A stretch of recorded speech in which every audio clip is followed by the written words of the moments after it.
We come now to the first episode of a 4-part science fiction serial based on a character created in the Eagle comic 40 years ago, Dan Dare. La Commissione del Popolo deve avere il suo rapporto, Colonnello Dare. Der Bericht ist wichtig. Größte Capitaine Eile. Dare, nos félicitations. Le besoin d'un rapport compréhensif, nous voudrions attirer l'attention des Nations To the Unies. attention of the United Nations, the heroism of Major Pierre Lafayette. Pilot Captain Hank Hogan will file his report immediately to you, Colonel Dare. Let us have a full update soonest. We have work to do. The message is loud and clear, Colonel Dare. A full report. And the PM asked me to tell you, well done. So full sitrep, evaluation, everything. Do my best, Sir Hubert.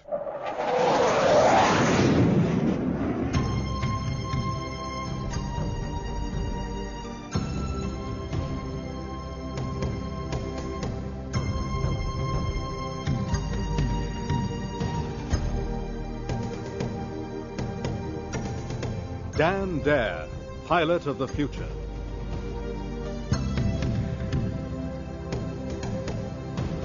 Dramatized for radio in 4 parts by Nick McCarty. Part 1, Disaster.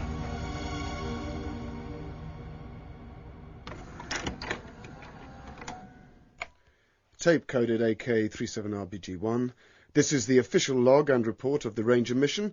All sources will be identified by code and a full list of sources will be attached. Crew will identify themselves. Henry Brennan Hogan, pilot captain, born in Houston, trained photographer, racing driver, and navigator, USAF, seconded to the mission out of a secret base somewhere in the British Isles. Pilot Major Pierre Auguste Lafayette, analytical mathematician, three-dimensional physics, French Space Service. Spaceman, Class 1. Albert Dig... Oh, do I have to use my full name, sir? Sorry. Albert Fitzwilliam Digby, born Wigan, married, volunteered Ranger mission. I hate these gadgets, sir. Dare, Daniel, Colonel, British European Space Service, leader. Professor Peabody did not submit an ident tape at this time. We will insert it when it arrives. The report will contain all relevant material. I will interrupt the flow for matters of clarification. It began in the early spring. Here at the space launch site, tension rises. The hopes of the Kingfisher crew and of their families and comrades, indeed of the whole world, depend on success. Earlier today, I managed to snatch an interview with Colonel Dare, who's overseeing launch preparations. We all know that the hopes of the world ride on the Kingfisher. Success means that the world will be able to feed its teeming millions. Next background tape logged at A47BK1. The agronomists, economists, and the other experts are predicting worldwide famine if no new cultivable areas are found out in deep space. Failure will mean disaster. The countdown continues. Kingfisher, do you hear us? Over. Loud and clear, Control. We're ready to go. Checks completed. We are ready and counting. All systems green. Ready to go, Sir Hubert? Wish her luck. This is it. Goodbye, Kingfisher. Best of luck. Thank you. We have liftoff, gentlemen. You wanted to go down. Promise me one thing, Sir Hubert. If they fail, for whatever the reason, promise me I go on the next probe. It must not fail. We can't afford another failure.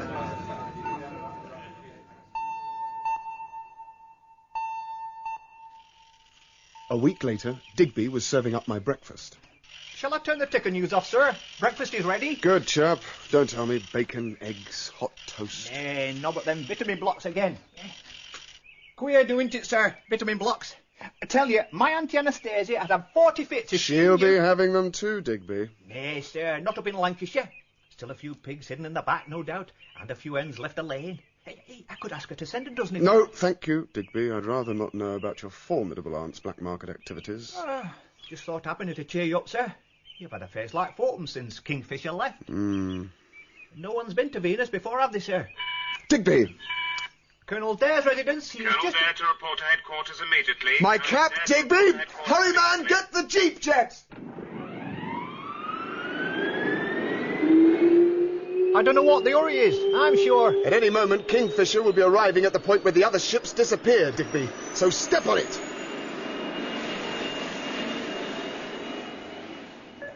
Kingfisher bearing ZN 76AL34. Cross-bearing from Moonfix XC51. We had our first view of the Kingfisher from the external orbiting cameras. She looked in good shape. Give me voice contact with Captain Crane. I can hear him, but we can't seem to get through to him, sir. Switch from headphone to speaker contact. This is the critical time. We have a firm bearing, Captain Crane. Good. 3 hours to touchdown? Just approaching the dead zone, sir. Dead zone? What the lads call it, sir. Sort of graveyard, sir. We'll be through it in 10 parsecs. What the... What's that? Check vents. Check all systems. Impulse cylinders, sir. Impulse cylinders. I have no power. My controls are dead, sir. All crew, hear this, hear this. Impulse cylinders gone. Stop jets. Seal 5, 7 and 8 bulkheads. Break out emergency oxygen and pressure suits. Fire, sir! Fire!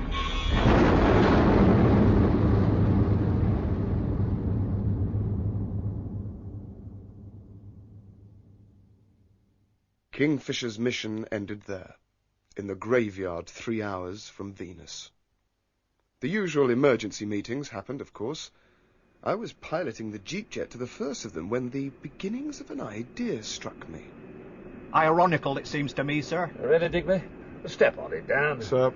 PM hates to be kept waiting. A world government ends wars, doctors get all the diseases taped, poverty's more or less gone, everything in the garden's lovely, except there's nought to eat in it. Well, it's bound to happen. Population doubles and redoubles, takes up farming land. What's left has been exhausted by bad farming, can't grow enough food, and so chaos.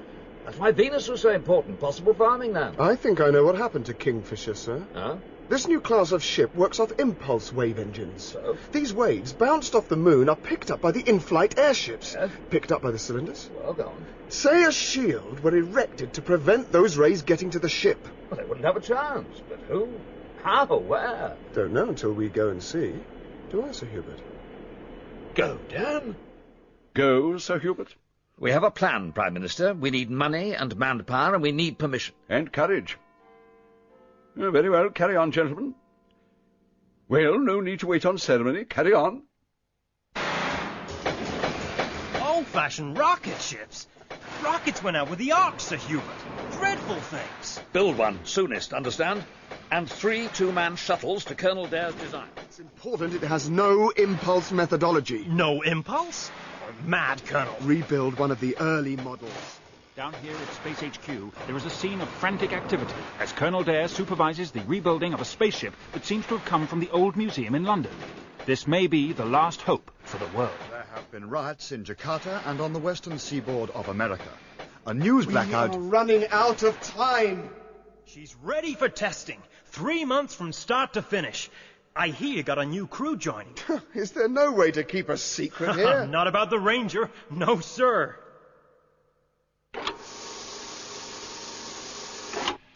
She is a beauty, Sir Hubert. I trained on one of these shuttles, way back.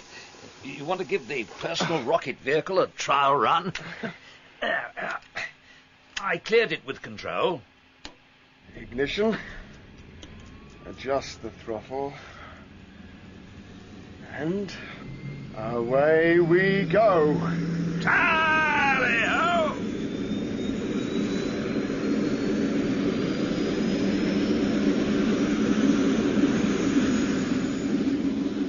Meanwhile, in the control tower...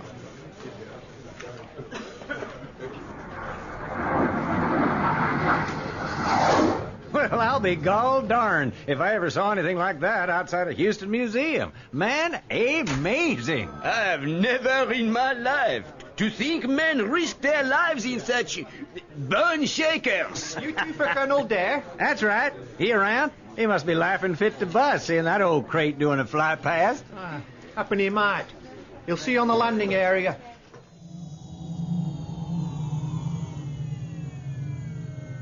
Jumping jets! That crate landed. I have a nasty feeling, my friend. You know this Dare? Flown with him. Hell of a pilot. Hell of a good pilot. Good afternoon, gentlemen. Dan! What are you doing in that thing? Flying it, Hank. I have a very nasty feeling. What gives, Dan? I explained everything to them, and... Venus? No chance. Off your little trolleys, boys. A suicide ride. I promised my little wife no trouble. No adventures, no risk, no insurance. Your wife? Second wife. You'd like her, Dan. Hold on, I got a couple of 3Ds. I have more important things to think about, Hank, than wives. You coming to Venus or not? Of course he will come. We are honored. Thank you, Pierre. Hank? She'll never forgive you. Okay. We waited in the mess for the last member of the party. Professor Peabody is usually on time, I understand. Some bumbling old dodderer. Remember that trip we did to Alpha Megasauri, Dan, when we took that prof along? He was a damn nuisance. Well, I'm assured by personnel that the professor comes with the highest of recommendations. Sir Hubert, Colonel Dare. Professor Peabody reporting rather late. Sorry. Had to hand over a rather complex experiment on atmospheric pollution and pollen counts to an assistant. I say. Gentlemen, you want a geologist, botanist, and agriculturalist. I am all those.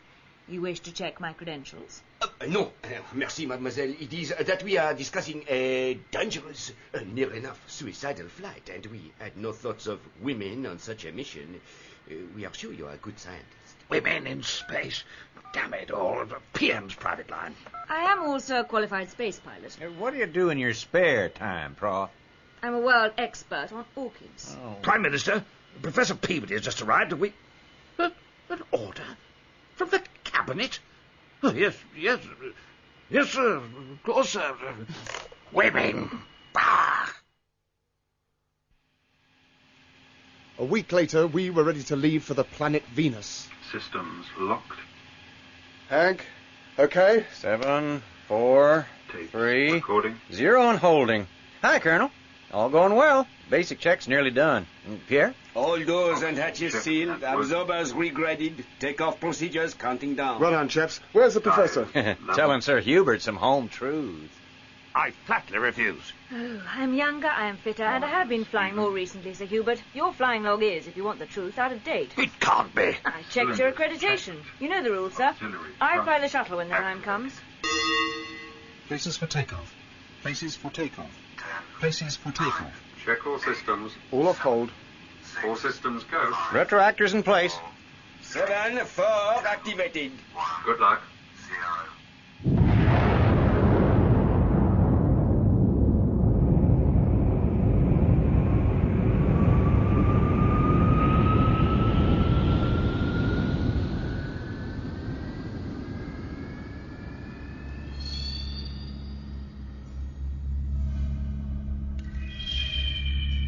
We left planet Earth on the 15th of July, and 3 weeks later were approaching what had become known as the graveyard. Each dead ship had left a transponder giving out its call sign to be picked up by any approaching craft. We were kitted up in our space exploration suits and ready to get away from the orbiting mothercraft in the space shuttles. Look all right, do I, sir? That parachute doesn't do much for your figure, Dig, but you'll do. You sure you can handle the shuttle, Mr. I'll manage, sir. Rocket Shuttle 4, Peabody and Sir Hubert, ready. Thank you, Professor. Number 3, Lafayette and Hogan, ready to go. Thank you, Pierre. Ranger, we're leaving you now. Good luck, everyone.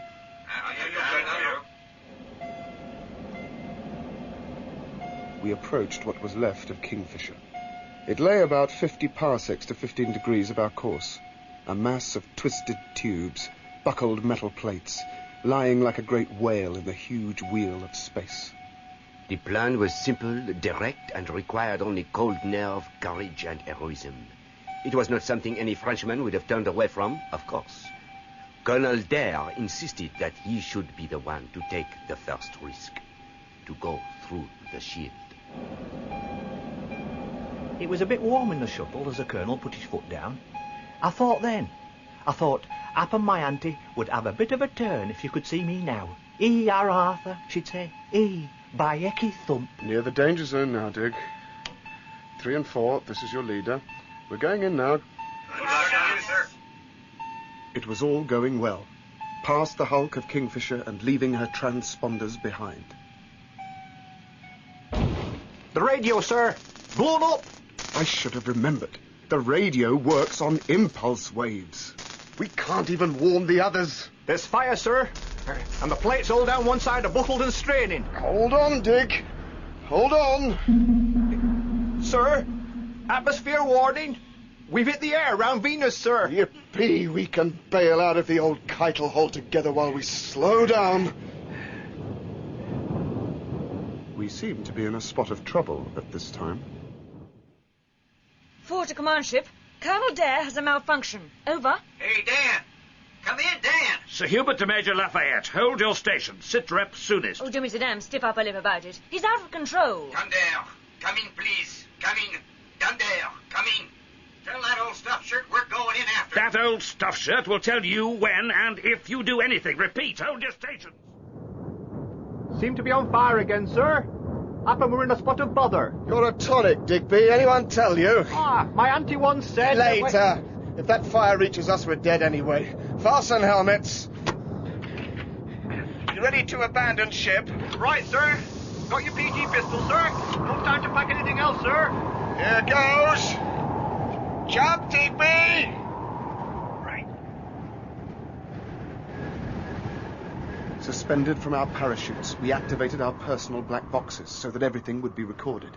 Speech, physical condition, and ambient sounds. Grand. Venus at last. No ship, no radio, no food, no nout.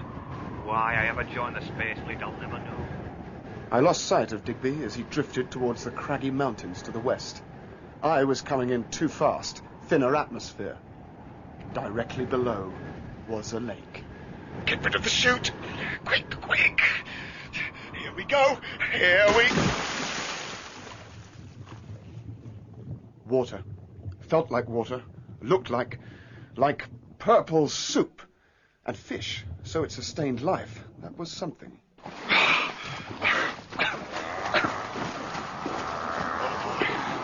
Oh, will you look at trouble? It's a huge, sludge green sea monster. It's vast.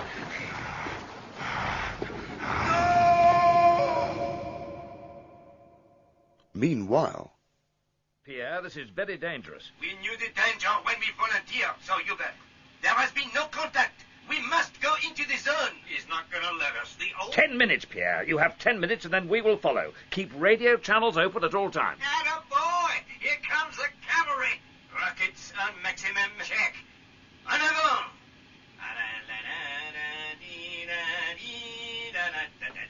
What's he singing, Sir Hubert? An old song, Miss Peabody, a French rallying cry, an anthem, they used to call it.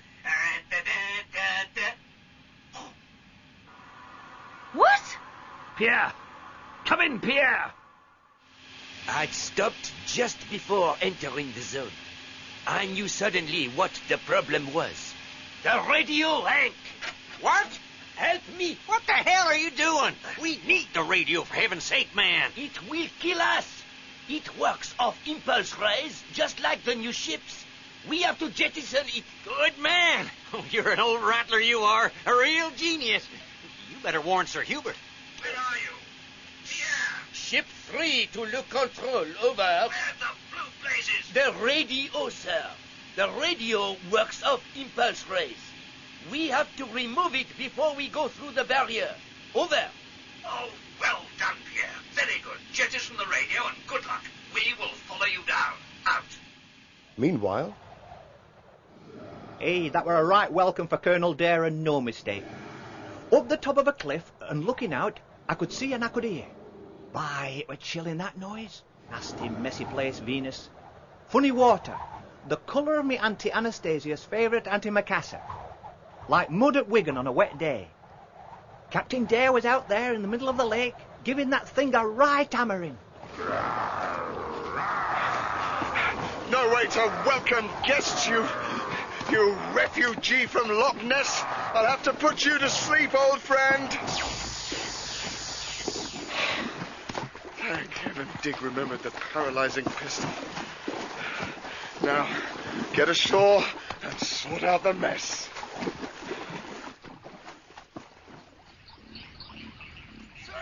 Sir, are you all right, sir? Fine, Dig. How about you? Oh, fair to middling, sir. Oh, bit of a nasty go out there, sir. Oh, I don't see any bus stops, sir. No snack bars, for that matter. Nor anywhere What next? Is that what you mean? In a word, sir, yes. We had an RV planned if one of the other ships got through. Oh, I see, sir. Great, sir. And how do we get to this RV? The coordinates are locked into the infrared compass, all ready to go. All we have to do is follow the bearings. Oh, across the lake? Is that all, sir? Crossing the lake was easy. We built a small raft, set up a chute, a sail, and as the prevailing wind seemed to be in our favour, it took little time to cross the purple lake. Not a sign of our antediluvian, our old friend neither.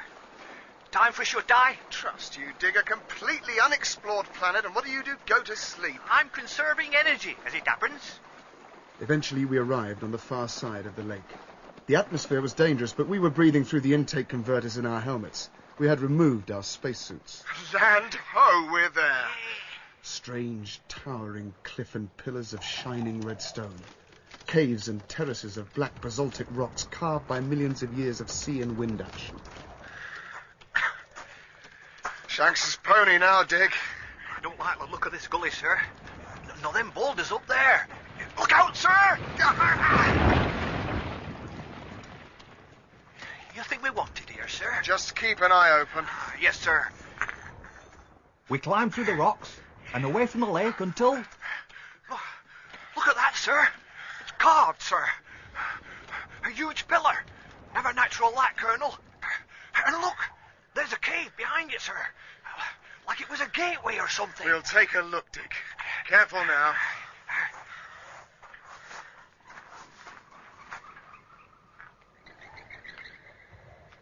You ever get the feeling that you're being watched? Like eyes all over the... Shush, Dick. Look at these. Shine the torch here. You see? Marks. Paintings, Dick. The work of intelligent beings. You see this one here? Looks very like a man, and this very much like ancient Egyptian art, Dick. Dick? Digby! Don't look now, sir. But I think we've been followed by what looked like a bunch of overgrown blue bottles. There were maybe 20 of them. Tall, humanoid, blue-skinned. They wore helmets over bulging foreheads, long yellow skirts and breastplates that looked like silver and gold. For a moment, nothing moved. They were crouched behind their gun shields. I'll take him out, sir. Don't shoot, Dig. I'll talk to them. Don't be daft, sir. Talk to a bunch of heathens. It'll be famous last words, sir. They won't even appreciate Stop nattering. Keep me covered. Nathan! Oh, you murderous butcher! I'll get you for that. Here goes. That showed him.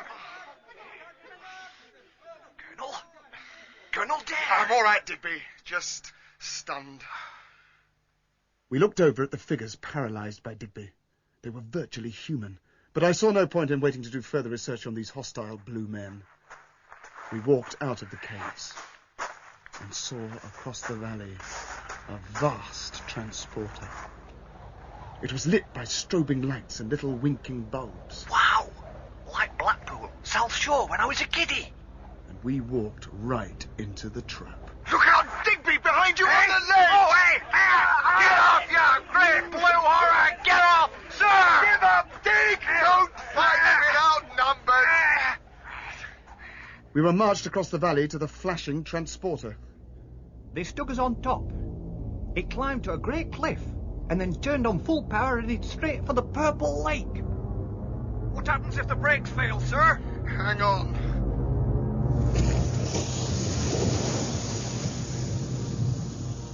It had taken us hours to cross the lake. It took the Venusian machine less than 20 Earth minutes to speed over the surface. We arrived at a vast ramp leading to huge green and yellow pillars.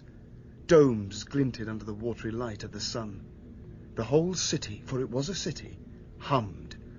The blue men took us under guard into a huge inner chamber and ripped our breathing helmets from our heads. No! We can't breathe! By X, sir. We can, sir. It's air, sir. You're right, Digby. The air must have fooled our testers. Colonel, sir. Am I seeing what I think I'm seeing? We saw a tall figure that at first looked not unlike a man. But the face was that of a reptile. Green, the eyes cold as ice, black as a shark's and with as little feeling in them. The mouth tight, thin, cruel. Wonder if he knows Morse. I never took Venusian at school. Colonel Dare. Spaceman Digby, I presume. How on earth do you speak English? We have studied the Earth for 26,000 years. Every Treen child knows all its languages. We have humans to check with. The Blue Men came from Earth thousands of years ago. An experiment. Now, turn round. We have something to show you. Behind us, on a large stand, was a three-dimensional screen. Held in the middle of the screen, Pierre's space shuttle, just on the edge of the danger zone. Hank, let's hope we are right about the radio. You ready, my friend? Go for it, Major. Good luck and happy landings, Pierre. Well done. We have a welcome for you. First, you can watch your friends die. They won't die. They're not going to hit your ray shield. They don't have to. They are heading for the Flamelands. Flamelands? Our planet is divided into two by a molten belt round the equator. For centuries, we have had little contact with the South. Your friends are heading for the molten belt. I'm sorry. My fault, old friends. Interesting. No fear. Yet you have not yet conquered pity. We waste time. You will be sent by electrosender to Mekonta, our capital city, for your special welcome.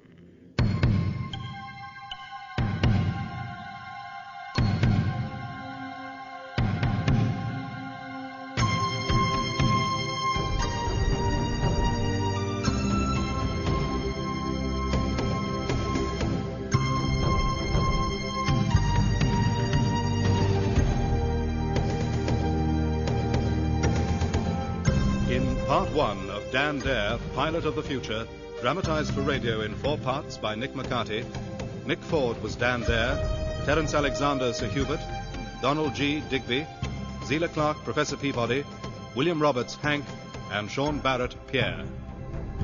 Other parts were played by Paul Downing, Christopher Good, John Moffat, Ben Onwukwe, Dale Rapley, Charles Simpson, and Simon Treves.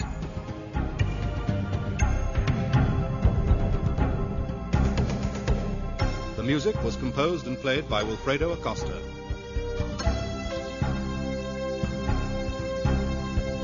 Technical presentation by Wilfredo Acosta with Michael Etherden and Colin Guthrie. Dan Dare is directed by Glyn Bierman.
The second report of the Venus expedition, compiled from black box recordings, personal tapes and Trideman discs. The expedition to Venus had begun disastrously. Our efforts to find food and farming land to feed planet Earth seemed doomed. Digby and I had come through the barrier shield raised by some alien force on the planet, only to be captured by blue-faced humanoids and handed over to their green lizard-like rulers. While we were electrosent 10,000 miles to their capital city of Mekonta, out in space, Hank and Pierre were heading for trouble.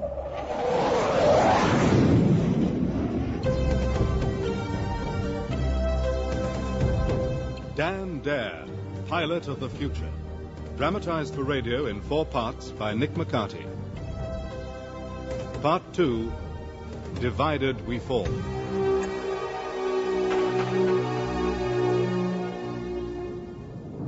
We were flying straight down into a Texas barbecue. A flame belt a mile high spread around the middle of Venus, and already the front dome of our ship was beginning to melt. Pull out, Pierre! Pull her up! Get the nose up, damn it! I had no wish to be a rib of beef. Swing her up! Give her the gun, man! Wow! That was a narrow shave, friend. Meanwhile, on Sir Hubert's shuttle... Hand me the helm. I'm in command here, Miss Peabody. Switch the gyro stabilizer. Start the reactor jets. You'll answer for this later, Miss Peabody.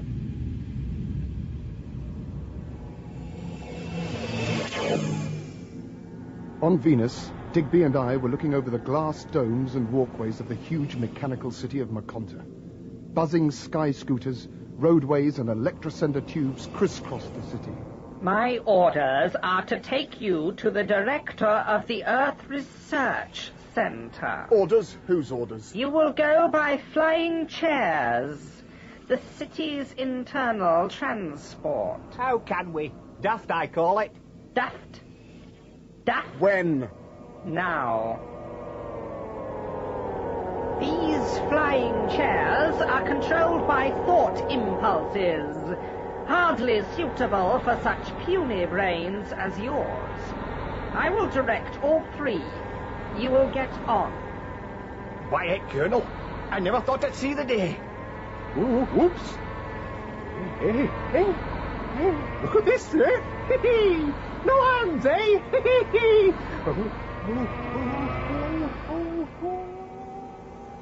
At that moment, the chairs veered to the right and zoomed down into a cavernous building. We were marched along a corridor, and... The Earthmen, oh Director. Good. Spectroanalysis first. The experiments are ready. Green horrors. Just string them along. See if we can make a peaceful arrangement to send food to Earth. We are official envoys. I demand to be taken to your chief officer, your president or prime minister. You mean the supreme scientist, the illustrious first one of Venus, the Meacon of Maconta. Right, the gaffer. You insects. You would not even be allowed in the same building as that magnificent brain.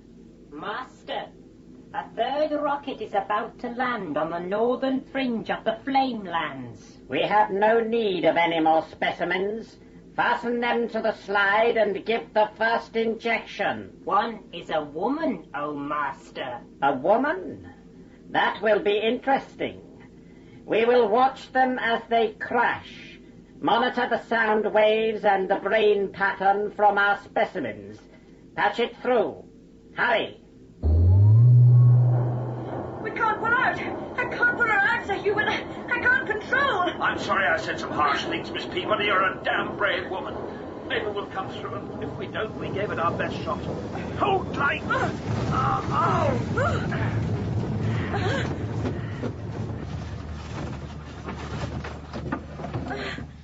Sir Hubert! Sir Hubert? Are you all right, Miss Peabody? We're dented, but still airtight, I think. Is your observation hatch still clear? Yes, we seem to be in a sort of... Look, Sir Hubert, 10 degrees starboard. What is that? It looks like glass, molten glass. It seems to be moving. It is moving. I don't like the look of it. It's moving towards us. We sat watching, Digby and I, in front of a tri-dimensional screen. Behind us, the tall, green, lizard-faced trees. Why, sir, will you look at that? It's a moving mountain.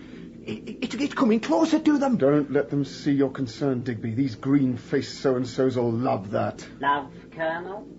Love? It is something we do not understand. We have spent generations without feeling. We are scientists. Feelings like fear and love and hate we do not understand. That is why we want you to watch your friends.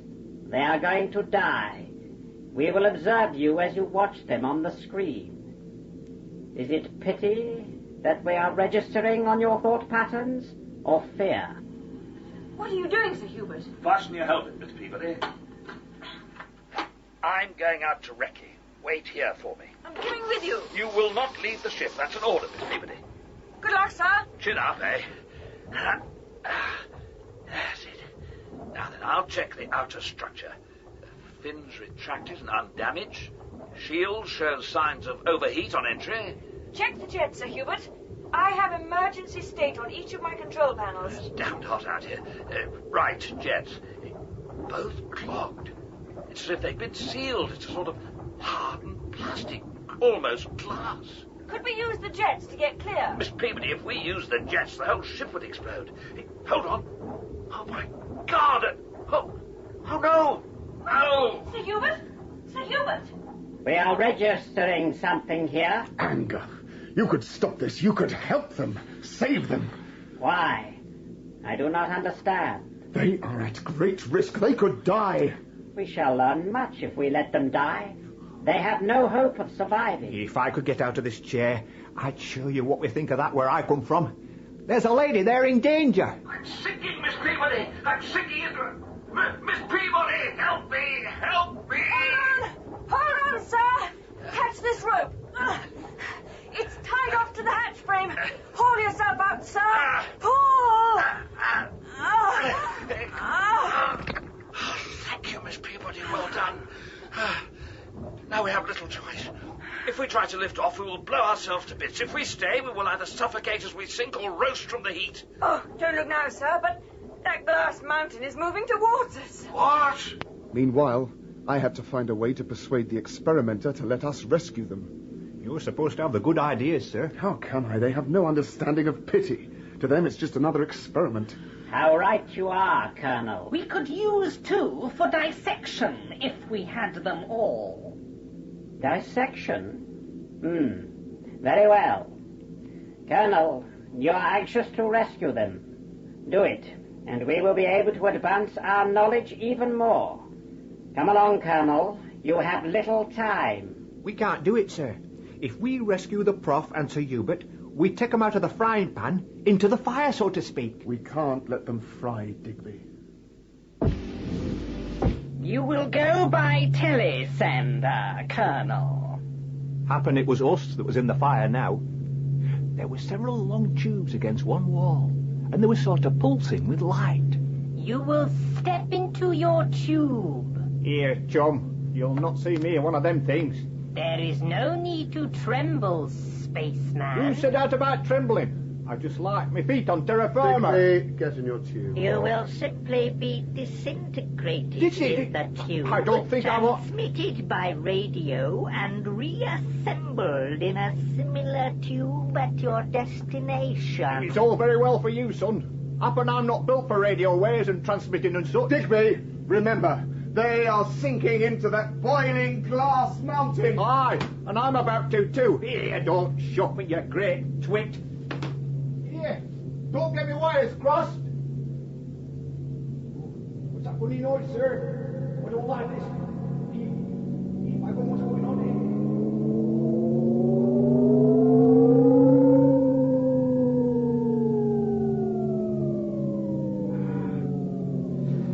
We have arrived, Colonel. Digby! Why are you standing on your head? Come out of there and sort yourself out, man. Technical hitches do occur from time to time. But why is it always to me? We were taken to a gallery of space vehicles and land transporters. The Flight Museum, Colonel. Are they all in flying condition? Intergalactic flying machines are kept in new condition by the airlock. Hey, sir, how about that? It's a beauty. A helicopter, sir.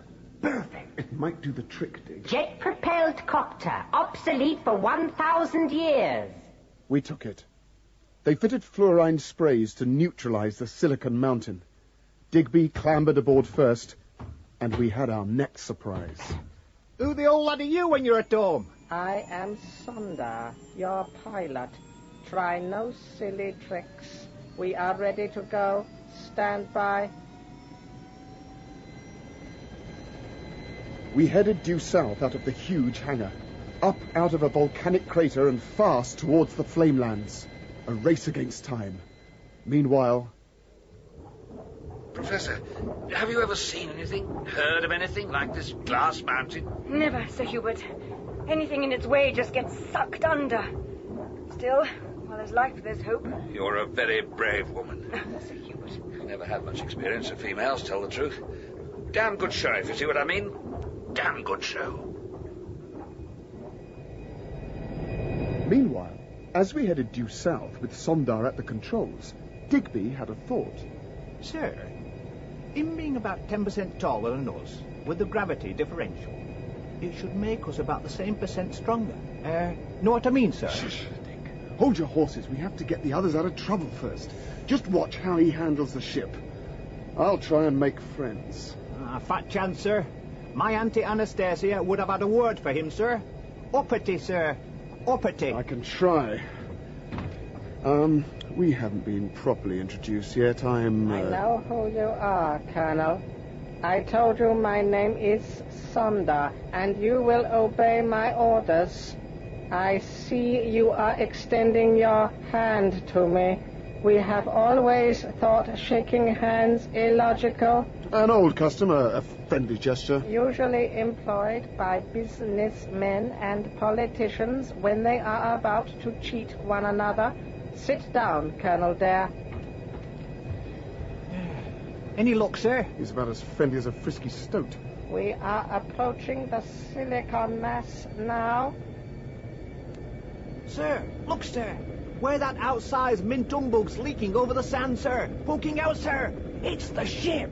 The silicon will cover them in the next few minutes.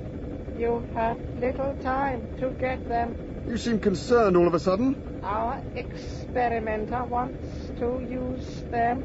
My orders are to bring them back.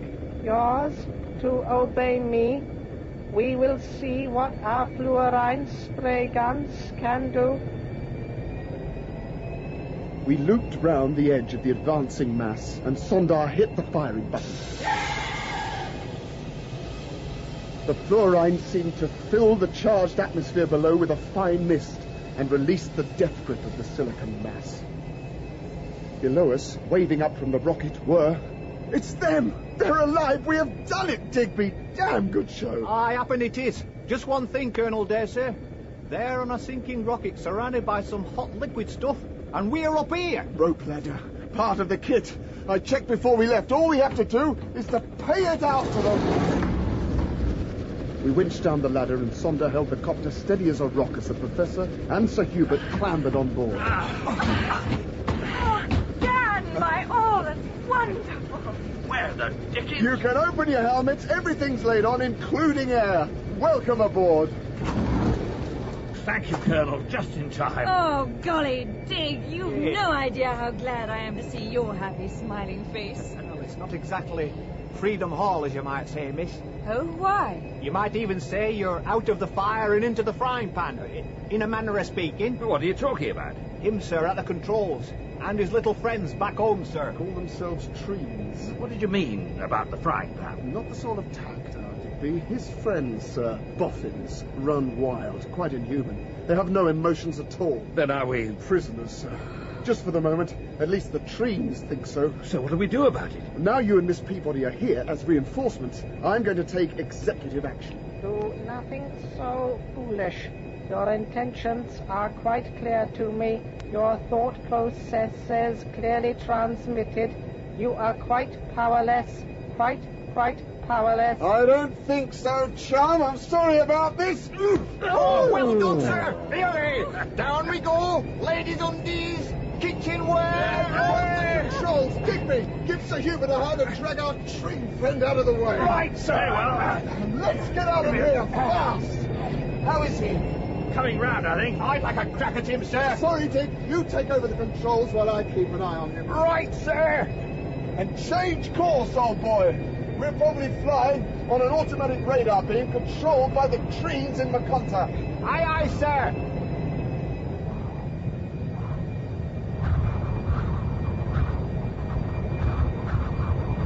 Heading now due south.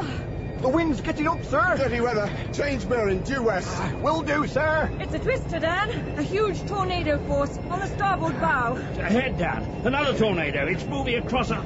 It's heading us on. West, Dick. I can't, sir. There's another twister there. We're being shepherded like sheep. Well, they're all round us. We can't take this old bucket into any of those winds. They're running at hundreds of miles an hour. Clear to the north. Treen handiwork, or I'm a Dutchman. So, we turn north or make a dash for it?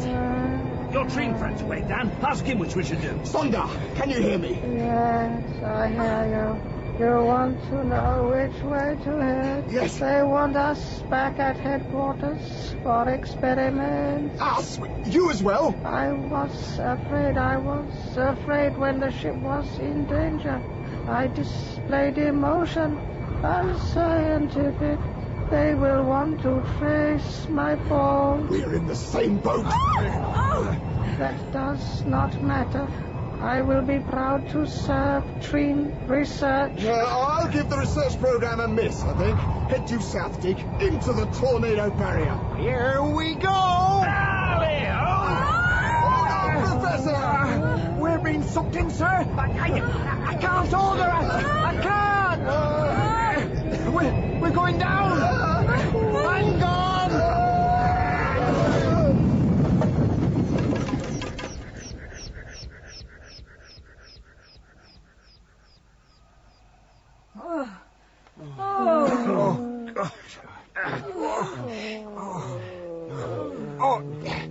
Everyone all right? These trees we've landed in. Seem nothing like them, not even in the Congo Delta project. Quite outside my experience. Colonel Dare, I'm going outside. Oh, be careful, Miss Peabody.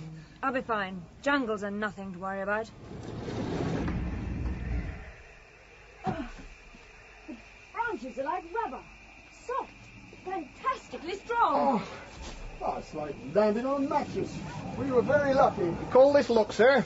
I hate creepy crawlies.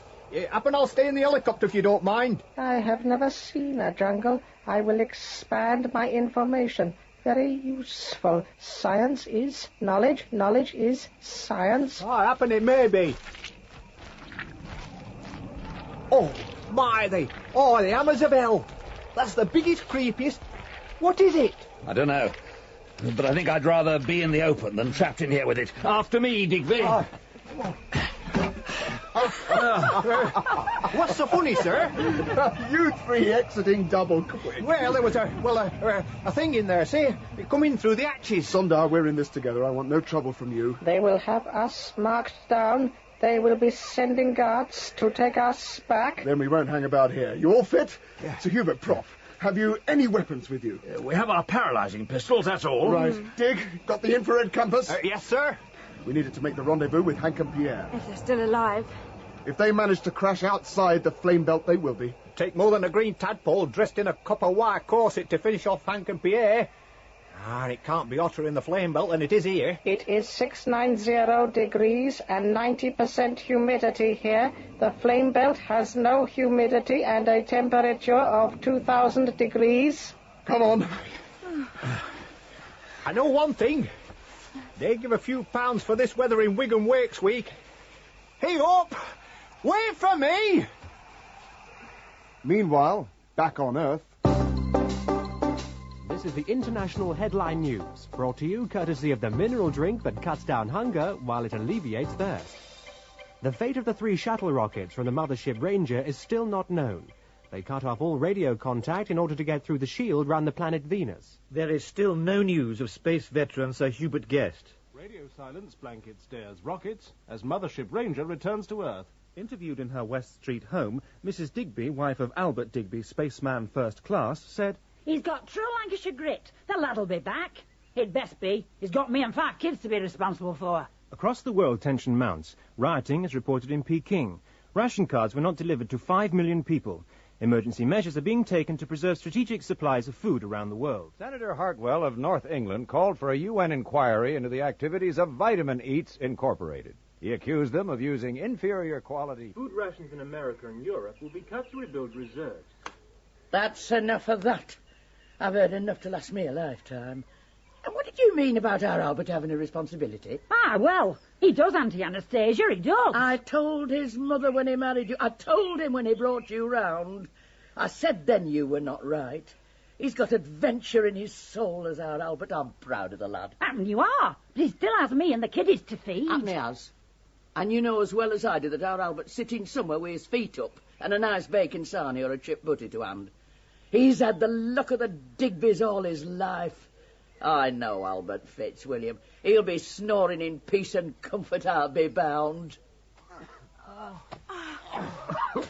Oh, Bayek! Oh, thump! Oh! We slashed and struggled our way through the dense jungle away from our crashed copter. We had to avoid the Treen guards who would be after us and try to make contact with Hank and Pierre. If they had survived. It's hopeless, Professor. We're never going to get through. Wait! What is it? Shush, listen. To the right. It's a river. If we head for it, we may find it easier going. Follow me. Suffering snakes! Quick, so you got your pistol. Hurry. Here, Dan, take it.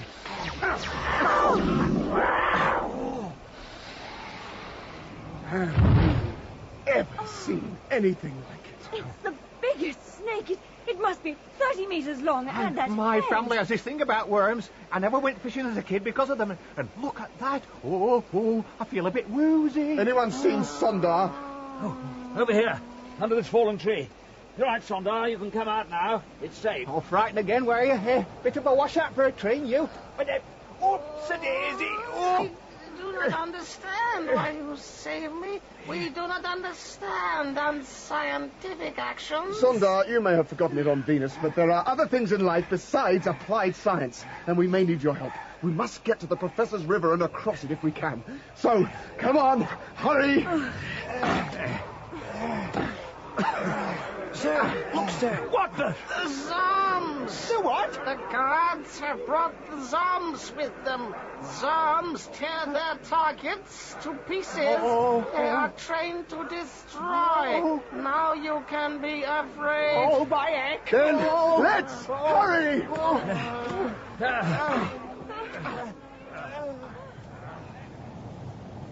We came to a vast wall of water, maybe 1,000 feet high, pouring down into a huge, dark hole. I've heard of Niagara, but this is balmy.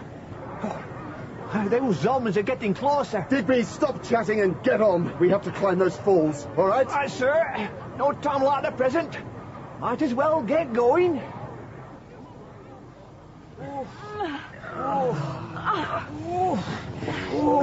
Boilers like, Colonel. I could do with a tea break. Come on, Dig. A bit more effort will take us to the top. Are we nearly there, Dan? Near enough.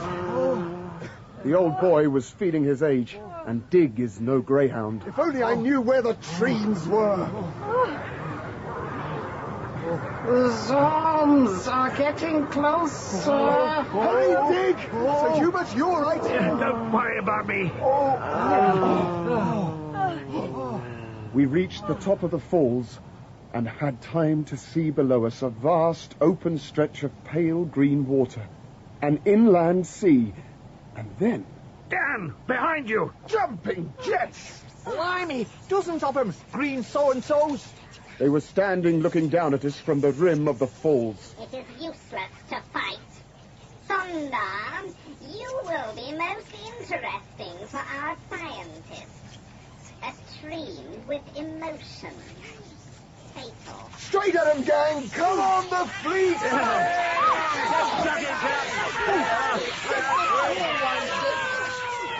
For a moment, it looked as if we might win.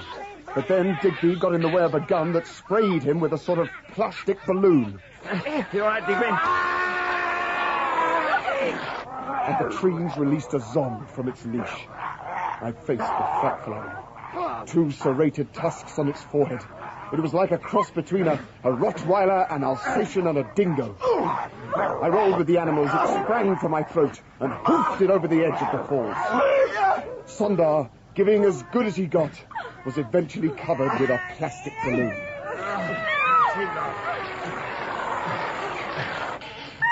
Dan!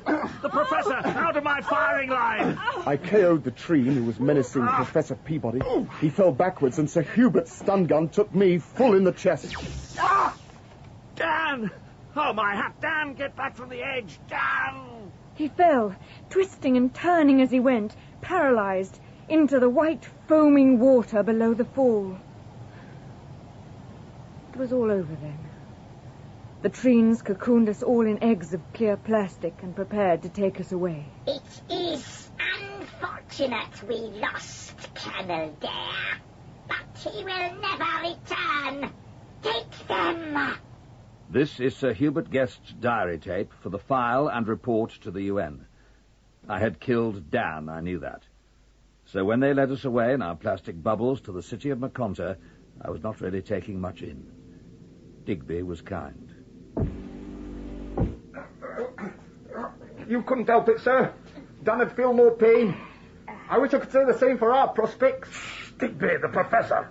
You are now ready to help our scientists. Old Earth custom. Ladies first. I'm not afraid of you. I do not understand. Afraid? The frightful chap went to the professor with a ray gun in his hand. Oh! The disintegron is the only way of cutting this plastic. You will not try to escape again. No one tried to escape. Sondar did his best. Good chap that he was turning out to be. Meanwhile, in a vast audience chamber high above our cell. The earth creatures and Treen Sondar are prisoners, O greatest one. The fourth is dead. An accident! An accident! There are no accidents in a scientific state. Destroy that guard. No failure in a scientific state. Science is all. Bring them to me. I will conduct the final dissection. They will learn that the Mekon of Maconta, the supreme brain of the universe, will never fail. There will be no defense for Earth when we decide to destroy that miserable planet. Bring the prisoners to face their master. The Mekon speaks.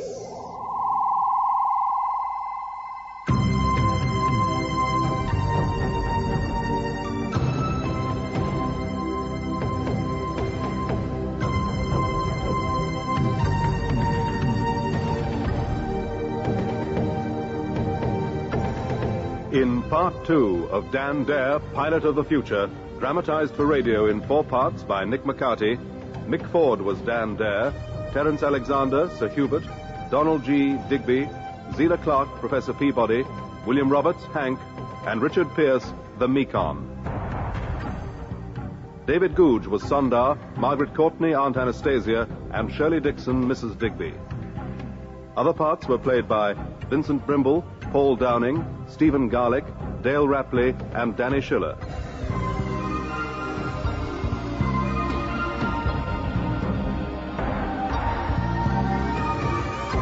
The music was composed and played by Wilfredo Acosta.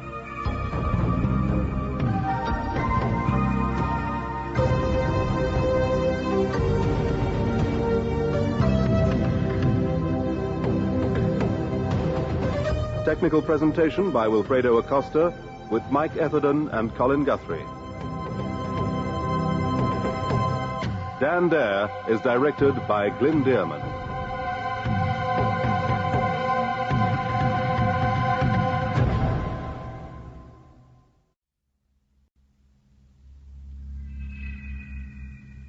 Report 3 of the Ranger Venus mission. The situation was desperate. Earth was starving. Overpopulation, bad farming, greed and pollution had destroyed much of the good farmland. Our mission to Venus, to find new places to grow food, was in a perilous state. The Treens held Professor Peabody, Sir Hubert and Digby. Hank and Pierre were lost in the flame belt that surrounded the middle of the planet. This report has been created by taking voice prints, tridiments and black box recordings from all who came on the journey to Venus. Sir Hubert Guest's diary continued. I will never forget the scene at the falls. As a Treen moved to attack Miss Peabody, I fired my stun gun, and at that moment Dan stepped into the line of fire. For an instant he tottered on the edge of the falls and then turned and toppled down into the depths, lost. And we were taken by a Treen guard for merciless dissection by the supreme scientists of Maconta.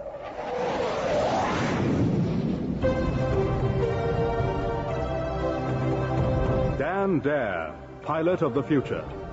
Dramatized for radio in 4 parts by Nick McCarty. Part 3, The Mekong.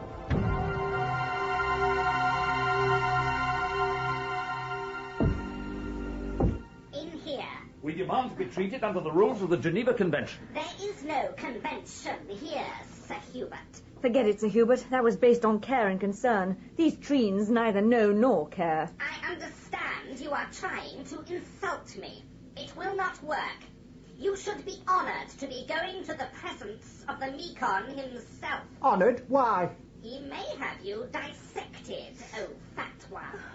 The others will be tested, investigated, maybe laser-operated, for the good of science. Dissected? That's what they do to coconuts. No, Dig. Desiccated is coconuts. You will wait here until the Mekong is ready for you.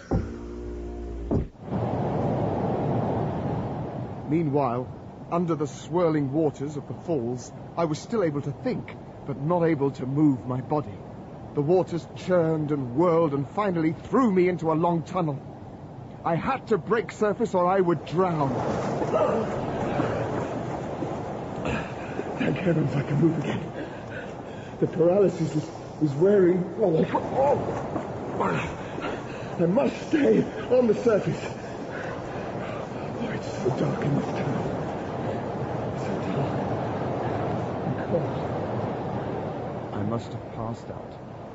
The next thing I knew, I was being gently washed against a rock ledge, and ahead of me there was light, the end of the tunnel. I crawled onto the ledge away from the frightful dark water and towards the light. I checked my compass and knew that without a doubt I had been swept under the flame belt that cuts Venus in half. The Southlands were bathed in glorious sunlight. Huge red and gold flowers, outcrops of purple grass lay over the rich dark earth. I drank from a clear water stream, washed and set off across the wide open countryside, praying the natives were friendly. Meanwhile, my poor friends were facing the all-powerful scientist, the Mekong of Mekonta. I have been studying the situation. Your foolish colleague, Colonel Dare, is now dead. You have no leader. You are entirely in my power. His head was huge, the carapace containing his brain 3 times the size of a human's. His eyes cruel, cold, black as night and unblinking. He sat on a small flying platform from which came a throbbing noise. His body was stunted and his legs too thin to support his huge skull. Cute he looked on his flying trolley. As jolly as a stork with our rabbit. Come over here, my... What is the word? Friends. Here is a Tele-Zero beam transmitter. At present focused on a full-sized replica of an Earth city. It has been built on Venus for testing purposes. Watch that screen and see the fate of your miserable planet and its pathetic peoples. Watch.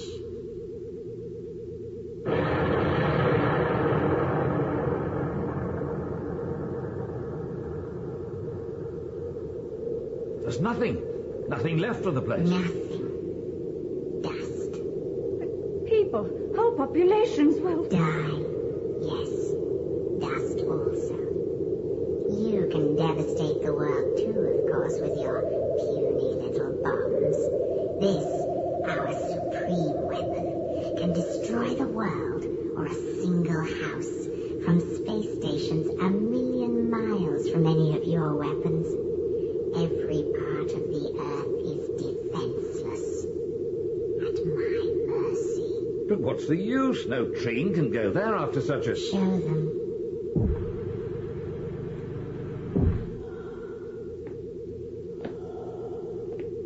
In water train, in full protective gear, plus a rebreathing apparatus. I see you understand. Go.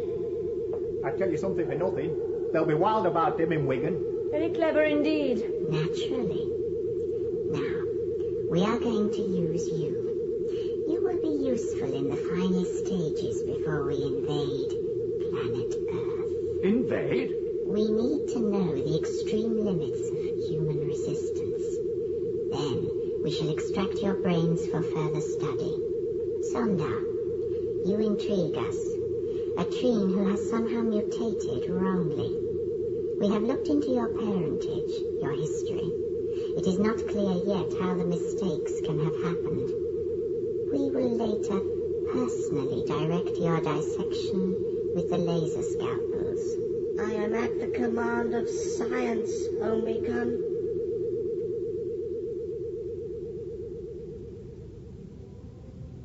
Meanwhile, far to the south, I found myself in the main square of a vast city, a humming, vibrating city, without a single person to be seen. I climbed to the top of a tall stone building. Looking out, I could see far away what looked like irrigation ditches and fields. There had to be people, inhabitants somewhere, or why bother to irrigate fields and grow crops? I headed for the open country. A harvester baled the crop automatically and tipped it onto a series of automated moving platforms which headed away into the distance. Nothing to lose. Go for a hayride down there. 2 hay bales, and that's as good as any bed. Right then. Oh, call me with a nice cup of tea at 10, Stuart. The self-propelled trucks carried me across the hills and valleys of southern Venus, over bridges and through tunnels, humming along with its load of farm produce. I went to sleep, and nearly died as a result. At its destination, a metal-toothed grab loomed over the bales of hay. What the... Oh! That was a narrow squeak. Hi, Earthman. Who the devil... You speak English? We have 2 other Earthmen in our house. What? You won't tell my father I was at the transporter junction. He says it could be dangerous. He's right. Look, I need to meet these other Earthmen. I can take you. Come with me. Hank Pierre. Mon brave, mon colonel Madeleine. Wonderful. Incroyable, mon vieux. Where are the others? How did you get here? We thought you were dead. What happened? I told them all I could.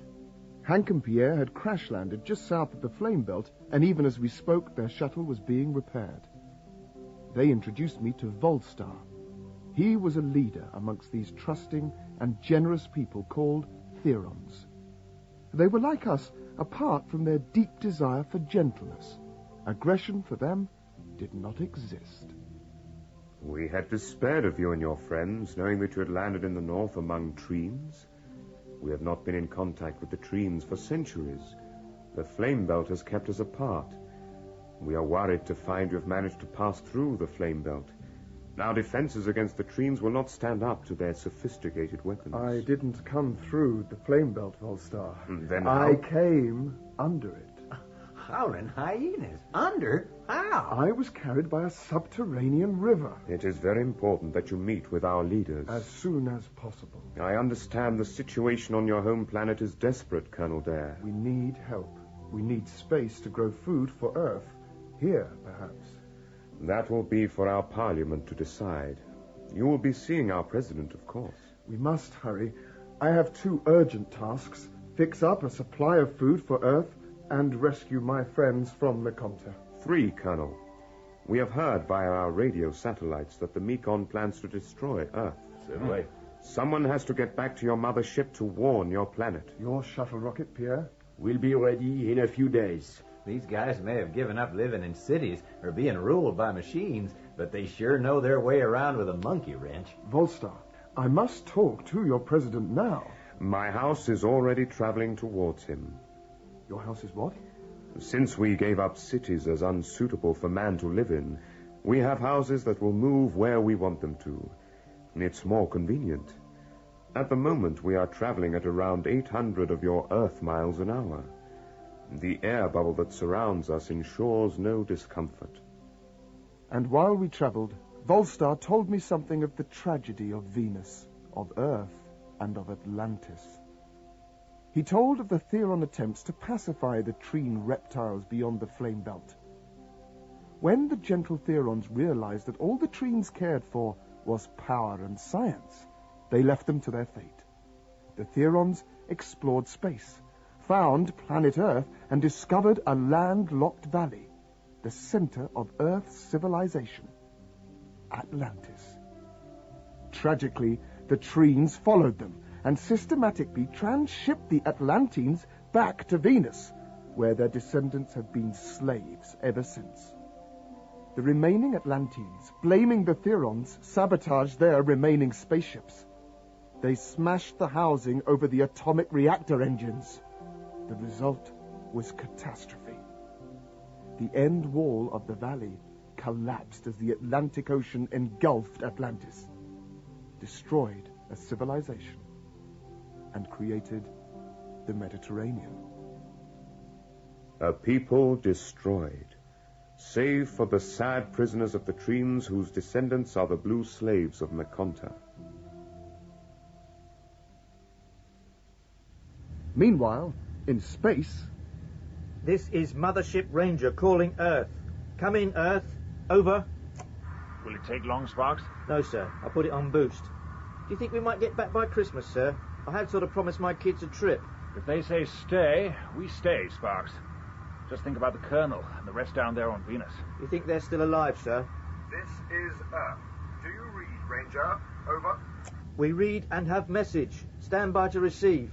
Go ahead, sir. This is Captain Hunter.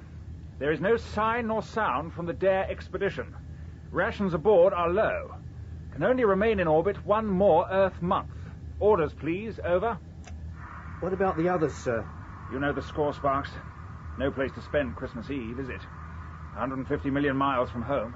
This is Space Control. Abandon waiting orbit. Return to Earth. Repeat. Ranger Mothership to return to Earth.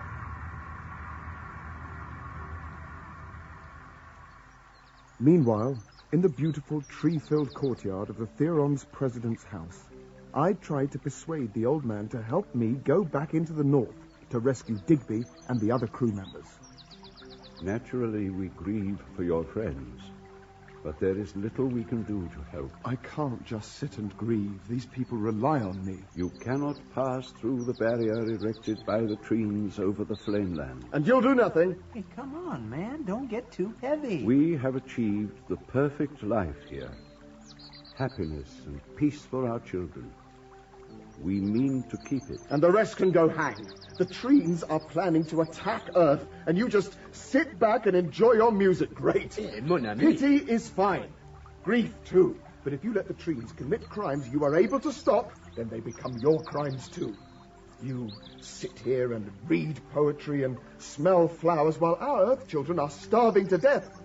You would sit here listening to music and talking to your wives while our wives are being butchered by Treens. Some civilization you have. Dad, cool it. President Kalon, I apologize. No. I am shamed by what you say, Colonel. We will do all we can to help. Meanwhile, in Maconta, Dig and Co. were suffering terrifying endurance tests. I've told you. I was born in Wigan, and I know folk there will not stop fighting because you turn up. Why? If they know we can kill them all, why not just give in? You'll not understand, son. Pride. You can't frighten me with dentist drills or whatever that is. The genetic pool is such that man seems to have created many differing versions of himself. You Treens have only clones of each other, true? That is more efficient. Maybe, but for a scientist, random ideas can sometimes lead to exciting results. You understand? I must ask the Mekon to talk with you. I do not understand. You can question me till you're blue in the face. It doesn't change the fact that the Earth will go on struggling to survive whatever you may think. Free and not as slaves. Then they will be totally deleted from the universe. Meanwhile, south of the Flame Belt, we were busy. Are you sure you can do it alone, Colonel? I can if I can go back disguised as an Atlantine. So what are these Atlantines like, man? I'll try and describe. No, there's no need. We can make a Trideman with your help, Colonel, with this telepathy helmet. This what? If you will put this helmet on, Colonel Dare, and bring into your mind your memory of one Atlantine. Fine. Go ahead. No, you go ahead. Just concentrate and remember. Look, in the corner. Look at that. A blue man with a... He's got a gun. It's all right, Hank. It's just a part of the Colonel's imagination. An Atlantine soldier. Thank you, Colonel Dare. Zut alors! It has just melted away. Formidable. Then are you all right? Fine. That blue skin. Mighty pretty, Dan. And the bulge on the forehead. We can use that bulge to solve a problem. We have a scientist standing by to make necessary changes. If you have the courage, Colonel Dare. Try me. Lie down, please. Under the lamps, Colonel. It is here we will make the cosmetic changes.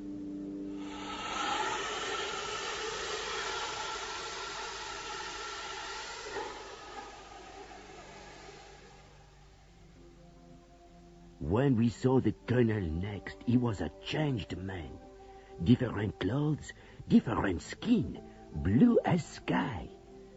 Then they turned up with a pièce de résistance. This wig has a large bulge at the front that enables you to speak and understand the Atlantine language. The headphones, receiver, and unscrambler are built into the bulge along the hairline. Try it on. Oh, very well. This is great. Yes, I think this wig is probably terrible and trick de juggling, Claude. Fantastic! Affreux, mes braves! He is a blue man. He speaks their language and he looks formidable. Now what? The search party has found the entrance to the underground stream. They are already widening it to get a team through. Lincoln, there is no time. I have to get through now. We know that, Colonel. We have taken from our stores an underwater craft perfectly designed for your needs. Electronic navigator, radar net for cavern navigation, rebreathing gear, autopilot. Queries? How long can it stay under? 10 Earth hours. Its range will take you well clear of the flame belt. All checks are now completed. Good.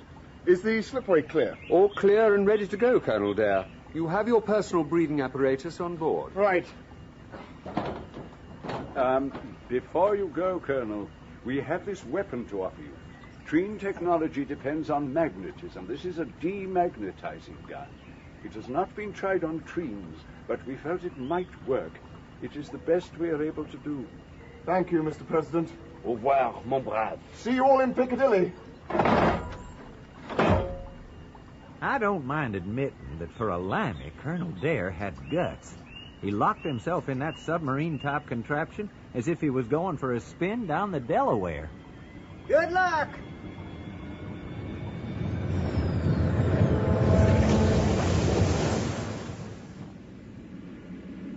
Once down the ramp and into the street, I turned on the autopilot. Right then, George. I hope you've got your master's ticket. We're on our own. Ready. What? Ready. Oh, right. Now, find the forward scope, check out the channels, and then talk course changes into the auto. George, you still there? I'm a bit confused. Yes. Well, channels and course already sorted. Radar operative. Auto changes locked. Fine. Level off in center of stream and go due north against the current. Full speed ahead.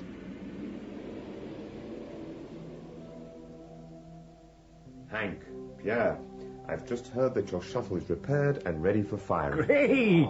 We need to make visual contact with Ranger. Tout de suite, as we say. There has been a homing device fitted. It will bring you safely back here if you cannot contact your mothership for any reason. We were ready and on the launch site in no time. Motors, go. Seals, go. Retrols activated. Comms internal systems, go. Okay, man. Let's burn some juice. Rocket takeoff from Southern Hemisphere. Tracking devices activated. Check all screens. Inform the Mekon. Inform the Mekon. Inform the Mekon. Inform the Mekon. Alert all tracking devices. Check contents of rocket. Check trajectory. If necessary, destroy it.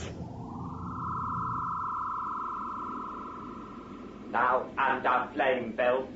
200 miles from estimated discharge point. Thanks, George. Check the forward screen. A huge shoal of fish, the 8 to 10 pounders. They'd feed a few thousand back on Earth. Approaching a mass. Living. Across whole channel. Orders, please. George, Orders, please. Mass appears to be animal of some sort. Orders, please. Orders, It's please. a huge squid! Orders, please. We're heading straight for it! Orders, please. Increase speed! Agreed. We have armaments. To your left, red button. Press now for auto-guided aqua rocket. Red? Now. Fire now. Fire now. Fire now. Rocket away.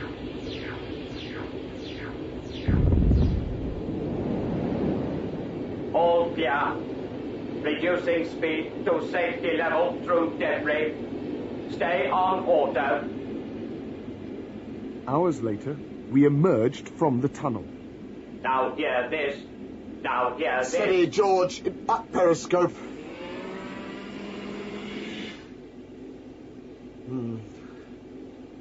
Nightfall, as per schedule. Of course. We have a problem. George! Waterfall dead ahead! All right. Don't panic. No problem. Fasten safety harness. Activate all green modules. Huh? What on earth? Joystick now activated. Press flight button on top center to avoid fall. Button pressed! Oh, wow! You chaps think of everything! We flew out of the water and climbed to the top of the falls. As we appeared over the rim... Searchlights! Crash dive, George! George, dive! Dive!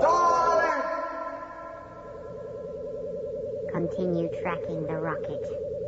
Course takes it over flame belt and on a northern orbit. Dispatch space interceptors. It's an Earth craft. Destroy it. It must never reach Earth. Destroy it. Ranger, this is Shuttle 3 calling. Come in, please. Ranger, this is Shuttle 3. Do you hear us? Over. Hell and Harry, where the blue blazes did that come from? Oh, 3 of them, Pierre. All around us. We have no chance. Climb, Pierre, climb. That one's got us lined up. Hey, we are gone, my friend. I can't avoid. I am jammed. Controls are jammed. He was on top of us. What happened? The Therians have put a shield around us. Must have. Zap the homing switch, Pierre, and let's get out of here. It's not fair.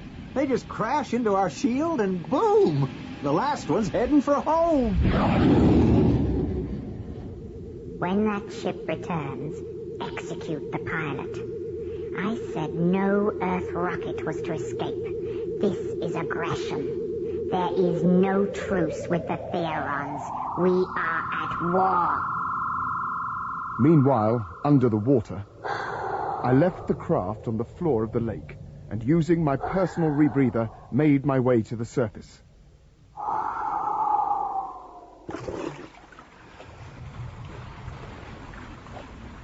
Once out of the water and away from the watering holes of the huge reptiles that lived in the wilds of the Treen Hemisphere, I dumped the underwater kit, changed into the Blue Man's costume, put on the translator wig, and, using an old map provided by one of the oldest Therons, headed towards the Atlantine Reservation.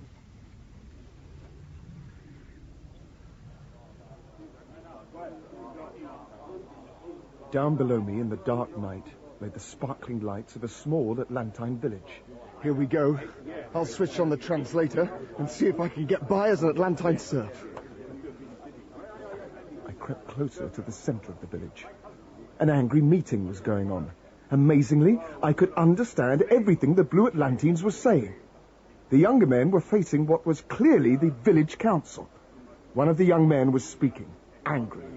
We know Urtag, our headman, is wise and careful, but the time has come when wisdom's not enough. He grows old and his blood grows thin. This is the time for action. They're taking all our young men for the army, and we know who'll be the first to die.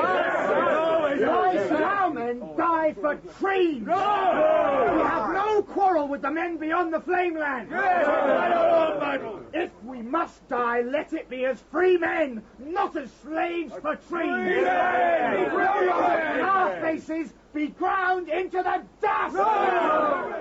An old man stepped forward. Don't listen to him. I beg you. 3 times our fathers have revolted, and 3 times we have been defeated and punished. We can hold on to our dreams of freedom, but we must have patience. We have no weapons, no machines. We'll take them. Wait, my children, wait. Who's there? Come out. Spies! I see a spy. Who's there? Get a brand from a fire. Come here, stranger. Hold him. It's a spy. Spy! I'm no spy. Why did you not blow the horn by the sun god's gate to announce your arrival? I'm sorry. I am a hunter from the other side of He's a trained spy.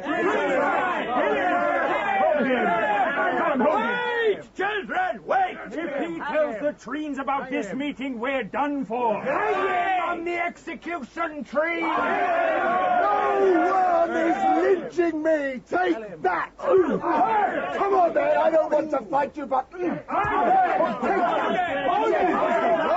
you don't! I lost my translator wig in the struggle. Suddenly I could understand nothing. Then they stood back from me, raised their arms, and began to cry out...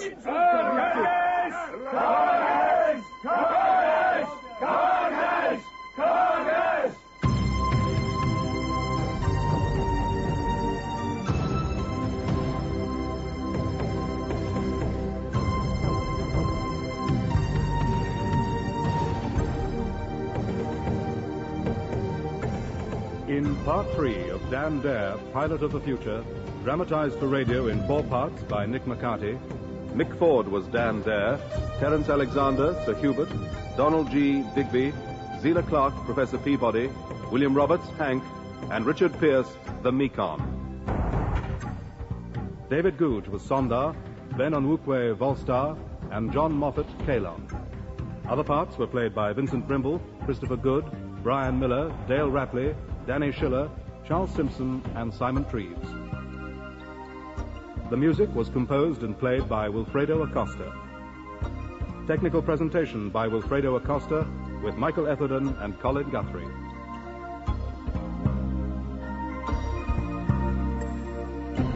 Dan Dare is directed by Glyn Dearman.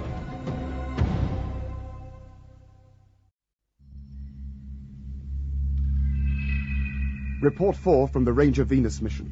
Compiled from personal black box tapes, Tridemans, and voice prints. Earth was in peril from famine, and the Ranger mission had been sent to discover possible farming sites on Venus. The planet would have been perfect, except that a race of reptilian cruelty, the Treens, was ranged against a race of gentle and thoughtful people, the Theorons. I had volunteered to rescue 3 of my crew. Disguised as a blue Atlantine, slave of the Treens, I had ventured into the Atlantine reservation. Cargas! Cargas! Cargas! Cargas!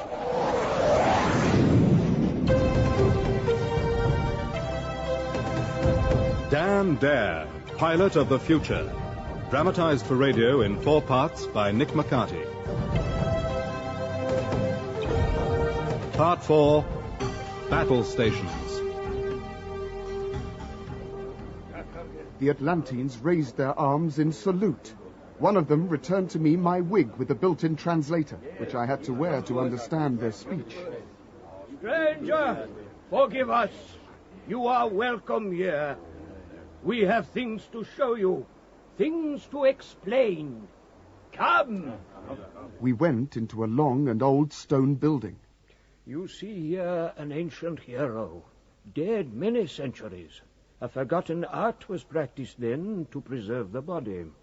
Standing in a dark alcove stood a man of about 6 foot, dressed in loincloth, carrying a spear, and only the palest of pale blue. He lived and died a free man. The Treens never caught him, and our legends promise that one day he will return to lead us to freedom. There is one thing that marks him out from us. His forehead has no bulge, like mine. Kargaz was his name, and you carry it now as well.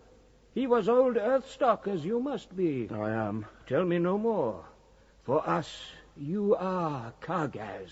You will help us win our freedom. And you can help me release my friends who are prisoners of the Mekon. We will try. The Treens are coming! They round us up like animals. Make us fight people we have no fight with. It struck me that joining the Treens' army might speed up my getting to Mekonta.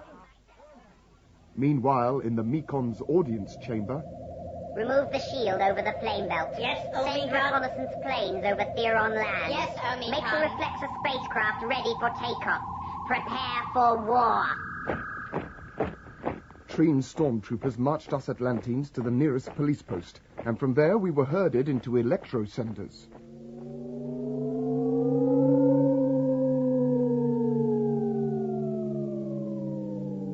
They transported us to Mekonta. We were taken to the barracks to be kitted out.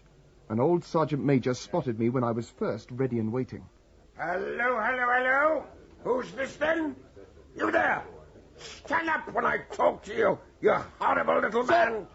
You know who I am. I am the cohort Stapon-in-Chief, and you horrible little... I know a reservation lad when I see one, and you are not one of them. Who are you? I had no option. I briefly lifted the front of my helmet. What? Well, Kargaz. Will you help me? To the last drop of my blood. I've prayed all my life that you turn up. Just give your orders. Meanwhile, in the Mekon's audience chamber... We have observed you Earthmen to be stronger than we thought. Oh, heck. I'd love one of Auntie Anastasia's aspirins now. We have found a way to defeat your planet without giving ourselves too much trouble. You are mistaken, sir. Humans are emotional to the point of weakness. We have ways of playing on that. You will help us. We will not. Never. I think you will. Count me out, you stinking old toad. Hear me. I, the greatest, the all-seeing and all-wise, know how to defeat these zeros. We will send a ship to Earth with pictures of the prisoners, as if injured on landing, but now being looked after. They will make a recording telling their fellow men how good and kind we have been. We will promise those fools on Earth food, but first we will tell them we have to build a transfer station on the moon. And then we will have our telezeros installed, and the Earth, with its great magnetic fields, its minerals and its industries, will be ours to pluck. Its population, our slaves, we will rule the universe. You're balmy. You will pose for some pictures, record your messages, and then you will be spared to work in the mines at our North Pole. I can smell rats of you, but close by. Green, nasty, and putrid. Words, Digby, do not hurt me. Now, we will put Miss Peabody into the gas chamber. What's that? And you may watch her slow and excruciating death on the telescan. I'm sure you'll enjoy it. You swine! Hold on a minute, sir. A message, you said, to home? Yes, I want to tell Auntie Anastasia how much I miss her. Digby, I order you not to give in. We don't have a chance, Sir Hubert. And Miss Peabody might be gassed. Then he winked at me, old Dig. Something was going through his mind. I wasn't sure if I could handle it or not. Sir Hubert refused to talk to me. In his eyes, I was a traitor. and I could hardly explain there and then what I was trying to do. Meanwhile, unbeknown to us... Left! Left! Left! Halt! Position of first degree! Move! Good! Good! The Dapon-in-Chief was a typical Sergeant Major on the face of it. Curling moustaches, blue face, almost purple in parts, the bulging forehead of the true Atlantine Venusian.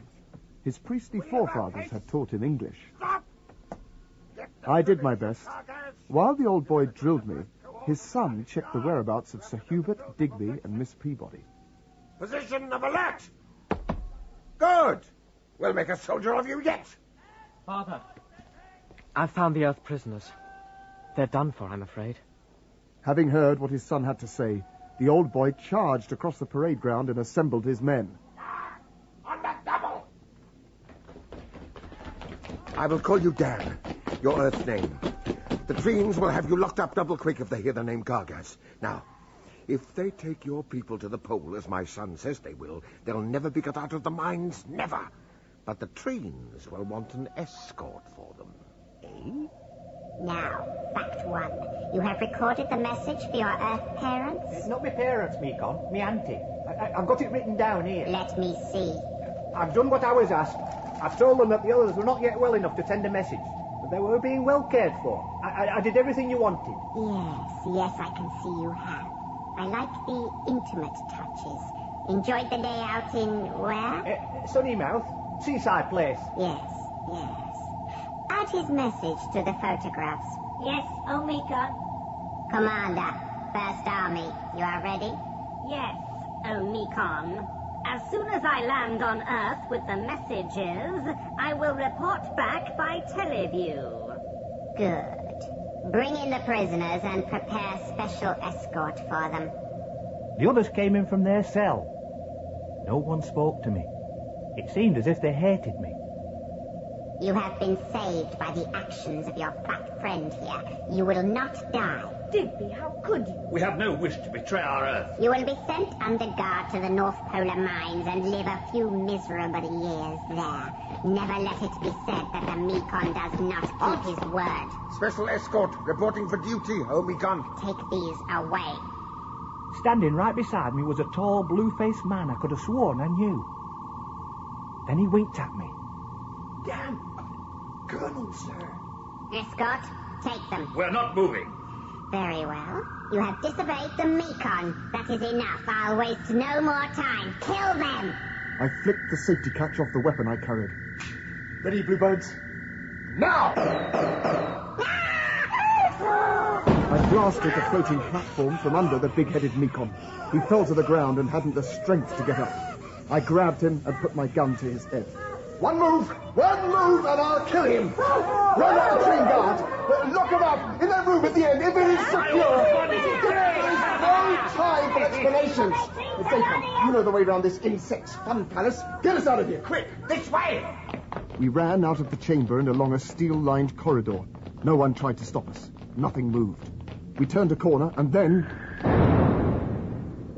Door 77A closed. Monitor them. They have the Mekon. The next Mekon is still a pupa. We cannot let him die. It will take 50 Thanets before our next Mekon is prepared. Isolate them at the top of the building. Televiewers on all corridors. Go right, Dan, and up the stairs. We can't go up much further, Dan. Well, there's only this gallery. Hey, look at that. Hey, just a thing for an escape party. Flying chairs, a ferry bicycle park. Can you work those things, Dapon? Thought control. Too powerful. The Mekon could if he woke up, but he'd direct us straight to the nearest lockup. Can you fly these bikes, Sonda? I will do my best. Well, no one will dare attack us while I have the Mekon under my arm. Come on! All aboard! I have to have help. You must all concentrate. These work on powerful thought waves. I need help to deal with all these spikes. Are you ready? Remember, Dan, keep the Mekon asleep, or his thought power will shatter my grip on the machines. Pleasure. We set off from the bike park out over the city of Montague. Because you look sweet, sat on a seat of a bicycle made for two. Digby, what have you got to sing about? You betrayed us. Me, miss, you better look at the following wind. If they do deliver those messages, my auntie is going to smell a rat. You'll see. Look out behind! Hey! They were coming at us mob-handed, a complete battle squadron. Cease this foolishness. You are surrounded and have no chance of getting away. You fly away, sunshine. If you don't give us a clear sky, I'll snap this Wonder Boy's neck over my knee. It worked, Dan. They're shearing off. Sondar was magnificent. He managed to hold us on course to the space station and the waiting rocket ship. No one gave us any trouble there, once I held up their Mekon by the scruff of his chicken neck. It was easy, and, like a fool, I lost the advantage because it had all been too simple. Hey, whoa, what the... Mekon had been waiting his chance. He flew the bike away from the space station and the rocket ship on the launch pad and out over the purple lake with me still on it. No way could I override his massive brain power. You see, Colonel Dare 2 can play the hostage game. I can sling you off, you little pipsqueak. Do that and the bike will deliver you where I have preset it to go. My guards will kill you so exquisitely, and your friends will die too. They could take the rocket. They won't. They are humans, so loyal, pathetic, sentimental. They will try to rescue you. I have a small surprise for you, Mekon. A present from the Theorons. A demagnetizer. Can you swim? You think I have time for foolish sport? Too bad. I press the button on this and the bike will fall out of the sky and into the lake. It destroys the magnetic field. What's your brain going to do about that? Here goes. You fool!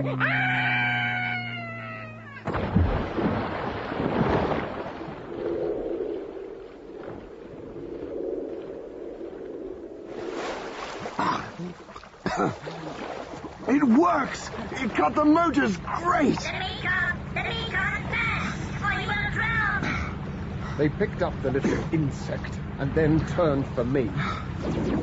Death rays churned up the water around my head. I died.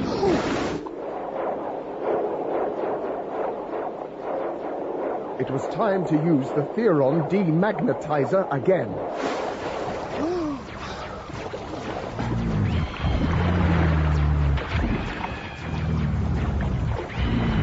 They dropped like stones. They were too busy trying to save the life of the Mekon and themselves to bother much about a lone bike dropping down towards it. Yeah. Sonda, you old beauty! I grabbed the trailing edge of the bike and Sondar steered it ashore.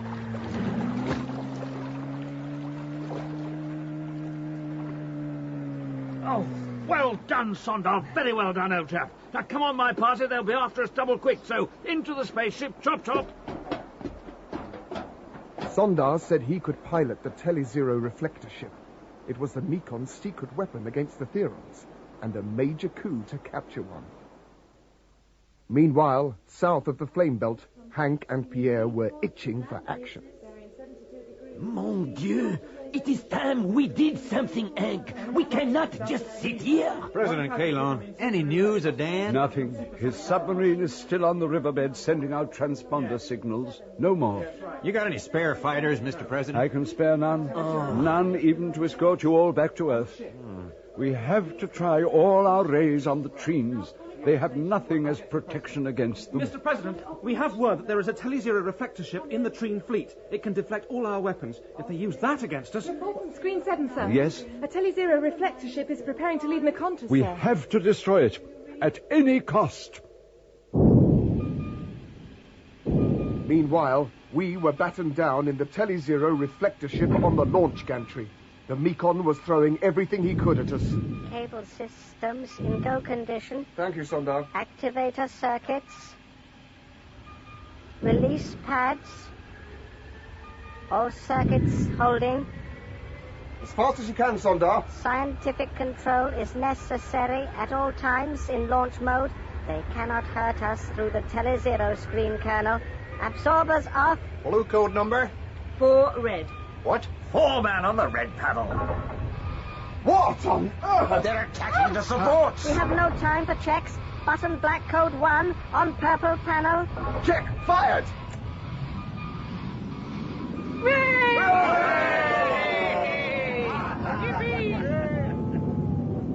The Mekon continued to pour fire into the space station below us, killing thousands of his own people without a thought. We were happily riding into danger as Sondar boosted speed and shifted our trajectory. So the Telezero beam is powerful? Deadly. Its only weakness is that they need a platform in space from which to reflect it, as it only travels in straight lines.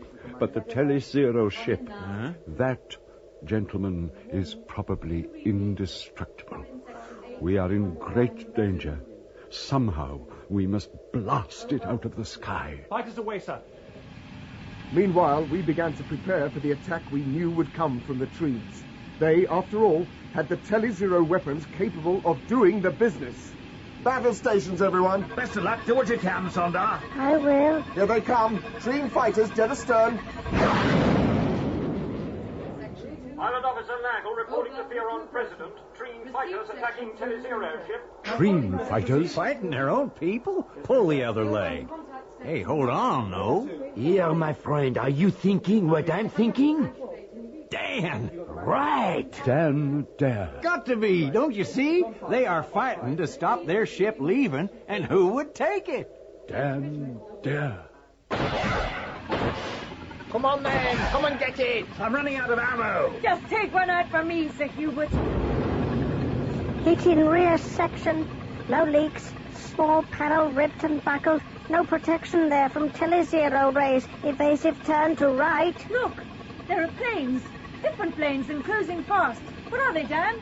Beyond Squadron 4, approaching target. You have to call them off, sir. For Pete's sake, call off your fighters. I'll do better than that. Control to Fighter Wave 1. President Kalon speaking. Orders cancelled. Reflector ship believed carrying Earthman Dare. Engage and take out Treen fighters. Orders received and understood. Great stuff, Prezi, old boy. I want to take a fighter. Go and bash a few noses. Come with me in the command ship. You beauties! Cheeky devil waggling his wings at us. Keep your mind on the job, boy. The best sight I've seen in a long time. Go for 'em, Theron! Come on, you Lord! Come on, you Therons! All right. Is malfunctioning. Don't worry about Put out me, in Dan. place. Circuit 10 in overdrive. Commander, assist crippled Telezero ship. We will take our occupants on board. Theron Fighter Wave 6, take out any stragglers and then act as rear guard. They're running! The Treens are running! Green Commander Tagore reporting, Omicron. You faulty, unbrained fool. You should have kept a reserve. Get out of here and destroy yourself, Chancellor. Omicron, we have every power source channeled into building up the Telezero power chain. We will blast them, their cities, and their Earth friends to dust before it does them any good. Do it!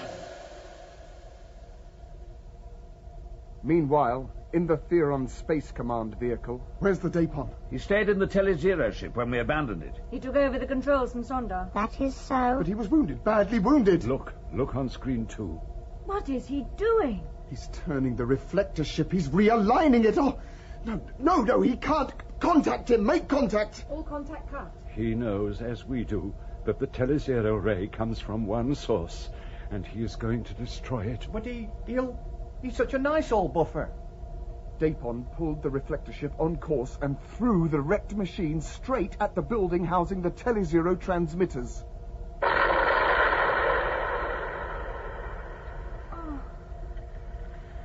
It was Great. Magnifique. I'll go to the foot of The us. end of the Telezero for some time. And the end of a very gallant gentleman.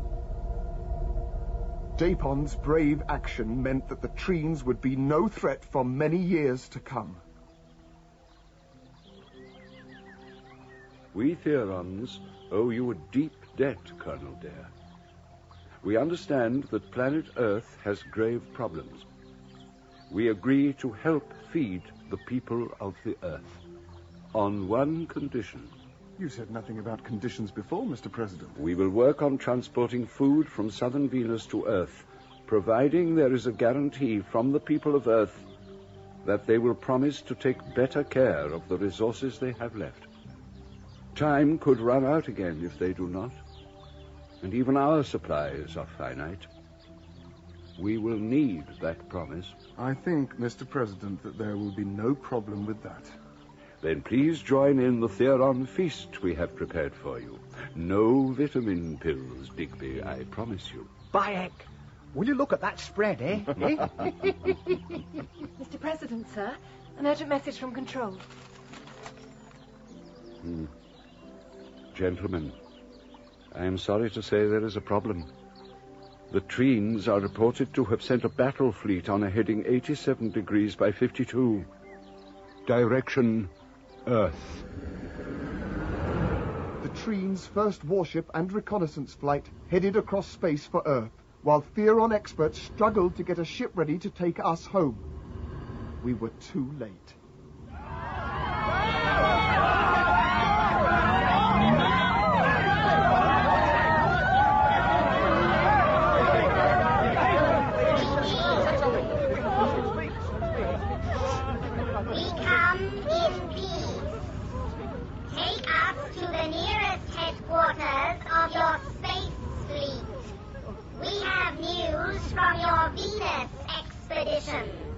Good news. Everyone wanted to believe the Treens. This is the English section of the World News, broadcasting to you on the BBC. The Venusians, who call themselves Treens... Reassuring messages recorded on Venus by the Ranger crew under Captain Dare have been brought by the Treens. The world president is speaking at this historic moment, signing a treaty with our friends from Venus, in which they agree to ferry food and material to Earth as soon as they have set up a receiver station on the moon. And we are broadcasting for the first time the message from Spaceman First Class Digby. Hey, the Treens are a grand lot. We are in an oxygen room in a fine hospital looking out over a beach. It reminds me of our hotel room on that holiday we had in Sunnymouth, Aunt Anastasia. Do you remember? What? In May, wasn't it? Eh? That's it. May Day Sunnymouth. What? It is like Sunnymouth here. Fiddlesticks. By heck. Phone. Give us the phone. Police, that message from Digby in space. Poppycock. I want a word with the chief. Young man, I can have you out of your job in a time to say night. Now, jump to it, Sonny Jim, or else. He didn't know Aunt Anastasia, nor did the people at Space Fleet HQ. Who on earth? Aircraftman Digby's auntie.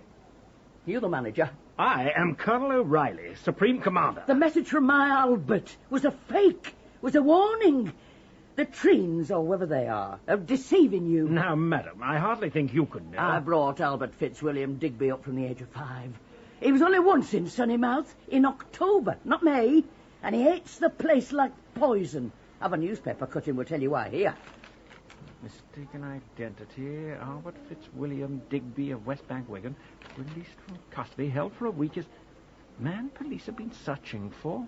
Suspect in the Hammersmith murder. He was in prison, accused of murder all the time he was in Sunnymouth. Wrongfully. And not May either. All wrong. A warning of some sort. May? May Day, he said. May Day. May Day is the international call sign for emergency. Sunnymouth. Wrongfully imprisoned. You're right. I know I'm right. Albert Fitzwilliam Digby is no fool. He knew I'd sort it out. Get me the PM. And a detachment of the International SAS to be put on full alert. This is Dan Dare calling Earth.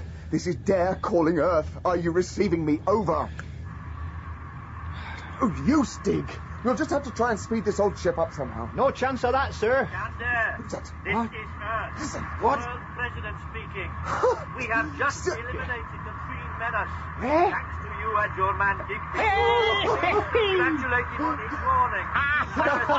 All a huge debt. Thank you. Thank you, Mr. President. Over and out. Digby, we have done it. Aye, good old Auntie Stacia. Oh, forget it. The Therons will help feed the Earth's great work. I think we might say mission accomplished, sir. Goodbye, Mekon. Hello, Earth. Oh, I know what I fancy, sir. I know too, Dick. Fish and chips and a nice long sleep.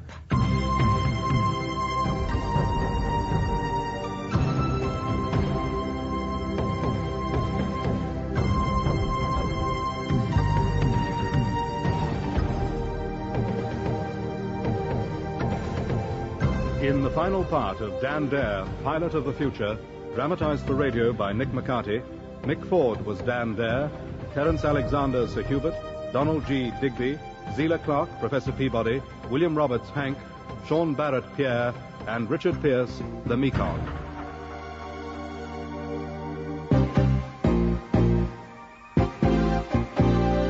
David Googe was Sondar, David King, Dapon, Brian Miller, Ertag, John Moffat, Kalon, Margaret Courtney, Aunt Anastasia.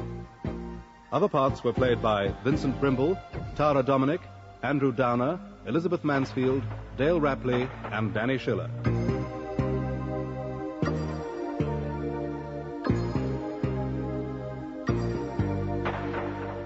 The music was composed and played by Wilfredo Acosta. Technical presentation was by Wilfredo Acosta with Michael Etherden and Colin Guthrie.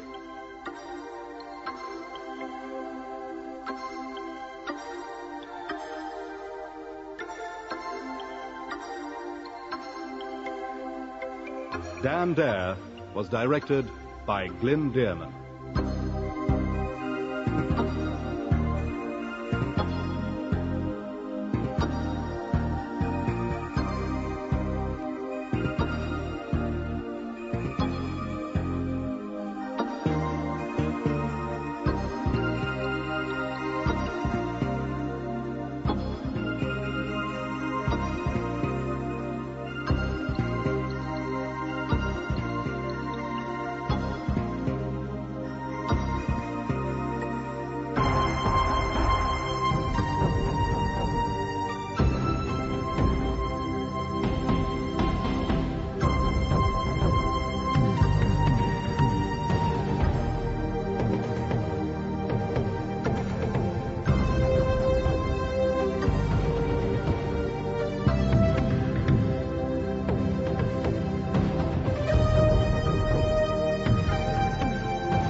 So, this particular morning I woke up as usual, just gone 7:30, rolled out of bed, usual routine, bathroom, put on my school uniform, went downstairs, had breakfast and said goodbye to Mum, out the door, heading for the bus stop, and this moped goes past and backfires, right? Scared the hell out of me, and I wake up. I'm in bed. Took me a moment to get my bearings, and then I realised I'd been dreaming. You know, one of those dreams where you dream you've woken up, but you really were still asleep. Anyway, a bit weird, but you know. So, I roll out of bed, I hit the bathroom, on with the uniform, downstairs, breakfast, bye Mum, out the door, and I'm at the bus stop, along comes a bus. I get on, and just as I'm finding a seat, the bus suddenly lurches, and I wake up. I've been dreaming again. The whole thing. Waking up, getting dressed, bathroom, breakfast, bus stop. I dreamt it all. Not once, but twice. So, you know, by this time I'm beginning to wonder, am I actually awake now? Or am I still asleep? Am I still in dream world? I mean, you know, am I? Because it all seemed real enough. Anyway, this time I think, all right, I'm properly awake. I'm pinching myself to make sure, yeah? I'm slapping myself. Mum asked me what the hell I'm doing, so I tell her what's happened, and she says, listen to me, Alan. I can assure you, son, I'm not a figment of your imagination, so if this is some sort of scheme of yours to avoid going into school today, you can forget about it right now, because you're going. So I finish my breakfast, out the door. This time I get into school, yeah? And all the way in, I'm thinking, when am I going to wake up again? Well, this time, I don't. Until this teacher looms up into my face, Mr. Dufton, really nice guy, taught English, and I was his star pupil, you know? But on this occasion, he's really pissed off with me for some reason, and he roars something at me.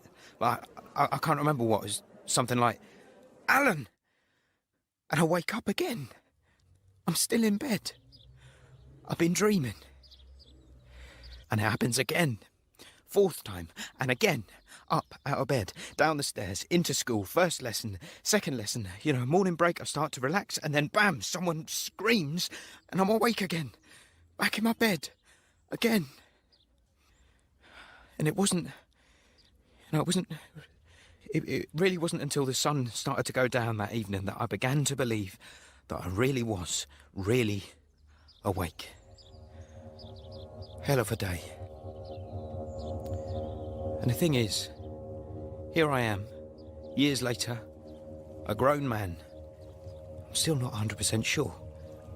I'm still wondering when I'm going to wake up again. Row, row, row the boat gently down the stream. Merrily, merrily, merrily, merrily, life is but a dream. London Particular by Nick Perry. Part 1. Merrily, merrily, merrily, merrily, life is but a dream. Hello, it's Alice, and welcome to my mudlarking podcast, Mudlarking with Alice. I'm speaking to you from Custom House Reach. It's quiet today, just me and the pigeons. Honestly, it's like another world down here on the foreshore. Directly across the river from me is Canary Wharf, and the sun's glinting off all the glass and steel of Docklands. It all looks very imposing and futuristic. But down here where I am, it's so quiet you can hear the water lapping against the pebbles. Can you hear that? Okay. As you probably know, the Thames is tidal, so twice a day when the level drops, it leaves little messages from London's past. Little relics of the people who used to live here. Coins, buttons, bits of slipware, clay pipes. Lots of clay pipes, in fact. We call them the cigarette ends of the 18th and 19th centuries.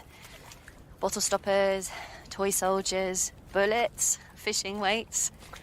All of this history just washed up at my feet. And that's what I'm looking for right now.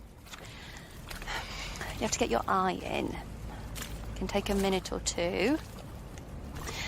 And what you're looking for are straight lines and perfect circles. Kind of shapes that nature doesn't create. Here's one. Let's see. What have we got here? It's a piece of pottery. I'll just give it a rinse, get the mud off it. There we are. So, it's a piece of pottery and it's got a few letters on it. In fact, they spell my name. A-L-I. I think that's a C and an E. Alice.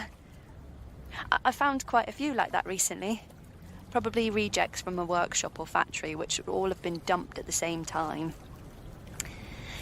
Anyway, carrying on. You know, I love it here. I'm in the middle of London, but looking around me, I can't see a single soul. Not one. The tide comes in quite fast along this stretch of the river, so I'm going to have to keep my wits about me. One thing I should point out is that you can't just toddle along to the Thames foreshore with a trowel in your hand and start hunting for treasure. You have to apply for a licence from the Ports of London Authority. Oh, look! Here comes the clipper. Probably heading for Greenwich Pier. We'll just wait for it to pass. You'll hear its wake wash up on the foreshore in a moment, and that'll stir up the silt. The Thames is a muddy river, of course. A brown river. Always has been, always will be. That's natural, and actually it's a good thing for mudlarking because mud is anaerobic, which means that it doesn't contain oxygen, so it preserves materials which would normally decay, like wood or leather or even fabric. So you might even pull a medieval shoe from the mud, and people have. If you've listened before, you might have heard me mention my brother Alan, the person who introduced me to mudlarking. He found an entire intact medieval shoe with the imprint, the shape of someone's foot still visible in the leather. Someone who'd been dead for 600 years or more. And that's the thing. You can't help when you pick something up like that. You can't help wondering about it. Who it belonged to, who they were, what their life was like. Shit. Hi, Mum. Alice? Yes, Mum, it's me. You phoned me. I know I phoned you. Where are you? I was expecting you to call. I'm at work. Can I call you back? You don't sound like you're at work. You sound like you're outside. Mum, I'm at work. I'll call you when I'm leaving, okay? What? Look, I can't talk now, Mum. I have to go. Something's come up. I have to go. Bye. Hey! Excuse me? Excuse me, hello? It's all right. There's no need to be afraid. I'm not going to tell you off. Do your parents know you're here? Only you're a bit young to be on the foreshore on your own. It can be dangerous, you see. The tide comes in quite fast. My name's Alice, by the way. What's yours? Does anyone know you're here? Any grown-ups? Do you live in the flats? Is that where you're from? Look, the tide's starting to come in. I really think you should come with me. You won't have to hold my hand or anything. Just follow me. Bugger off! So you can speak. Go away. What's your name? I ain't telling ya. Why not? You shouldn't be here. Why not? This ain't your patch. Isn't it? No. Where are your parents? Ain't got none. So who looks after you? Carrie. Who's Carrie? Mind your own business. Is she your sister? Might be. Or where is she? Somewhere round. How old is she? She's a jolly big girl. I see. And how old are you? I don't know. You don't know how old you are? When's your birthday? Eh? Do you know when your birthday is? What's the river called? Do you know? Yeah. What's it called then? Some call it Thames River. And what country is this? London. Well, that's the city. What's the country? Have you heard of England? Yeah. Do you know where it is? In London. I'm going back to the stairs. Why don't you come with me and we can look for your sister? Where are you going? No, don't go that way. There are no stairs that way. If the water rises, you'll be cut off. Please, come with me, otherwise I'll have to call the police. I'm not leaving you here, do you understand? Where are you going? Come back! Wait! Where are you? Where did You think I'm some sort of idiot, do you? Mum. I know exactly where you were. You weren't at work. You were down by the flippin' river, weren't you? Look. I wish you wouldn't go down there, Alice, love. It makes me anxious to think of you down there. It's dirty and it's dangerous. Mum, it's not dangerous. It's dangerous. You said so yourself. I listened to your radio show. It's not a radio show, Mum. It's a podcast. Well, whatever it is. You said the tide comes in and you could be cut off or whatever. And I don't like to think of you taking that risk, Alice. I've already lost one of my children. I don't want to lose another. Mum, I'm just about to go down the tube. I'll call you when I get home, okay? Are you not coming round for your dinner? I wasn't planning to. I'm actually quite tired. Do you mind? Sorry. No, well, you do what you like, love. I'll be fine. Don't worry about me. Mind the gap between the train and the platform. This is Excuse me. Tower Hill. Sorry. Excuse me.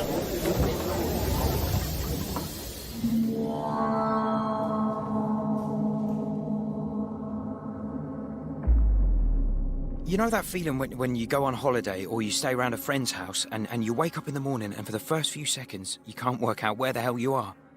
Well, it was like that for me all the time. Because I'd never wake up in the same place where I'd fallen asleep. Ever. I mean, yeah, on occasions it'd be like I'd pass out in a shop doorway and wake up in the cells, but other times it was, well, it's not so easy to understand. Once I woke up in the 1800s. God's honest truth.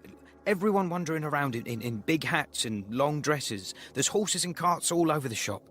And another time, it must have been even further back because I could see the Dome of St. Paul's, but I mean, nothing else made sense. I thought people couldn't see me until this kid came up to me and she just looked at me and ran away. It got to the point where I was afraid to fall asleep. I thought maybe if I stayed awake for long enough, I might be able to break the cycle, you know? So I'd drink a lot of coffee and eat a lot of ProPlus and go for long walks. And the longer I stayed awake, the more I'd find myself thinking about deep stuff, you know? Like the kind of stuff you think about when you're a kid, but then you stop thinking about when you're older. Like, why am I me? I mean, yeah, someone has to be me, I get that, but why me? Why not someone else? Why is it me looking through these eyes, hearing through these ears? And why was I born now and not in the past? Why was I born here and not somewhere else? And at the worst times, I find myself looking at a pigeon. Yeah, for example, like just some mangy pigeon hobbling around trying to find something to eat, and wishing I could change places with it.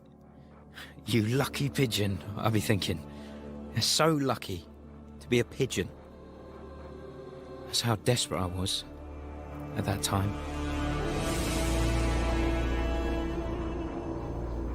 Hello? Hello? Can you hear me? Hi, Alice. Yes, I can hear you.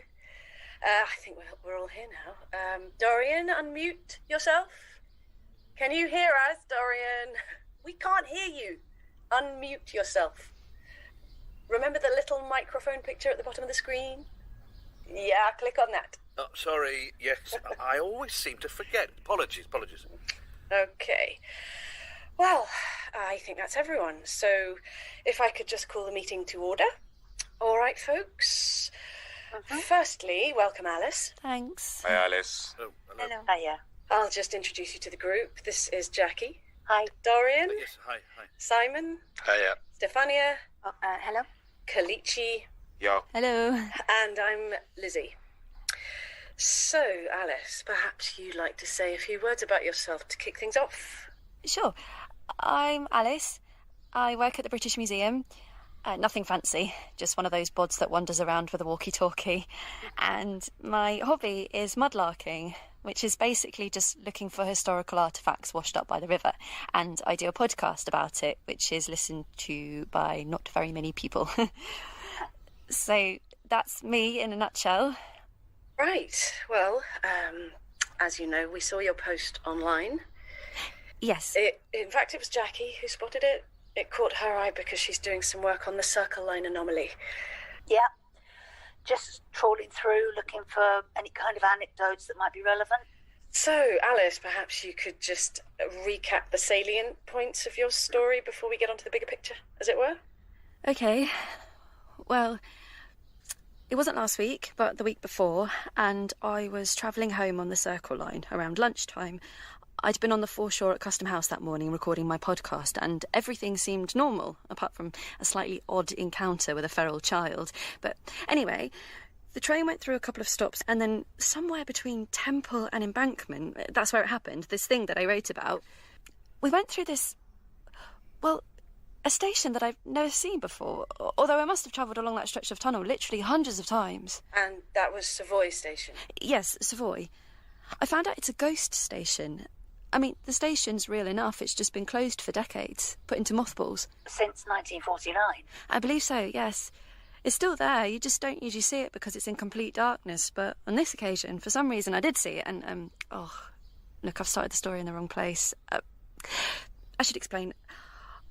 I have a brother. I had a brother called Alan. And for all I know, I may still have a brother called Alan, but he went missing several years ago.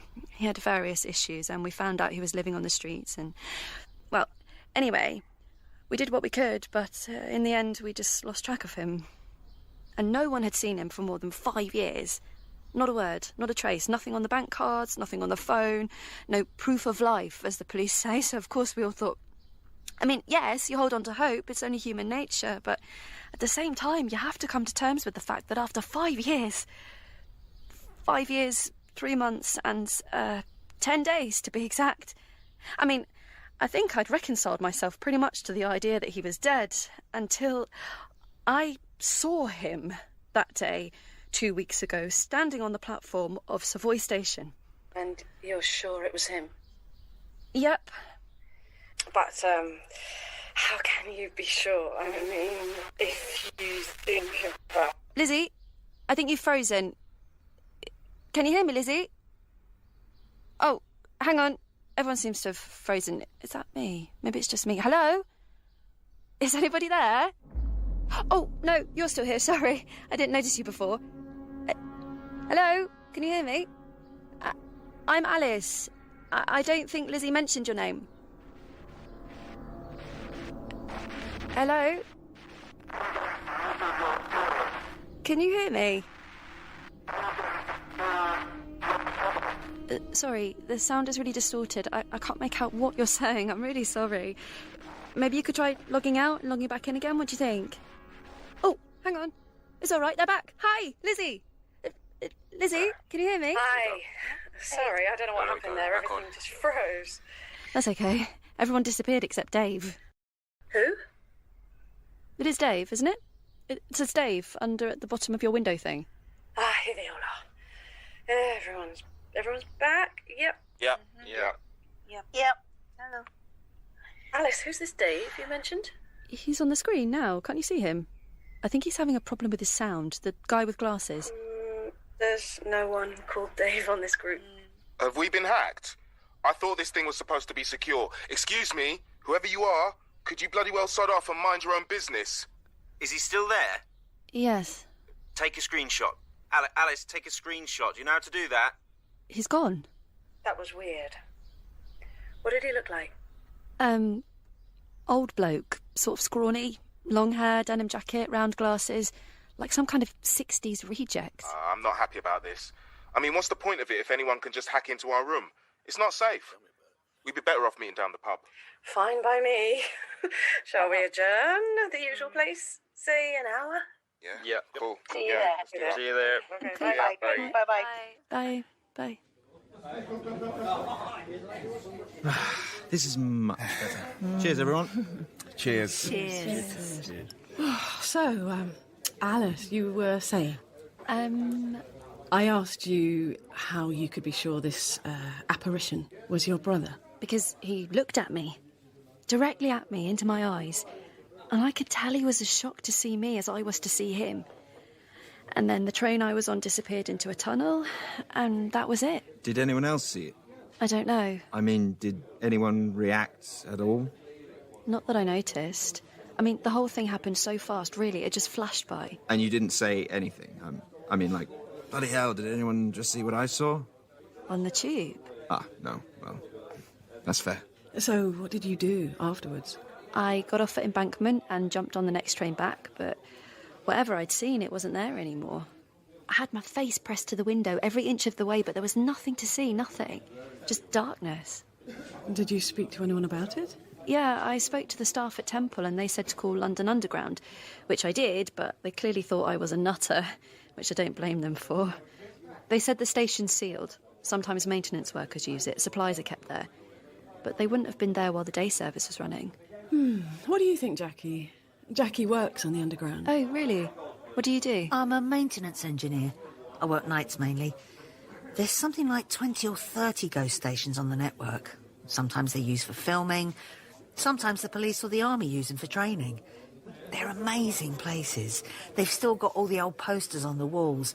Craven Ace cigarettes, Bass beer, Ivor Novello at the Wimbledon Theatre. Well, apparently no one was using Savoy Station that morning. Place was locked up and the lights were off. And that's when I thought I should put something on social media. Out of desperation more than anything. So what do you reckon? Am I losing the plot? No. Not at all. No. We've all had strange experiences. That's what brought us together. Most of us have lost people. I'm sorry to hear that. Dorian's daughter? Yes, she went missing in 1990. Her first year at university. Her name was Mary. She'd be 48 this year. The police investigated, of course, but, well, they didn't find her. Jackie, you lost your uncle, didn't you? Uncle Bill, yeah. Went out for the papers Sunday morning, never come home. 1988. I was only little. Family never got over it, not really. I mean, how can you when you don't know what happened? Stefania lost her husband, Chris. 3 years ago. He was 40. Every day I think he will come home, every day. My life, stopped. Same for everyone. In my case, it was my partner, Ian. He went missing 25 years ago. In fact, it happened while we were investigating the phenomena that we investigate. The thing is, when you say phenomena and investigate, it makes it sound more scientific than it actually is. Let's not get into that now, Simon. Sorry, Alice. Right. So, as I understand it, you believe that these disappearances can be explained? We think that there may be anomalies in the structure of the material universe, cracks through which people fall. But before you dismiss it out of hand, let me give you an example. In 1893, a man came before Middlesex magistrates, charged with vagrancy and drunken behaviour. This is from the historical record. You can read it online in court reports from the Uxbridge and Harrow Gazette, dated the 10th of December, 1893. The man's name was Henry Wotton, and he came from the village of Homewood in Oxfordshire. The police constable says that at the time of his arrest he was, quote, raving and claiming to have come from the future. He was convicted of a breach of the peace and fined 9pence, and that's the last we hear of him. Now, when we search the parish registers for the village of Homewood in Oxfordshire, we find no trace of any Henry Wotton, no birth record, no baptism, nothing at any point in the 19th century. However, if we extend our search, we find a Henry Wotton born in the village of Homewood in Oxfordshire in 1971 and reported missing in 2003. There are newspaper reports in the local paper from that time about the police search and appeals for help from his elderly parents, but he was never found. He disappeared without a trace. Right. Or he could have been abducted by aliens. Oh. Sorry, just trying to break the ice. You'll get used to Kalichi. It's a sort of self-deprecating reflex that we all have. And to be fair, what we investigate does sound ridiculous. The circle line anomaly, for example, it's nuts. Jackie, why don't you tell Alice all about it? OK. So, as I said, my job is maintenance on the circle line. Basically servicing and replacing track. So, this particular shift, it's 3 a.m. I'm at Monument, and my manager sends me up to Liverpool Street to collect some piece of kit. Walking, you understand? I'm walking down the tunnel, 3 a.m, have my headphones on, I'm in my own little world, right? It's about a mile. And when I get there, I call him. He says, where are you? I say, I'm there. He says, where's there? I say, it's where you sent me, Jim. I'm at Liverpool Street. He says, how did you manage that? You only left 4 minutes ago. And I say, well, in that case, I must be Usain Bolt. He says, you're telling me you walked from Monument to Liverpool Street in 4 minutes? I said, Jim, I don't know how long it's taken me, but I'm telling you, I'm at Liverpool Street now. I'm on platform 3, and if you don't believe me, look at the screens. I'm waving at the cameras. So he looks, and there I am. And now he thinks the whole thing's a wind-up. He says someone must have drove me from Monument to Liverpool Street just to get a rise out of him. But that's not what happened. No joke. I walked 1.5 miles in less than 4 minutes by the clock. And that's what we call the circle line anomaly. And there are other documented cases. But the fact that we've documented stuff doesn't prove anything, does it? We're not claiming to have proved anything, or even to have understood it. We're just saying, this is what we've found, this is what we've seen. Of course, it's all very anecdotal and unscientific. I know whereof I speak, having earned my daily bread as a scientist for many years. Oh? I was a professor of nutrition at King's. I see. Science is all well and good, but there is more in heaven and earth than is dreamt of in your philosophy, Horatio. Just because Shakespeare said it doesn't prove anything either. Look, If I ask you to describe the colour red, can you do that? Who? Me? Alice. Describe the colour red to someone born blind. Someone who's never seen a tomato or a London bus. Right, well, that'd be tricky. And yet, you would agree the colour red exists. Yes, of course. Those of us lucky enough to have been born with eyesight have seen it and know instantly what it is, but none of us could possibly describe it to someone who has never experienced it and hasn't the capacity to experience it. Right. You see, some things can't be described. They can only be experienced. Physics can describe the causes of redness, in terms of optical nerves and light wavelengths and so on, but it has no language to describe the colour red itself, and yet the colour red exists. Time, ladies and gentlemen, please. Finish your drinks, please. And let's hope you've got homes to go to. I have. Bye, Alice. Bye, everyone. All right, then, guys. See you. Okay. Bye. See ya. Right, safe Bye. Take care. Hey, I've got your number. Can I add you to our WhatsApp group? Then you'll get a better idea of what we're about. No obligation to join in. Okay, yeah, that would be good. Add me, definitely. Okay. Take care, then. You all right getting home? Fine, thanks, yeah. See you later, then, Simon. Yeah, see you, Lizzie. Hi. Hello. Are you walking to the tube? Yes, Camden. Mind if I walk with you? No, not at all. I'm Simon, by the way. Yes, I know. We just met. Oh. So we did. What do you make of it all? I don't know. I mean, lovely people. Oh, yes, yeah. How did you get involved? Oh, Lizzie's my mum. Oh. Yeah, and Ian was my dad, the bloke she mentioned who went missing. Oh, right. I didn't realise.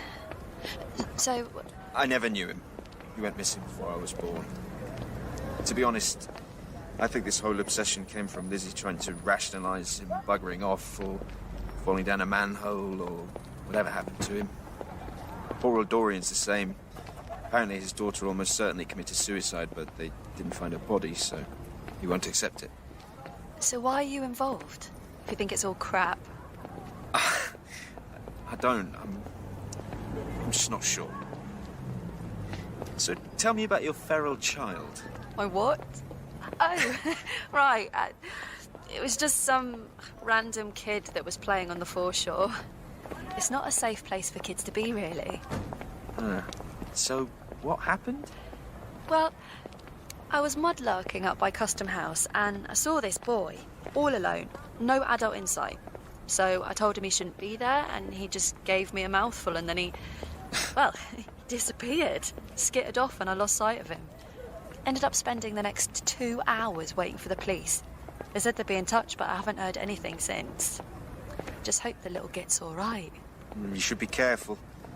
At the risk of sounding like a character from Doctor Who, this is powerful stuff we're dabbling in, this space-time anomaly stuff. And we may not be the only people interested in it. So who else is? We don't know. We just know that strange things happen from time to time.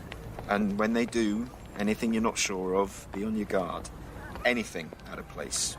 A feral kid on the foreshore, an uninvited guest at a video conference. Yeah, that was spooky. Which way are you going? North. Ah, okay. I'll say goodbye then. Actually, don't.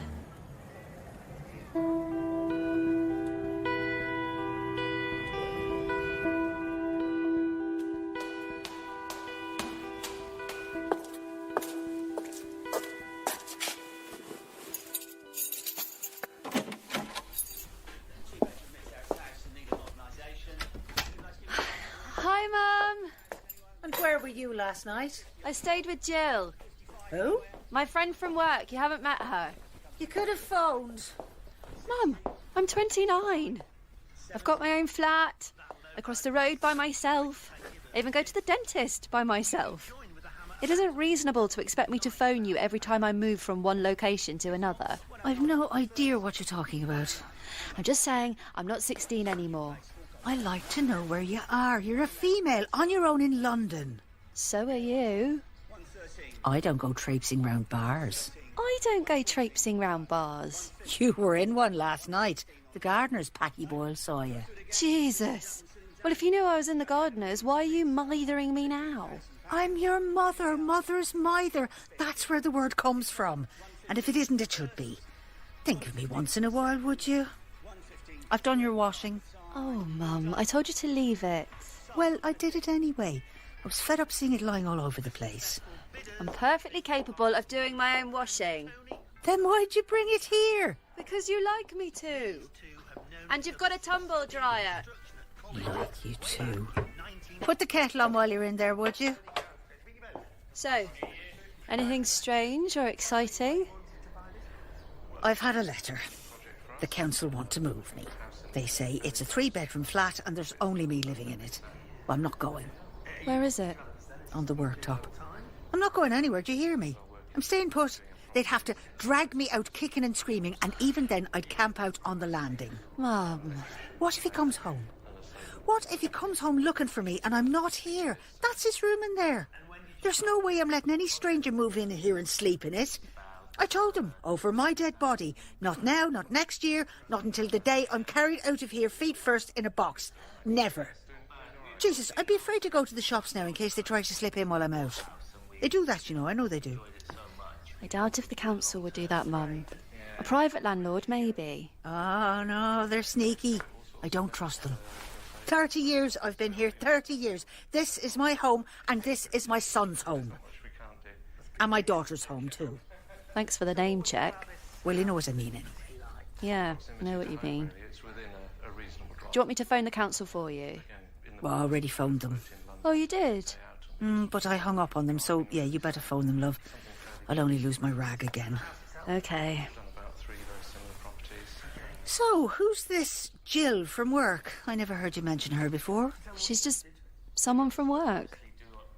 A new friend? Yeah, a new friend.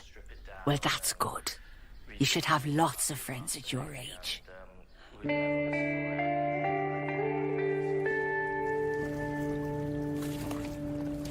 Hi everyone, it's me, Alice, again. And today, in a slight change of emphasis, I'm going to be interviewing my new friend, Lizzie Ray, who'll be telling us about London's quantum gateways. Bear with us if that sounds a bit technical. It's still history we're talking about, in a way. Would you agree, Lizzie? Yes, in a way. So, what are these gateways? Well, we call them thresholds, but you can call them what you like. Gateways, portals, wormholes. Thresholds, then? In the universe as we know it, there are 3 spatial dimensions. Height, width, depth. And a 4th dimension, time.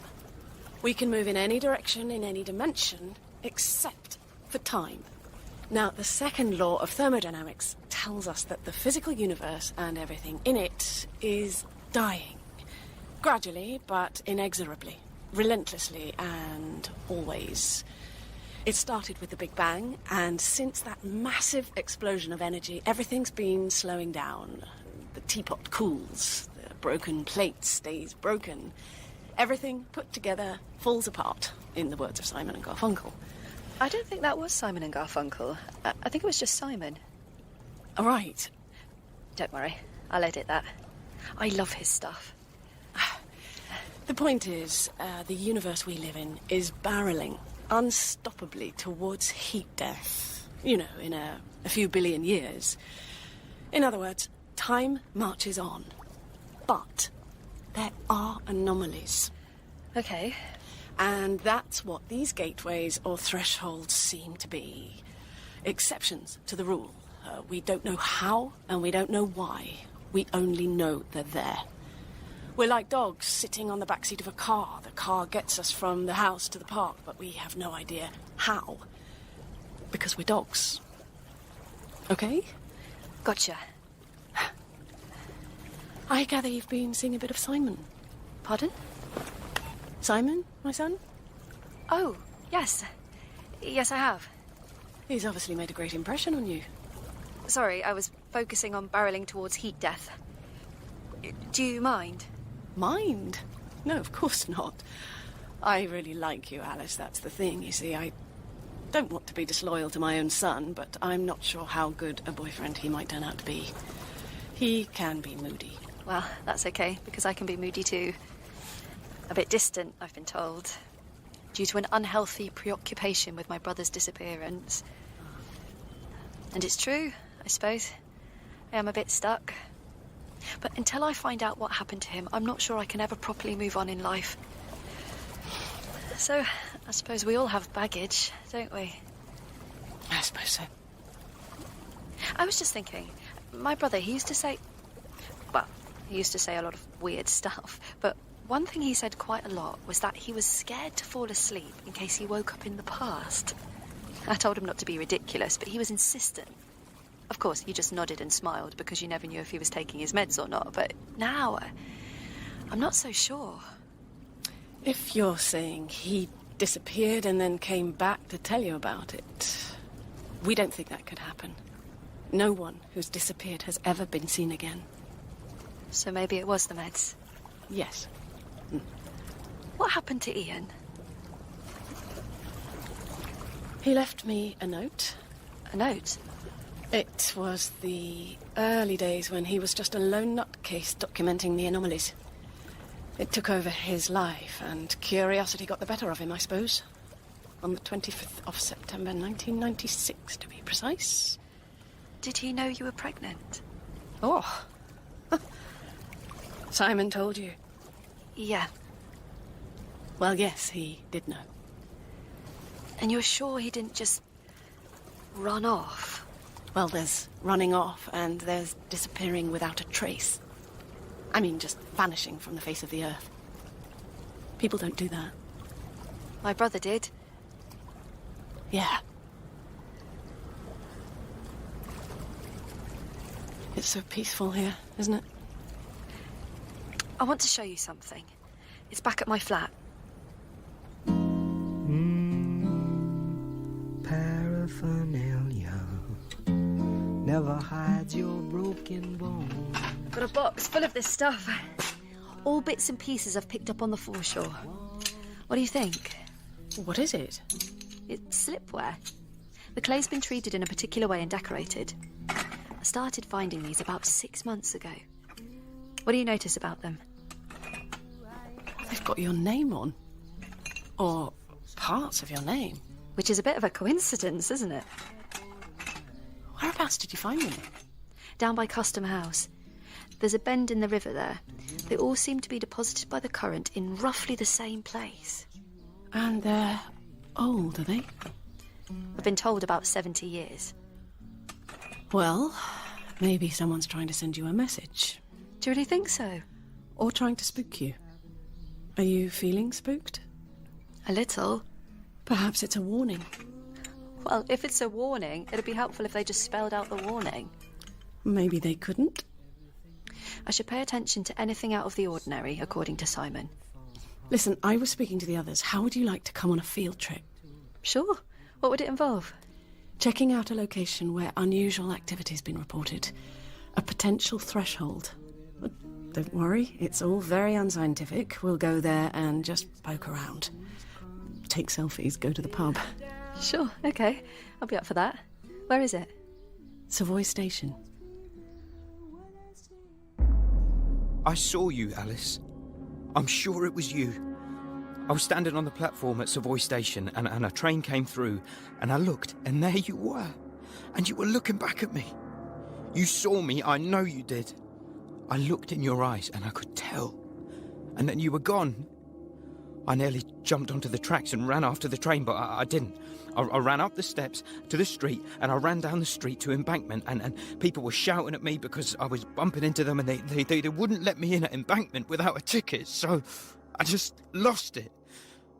I lost it and I chinned the bloke standing in my way. I know I shouldn't have. I'm sorry, Alice. I'm always making the wrong decision, but I didn't know what else to do. He wouldn't get out of my way, so I knocked him down and then the police came and I got in a fight with them, and then they threw me in a van, and they took me somewhere, and then they threw me in a cell. But it's not like the cells at home, Alice. It's dark. It's dark all the time, and it's like being buried alive. And I'm scared, and I don't know what to do. This is a message for Alice Ryan, 24 Archway House, London, N19 5WZ. Please help. Please come quickly.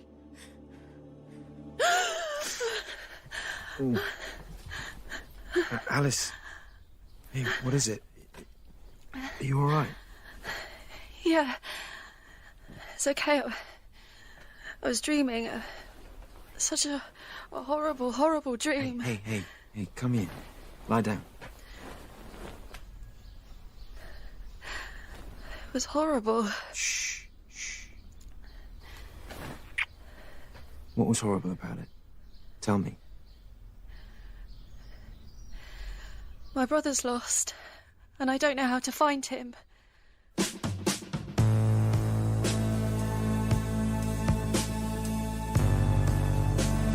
In London Particular, Alice is played by Scarlett Brooks, and Alan by Ian Dunnett Jr. Alice's mother is Jane Whittenshaw, Lizzie Emma Handy, Dorian Roger Ringrose, and Simon is Joseph Eyre. Kalichi is played by Stefan Adegbola, Stefania Charlotte East, and The Child by Aaron Gelkoff. London Particular is written by Nick Perry, and the director is Sasha Yevtushenko.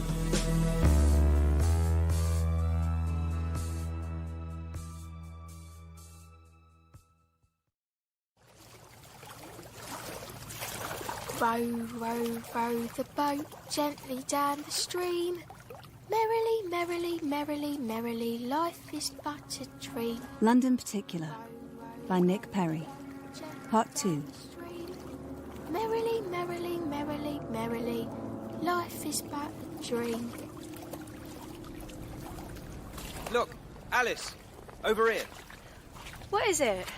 It's an almost perfect late 17th century pipe with nearly the entire stem intact. Oh, right. That's good. You can dig it out if you like. No, it's okay. Oh, come on. No, you're the expert. I might break it. You'd be the first person to pick it up and handle it for centuries. Don't you think that's amazing? It's all right, Alan. You do it. I'll watch.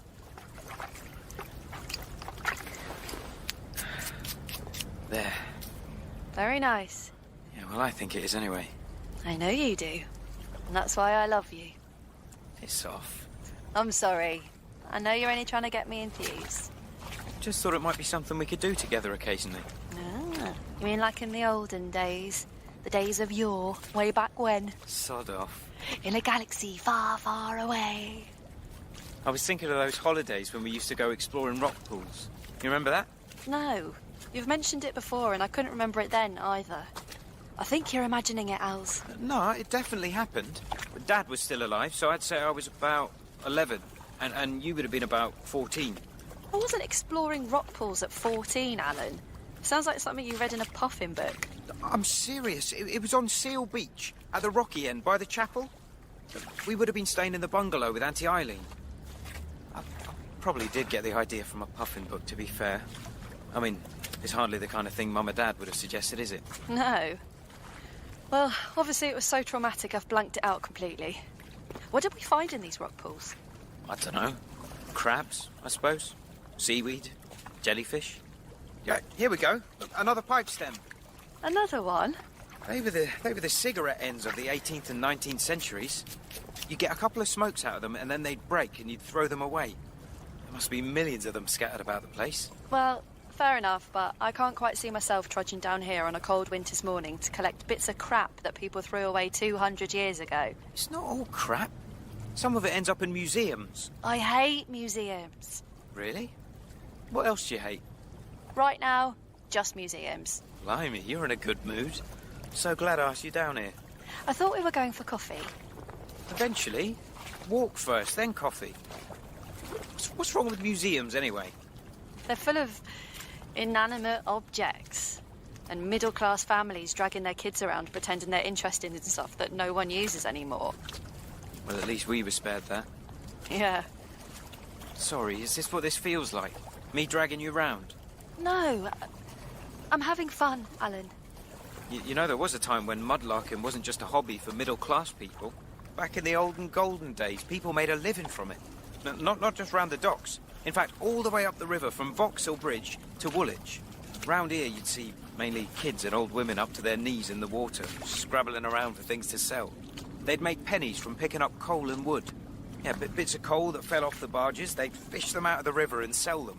Or chips of wood that floated down from the boatyards, they'd fill baskets with them and make maybe a shilling on a good day. Enough for a pound of bread and a pint of beer. Yeah, they could sell anything they found. Bits of rope, bits of canvas, or iron rivets, whatever the river brought them. And if it wasn't bringing enough, they might jump on a barge when no one was looking and throw the coal overboard for their mates to pick up. Yeah, then the river police and the boatmen would chase them, and if they caught them, they'd chuck them in the river. That's not very nice. Well, they weren't very nice times. You seem to know a lot about it. Well, I saw it with my own eyes, didn't I? Back in the day, way back when. When was that? 1860. Oh. Yeah. Oh, yeah, of course. I was forgetting. Very territorial, mind you. You wouldn't want to step on someone else's patch without being invited, or you'd risk getting clumped. The kids were completely feral. Have you ever spoken to Mum about any of this? No, she wouldn't understand. It'd worry her. You know how she worries about things. That's what old people do, isn't it? Worry, complain, resent. Has it been happening much lately? These little trips to the past? Episodes. Millie calls them. The nurse at the drop-in. Your episodes, Alan. No, not so much lately. Have they changed your medication? They're always changing it. It's hard to keep track, to be honest. But you're keeping up with it, are you? Taking it when you're meant to and all that? Yeah, and all that. But I mean, what I don't understand is, if my episodes are just happening up here in my nut, then how do I know all this stuff? How do I know that in 1860 you could get a penny halfpenny for a basket of canvas scraps at Moulton's, the boat chandler on Millwall Dock? Maybe you read it somewhere. Maybe you read it and forgot that you'd read it. No. I don't forget. I remember everything. You're the one that forgets things, remember?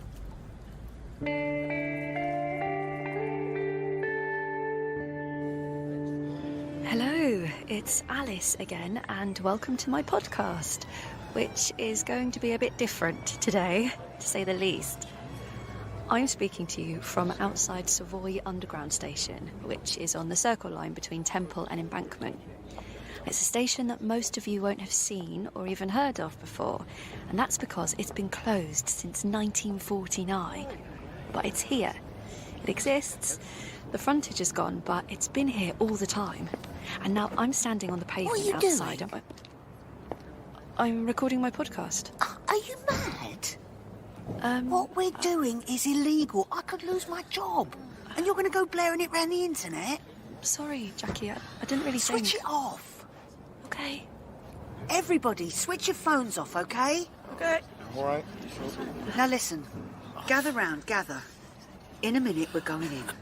There's a door down this alley on the right. It's a black door, unmarked. It leads us into the old ticket hall. Mind the steps on the way down. I'll go first and unlock the door. The rest of you follow one at a time, okay? Yeah. Okay. Casual as you like. Don't attract any attention to yourselves. And once we're inside, I'll lock us in. Now, be careful. It's pitch dark in there. Don't make a move unless I tell you to. Keep your torches off. We don't want anyone to know we're here. We're going down some steps to the westbound platform, which is where Alice saw her brother Alan. Okay? Mm-hmm. Yeah. Any questions? No. No. All right. No. I'll start. Lizzie, you come after me. The rest of you follow. Okay.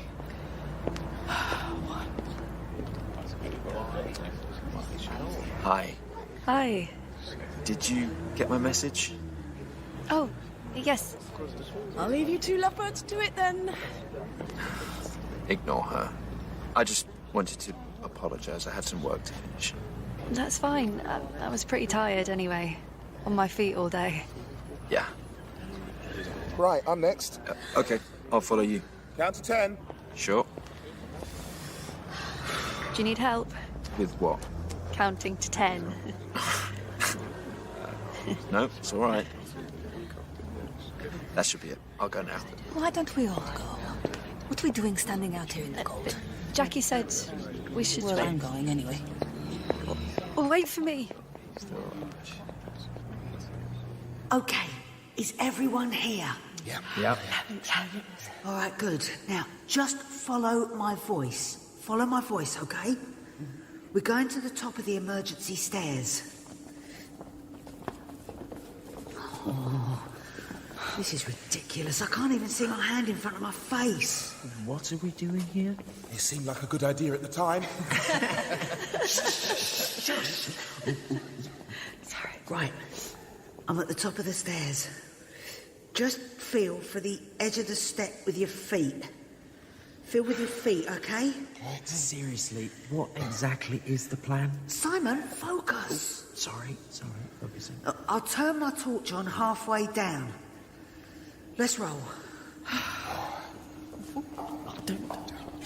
Oh, just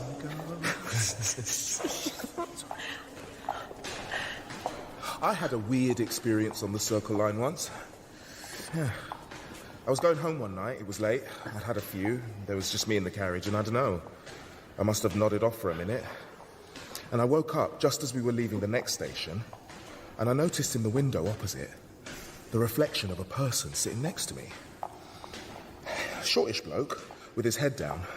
In fact, he was so short, at first I thought he was a kid, because his feet didn't touch the floor. Oh. And it seemed a bit of an odd place to sit because there was no one else in the carriage except me and him. And I thought his head was down because maybe he'd fallen asleep. So I glanced at him out the corner of my eye. And the thing is, the seat next to me was empty. And I looked back at the window, and he's still there in the reflection. Only now his head's up, and he's staring at me. And he's got these really sharp teeth. And he's baring his teeth, and he's staring at me. And then he starts turning towards me. So I just shut my eyes, and I kept them shut until we came to the next station. And as soon as the doors opened, I jumped off and ran. Totally freaked me out. Did you just make that up? No. Oh, come on. It happened on my life. Can you put your torch on, Jackie? This place is starting to get to me. Yeah, sure. There. Oh, God. That's much better. Okay, Alice? Yeah, fine, thanks.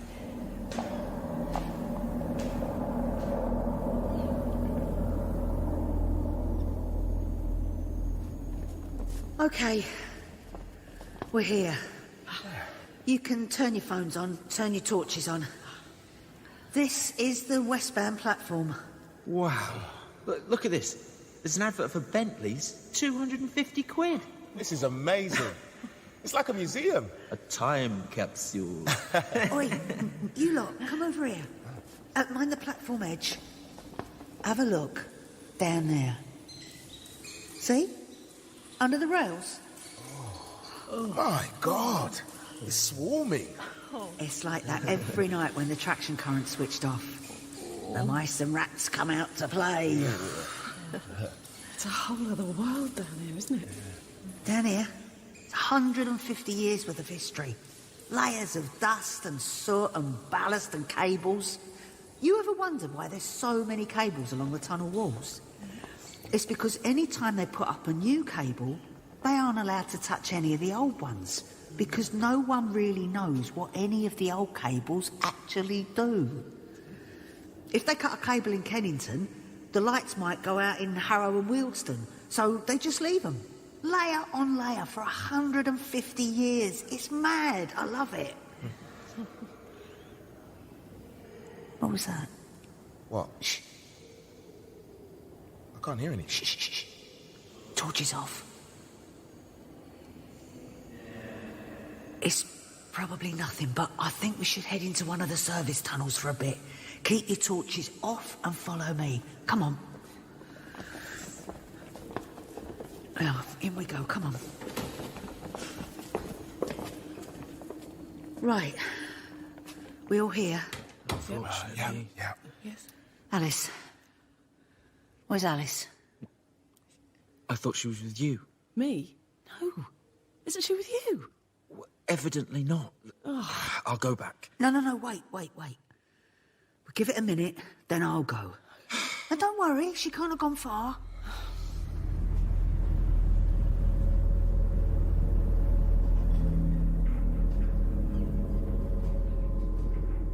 Hello, it's Alice again, and welcome to my podcast.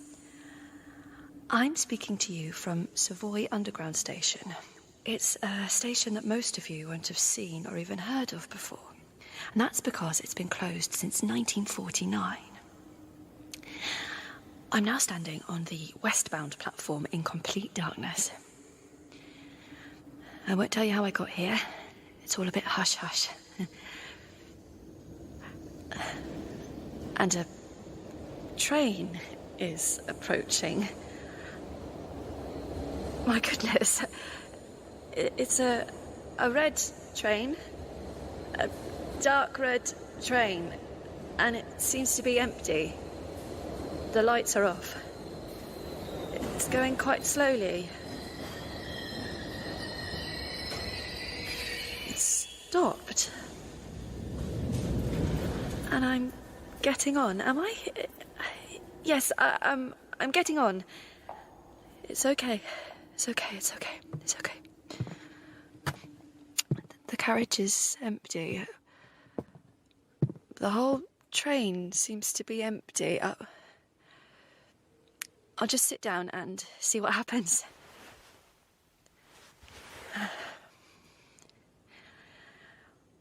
My name is Alice Ryan, and this is my testimony.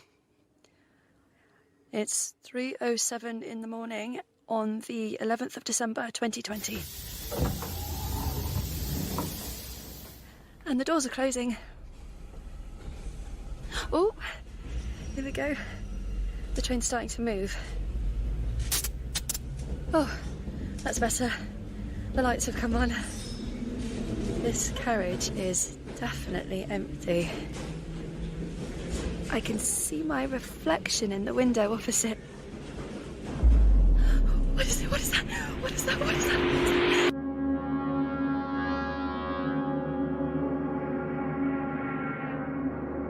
And what exactly was it you saw? I don't know. It was just a feeling. The most awful feeling.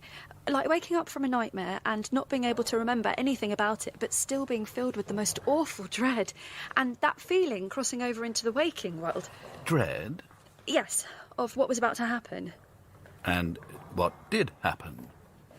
Well, I suppose I must have passed out, because I remember coming to and the carriage was full of people and they were all looking at me.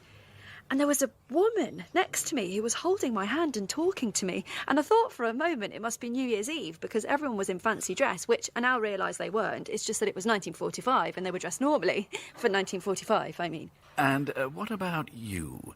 How were you dressed? The same as them. And who was the woman speaking to you? Jill. Oh, Elsie. What? Elsie, are you all right, dear?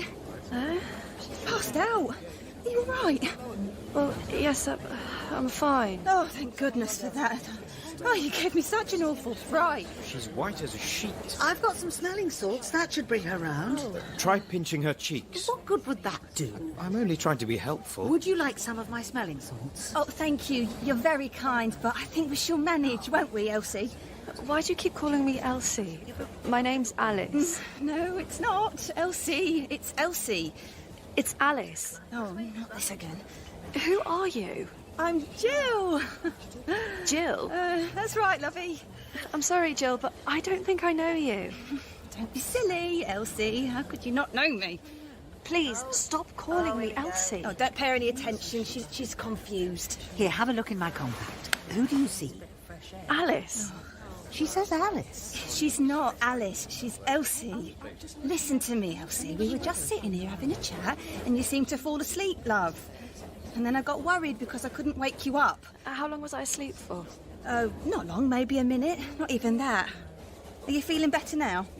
I think so. I think you've had another one of your turns. I think we should get off at the next stop. You've been looking peaky all day, to be honest. I think you could do with some fresh air. Could you give us some room, please? The lady's fainted. She needs air. Air, she needs air. Stand back, please. Here we are then, Victoria. We can walk home from here if you feel up to it. Can you stand up, love? Lean on me. Come on. Excuse me, please. Stand back. Can you let us out, please? Give way. Gangway. It was weird. I looked around. Everything was familiar but different. It was a tube platform with the same puke-coloured tiles, but there were adverts for Craven A cigarettes and Bass beer and Ivor Novello appearing at Wimbledon Theatre, and there was the smell of diesel and tobacco smoke. There were escalators, but they were the old wooden ones. Steady as she goes, Els. Hold on to the rail. I was saying to Mr. Ryan only this morning, you're working poor Elsie far too hard. She's not strong like the rest of us. Mr. Ryan? That's my name. Alice Ryan. No, it's not Elsie. It's Elsie. Elsie Dunn, remember? No. Well, you don't, but I do. I'm telling you, I'm your friend. We live together. We work together. We've known each other all our lives, you and me. I'm Jill. Jill Mayhew. Jill from next door. She was gripping me quite tightly by the arm and steering me up the steps, this woman I'd never met before and who'd known me all her life. And when we reached street level, that's when it really hit me. Just it was like the first time I arrived in New York. I remember coming up the subway somewhere in the middle of Manhattan, and the cabs were yellow, and there was steam coming up from the grates, and there were canyons of skyscrapers and cops with guns, and it was all so familiar. It was like stepping into the middle of a movie. And that's what it felt like, walking out of Victoria Station that day, walking down Belgrave Road to Pimlico. It was like being in an old movie. The trams, and everywhere men in uniform, and the women in vintage dresses, and horses and carts going over Vauxhall Bridge, and everyone wearing hats, even the children. And all of it so vivid, like a new print of an old movie. It was sensory overload, you know. It was almost too much to take in. It was ridiculous. I mean, unless I'd had a complete mental breakdown, I'd actually done it. I'd actually travelled through time. And look, you know, if you're thinking, what the hell has she been smoking? I wouldn't blame you for a second. I'd be thinking exactly the same thing in your position. I mean, it's insane, right? Absolutely stark staring bonkers. Evening standard. Get your standard. Evening standard. Thank you, sir. Berlin falls. Russians surround Berlin. Get your standard. So I'm guessing it's 1945, right? You know what year it is. I don't. I really don't. Am I right? Is it 1945? Elsie, get a grip. Look around you. Do you see where you are? Well, yes, it's Vauxhall Bridge, but... I mean, look, you can see the Houses of Parliament. I've never been able to see them from the bridge before. I suppose there must have been buildings in the way. What buildings? When? Buildings that haven't been built yet. Funny, isn't it? I can remember the future. Now, Elsie, really, you must stop talking like that. At least keep your voice down or people will think you're a loony. And you'll end up in the loony bin. Well, maybe I am a loony. Now, just you come here, young lady. We've been through this before, and we're not going through it again. We'll go home and we'll put the kettle on. And if you're not right by tomorrow morning, I'll be taking you to the doctors. No. Look, I don't know who you are. Oh. And I'm certainly not going home with you. Well, where are you going to go then? Do you want to sleep on the streets? Have you got money for a hotel? No. Well then, I suggest you come home with me, seeing as it's where you live. And where's that then? 3rd floor, 6 Wilton Street, SW1. Ring any bells? Come on.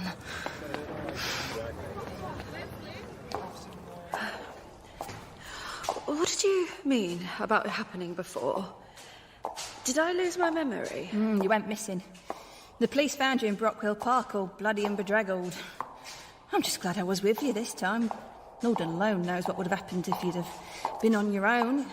How long was I gone for? A week. You couldn't remember who you were then either. But it all came back to me, did it? Eventually, yep. And now it's gone again.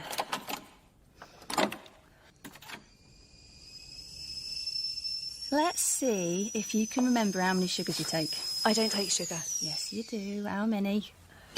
2? 1. If you say so. You watching your figure. Smoke? No, thanks.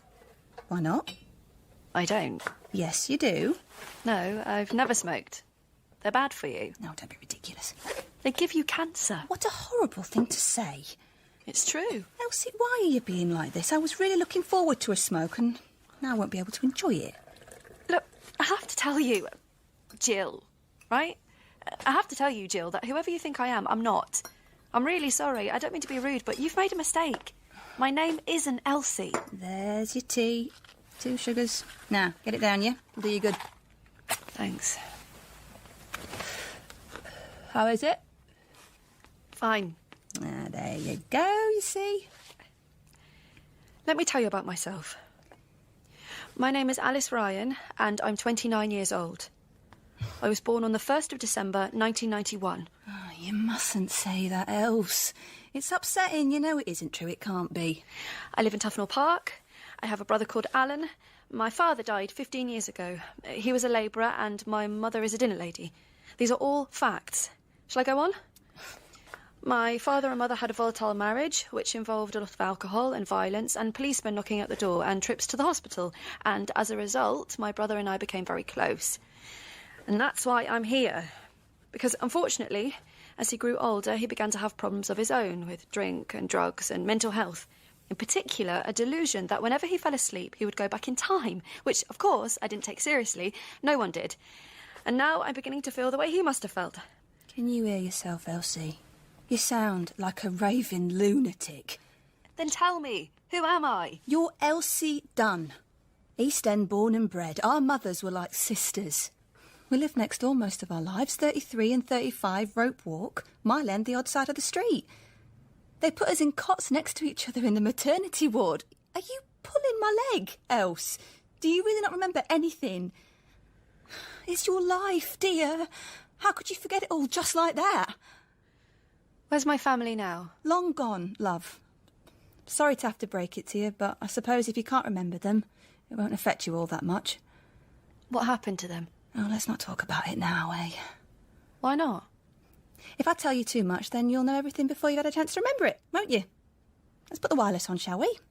That might help us to take our mind off things, mightn't it? Let's see what's on. Inside the huts, it was even worse. I've seen many terrible sights in the last 5 years, but nothing approaching the dreadful interior of this hut at Belsen. The dead and the dying lay close together. Well, we don't want to listen to that, do we, dear? We don't want to be upsetting ourselves with that kind of thing. Let's see if we can find some music. I think he was describing a concentration camp. Did he say Belsen? That was one of them. There were others. Auschwitz, Dachau, Buchenwald. Is Hitler still alive? As far as I know, dear. Sure they would have told us if he wasn't. He'll be dead soon if he isn't already. Suicide. Well, you'd hardly need a crystal ball to work that out, would you? Ah, there. That's better, isn't it? You like a bit of Al Bowley, don't you, dear? Well, I do, as it happens. I do like a bit of Al Bowley. My gran used to love him. She had a pile of his LPs. There's such a sweet tone to his voice. Isn't there just?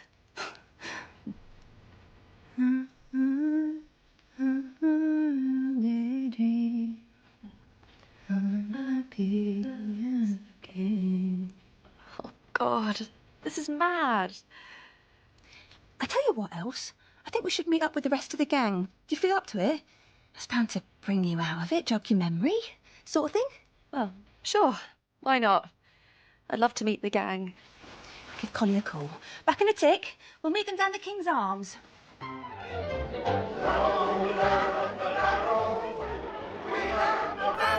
Here she is, Elsie, darling. Oh, Gillian tells me you've been feeling yourself lately. You remember Morris, don't you? Of course she does. Of course you do, don't you, darling? For it is I, Morris Cohen, master of the universe, tyrant to Tooting Broadway, lord of all I survey. How could she forget me? It's impossible. I refuse to believe it. Hello, Morris. There you are, you see? I knew it. I'm unforgettable. Now then, what am I drinking, darling? Oh, it's very kind of you to offer, sweetie. I'll have a large anything. Don't listen to him, he's only pulling your leg. Now, say hello to Gwen. Hello, love. Mary, Hilda, Pete, Jack, Connie, and Mary. Top of the evening to you. Right, what we drinking? It's Mo's round. Oh, you cheeky thing, I bought the last one. Oh, all right then, Elsie, what are you having? Oh, she'll have a dry sherry. I bloody won't. That's what you usually have, isn't it? You're joking. I'll have whatever's on tap. On tap? Ale? Are you quite sure, dear? Yes, please. Half? Pint, please. A pint? You hear that? She's having a pint. Good for you, my darling. Hey, if this is the new Elsie, I rather think I like her. Not that I dislike the old one, of course. Now stand back while I fight my way to the bar. Landlord! Oi, landlord! He's a card, isn't he? Whatever would we do without him? Did you see the papers today? Good news, ain't it? The Ruskies are in Berlin. They reckon it'll all be over in a day or two. I can't wait. We'll all have a jolly good party.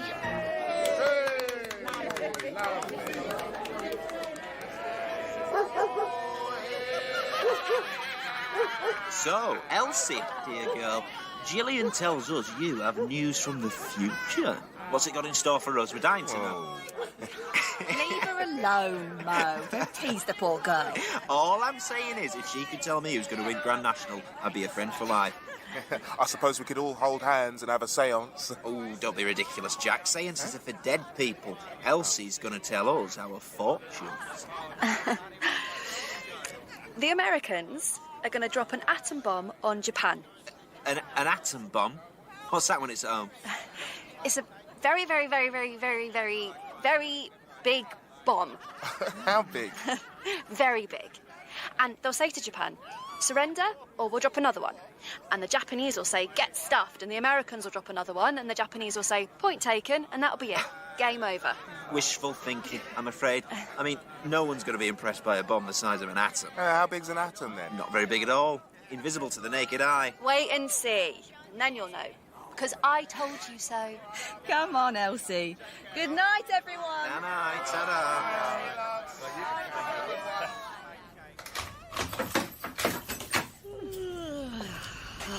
Home, sweet home. I'll put the kettle on. It's very kind of you to take me in. I don't know what I'd do otherwise. For heaven's sake, I'm not taking you in. You live here. You pay rent. We live together, we work together. That's what you said, wasn't it? That's right, love. What work do we do? We decorate ceramics, pots and plates, cups and bowls. No way. What do you mean? I mean, that's amazing. It's just a job. Yes, but you see, I have a kind of interest in ceramics. I collect them, you could say. You could say you paint them too, by hand. And that's what you'll be doing at 9 o'clock tomorrow morning. How will I even be able to do that? I've never done it before. You've done it many times before. I thought you were taking me to the doctor's in the morning. I'd rather not after last time. Why? What happened? Well, if you can't remember, probably best not to remind you. What did they do to me? Oh, no, was it electric shocks? Are you joking? It was, wasn't it? It's in the past. Lee said soon it's mended. Was I really that bad? You were like you are now. That's what worries me. It was horrible. You were in Morpeth House for 6 months. What's Morpeth House? It's an asylum. You couldn't remember anything. You didn't know who I was. Gradually it came back to you. You were doing well until today. Hang on. Let me show you something. Look. Who's this a picture of? That's me. And who's this? That's you. Where was it taken? Southend Pier. Last summer. Here's another one. That's you, me, Maurice Gwen and Jack in Eastbourne. How do you explain that? I don't know. Do you know who this is? No. That's your mum. My mum?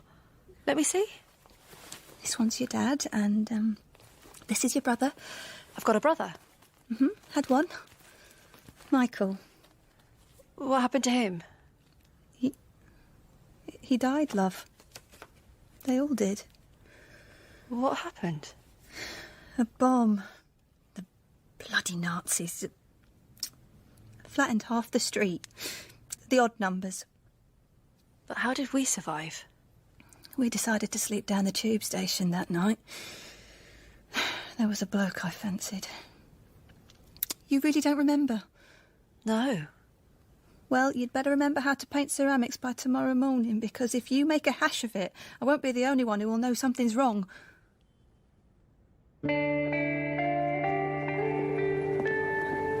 Morning, ladies. Morning, Mr. Ryan. Have you got your time card? Don't forget to clock in. Is this it? Yes.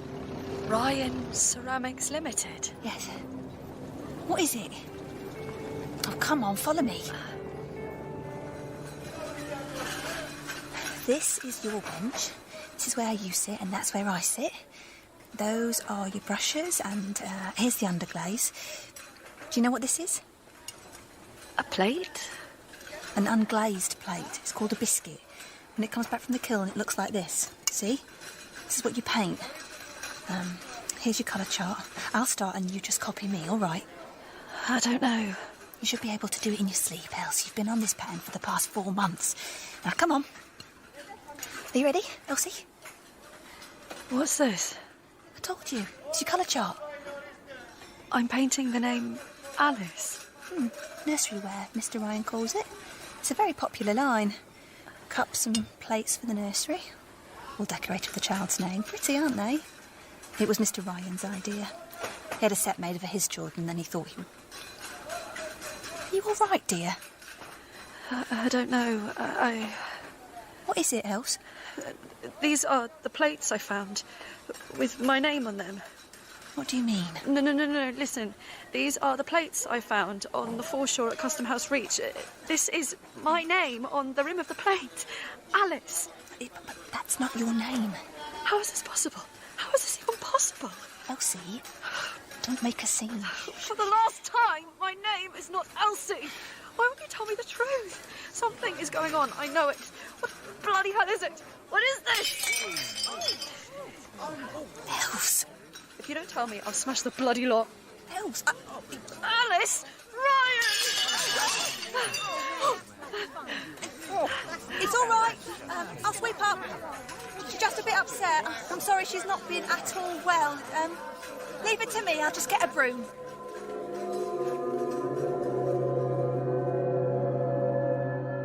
So I'm guessing that's why I'm here. Those plates I broke. Your behaviour has been erratic. You've presented with certain pathological ideations, or rather ideations that aren't compatible with reason. Miss Dunn, there is no shortage of sympathy for you. You've suffered the most horrific trauma. It seems to me that you've constructed this alter ego, this visitor from the future, from fragments of the present. The name Alice Ryan, for instance. You are in the grip of what's known as a fugue state, your mind racked by implacable grief, fleeing from a reality that it simply cannot comprehend and which it simply refuses to accept. The loss of your entire family in one catastrophic, irreversible moment. They weren't my family. Yes, well... Look, I know you had a spell in Morpeth House last year. I feel that you might benefit from another short visit. Is that the place where you have people zapped? I wouldn't put it like that exactly. Then how would you put it exactly? Miss Dunn. Elsie. That's not my name. That's not my name. They call me Hell. They call me Stacy. They call me Her. They call me Jane. Miss Dunn. Look, if it's true, and I've ideated all this stuff up, then how come I know that that was a UK #1 for the Ting Tings in 2009? Or it might have been 2008. How come I know the Americans are going to drop an atom bomb on Japan? How do I know that men are going to walk on the moon in 20 years? Miss Dunn, let me explain how the treatment works. I know how it works.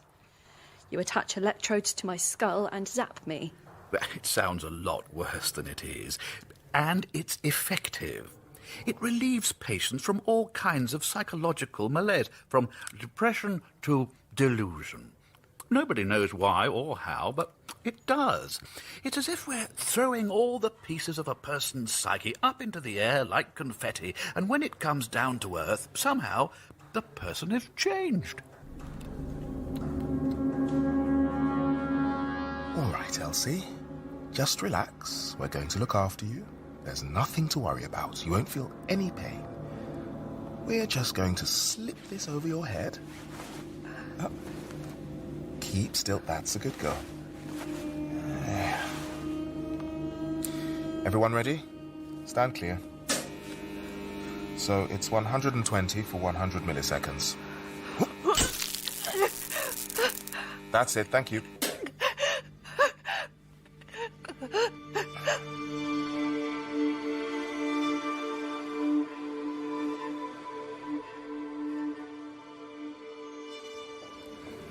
Hello, love. Can you hear me, Else?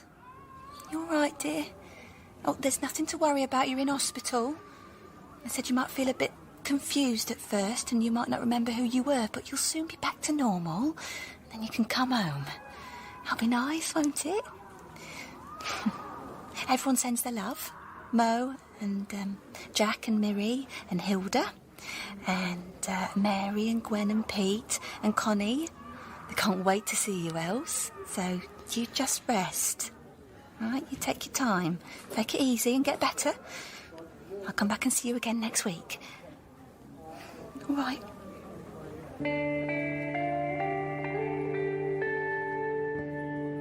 Hostilities will end officially at 1 minute after midnight tonight, Tuesday, the 8th of May. Today is Victory in Europe Day. We may allow ourselves a brief period of rejoicing.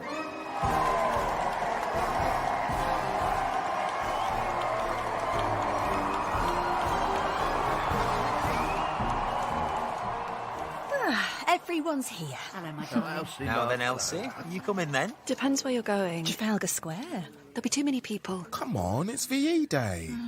No, I don't like crowds. But it's one of the most famous days in the history of London. You can't stay at home. You go. I'm quite happy here. Oh, Elsie, come on. Don't be boring. Come on. In the end, they insisted, and I had to go with them. But before long, we got separated in the crowds, and I just drifted. I'd almost begun to believe it might be true, that I'd made it all up. Maybe I'd created this entire imaginary life, this entire other me, Alice Ryan from Tufnell Park in the 21st century, because my family had been blown to pieces in an air raid. After all, here I was, leaning on a fountain in Trafalgar Square in 1945, and the fountain felt real and solid. And the bodies around me, the bodies pressing into mine, they all felt real too. They were warm and sweaty and loud, and I could smell people's breath and see their eyes shining with happiness. How could I be dreaming? This was real.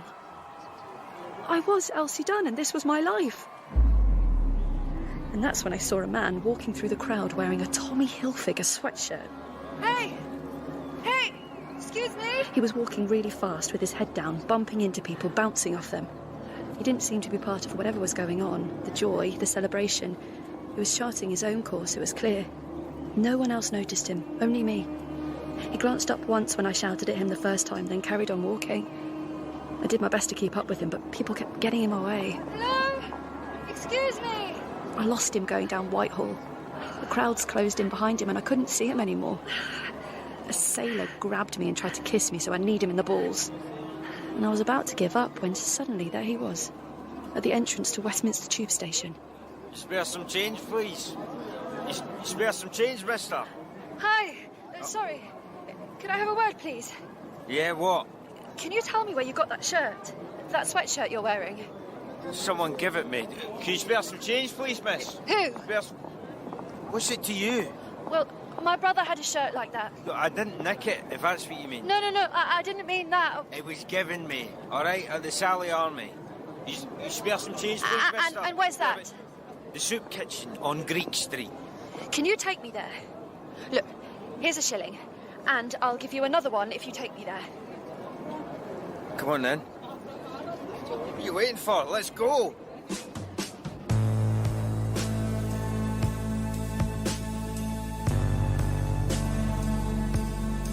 In London Particular, Alice is played by Scarlett Brooks and Alan by Ian Dunnett Jr. Jill is Charlotte East. Jackie, Jane Whittenshaw. Lizzie, Emma Handy. The Doctor, Roger Ringrose. Morris, Joseph Eyre. And Kalichi is Stefan Adegbola. The pianist is Peter Ringrose. London Particular is written by Nick Perry and the director is Sasha Yevtushenko.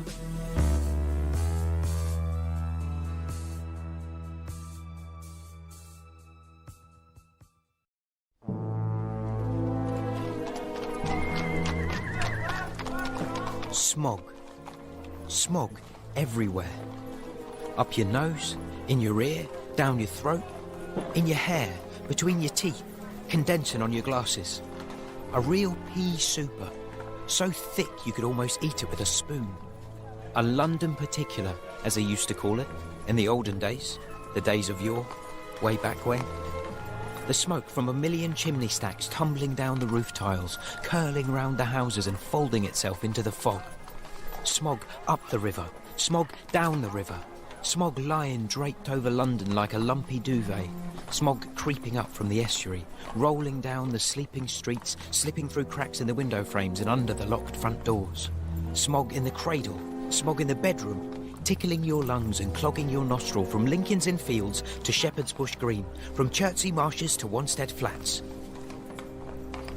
What do you reckon? Not bad, eh? Mr. Dufton would have liked that. Mr. Ryan, he used to say to me, you've got a facility for language. Star pupil, see? He had high hopes for me, old Duffy. When I left, he said to me, Mr. Ryan, your life is a blank sheet of paper waiting to be written on. I knew what he meant.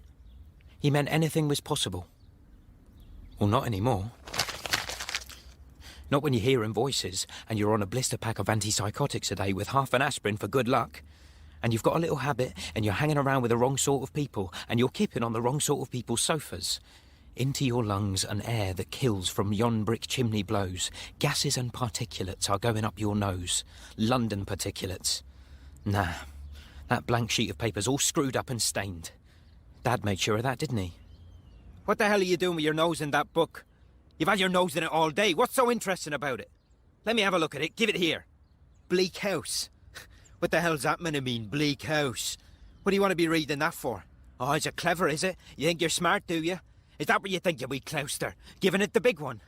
And you could hear him working himself up to a clumping again, and Mum would say, John, leave the boy alone. An education's a lighter load than a bag of tools any day, and it's well you know it. And if he was in a good way, he'd just give her a coating and storm off down the gardeners. And if he was already locked, he'd... Well, you were there, Alice. I don't need to tell you. Yeah, that blank piece of paper's all ripped up and spattered with blood, because I had to get out of that place. And where could I go? Boy is 16. Where could I go? When it got too cold, I'd spend the day on the tube. Just one ticket, then round and round and round we go. Where we get thrown off, nobody knows. So this one time, I was on the Circle line, trying to stay awake, reading this book that someone lent me, but of course I fell asleep as usual, and as usual I woke up and I was in the olden days, the golden days, the days of way back when. And it was dark, and some bloke was shaking me by the shoulder, and I thought, oh Christ, not again. So I stumbled off onto the platform and pulled my hood down and staggered up to the steps to the street. And everywhere was just smog. Thick smog. A right pea super. A good old London Particular. The people moving about were just shadows, and all the sounds were muffled. I could barely see a yard in front of me, so in the end, I just sat down with my back against a London plane and waited. And in the morning, the sun burnt off the most of it, and at last, I could see where I was. Custom House Reach. Row, row, row the boat gently down the stream. Merrily, merrily, merrily, merrily, life is but a dream. London Particular by Nick Perry. Part 3. Merrily, merrily, merrily, merrily, life is but a dream. Custom House. Where I took you mudlarking that time, remember? And you were so bored you wouldn't stop complaining. Anyway, I wandered over to the railing and looked down on the foreshore, and there's my little man, Isaac. Right little sod he is. Hard as nails. You see them, these kids, literally in rags and barefoot. Nowhere to call home. No family except each other. And you can't blame them for being sullen, and you think, no, they're old before their time. But then you see them pick up some broken toy that's been brought in by the tide, and they forget what they're doing for a while and just start to play with it.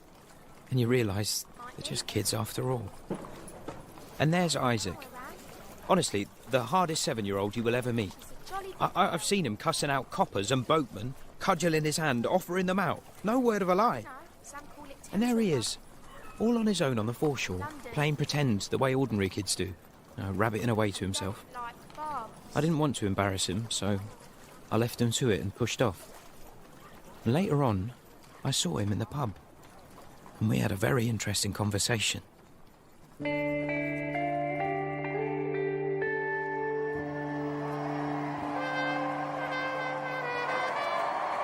So we rewind to VE Day, 8th of May 1945. I see this bloke wearing a Tommy Hilfiger sweatshirt walking across Trafalgar Square. I follow him and I ask him where he got the shirt, and he says the Salvation Army. And I've just asked him to take me there when out of nowhere comes Jill. Elsie! Elsie! Oh, sorry, Jill. I'm in a bit of a hurry. I'll see you back at home, OK? Hang on, wait for me. Where are you going? There's just something I've got to do. I'll be fine. You stay with the others. I'll catch up with you later. What have you got to do? Who's he? Look, I can't explain now. Who is he? The thing is, he's helping me with something. I need to go with him. What's he helping you with? I haven't got time to explain. Well, if you want my opinion, it doesn't look all that savoury to me. What's that you say? What are you doing with my friend? Uh-huh. I'm not doing anything with your friend. Well, please, stay away from her, whoever you are. Jill! I'm warning you, I'll call a copper. Right, that's it. I'm away. Keep your shilling. No, don't go. Wait for me. No. Elsie, stay here. You're not going with that man. I won't allow it. Wait! Please! You don't know him from Adam. It could be anyone. What the hell are you doing? No. Get out of my way. I'm going to lose him. Wait! No, don't go. Please. Maurice! Please, don't go. Elsie, what's the matter, love? She was about to go off with a complete stranger. I really didn't like the look of him, some kind of vagrant. Will you... Elsie, please! Don't make a scene. Full of looking. Help me, Maurice. We better get home. All right, love, don't you worry. We'll soon have you home. Jack's here too, and Hilda and Gwen, and Mary and Pete and Connie and Miriam. The whole gang's here to look after you.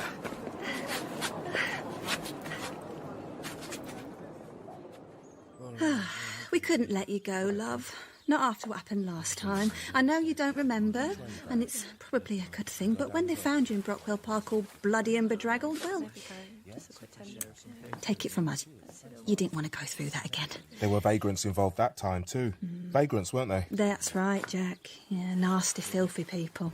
I need to get to the Salvation Army in Greek Street. Who's having tea? Oh, yeah, all right. I said I need to get to the Salvation Army. Yes, dear, we heard. I know for a fact that the shirt that man was wearing was made in the 1980s at the earliest.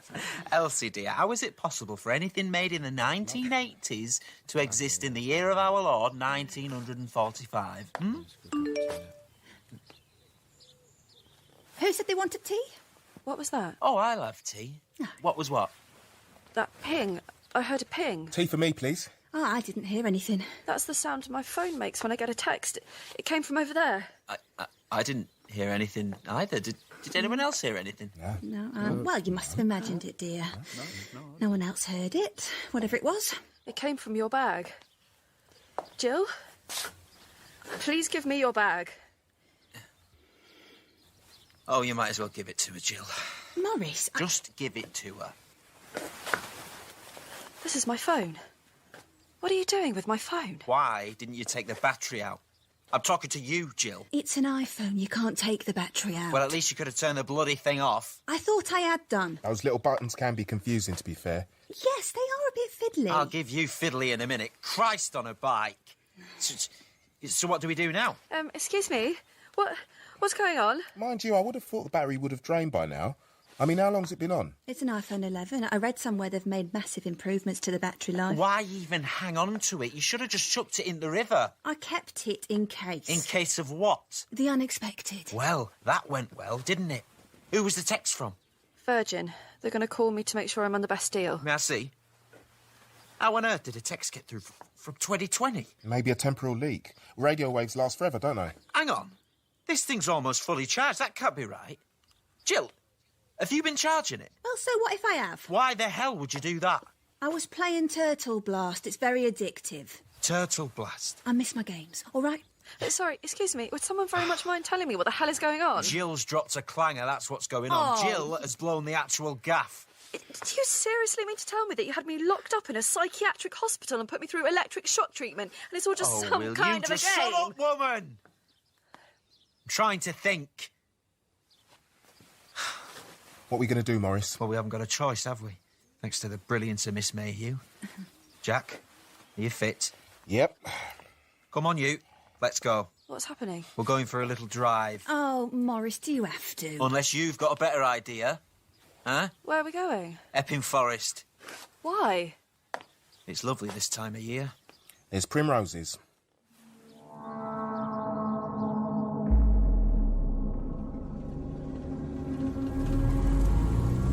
Left ear. First left. Yes, OK. Please, can I just explain a few things? The reason I'm here is I'm looking for my brother. His name's Alan. He went missing and I've been trying to find him, and that's all. That's all I'm doing. I don't know who you are or what I've stumbled into. I met these people and I thought they might be able to help me find Alan, and I got on a train at Savoy Station and that's how I ended up here. That's all I know. That's all I know about anything. I'm not interested in anything except finding my brother. Is everything in the boot? Yeah. Have you checked? It's all there. I'm scared. There's no need to be. When you think about it, it's just a moment in time. Split second. Don't talk to her, Jack. The train to make an appeal to your humanity. Lost cause in my case. Look, I haven't been trained by anyone. Who do you think I've been trained by? I just think, whoever you think I am, I'm not that person. It doesn't matter who you are, dear. You saw something today that you shouldn't have seen. Something that puts our plans in jeopardy. It's not a question for debate. Anyone mind if I put the radio on? No, go ahead. Sunbeam shine, a little rain must fall. The weather always can be fine. A little rain must... This far enough from the road? I'd say so. Come on, you bring the shovel, Jack. Oh, no. Don't Please. scream. Don't you dare scream.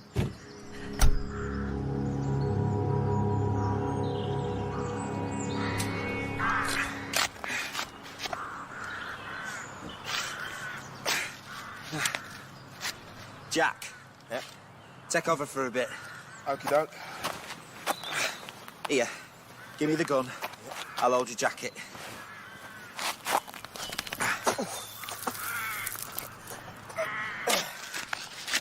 Please. I think there's been some... It's starting to get dark, Mo. This will be deep enough, won't it? OK. Give me a hand getting out, would you? I can't get out on my own. It's a shame it has to be this way. Mo? I don't want to get my clothes dirty. Mo, give me a hand, will ya? Sorry, Jack.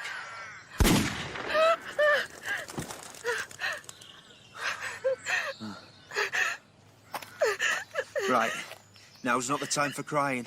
Alice, help me cover him up. There's another shovel in the boot. Quickly. Someone might have heard the shots. Gather your wits. I'll explain when we're back in the car. Right now, if you could just help me bury Jack, OK? Did you hear me, Alice? Yes. Wait. You called me Alice. Well, that's your name, isn't it? Now, come on.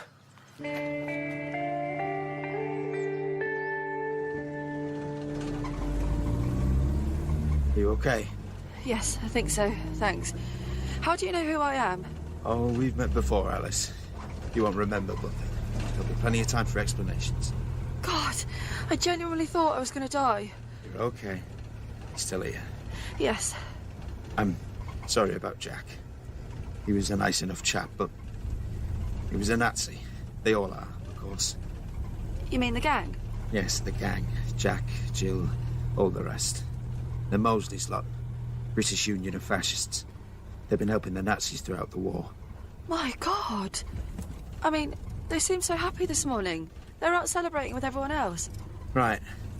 So let's say you were a Nazi agent based in London. What would you do on VE Day? Fair point. You're not a Nazi, I take it. Me? No. I'm an anti-Nazi.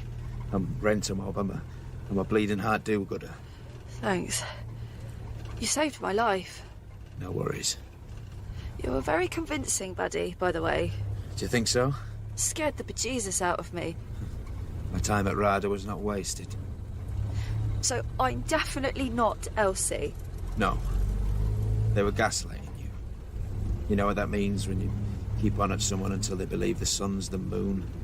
They were trying to persuade you that your entire life as Alice Ryan was a delusion. Why? It's a long story, Alice. Let's just say that you turning up in 1945 was a big problem for them. So the time travel was real? Oh, yes. Being no doubt about it. Time travel's a thing. You know, you don't talk like someone from the 1940s. I'm not. I'm from the future, too. My name's Ian, by the way. My real name. I thought Morris sounded more 40s, you know? You're Ian? Yeah. Ian? Yes. Hang on, you're not Lizzie's Ian? No, of course you're not. How could that be possible? What am I talking about? Sorry, forget that. Well, yes. As a matter of fact, I am Lizzie's Ian. Of course, I mean, assuming we're talking about the same Lizzie. Lizzie Ray? Yes. So you know Lizzie? Yes. Small world. I mean, it's not entirely surprising when you think about it, but... You know, she's absolutely desperate to find you. She's been looking for you for the past 27 years. Yeah, I know. Look, I need to make a phone call. There's a transport cafe not far from here. Why don't we stop, have a cup of tea?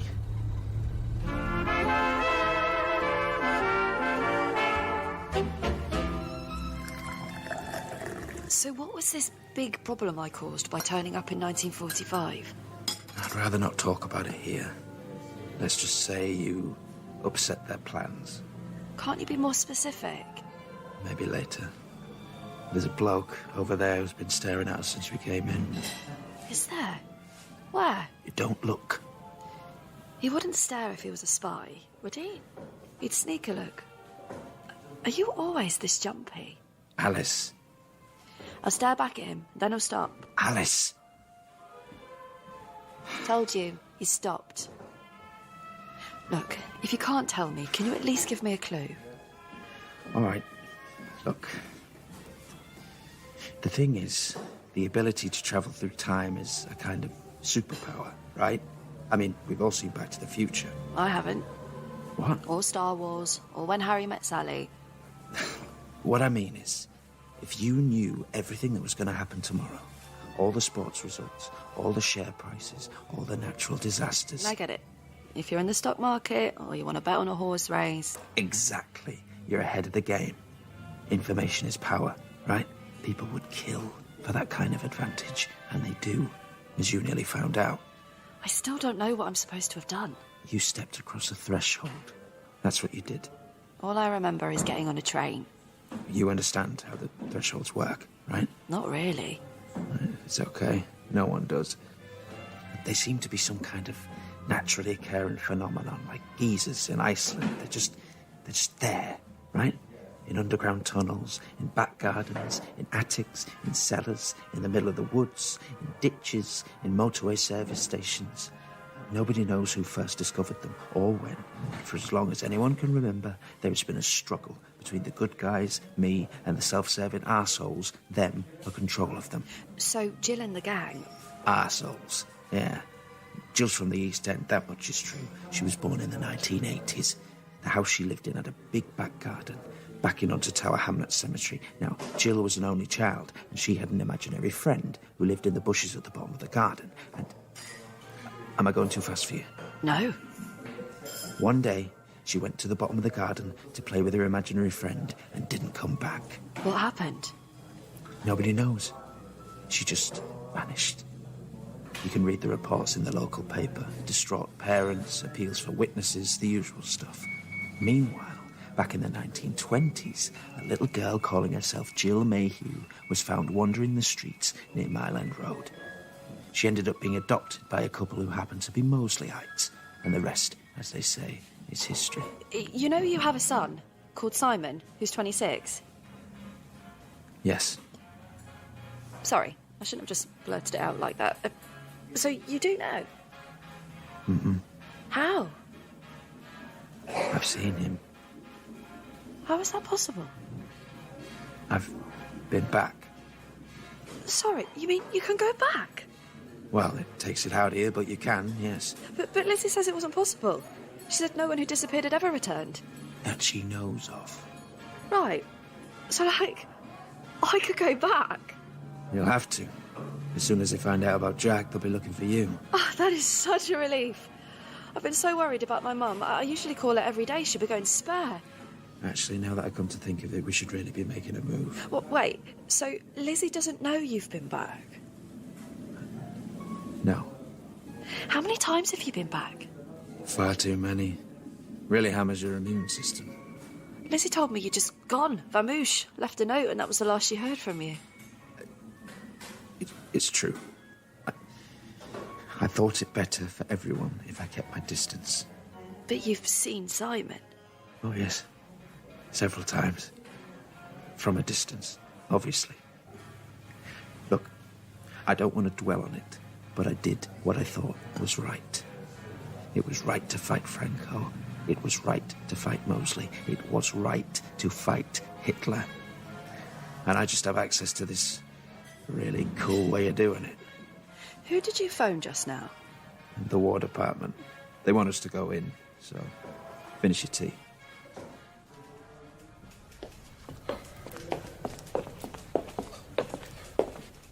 Wait here.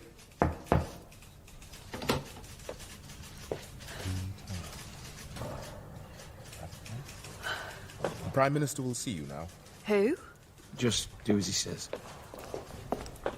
Ah, Alice, our secret weapon. How very nice to meet you at last. Do excuse me. I had quite a heavy night, and I haven't yet had time to dress properly. Okay. Please, take a seat. Mr. Cohen. Mr. Churchill. Now, Alice, I imagine you have many questions, most of which I will be unable to answer. You see this swivel-eyed loon in a pinstripe suit standing in the corner behind me? This is Mr. Haynes from the War Department. He is here to ensure that I don't speak outside the area of my competence, which does not currently include time travel. I gather that if I were to put a foot wrong, it could have grave consequences for the entire globe. Say, my dear, are you hungry? There are some sandwiches from Fortnum's. Actually, I'm starving, thanks. Champagne? Oh, lovely. So, do you mind me asking, what exactly do you mean by secret weapon? I turn to Mr. Haynes, and he shakes his head. I may not answer that question. Suffice it to say... but damn it, man, surely I can thank the young lady on behalf of a grateful nation. Prime Minister, perhaps I could be of assistance. Alice, you've been here before, and you did something great. We all think the world of you. Just a wild step in the dark, but was this the Brockwell Park thing? Mr. Haynes? If he says you can't answer, it means that it was. Right. So it was. I'm assuming that in my chronology, this is something that hasn't happened yet. Yes, that's about the size of it. Mr. Cohen tells me that time and the tide of events is rather like the weather, predictable in the short term, but entirely unmanageable. However we strive to control them, we are still subject to their vagaries. Correct. Prime Minister, your trousers. Ah, thank you, Charles. Bring them here, would you? Miss Ryan, you may wish to avert your eyes. Okay. Should I award Miss Ryan her George Cross before or after I put my trousers on, do you think? After, I think, Prime Minister. Very well. Now, tell me, do people think well of me in your time? I think so. I mean, yeah, I'm sure they do, by and large. I suppose there is a statue? Yes, in Parliament Square. In Parliament Square, eh? Well, goodness me. Quite undeserved, I'm sure. Well, Miss Ryan, you're probably wondering why I invited you here today. I think I can guess.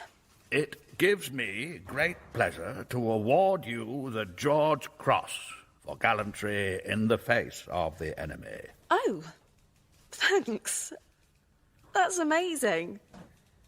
Prime Minister? Oh, yes. Our time is brief. Our time is up. I must away. It's been a pleasure and an honour to meet you, Alice. I bid you good day, Mr. Cohen. Oh, and good luck with the, well, you know. Not really, but thanks anyway. Prime Minister? Oh, Prime Minister, seeing as I'm doing you this big favour, I wonder if there's something you could do for me. Of course, my dear. Just name it and it shall be done. You see, the thing is, I'm searching for my brother. He's been missing for about 5 years, and he could be literally anywhere. I saw someone yesterday who I think might be able to help, but he got away from me. Then we shall find him. Charles, contact Scotland Yard. Tell them to devote all resources necessary to locating the individual who Miss Ryan will describe to you. Action this day. Thank you, Prime Minister. I think nothing of it. Oh, and take the rest of the sandwiches. Smoked salmon never agrees with me. Goodbye. Wow. What just happened?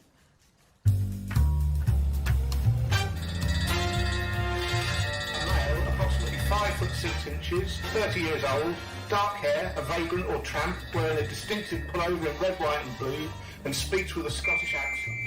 Oi, you! Come back here! I've done anything! I've not done anything! Do it, please! Where did they find him? Greek Street, Salvation Army soup kitchen. I know my rights. Let me out. Didn't do nothing. Yous are worse than the Nazis. Oi, button it. There you go, miss. Call if you need me, Mr. Cohen. Thanks, Sergeant. And no more lip from you. Boil your head. Hello? Remember me? I spoke to you yesterday in Whitehall. I wanted to know where you got that shirt from. I didn't steal it. I told you I didn't steal it. I know. Don't worry. I'm not accusing you of anything. I just wanted to know where you got it from. You see, I'm looking for my brother, and my brother had a shirt just like that. Oh, like this, eh? Yeah. Okay, I'll show you a photograph, and you can tell me if you recognise him. What's that? It's an iPhone. Of what? Look at the photo. See this man? Do you recognise him? Oh, hey, that's Alan. Why didn't you say so? So you know him? Of course I do. I know Alan well. Your brother, do you say? Yes. Oh, well, now you come to mention it, he did say he had a sister. Yeah, he did speak about a sister he had. And that's you, is it? Yes. So what do they call you? Alice. Alice, that's it. Well, pleased to meet you, Alice. I'm Frankie. Hello, Frankie. Do you know where he is? I haven't seen him for a while, to be honest. But that's the way with Alan, you know. He goes missing. You don't see him for weeks, and then suddenly he turns up with all these stories, tales, you know, where he'd been, things he's seen. What kind of things? Oh, mad stuff, you know. Wars and ships and kings from times gone by. I mean, if you ask my opinion, most of the time he was off on some kind of, what do you call it, apocalyptic bender. But maybe it was true, who knows. You could always have a look around the docks. He's a mudlark. Did you know that? Yes, I did know that. He'll go down to Millwall Dock and Tower Bridge to pick up the pennies with the old Queen on them. And he'll sell them to the coin man at Greenwich Market. He's a dab hand at that game, so he is. Maybe we should go to the docks. Or maybe he's off to Camelot to see King Arthur, I couldn't tell you. Yeah, look here. You couldn't have a word with that sergeant, could you? See if he'll let me out. Don't want to miss dinner at Greek Street.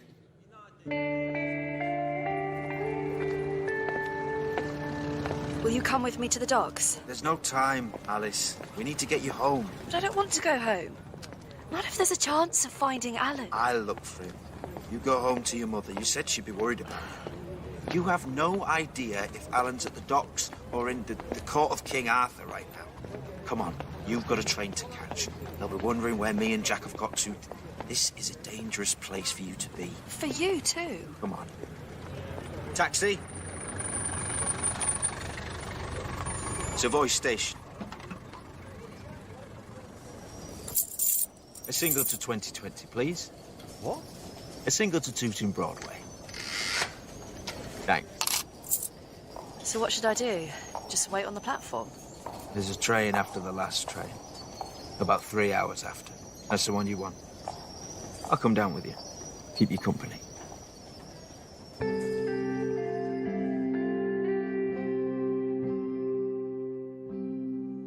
Okay. There's no one else here. You can tell me now. Tell you what?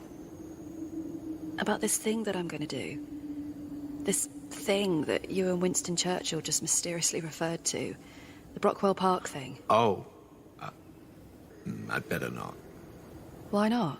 Well, if I told you what you were going to do, you might decide not to do it. Is it scary? It's quite scary. I see. But now you've told me that, I'm quite apprehensive. Okay. Okay, well, I hope I'm doing the right thing. In 1944, the Nazis were trying to build an atomic bomb. They had great scientists working on it. The men who'd built the flying bombs and who went on to work on the Apollo moon landings. They called themselves the Uranium Club. And they were running neck and neck with the Americans. Now, just imagine what would have happened if they'd got there first.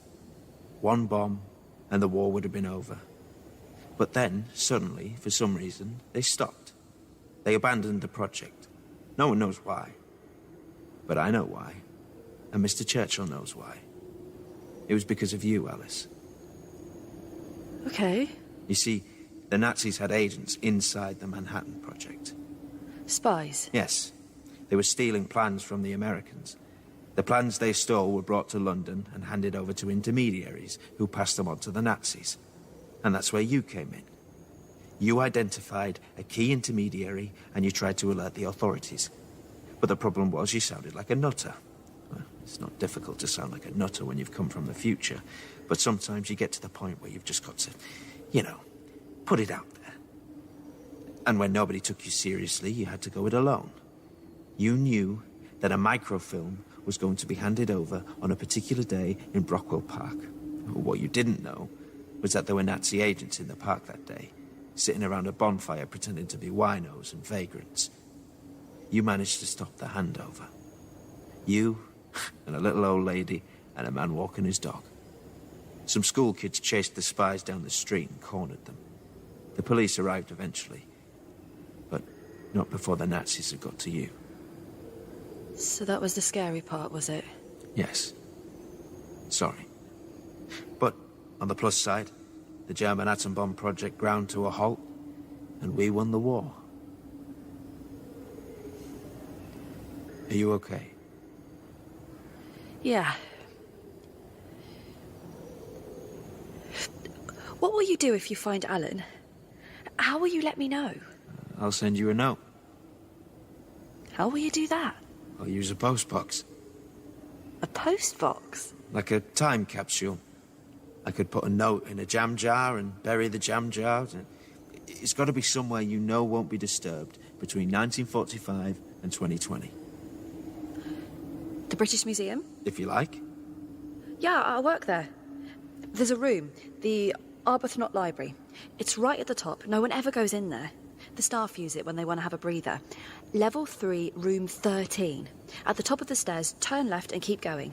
There are books in there that have been there forever. Nobody touches them in case they fall apart.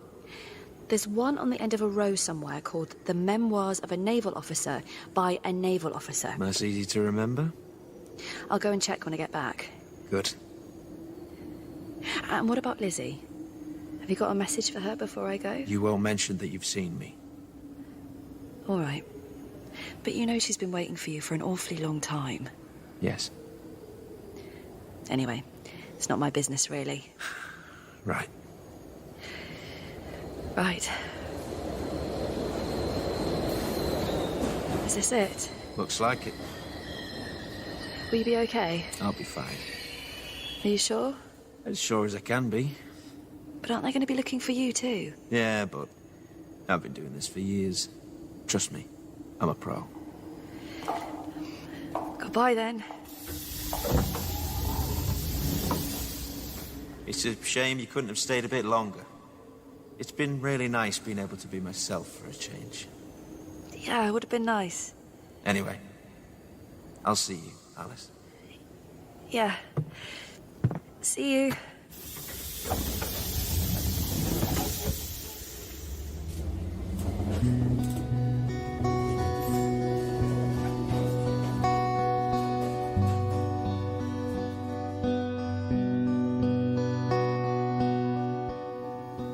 Alice? Alice?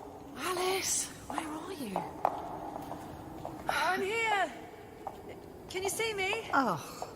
Over here. Oh, there you are.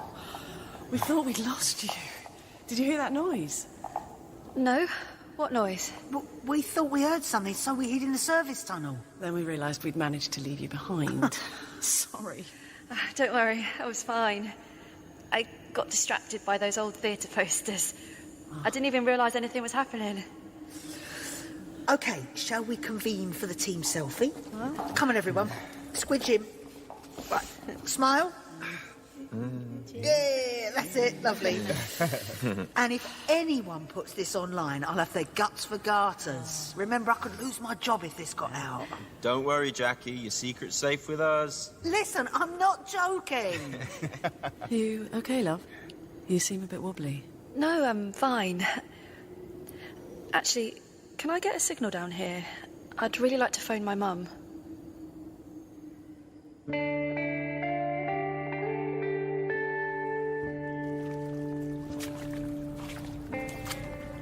Hello, it's Alice again, and welcome to my podcast, Mudlarking with Alice. I see there's been a veritable Twitter storm since my last podcast. I've received as many as 3 tweets on the subject of time travel. My thanks to ToeJam1960, fake_horsebox, and a random string of consonants for their uniformly negative take on the subject. Yes, of course, it's all a load of cobblers. But don't worry, guys, I'll definitely stick to history in future.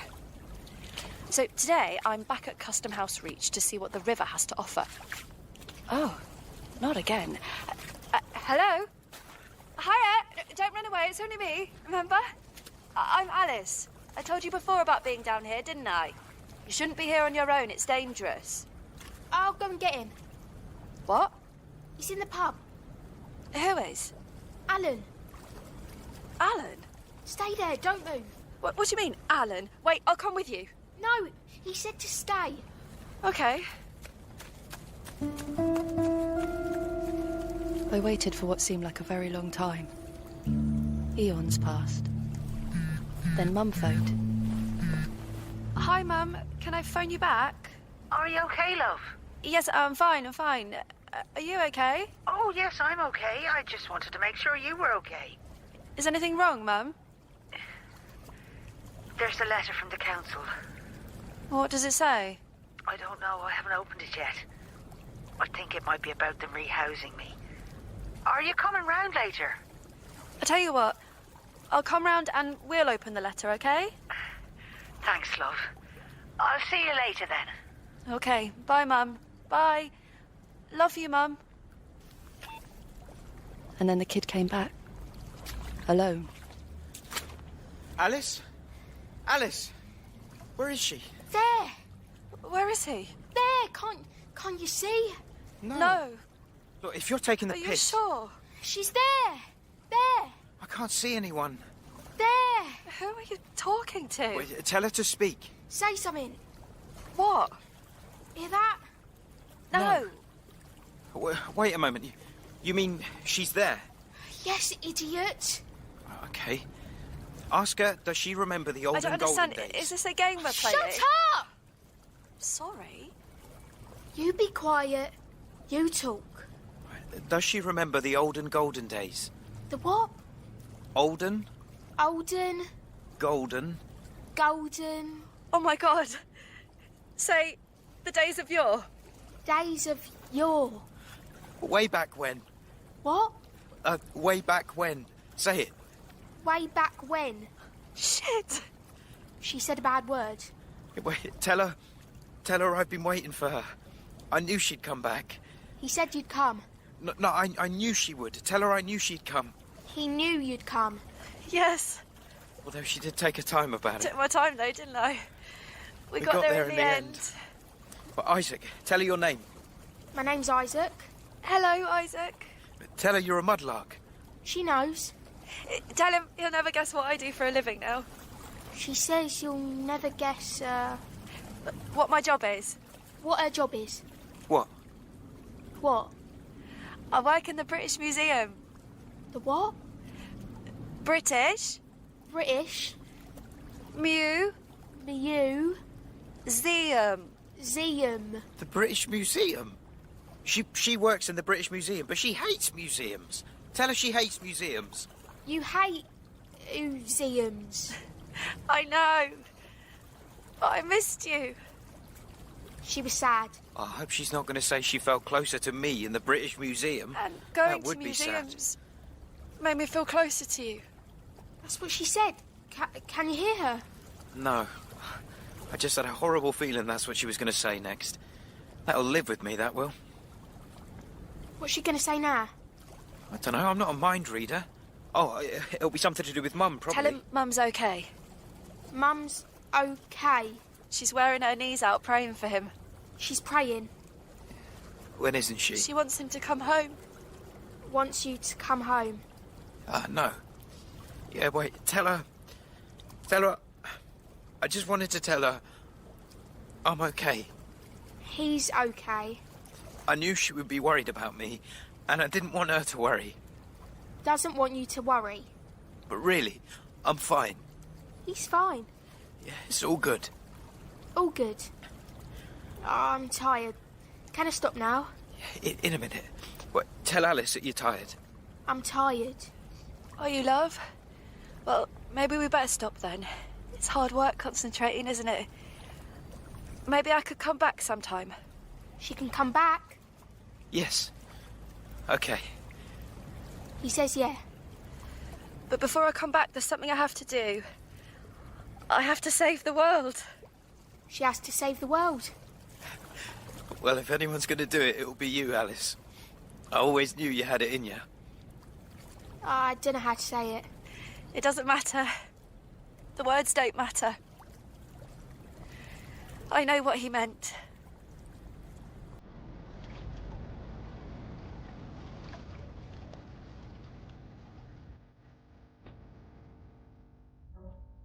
In London Particular, Alice was played by Scarlett Brooks, and Alan by Ian Dunnett Jr. Morris was Joseph Eyre, Jack, Stefan Adegbola, Jill, Charlotte East, and Churchill, Roger Ringrose. Alice's mother was played by Jane Whittenshaw, Lizzie, Emma Handy, and Isaac by Aaron Gelkoff. London Particular was written by Nick Perry, and the director was Sasha Yevtushenko.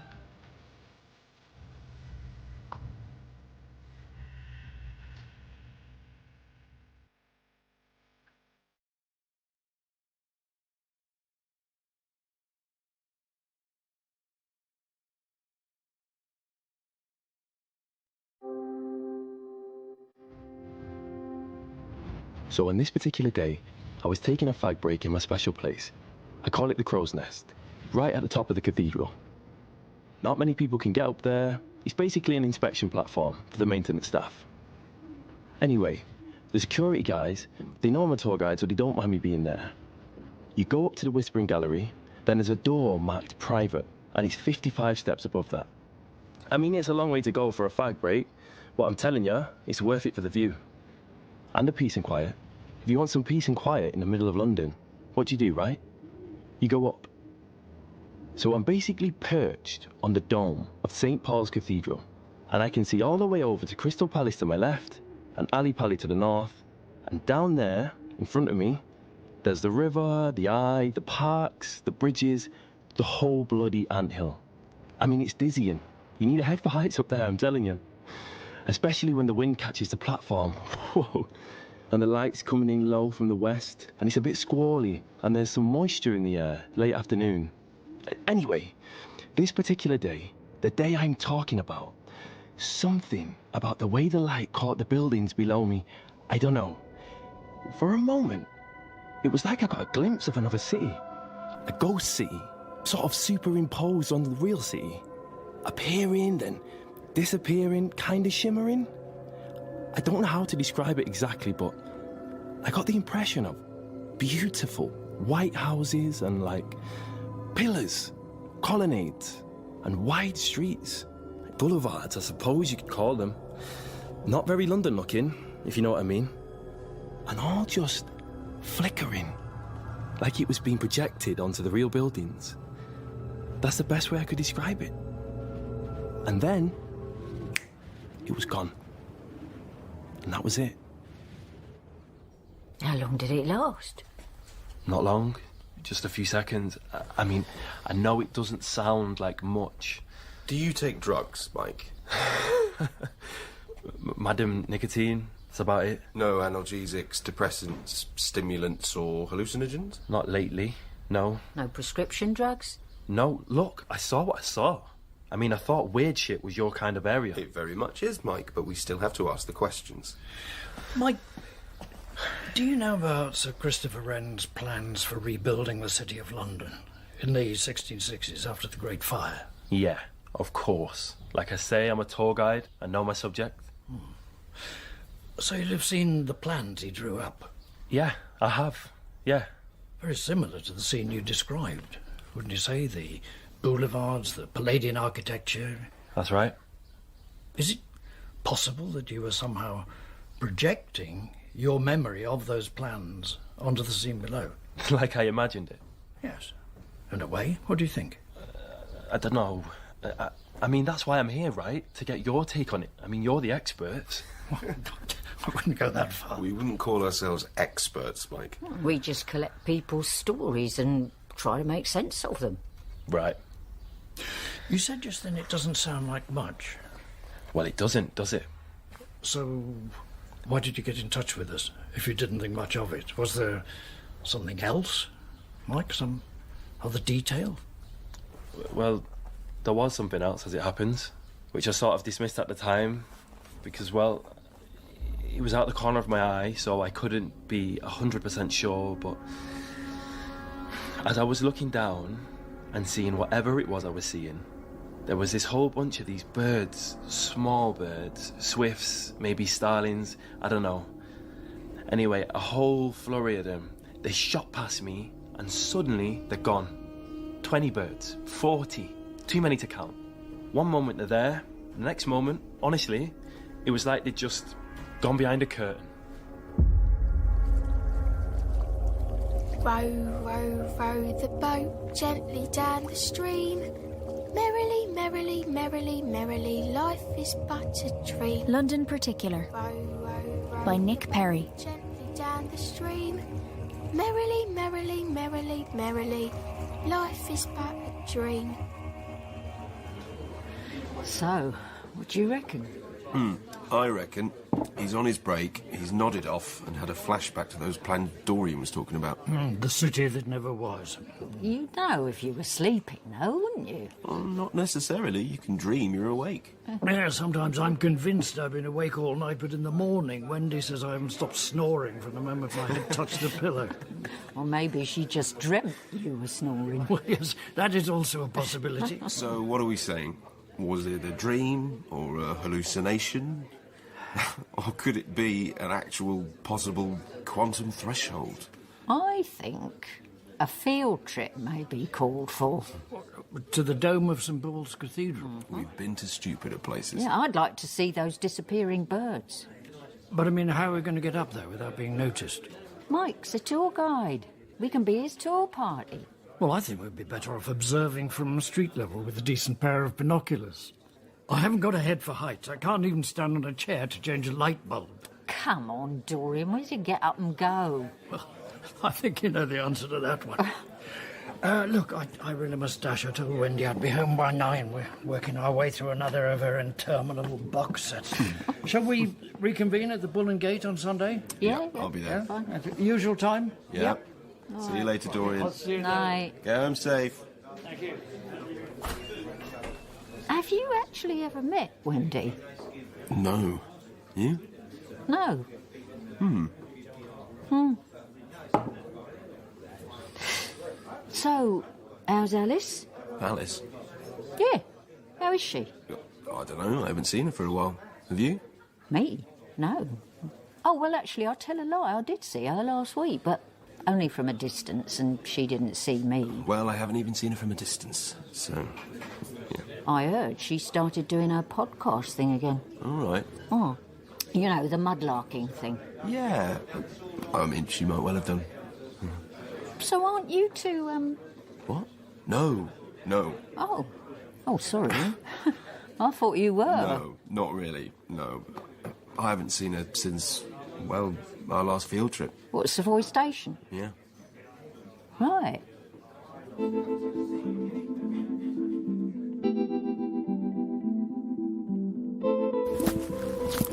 Hello, and welcome to another exciting episode of Mudlarking with Alice. It's been a while since the last one, and, hello,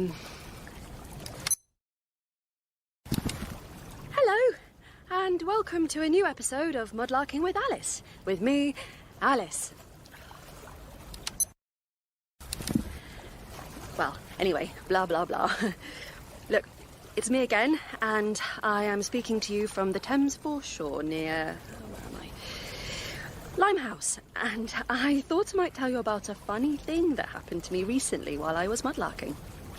I found a bone, quite a large one, at Custom House Reach.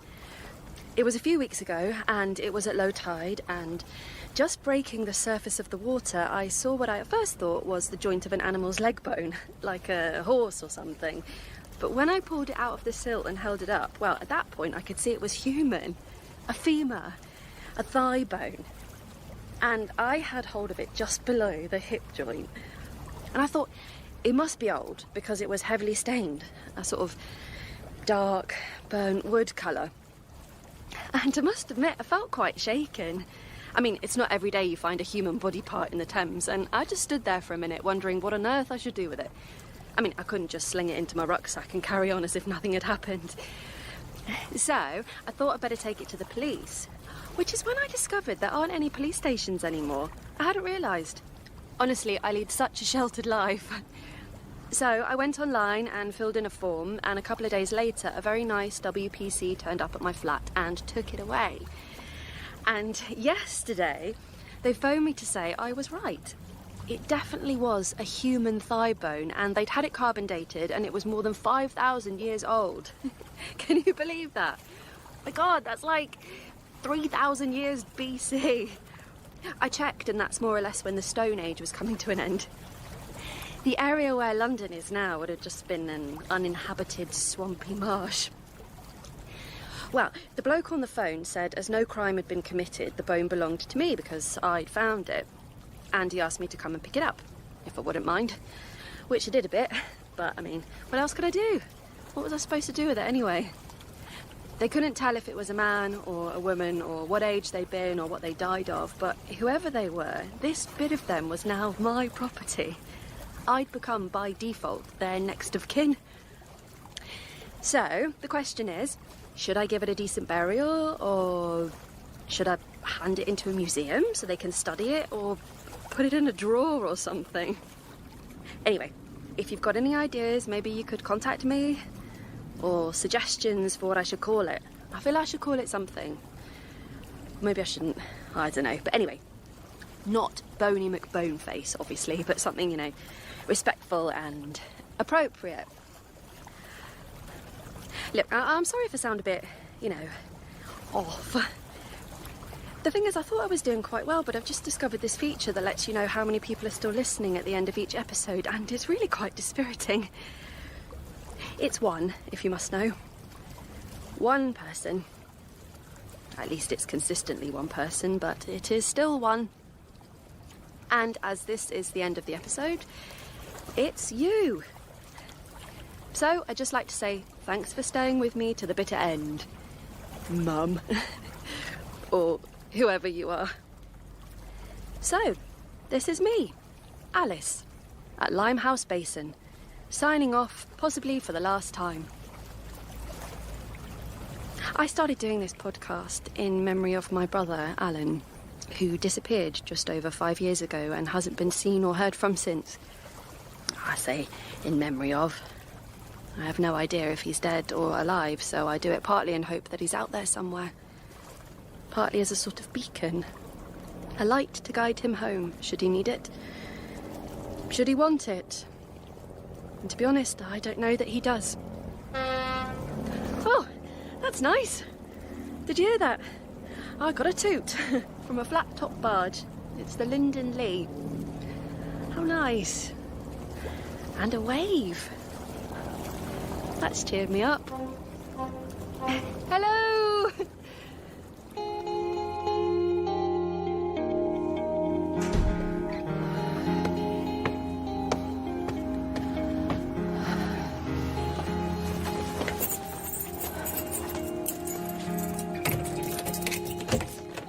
Hi, Mum. It's only me.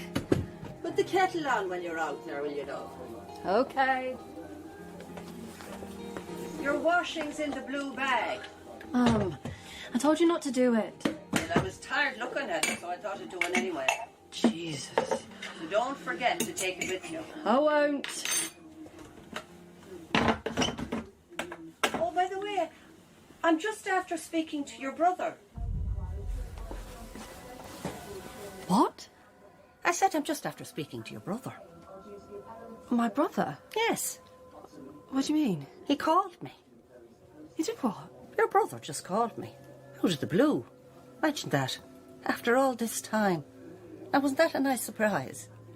Alan called you? Yes. He was on the phone to me there just now. Didn't I tell you? I knew he was okay. And you didn't believe me. Nobody did. When was this? Just about an hour ago. Are you sure, Mum? Are you sure it was him? Of course I'm sure. He's my son. I'd know my own son, wouldn't I? So where was he calling from? I don't know. He didn't say. Well, didn't you ask him? Of course I asked him. And? He couldn't tell me. Why not? I don't know, love. Mum, are you sure? Are you sure you didn't just nod off in front of the telly? Nod off? And dream it? It was real. I don't nod off in front of the telly. Mum. The phone rang. It was his voice. Okay. So what did he say? He said... Well, let's see now. What did he say? He sounded a bit... I was a bit overwhelmed, you know. I couldn't really take it all in. Right. He said to me... He said, would I come and get him? He said, Mum, can you come and get me? So I asked him, where was he? And he told me, hold on, you'd find out. And then after a while, he came back. And he said he wasn't sure. And he said he'd call me again when he knew. And I said, hold on, son, don't hang up. Hold on and give me some of your crack. Where have you been this long while? Why didn't you phone me before? I've been so worried about you. And he said, Mum, don't worry. I'm fine. And he said, look, Mum, I'd best be off. I'll call you later. Well, you know his later could mean anything. Next week, next year. So anyway. Was that it? Yeah, that was it. Short and sweet. Well, at least he phoned. Yeah. And don't be thinking I'm losing my marbles, because I'm not. I know. Do you hear me? I hear you. I'm not going into no flipping home, so you can forget about that for a start. Mum, I wasn't even thinking about that. This is where I am. And this is where I stay until my only son comes back and walks through that door. And then I can die, but not before. Oh, not now. Was that your young fella? No. Yes, it was. Mum. What do you call him? Simon. And he's not my young fella. Is he not? Why is he calling you then? How do you know it was him anyway? Because I'm bloody psychic, that's how. Call him back. I'll call him later. Call him now. I won't listen. Mum. That's him again. I'd say he's keen. It's not him, it's Jackie. Hi, Jackie. Psychic my arse. Sorry, what? Sorry, Jackie. How are you? Oh, good, thanks. You? Yeah, fine, you know. What's going on? Well, we were just talking about you, wondering what you were up to. Oh, right. Just working, mainly. Oh, only we're planning another field trip. We wondered if you fancied joining us. It's a mad one. Okay. Oh, here she is. Alice! Over here. We managed to get a table. Now, what are you having? Hi, Jax. IPA, please. Right? Yes, please. It's okay, I'll get it. Oh, you sure? Yeah. Hi. Hi. Alice, so good to see you. How have you been? Very well, thanks, Dorian. How are you? All the better for seeing you, my dear. Alice, this is our new friend Mike. Hello, Mike. Hiya. We think he might have found something rather interesting at the top of St. Paul's Cathedral. How exciting. Well, we're going to have a butcher's anyway. Mum's the word. We thought you might fancy joining us. Well, let's see, shall we? I mean, I don't know. Maybe. Oh, we'll talk about it when Si gets back. Oh, I saw you the other day. Did you? Yeah. Where? Getting on the tube at Holborn. I waved at you and shouted, but you obviously didn't see me. It was quite busy. At Holborn? Yeah. When was this? Last Thursday, about 4. Couldn't have been me. Last Thursday I would have been at work until 7. Oh. Oh, right. Must have been someone else then. I was convinced it was you, though. You got a doppelganger, Alice. I must have. I mean, I almost never go to Holborn. I'm sure I'd remember if I had. Oh, that's a weird one. She had your kind of clothes on and everything. Oh, here he is. There you go. Thanks. Cheers, everybody. Cheers. Cheers to us. So, why have you been avoiding us? What? Simon? It's okay. I mean, I haven't. I wasn't aware that I had been. Oh, well, ignore him, Alice. He's just pulling your leg. I've left messages, you haven't answered them. What are you doing? I'm not doing anything. I'm just asking you why you've been avoiding us. And I'm telling you, I haven't. Next question. So, Mike. Yes. Hold on. Something happened. Simon? When? At Savoy Station. Something happened. What was it? Nothing happened. Then why, since Savoy Station, have you been avoiding us? Come on, Si. I'm sorry about this, Mike. It's just some outstanding business to deal with. No problem. I thought we were here to discuss a field trip. Savoy Station was a field trip. How old are you? 12? Wait. See, what happened, Mike? Do you mind if I tell him? Be my guest. Right. What happened was... Well, bit of history. Alice's brother went missing a few years ago. Matter of fact, we've all lost people. That's what we've got in common as a group, see? My uncle went missing, Dorian's daughter, Simon's dad, Alice's brother. All of them just, well, gone. Without a trace. Mm-hmm. And you know how some people start charities and go on sponsored walks when something like that happens? Well, we search for quantum thresholds. That's what we do. Got ya. Anyway, a few weeks ago...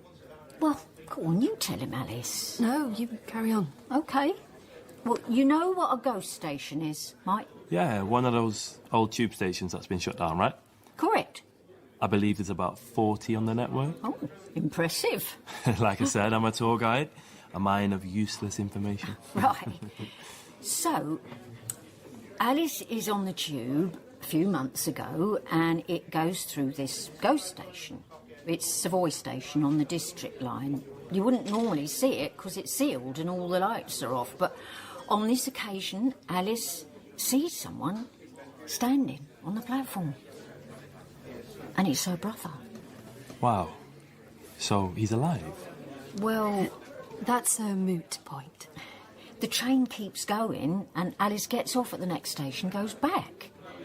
This time, there's nothing to see. It's just darkness. That's when we got involved and Alice met us for a chat. Did they ask you if you'd imagined it? What? Well, that's what they asked me. Well, to be fair, Mike, that's not all we asked you. Anyway, we went to investigate. I work for London Underground, see, so I was able to get us into the station. But didn't find anything, though. We rarely do, to be perfectly honest. Well, it's more about the field trip and the pub afterwards. We weren't there for long enough. We were down there illegally, so he didn't hang about. And that was the last we heard from Alice. Look, there's been a lot going on at work, and my mum's been acting a bit weird lately. Well, he's got a point, though, Alice. We were all starting to get to know each other, then all of a sudden you blanked us. Ghosted us after seeing a ghost on a ghost station platform. Well, that's not very nice, Simon, is it? Sorry. Look, I know it's none of my business, but maybe she's just not ready to talk about it yet. Whatever it was. Yes. Good point, Mike. If it was anything, I mean, I don't know. Anyways, it's none of my business. Well said, Mike. Look, time's winged chariot and all that. Shall we call this meeting to order?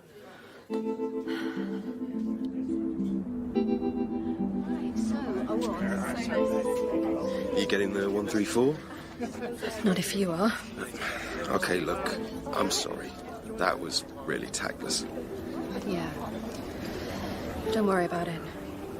I'll see you when I see you. Yeah. Oh, I'm the one, by the way. The one? I mean, who's still listening at the end of your podcast. Oh, that one. Yeah. Bit creepy, if I'm honest. It's a fair cop. Great story about the thigh bone, by the way. Did you come up with a name for it? For the thigh bone? Yeah. Napoleon? Bony part? Yes.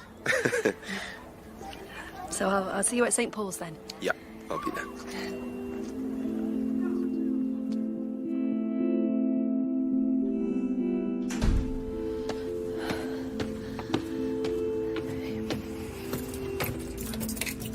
Hi, Mum. Only me. Alice, is that you? Just a flying visit, OK? I'm not stopping. I've got an early start. OK, but at least you could come in and take the weight off. Put the kettle on with you. I'm just watching David Attenborough. Mum, I can't stay. I just wanted to pop in to make sure you're OK. Well, that's very nice of you, love, but you might as well sit down for 5 minutes now that you're here. Mum... Just 5 minutes. You can spare 5 minutes for your old bitch of a mother, can't you? OK, but just 5 minutes. I really do have to be up early in the morning. Well, you put the kettle on her, aren't you? Right. He hasn't called yet, in case you're wondering. Who? Your brother. Oh. Did I tell you? What? He said he met you. Who did? Alan, when he called, you know. He met me? No, not met you. Spoke to you. He said he spoke to you. He said you had a nice little chat. He said he couldn't see you, but he could talk to you. And you had a nice little chat. Is that right, Alice? Did you have a nice little chat with your brother? And then did you forget to tell me about it? No. Well, he said you did. And if I'm honest, I have to say, I'm a bit disappointed, love. If your brother had spoken to me, and he did, I would have told you about it, and I did. But we won't say any more about it. Did he say anything else? About what? About this conversation he had with me. I don't think so, no. Did he say what we talked about? No. He just mentioned it in passing. He was in a rush to get away. It was only a short conversation, like. You know, I was thinking, wouldn't it be nice for all of us to be together again? The way things used to be. Well, yes, I suppose so. The telly on, curtains closed, all snug and warm. Just the four of us. The four of us? You, me, Ellen and Dad. I can't remember the last time it was like that. The last time we were all here together as a family. Well, it was... God, it would have been when we were kids, Mum. No, not that long ago. Seriously? We would have been at primary school. Not at all. Alan hasn't been gone that long. Yeah, but Dad has. Dad? Yeah. Sure, what are you talking about? Well, I mean, it's been at least 15 years. Since when? Since Dad died. Died? Yeah. What a thing to say, Alice. What a dreadful thing to say. But he died 15 years ago, Mum. So who's that sitting in the corner, then? Where? Where do you think? Where he always sits. Well, who always sits? Your father. Mum, there's no one there. Oh, don't you start. Look, who's that? There, where I'm pointing. I can't see anything, Mum. Then you need to get your eyes tested. What can you see, Mum? Because all I can see is an empty space. That's not very funny, Alice. And don't think I don't know what's going on, because I do. I know exactly what's going on. I've suspected it for a long time. What are you talking about? You and that Dr. Gupta. Who's Dr. Gupta? Oh, don't give me that. You know fine well who he is. You've been talking to him, haven't you? Did you think I wouldn't notice? I may be old, but I'm not stupid. Is he your GP? As if you didn't know. Well, maybe I forgot, Mum. Forgot? Little Miss Perfect. You wouldn't forget. Oh, no, I know what you're at. You want to get rid of me because I'm a nuisance. You think you can convince me I'm going round the bend so you can put me in a home with all the rest of the nuisances. That's it, isn't it? And then you can just all get on with your lives and forget I ever existed. No, Mum. Oh, drop it, will you? You're an evil little bitch. An evil little bitch.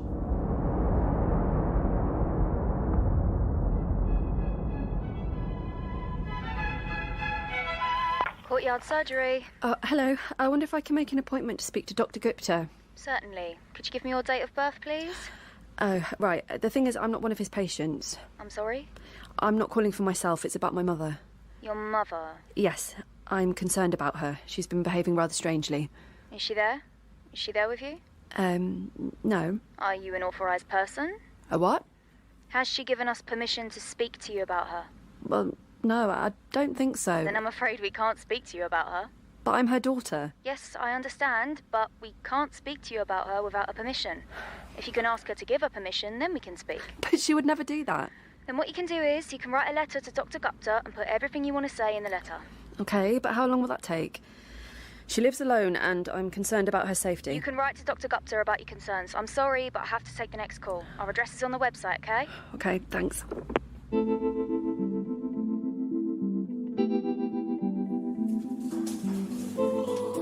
She's driving me mad. She phones 20 or 30 times a day. Has she been assessed? I mean, like by community mental health or something? Who knows? I suppose they can't tell you anything. No. I've written to her GP, but they can't reply. It's frustrating. And they're reluctant to diagnose dementia because if they did, then they'd be obliged to provide care, which they can't afford. This is where a brother would be really useful. Wasn't he a bit of a screw-up? I just have this fantasy where he comes back and suddenly everything's all right. Maybe you need to be assessed. Yeah, probably. Listen, Jackie, I've got a favour to ask you. I'd like to go back to Savoy Station. Oh, yeah? What for? I'd just like to have another look around. You wouldn't have to come with me, just let me in. What went on down there? How do you mean? Well, Simon's right, isn't he? Something happened when you were down there. No, really, nothing happened. We were only there for 5 minutes. That's why I want to go back. Please?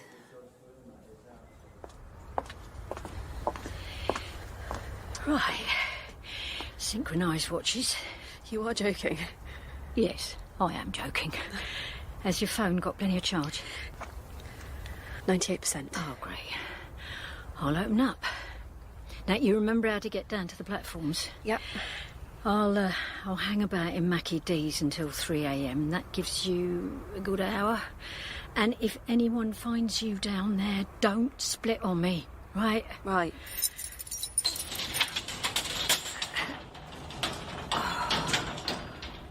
Welcome back to Savoy Station. I hope you're not afraid of the dark.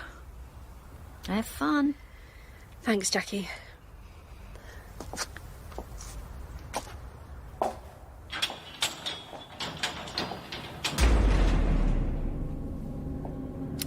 Hello, and welcome to my new podcast, Time Travelling with Alice. Today I'm taking you with me for a little adventure inside one of London Underground's so-called ghost stations. I won't tell you which one, if you don't mind, as I really shouldn't be here, but... Who's there? Jesus! Stay where you are. Who are you? I'm sorry, would you mind? You're shining that light right into my eyes. I can't see a thing. Just tell me who you are. I'm Alice. Who are you? Never mind who I am. Alice what? Alice Ryan. What are you doing here? I'm not doing anything. I'm just... Just what? I'm making a podcast. We're in the pitch dark. Well, it's a podcast. It doesn't really matter if it's dark or light. Fair point. What's it about? Hang on. Who are you? Are you the police? Maybe. Okay, look. Can I just go? Who gave you permission to make a podcast here? No one gave me permission. I didn't know I needed permission. You need permission just to be here. Right. So why don't I just go, and then I can apply for permission in the, proper way. You're not going anywhere. Right. So, what's happening exactly? Are we waiting for someone? Who would we be waiting for? Well, I dunno. Anyway, look, I'd really better. You don't remember me, do you? Should I? Well, I can't see your face. I'll switch off my torch, shall I? Now can you see me? Oh, God. Oh, God.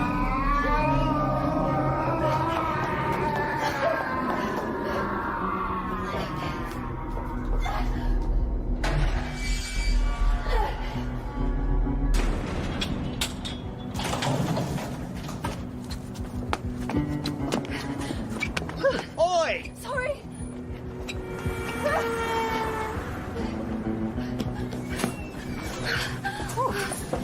That was quick. You all right? Do you want a chip?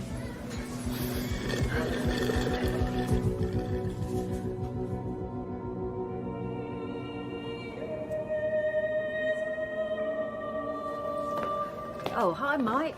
Hi. Is everyone here? Oh, yeah. Yes, we are, but I'm going to observe from the pavement outside. Oh, come on, Dorian. Well, no, look, I think I'd be far more used to the team if I remained at sea level.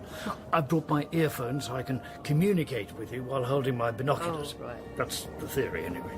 What about Alice? No, she's on her way. Okay, good. Are you sure you want to go through with this? Oh, yeah. Yes, yes, as long as you are, Mike. Me? Yeah, why not? I mean, Ghostbusters were fully booked, so... Anyway, you lot wait here for Evensong to finish, then I'll take you up to the gallery. Okay. You're my last tour of the day. I'll see you in a bit. Thanks, Mike. Oh, here she is. Alice, over here. Sorry I'm late. My mum was having another bloody crisis. Not late. We haven't started yet. We're waiting for Evensong to finish. Crisis over? Oh, maybe not. Come here. You're right, Alice. Alice has got something to tell everybody. Oh, really? She's been on a little field trip of her own. What do you mean? I went back to Savoy Station. When? Last week. How do you know about this?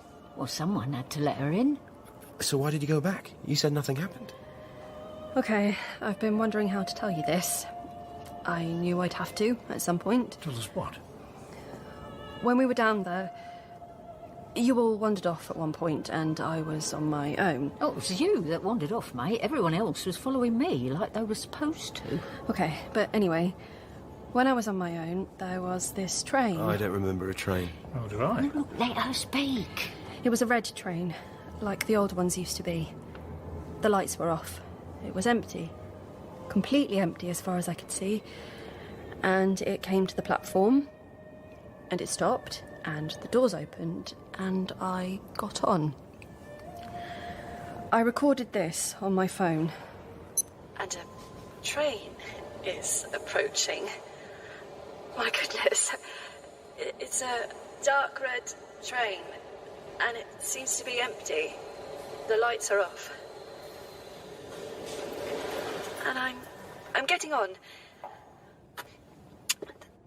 It's 3:07 in the morning on the 11th of December. And the doors are closing. The train's starting to move. Oh, that's better. The lights have come on. This carriage is definitely empty. See my reflection in the window opposite. What is that? What is that? What is that? What is that? What the hell was that? There was someone sitting next to me. A small person the size of a child. I could see their reflection in the window, but when I looked at the seat beside me, the seat was empty. And in the reflection, this person's head seemed to be growing in the shape of a marrow, and their neck was getting longer and thinner, and they were leaning over me with their mouth open, and I could feel the heat of their breath on my face, and their mouth opened wider and wider, and my head seemed to be going inside it. And that's when I screamed, and I don't remember anything after that until I woke up. Christ on a bike. And when I woke up, I was still in the carriage, but now the carriage was full.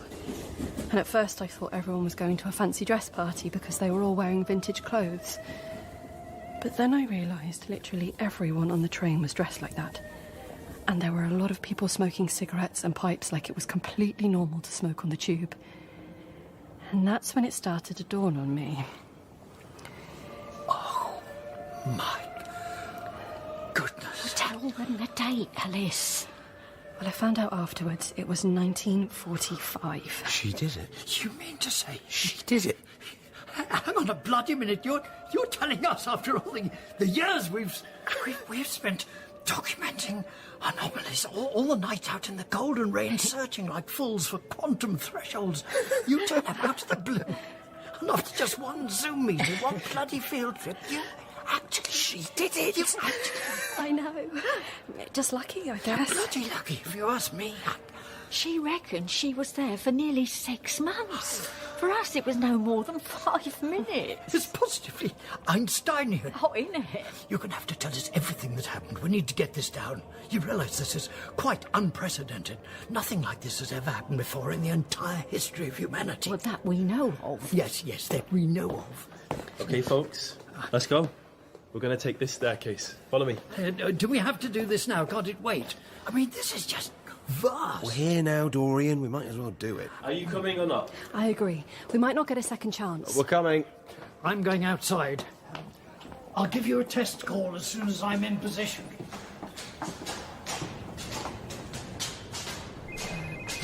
Oh, Christ. Well, don't answer it. It'll be worse if I don't. Hi, Mum. Everything okay? Is Dad with you? What? Is Dad with you? Is he all right? I don't know why, but I just had the most awful, dreadful feeling. Mum, don't worry. Everything's fine. I must have nodded off, and when I woke up, he was gone. And I just had this feeling that something happened to him. Something terrible. And then I thought he might be with you. Is he with you, love? Alice, can you hear me? Yeah. It's okay, Mum. There's nothing to worry about. He's here. He's fine. Can you put him on? He can't come to the phone right now, Mum. He's having a nap. I don't want to wake him up. He was very tired when he got here, so I'd rather let him sleep for a bit, okay? Well, okay, love. So long as he's okay. Yeah, he's fine, Mum. Don't worry. I'll call you later, okay? Promise me you'll call. I promise. Try not to worry. I've got to go now, Mum. Sorry to trouble you, love. Is everything okay? Yeah, fine.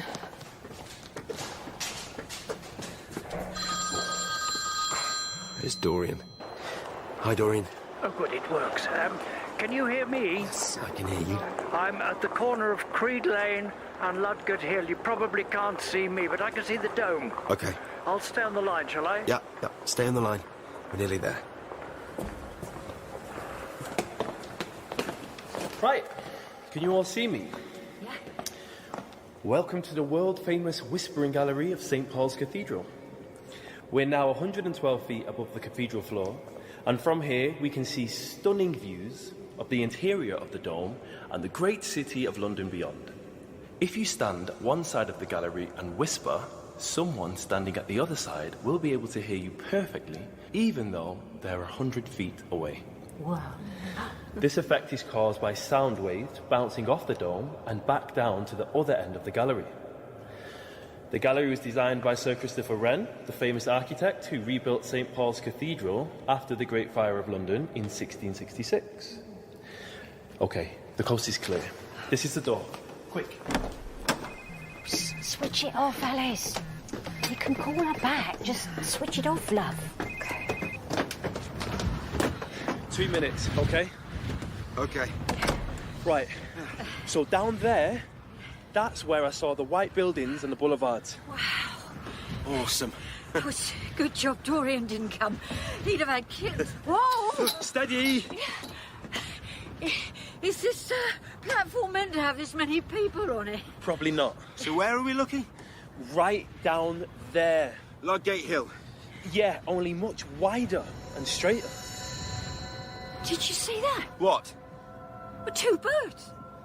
They just shot straight past me and they disappeared. Boom. Gone. Where? Well, right there in front of me. A couple of yards. I can see it. What can you see, Alice? Alice, don't do that. It's dangerous.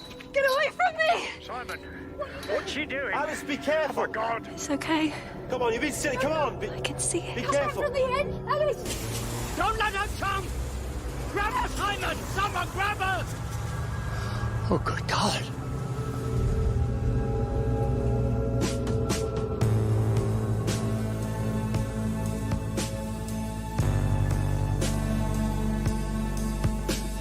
In London Particular, Alice is played by Scarlett Brooks, Alice's mother by Briege Brennan, and Jackie by Jessica Turner. Simon is Joseph Eyre, Dorian, Michael Burtonshaw, and Mike is Tyler Cameron. Other parts are played by John Lightbody and Kitty O'Sullivan. London Particular is written by Nick Perry, and the director is Sasha Yevtushenko. It is a BBC audio production for Radio 4.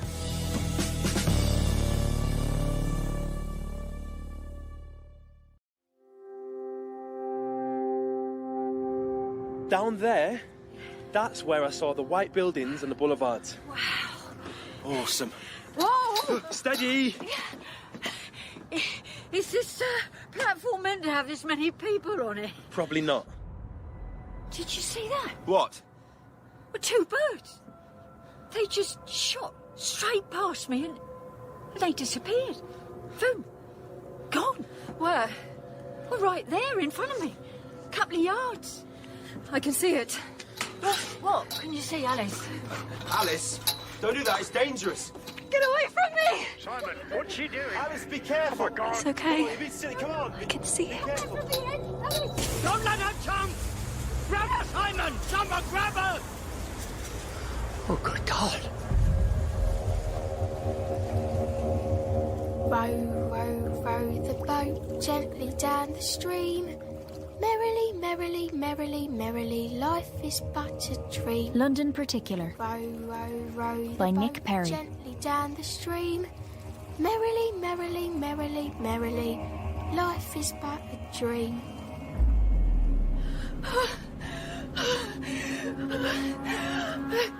You all right?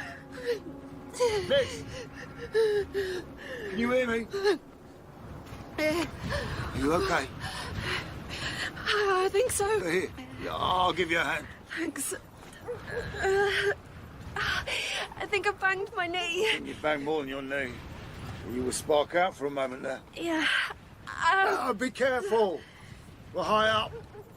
Don't want to slip. Take my hand. Come on. Careful where you tread. It's uneven. Okay. thanks. This is very kind of you. Who are you, by the way? Now you remember me. You sound familiar. Doesn't matter. I'll get you down in one piece. Just hang on to me. Where are we?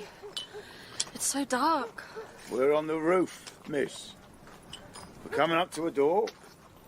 The other side of the door, there are steps going down. Stay close behind me.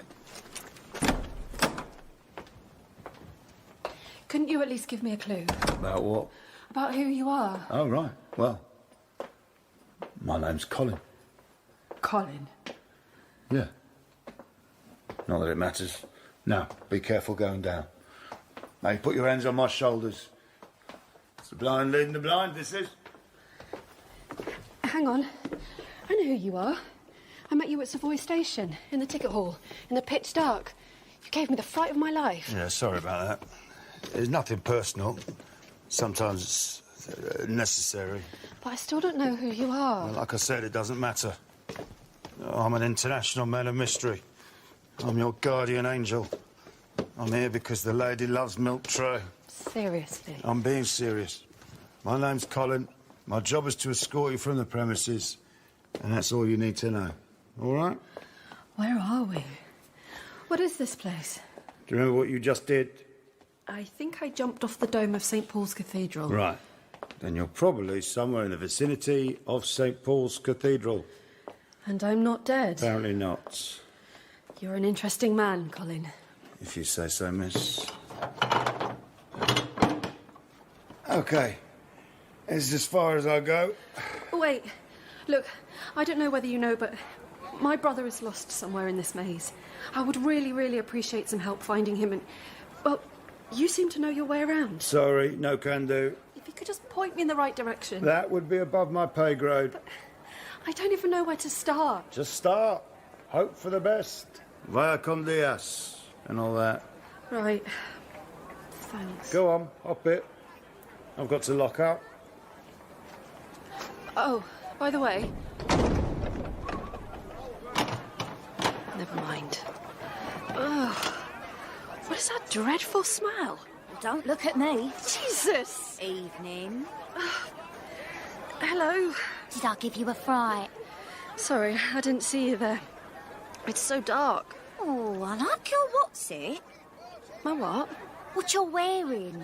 Oh, this. It's just a hoodie. A hood? Well, no, a hoodie. Oh.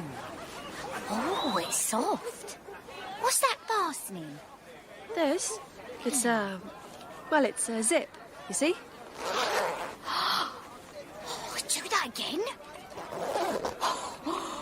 What's that you call it? A zip. A zip? Yes. Sarah? What? Come over here. What? Dost know what that is? What is? That fastening. Show her, go on. It's a zip. Yeah, I knew that. No, you didn't. I did. Ah. Seen them. No, you ain't. I have. Cobblers. Why must you always talk cobblers, Sarah Dick? I don't. Yes, you do. I don't. I've seen them before. Where? Some woman. Some woman? Yeah. All right. What's it called, then? A zip. Ah. Well, you did just tell her that. Oh, did I? Yes.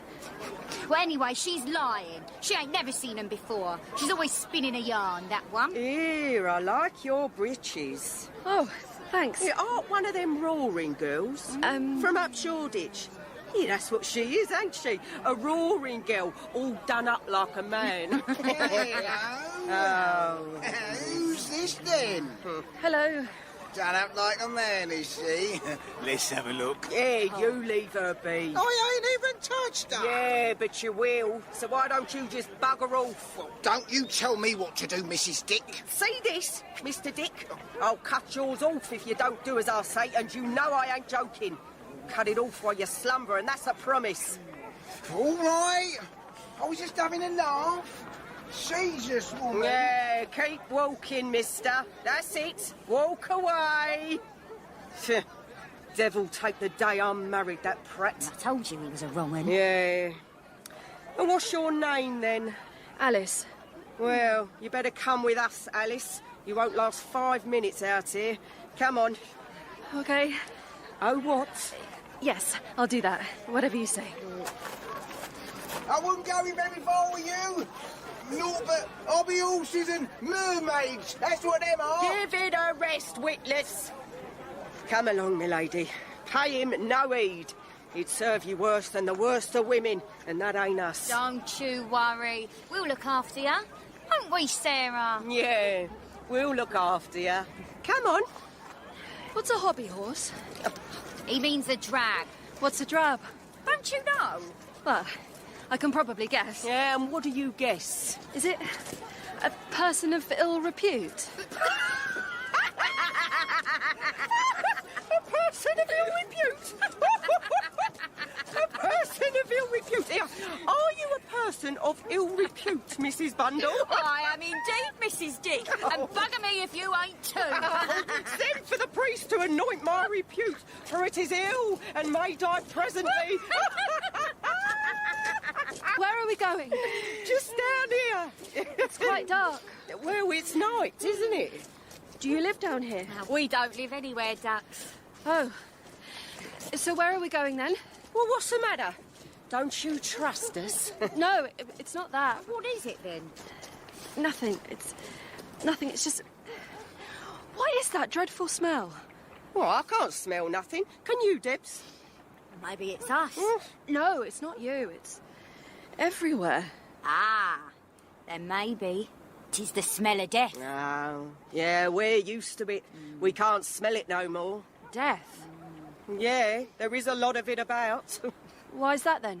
Why? Yes. You're not from round here, are you? Well, not exactly. Where are you from then?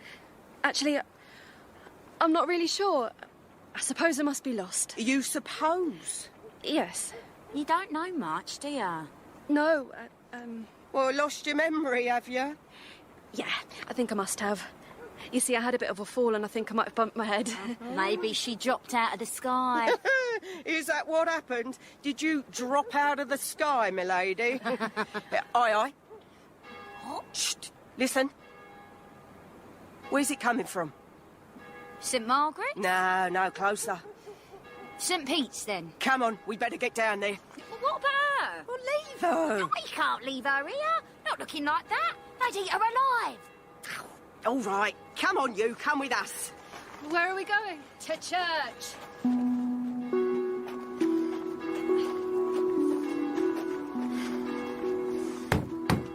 Roger, open up. What? Oh, it's you. You rang? Have you learned to read yet? Not yet, but we will. My dog left kittens first. Roger, wait. I told you don't come back until you've learned to read and write.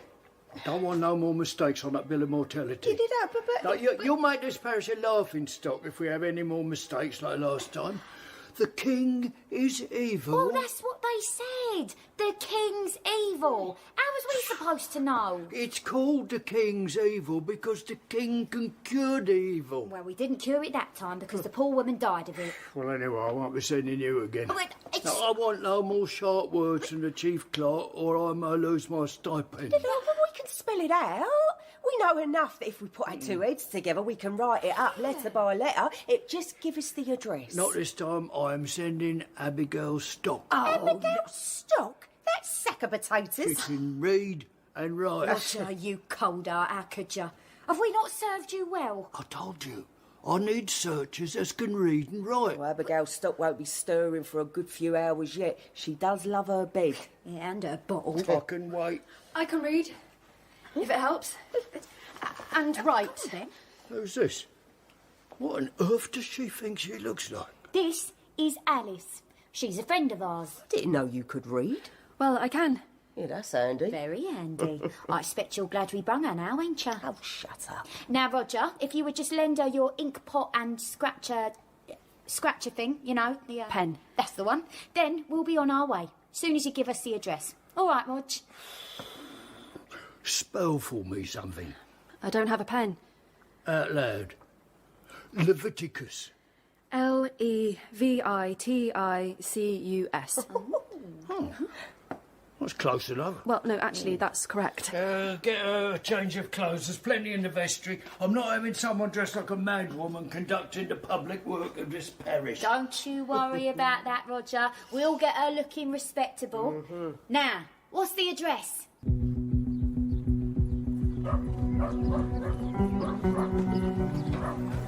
Right. When we get there, we'll do the talking. We'll say our deepest condolences. We are searchers of the dead under authority. Please will you show us the body? Searchers of the dead? Yeah. You mean you search for dead people? Something like that. Look, you leave the talking to us. Sometimes the family can be a bit leery-like. Well, once we're in, we'll view the body and name the cause. And you must write down what we tell you, all with nice spell in mind. And that's what you do, is it? You determine the cause of death? We do indeed.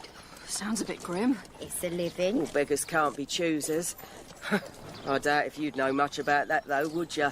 With your zip. You see, where I come from, that's a job that doctors do. Well, you won't catch no doctors doing it here. Nor no chief clerk, nor church warden, nor justice of the peace. They're all so afeared, they'll catch it too. That's why they send the likes of us. Catch what?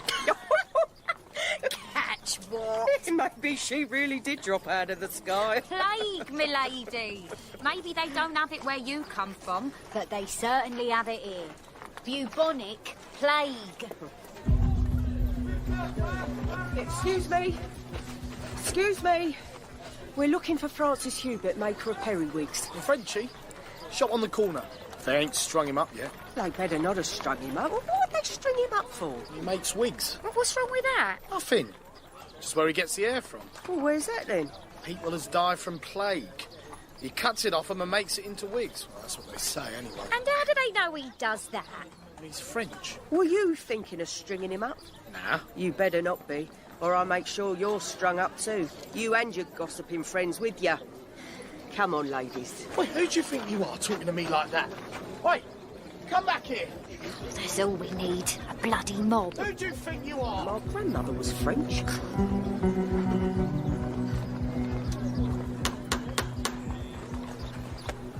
Who is it? Are you the householder, Francis Hubert? Yes. Open the door. Who are you? We are searchers of the dead, under authority of the parish of St Peter's Aldersgate. We come to view the mortal remains of Mrs Anne Hubert, and to make the determination of the cause of death by order of Sir Henry Jeffers, Chief Clarke of the Worshipful Company of Clerks. Will you let us into your house, please, sir? I will not.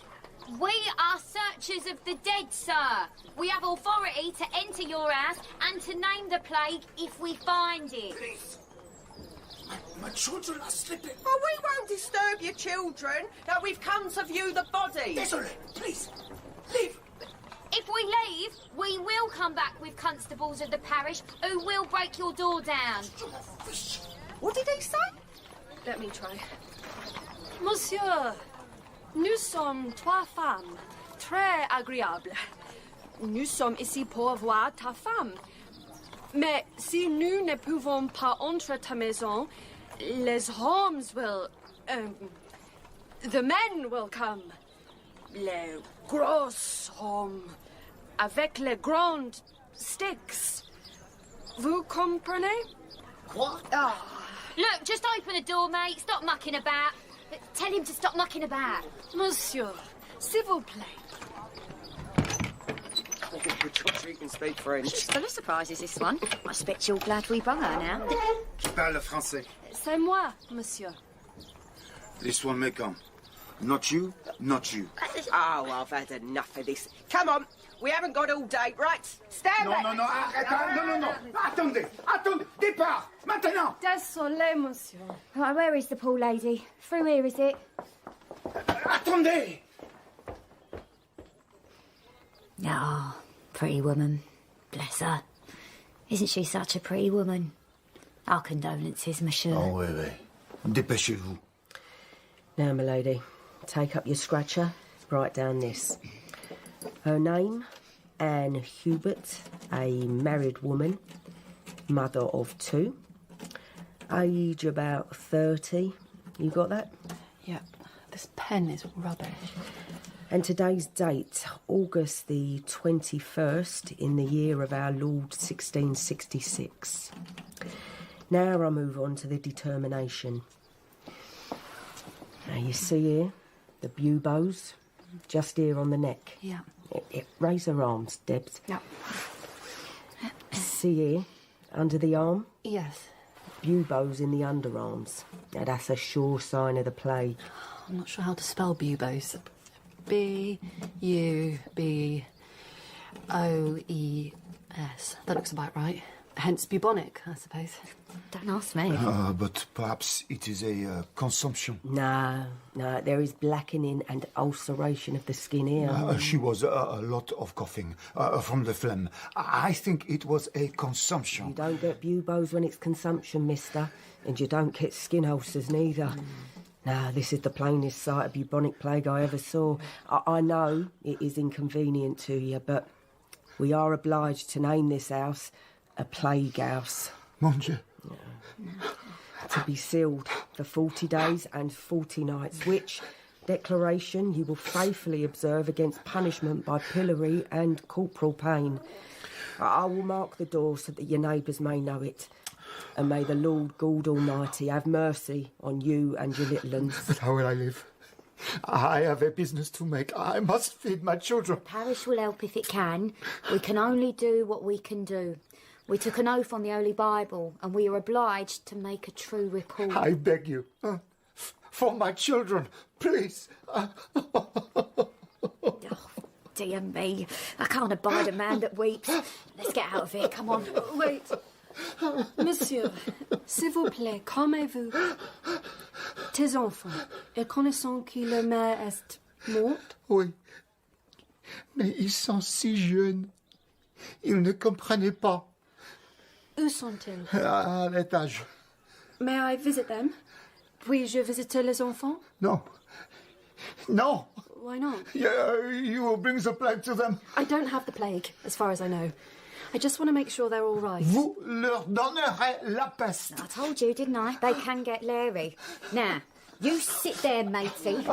There's 3 of us, so behave yourself. I won't be long.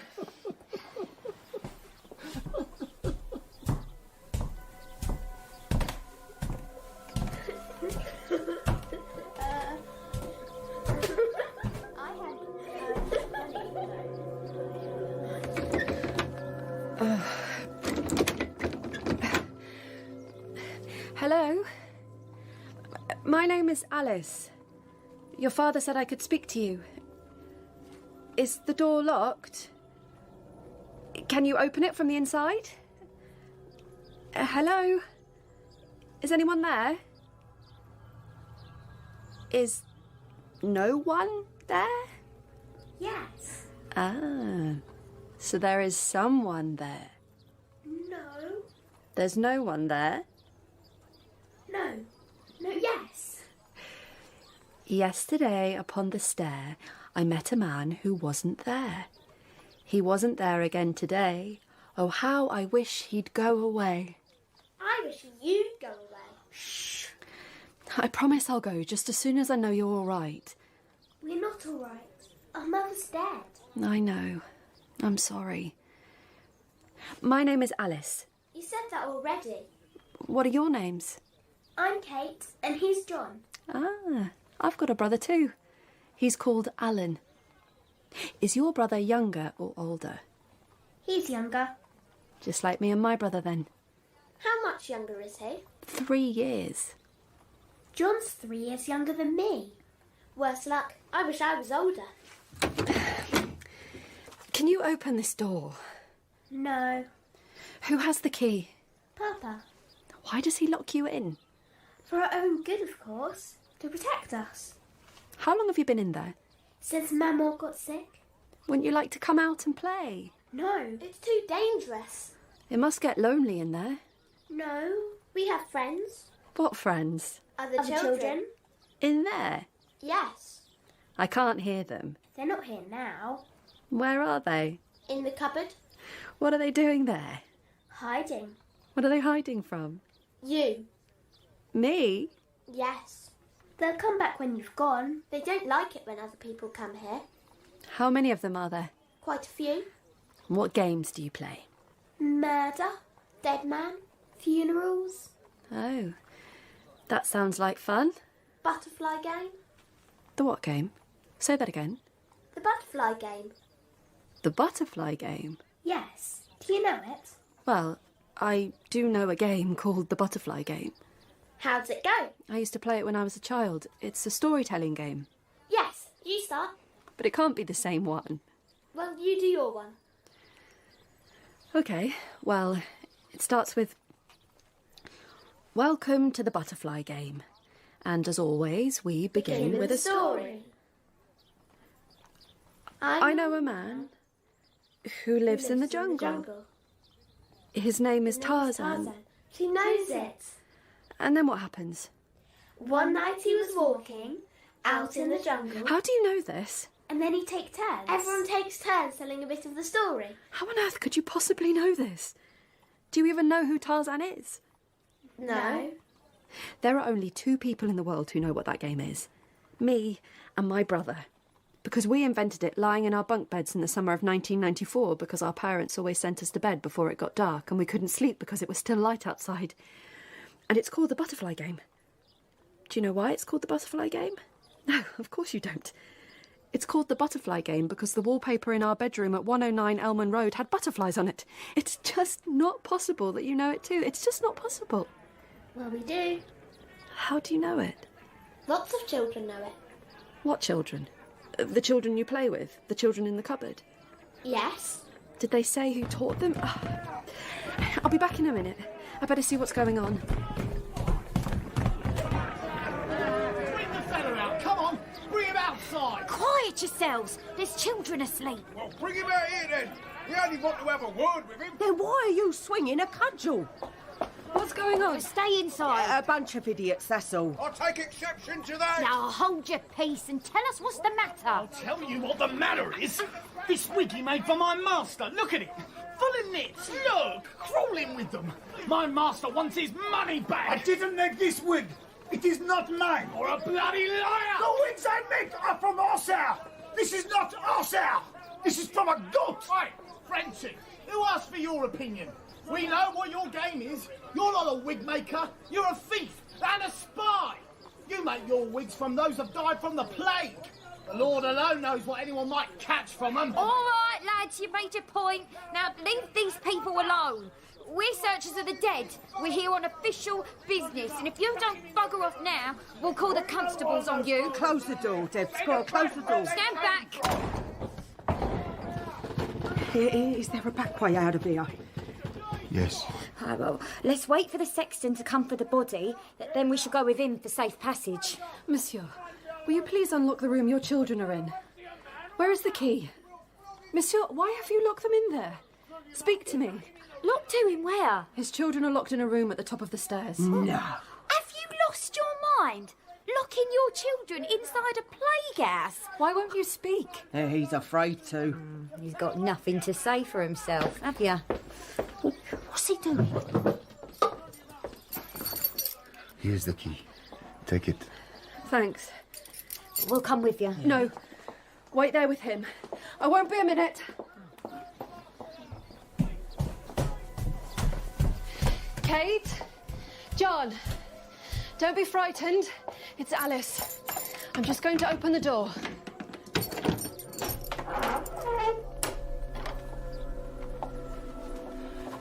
Hello? Kate? John? Where are you? Are you hiding? Alice? What's going on? They're not here. What do you mean? They've gone. What do you mean they've gone? I was talking to them just 3 minutes ago. There were 2 of them, a boy and a girl. How could they be gone? There's no other way out but the door. Well, the window's too high. Not a man or a woman could reach it, let alone a child. Oh, there's the cupboard. Here, open it. Well, it's empty. They said they had friends who lived in it. Children! They didn't come downstairs and slip out while we were distracted, did they?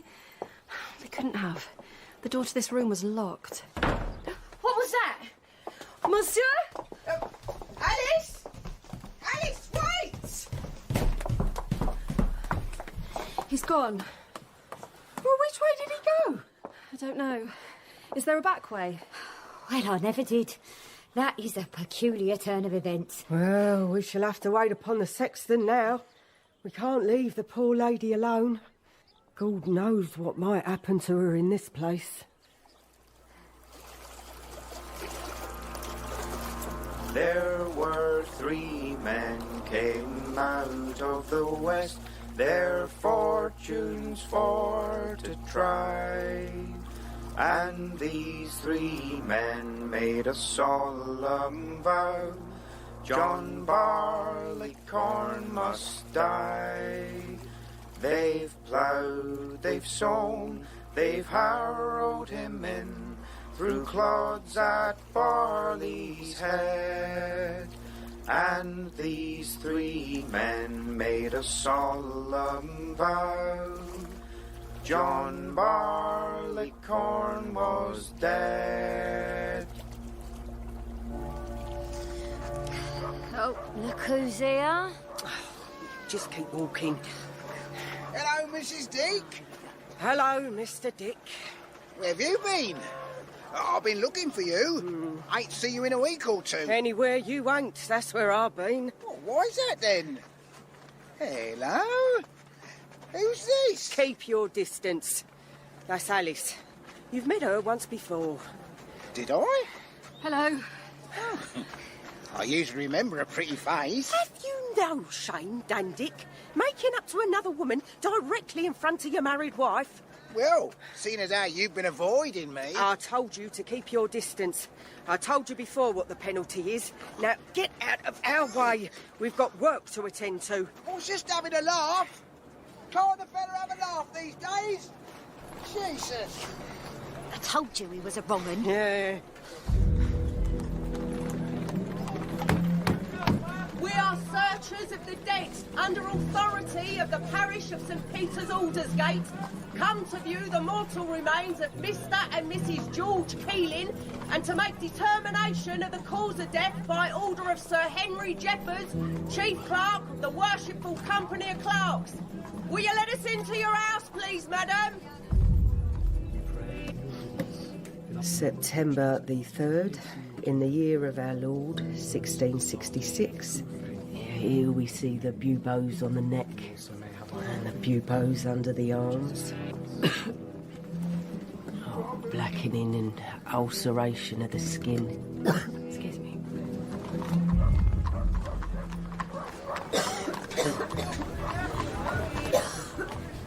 All right, Alice. Yeah, sorry. What is that dreadful smell? Can you get it? Burning. Look out! Get away from the building! They're saying the west gates are all afire and the rest are jammed with carts and whatnot. We should go down to the riverbank. We'll be safe there. Excuse me. Move! Out of the way. Jesus, look at it. It's all along Cannon Street. I've never seen the like. First they reckon it started in some bakery in Pudding Lane. Well, that turned out to be a load of cobblers. Turns out some Frenchie started it. He confessed to it. What's that you got there, Alice? A shoe buckle. I just found it. Well, let's hope you find the other one. Have you never done this? Where I come from, it's called mudlarking. What, picking up bits of crap? You just walk along the foreshore and search for little things the river's washed up. I mean, ordinary, everyday objects for the most part. Things that have been discarded or lost. Sometimes very old things. So yeah, a lot of it was crap. What did she say? She finds things washed up by the river. Old things. Oh, what, to sell? No, some I would keep. It was a pastime. I just found it very... It just took me out of myself. Whatever troubles I might have been having. It made them go away for a while. If you say so, ducks. Is it... What we're looking for is geometric shapes. Shapes that are made by tools. Straight lines, curves, shapes that don't occur in nature. Well, here's one. Can you see this? What's that? A straight line. I'm guessing it's a pipe stem. And it is. See? I'll just gently ease it out of the silt. There. It's almost perfect. In fact, I don't think I've ever seen one in such good condition. Now keep looking. Keep your eyes peeled. You never know what you might find. Treasure? If you're lucky, yeah. But look, there's a pin. A whole cluster of them. Oh, pins. I always need pins. And there's something else. Look. What is it? Alice? Lego. What? It's a piece of Lego. Lego? What's Lego? This is Lego. What is it? That's just plain weird. You see, where I come from, children play with these. It's not much to play with, is it? Well, you have lots of them, you see. Like little bricks, and you can build a house or a farm or a little church. How on earth did it get here? Well, it must be the river. Because, I mean, water's everywhere, ain't it? So I dare say the sea gave it to the river, and the river brought it here. Yeah, that's the woman. What woman? You see that one over there? Oh, she looks like she's big, but she's not. She's just wearing a lot of clothes. Oh, yeah? Well, she's the one I told you about. You know? No. That thing you had, what's it called? Oh, the zip. That's it, the zip. Oh, that lady there? Well, I told you I'd seen it before and no one believed me. Well, there she is, pecking around in the mud like a chicken. Well, she must be another one from wherever the bloody hell you're from. Well, ask her. Go on. She'll tell you. Hello? Hello? I hear you have a zip. Well, I have a lot of things. Including a zip? What's a zip? Like this. Do you see? Oh. Yes. I've got one of those. Where is it? Can I see? Well, I'm wearing it. See? Wow. Where did you find it? I've always had it. Always? As far as I know. You're from the future, aren't you? Pardon? Well, you are, aren't you? Well, Don't worry. I'm from the future, too. What do you mean? Shh. Don't tell anyone. They put me away. You must promise not to tell anyone. I promise. You see, I've never told anyone before. But I'll tell you. Now, what did you call it, that thing? A zip. Zip. Yes, well, no one else has one, but I have one. And now you have one. Where did you get it? Well, you know, I don't know. But I do remember when I was a very little girl. I lived somewhere else. In another place. A very different place. It was, too, so different. I can't hardly describe it. A grey place, full of noise and smoke. And there were these great things. They were red, and they were like buildings. And they went by on wheels, big black wheels, full of people. All very sad. And there were a lot of big, tall buildings right up to the sky with windows, all windows, and people staring up. Oh, it's so funny telling you this. I've never said it out loud before. And at night there were lights, bright lights everywhere. It was never dark at night. And I had a mother, and I had a father. And they were very kind. And one day, I don't know what happened. I was playing outside somewhere, and I got lost. Whether I got took or I got lost, I don't know. To this day, I couldn't tell you. And I never saw my mother and my father again, never. Ever. And they were so kind to me. And after I got lost that time, well, I suppose I must have fallen in with a lot of other kids that were mudlarks, because I ended up a mudlark. Are you one, too? Well, I'm not really a mudlark. I just do it for relaxation. Relaxation. You know, that sounds just like a word I might have heard my mother and my father say. And I'll tell you something else. I'm a very old woman, but I believe they are still alive somewhere, waiting for me to come home. I believe that, I do, most sincerely. I'm sure they are. Yes, because they love me, you see. And love doesn't go away, even if the person who loved you does. Oh, I'm so sorry, my dear. Have I said something to upset you? No.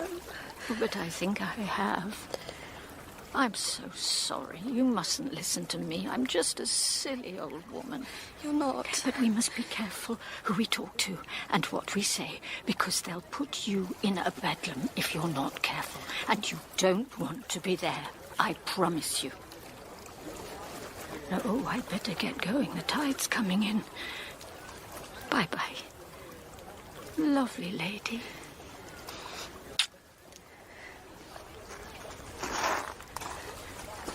And good luck.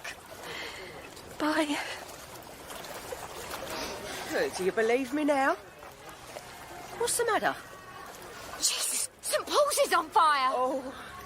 What? Oh, no. Oh, no, I have to get back there. I have to get back. Can you help me? Can you take me back to where you found me? Get your wall on fire! I need to get to the roof. What? You're mad! No, I need to get there before it collapses. If it collapses, then I might never get home. You can't go in there! You'll die! I have to! Alice! Alice! Stop it! Come back! And then I saw you, little brother. I saw you ahead of me in the flames. I could only see your shadow, but I knew it was you. And I knew what you were doing, leading me through the fire, the blessed fire, leading me home. I knew I was safe. And then something very strange happened. Hello? Hello? Goodness. You look exactly like me. I was about to say the same thing.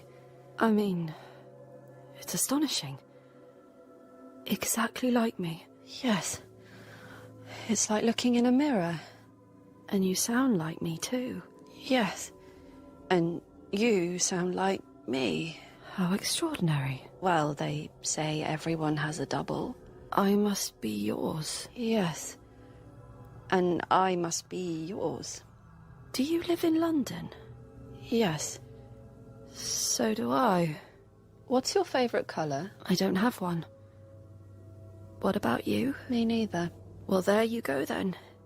2 peas in a pod. What does it prove? I don't know. Nor do I. What's your name? Alice. No. Yes. What's yours? Oh, no. Don't tell me. Yes. You're joking. No. That is ridiculous. I know. What part of London? Tufnell Park. No. Yeah. Shut up. You too? Yeah. Where? Elman Road. 109. 109. Elman Road. Yes. How is that even possible? How is what even possible? I mean, that's where I live. Really? Yes. Who are you? Who are you? Actually, you know what? What? Suddenly it all makes sense. A strange woman accosted me at Holborn Tube the other day. Well, to be fair, she didn't accost me. She just waved at me in a rather excitable way and called me Alice. But I had absolutely no idea who she was, so I just sort of blanked her. You know what I think? I think she must have mistaken me for you. That was my friend, Jackie. She told me about it. Well, you know what I think? I think there must be 2 of us walking around London. Unless there's just one of us and we think we're 2 people. I don't know. What do you think? What do you think? I don't know. What do you think? I don't know. What do you think? I'm serious. I'm serious. No, it isn't funny. No, it isn't funny. Stop copying me. Stop copying me. Stop it. Stop it. Stop it. Stop it. Stop it.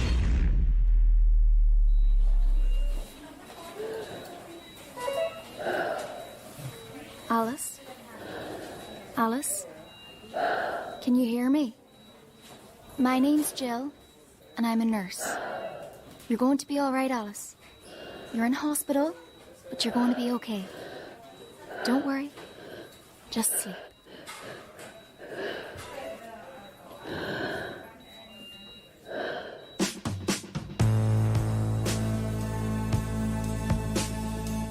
In London Particular, Alice is played by Scarlett Brooks, Sarah by Claire Louise Cordwell, and Deb by Lauren Cornelius.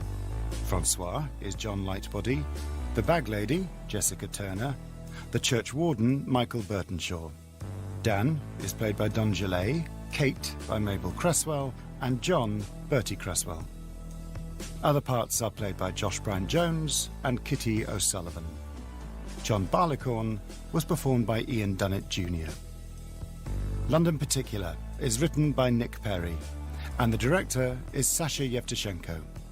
It is a BBC audio production for Radio 4.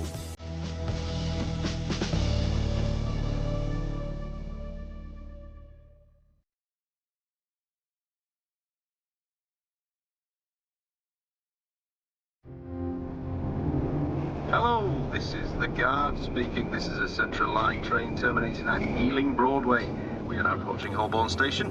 Change here for the Piccadilly Diggly line. When alighting, please take all personal belongings with you, including your children and elderly relatives. Thank you.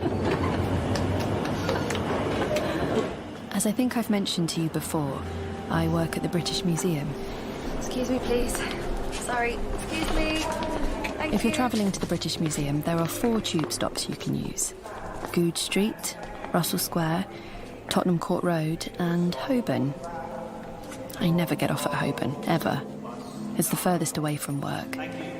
So why I got off there that day is a complete mystery to me. Through clothes at Barley's Head, and these 3 men made a solemn vow. Alan! Hello. Oh my God! Oh my God! Are you all right? I can't believe it. I found you. I've actually... What? You're alive! Well, mind the guitar. I was alive last time I looked. Where have you been? Well, I haven't been anywhere, really. What do you mean? I've been searching for you for so long. Have you?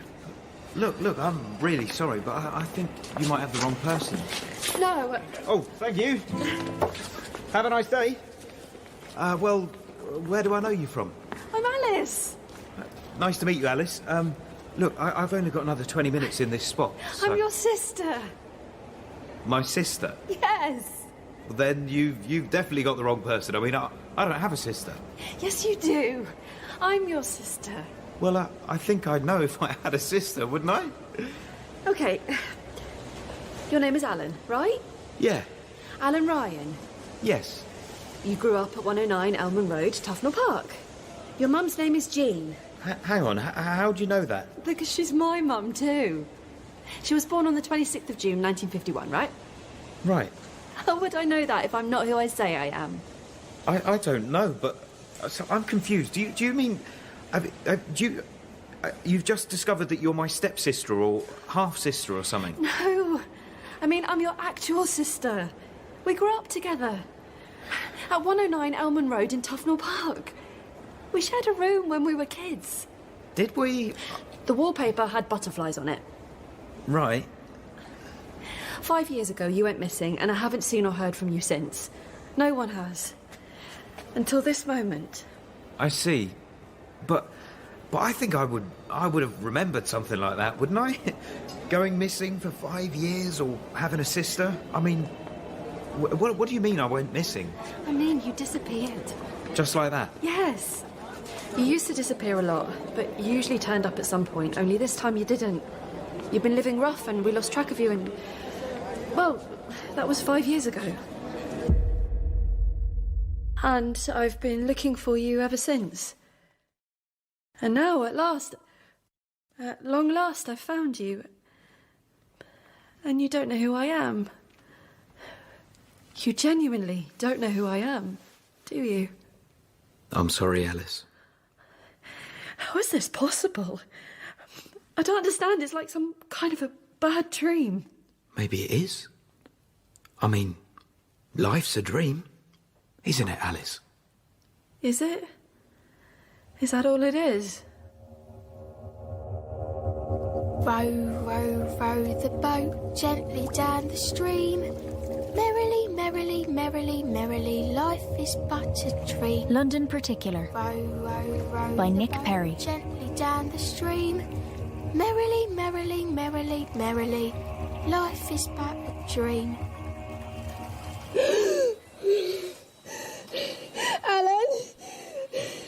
Alan? Alice, are you all right? What's the matter, sweetheart? Oh, it's okay. Don't panic. You're safe. You're in hospital.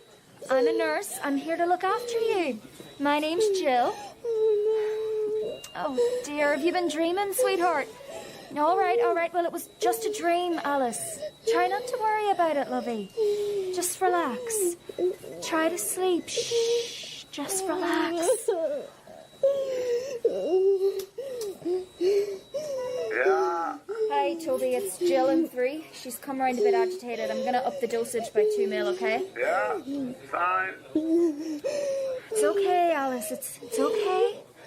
Just relax. Relax. There you go. Relax. I didn't know you could row. Well, anyone can row. I didn't know you could play guitar either. It's not that hard. I mean, you haven't seen me for 5 years, right? I could have been having lessons. Okay, explain this to me. You once told me something about a dream you'd had when we were kids, a series of dreams. You said you kept waking up from one dream into another dream. And each time you woke up, you thought you were awake, but you weren't. That's interesting, because I did have that dream, but I didn't tell you about it. I didn't tell anyone. Then how do I know about it? I don't know. You told me, Alan. That's how I know. You just don't seem to remember. It was a long time ago, maybe. In another life. Maybe you've blanked it out. I mean, memory loss is a sign of trauma, isn't it? Is it? I think I read that somewhere. What trauma, though? Well, Dad. Or Yes? maybe I'm your brother's doppelganger. What do you think of that? I mean, it is possible, isn't it? They say everyone has a doppelganger. Well, I definitely have one. I've met her. Really? Where? Actually, I'm not sure. In a dream, I suppose. Now I come to think of it. But then, this is a dream, isn't it? I'm not really here with you in a rowing boat on the river. I'm actually in hospital, attached to various machines that go bing. And surrounded by some kind of thick plastic curtain. And the nurse is wearing that kind of heavy-duty COVID gear, PPE or whatever they call it. Oh, hang on, I know what it is. Alan, you've gone very quiet all of a sudden. I'm still here. I was just saying, I think I know why I'm in hospital. Oh, well, I'm very happy for you. You know, this conversation we've been having, it seems so natural. This back and forth. It feels just like talking to you. Alice. It's a shame it's just a dream. Alice. Can you hear me, Alice? My name's Toby, and I'm a doctor here. Do you know where you are, Alice? No. You're in the hospital for tropical diseases. You're quite seriously ill, Alice, but you're going to be fine. We've given you very strong antibiotics, and you're going to make a full recovery. Okay? Okay. So don't worry about anything. Everything's under control. But we need to know how you became infected. We need to know where you've been and who you've been in contact with, so that we can prevent the infection from spreading. It's quite urgent, Alice, because what you've got, it's a very infectious disease. What is it? It's just an infection. You know, it's nothing to worry about. It's an infection with a long Latin name. OK, so just tell me, have you been abroad at any time in the last 3 months, Alice? No. Specifically to Africa, Asia or South America? No. Have you been bothered by any insect bites? No. OK. So do you have any idea at all how you got ill? With what? Look, it really doesn't matter what it's called. Is it plague? Plague? Yeah. What makes you say that? I have a swelling here and here. How do you know that that's a symptom of plague? I just do. Well, look, if it was the case, and I'm not saying it is, but if it was, how do you think you might have contracted it? Maybe I just popped back to the 17th century. You just popped back to the 17th century? Yeah. Alice, this is a serious matter. I know. Sorry. OK. Well, you rest now. Hi. Oh, hi. I lost you for a moment there. How did you know where to find me? I didn't. I just wandered in. I mean, it's funny, isn't it? A city of 10 million people. How many times do we bump into someone we know? Happens to me all the time. So random. Next, please. Oh, do you want something? No, thanks. Just a flat white, please. One flat white. And then I think, you know, how many near misses must there be, right? Times when we just miss someone that we know or have a connection with. You get on the tube and they're in the next carriage, only you don't see them. Or you get on the bus and they're upstairs, you're downstairs. It's bound to happen, isn't it? Countless times. You go 20 stops with them, they get off, you don't see them, they don't see you. You know, I mean, maybe your best friend from primary school who you haven't seen or spoken to in 20 years. Your first girlfriend, your driving instructor, your driving instructor's son-in-law from his first marriage. No, sorry, you know, I'm getting carried away, but you know what I mean.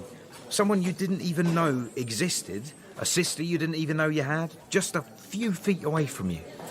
The more you look into it, the more you realise we're all connected. And then there's some bloke sploshing around in Lambeth Marshes 5,000 years ago who's an ancestor to us all. Yes. He's in my DNA. Yours. All the people in this cafe, all the people walking down Oxford Street. Ah, that's what I love about cities. Alice? A lot of people. Alice, are you awake? Yes. Hello. I'm Eva. I'm from the mental health team. Your doctor asked me to pop in, see how you are. Hello. So, how are you? Bit rough, to be honest. Mentally, how are you? Some weird dreams. Oh, we like weird dreams. What sort of thing? Well, my brother. You've been dreaming about your brother? Yes. And what's been weird about it? In the dream, he doesn't know me. Oh, I see. Are you close? Yes. I mean, we were. Not anymore? He went missing a few years ago. Oh. Oh, I'm sorry to hear that. How many years? About 5. And you're in mourning? He hasn't died. It's as if he had. Well, you've had no contact with him in 5 years. It's as if he had died. You have no guarantee that you'll ever see him again. It's a bereavement.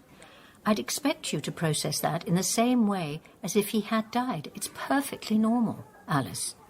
Your dream indicates to me that you're processing the loss of your brother. But he hasn't died. Or do you sometimes think that it might be better if he had? Hello, Alice. I've brought you something to eat. Thank you. No, it's okay. You can take the mask off now. I've switched off the oxygen. You don't need it anymore. Let's get you sitting up, shall we? There we are. How's that, okay? Thanks. Right, I'll just swing the tray over. Oh, sorry, it doesn't look very appetising, but it's the best they can do at the moment. It's fine. I'm really not that hungry. What happened to the psychiatrist? What psychiatrist? The one who was just here, the lady. When was this? Just now. I think you must have been dreaming again, Alice. No one's been in here apart from me, and I'm stationed directly outside. If there was going to be a psychiatric consult, it would have been via the iPad. Oh. Well, maybe I did dream it then. You're certainly perking up, though. There's a bit of colour in your cheeks. Do try and eat something. I'll pop back in a while. Sorry, what date is it? Today, it's Wednesday, 29th of November. So I've been here for... how long? Since Friday. 5 days. Can I make a phone call? Of course. I'll get the phone for you. Do you know what number you want? Yeah. Okay. I'll leave you to it. We would just ask that you don't mention you know what. The plague thing. It's that word, you see. We don't want to cause a panic. All right? Thanks. Will the call be monitored? I shouldn't be at all surprised, Alice.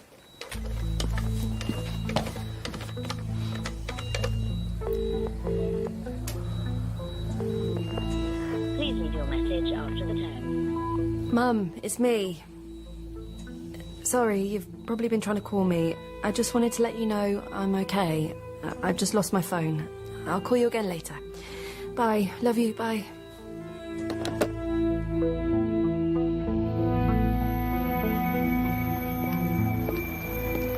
Wait for me! Are you still here? Slow down. I just thought of something. Mum said you called her. Did she? What, is this your mum or my mum? Oh, please don't be obtuse. She said you phoned her a couple of weeks ago and you told her you were doing okay, but you didn't know where you were. Mm-hmm. Do you remember that? No. Look, listen. Why don't we go round there now? Settle it once and for all. Fine by me. Taxi? Where to, Gov? Tufnell Park, please. Elman Road.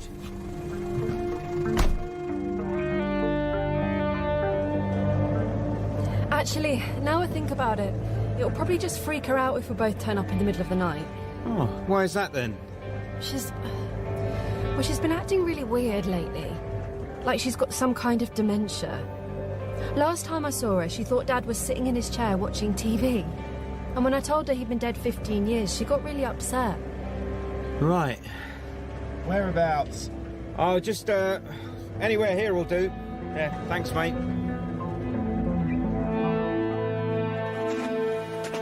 So, here we are. Home. Yep. Are we going in? Not sure, to be honest. Scared of what you might find. It's too late to wake her up. Okay, so what do you want to do then? So you're telling me you're an only child? Well, I thought I was. Look, Alice, whoever you are, I've been prepared to humour you, and I must admit I'm quite intrigued by this whole thing, but you know, this really is. It's getting a bit much, really. Oh, scary voice. Okay then, tell me this. How did you discover the quantum gateways? The what? Friend of yours told me you were always herring off to some or other past time and then coming back with amazing stories of the old and golden days, the days of yore. So how did that start? Do you know how mad you sound? Do you know this person I'm talking about? No, I do not. Okay, well, I was in Trafalgar Square on VE Day. Right. You don't have to believe me. No, I believe you. It was amazing. You know those TV things, the Second World War in colour, and they're suddenly like real people because they're in colour? Well, I mean, to actually be there. Yeah, that's next level. Yeah, and there were people everywhere. On roofs, up lampposts, in the fountains, hanging out windows. Health and safety nightmare, though. Yeah. And all of a sudden, I saw this guy weaving through the crowds, and he looked different somehow. And I couldn't work out why he looked different until I realised he was wearing a Tommy Hilfiger sweatshirt. Oh. I mean, it's supposed to be 1945, right? And I know Tommy's old hat, but not that old. So I followed this guy, and anyway, I eventually caught up with him, and we had a chat. Really nice bloke, Scottish. He said he got it from you, the sweatshirt. I showed him a picture of you, and he said, yeah, you'd given him the sweatshirt. And he spoke so warmly of you. I wish I could remember his name. Charlie or something? Frankie. What? Hmm? Frankie? Who's Frankie? I don't know. Who is he? You said Frankie. Did I? No. Sorry, I was miles away. I think you're right. I think his name was Frankie. How do you know that? Alan? I don't know how I know. It just came out. I think I was just sort of starting to suggest a few kind of random names to jog your memory, maybe. Is that it? Is that all you've got? Look, I've... Is that all you've got, Alan? Yeah, it is. Gotcha! I was doing so well. You dickhead! I know. I can't believe you. I cannot believe you. You're mean. You're just mean. Have you any idea how hard I've been trying to find you? Has it never occurred to you the effect all this would have on Mum? No, I know. Then how could you have done it? How could you, Alan? Well, I just wish you would stop following me. What? Stop following me, Alice. Look, just leave me alone. Yeah, it's not good for me, and it's not good for you. I'm a grown man. I can look after myself. Well, that's blatantly not the case. How many times have I had to come out in the middle of the night and scrape you off the pavement? Or pick you up from a police station or a hospital? Yeah, 5 years ago, maybe. I'm not that person anymore. Really? Yes, really. And how's that particular miraculous transformation come about? Well, I got out. I got out of London. I got away from 2019, and I don't want to go back. Let me get on with my life. And you get on with yours. Alice, are you awake? Yeah. You've got some visitors. Have I? On the iPad. Oh. Ta-da! I'll leave you to it. Alice. Jackie. How's it going now? Brilliant, obviously. Hello, Alice. Dorian. Oh, this is so nice. Hi, Alice. Hi, Simon. Everyone's here. Everyone's here. Is everyone real? Oh, yeah, we're real, all right. We're so real, it's frightening. Good. Only I've had a few visitors who weren't real. Who were these visitors who weren't real? Well, there was a psychiatrist and my brother. It's probably the drugs they're giving you. Are they listening in on us, by the way? I'm pretty sure they are. So, ixnay on the ontum quae esholds three. What? It's backslang. You say the words back to front and you add AY at the end so that nosy parkers can't follow what you're saying. Say it again. Ontum quae esholds three. Oh, I get it. Quantum thresholds. Yes. Ixnay on that. Ixnay? It means don't talk about it. Right. But won't they be able to work it out from what we've been saying? No, they'll think we're all mad. So, how are you guys? We're fine. We're all at home. Isolating. Thanks to you. To me? Oh, is it something to do with the... That thing you've got that we're not meant to talk about. So was it you that called the ambulance? Yeah. We found you wandering round St Paul's churchyard. You were in a right state, Alice. They came round next day and told us to stay indoors for 10 days. They bought us groceries. They've been looking after us, to be fair. Sorry about that, chaps. It's fine. Thanks for looking after me. We're family. I don't suppose anyone knows how my mum is. I've tried calling a few times, but I'm not getting any answer. Oh. Well, they haven't told you then.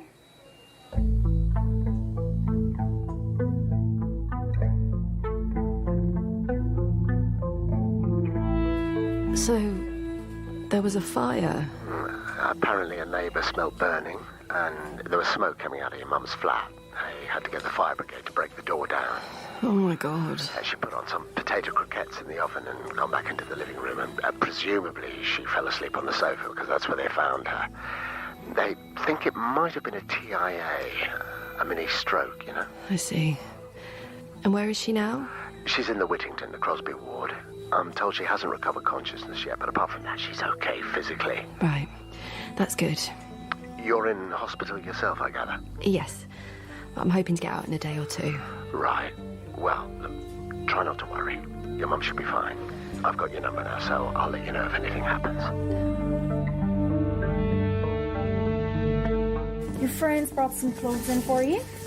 They're waiting for you downstairs. Okay, thanks. The doctor's given you your marching orders, hasn't he? Yes. Just finish the course of tablets, and if you feel like anything's not right, then get in touch immediately. You've got our direct line. Yes, thanks. And I hope your mum's okay, Alice. Thanks.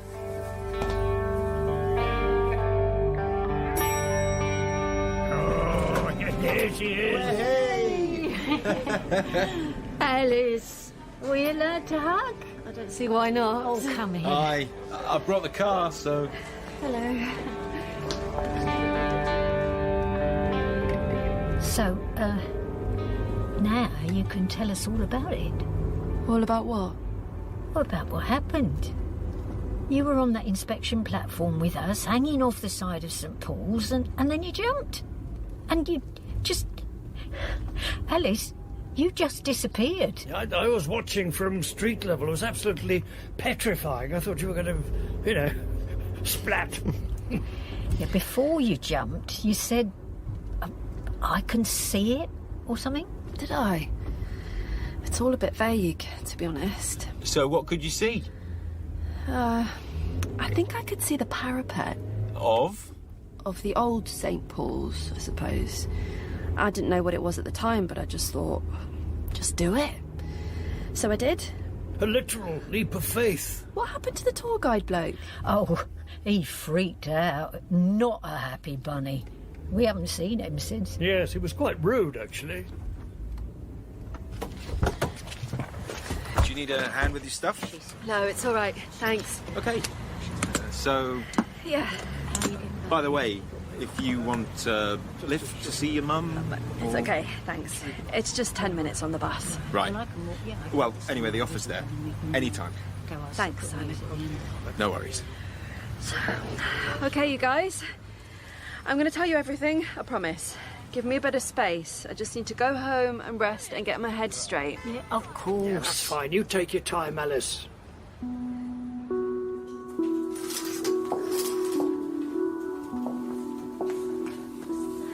Hello, Mum.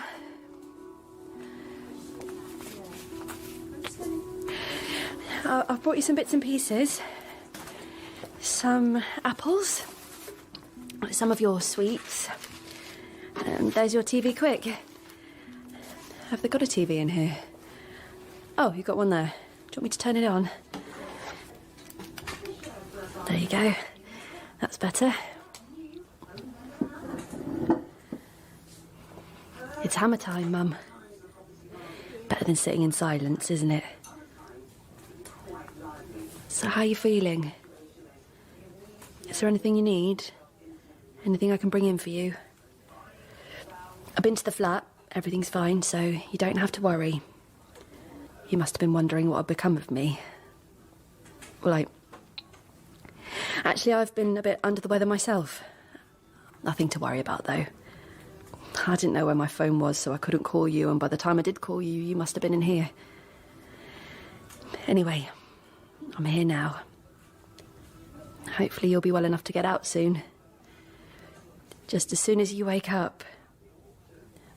No hurry. Whenever you're ready. I'm sorry. You must have thought I'd abandoned you. How is she? Alan. Oh, don't tell me I'm dreaming. What? Am I still dreaming? Are you a dream? What the hell are you talking about? How can I be sure this is really happening? Look, take my word for it. It's really happening. Can you play the guitar? What? Have you been busking on the underground? No. Why are you being so weird? Oh, God, I've been having such strange dreams. It's got to the point where I don't know what's real and what's unreal. I can relate to that. My advice would be just go with the flow. Don't overthink it. Okay. Okay? Hug? Thanks. What are you doing here? I've come to see how Mum is. Is she going to be okay? They don't know. Shit. If she wakes up, then she should be fine. But she hasn't woken up yet. Where have you been, Alan? About, For 5 years? Yep. Is that all you've got to say? Look, it is right now. I came to see Mum. Well, speak to her then. Go on, say something. What should I say? Anything. Go on.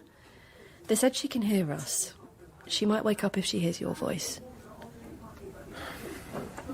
Mum, Mum? It's me, Mum. I'm here. I can't... Keep going. Look, I know she's our mum and everything, but she wasn't all that great from my point of view. She always defended him.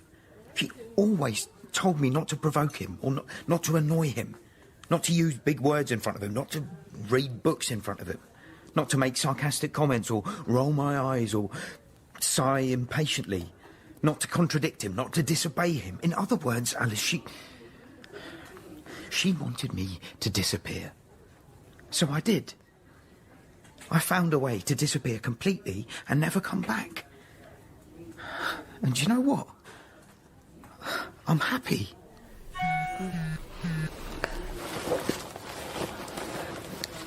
That's odd. What is? It's a text from Colin.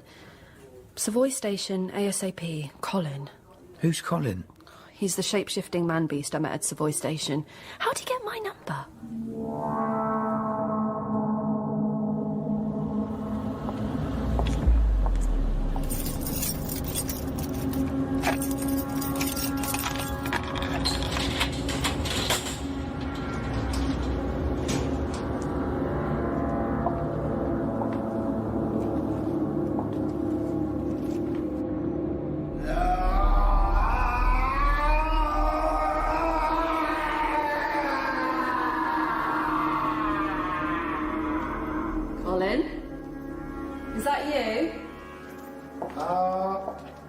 Yes, it is actually.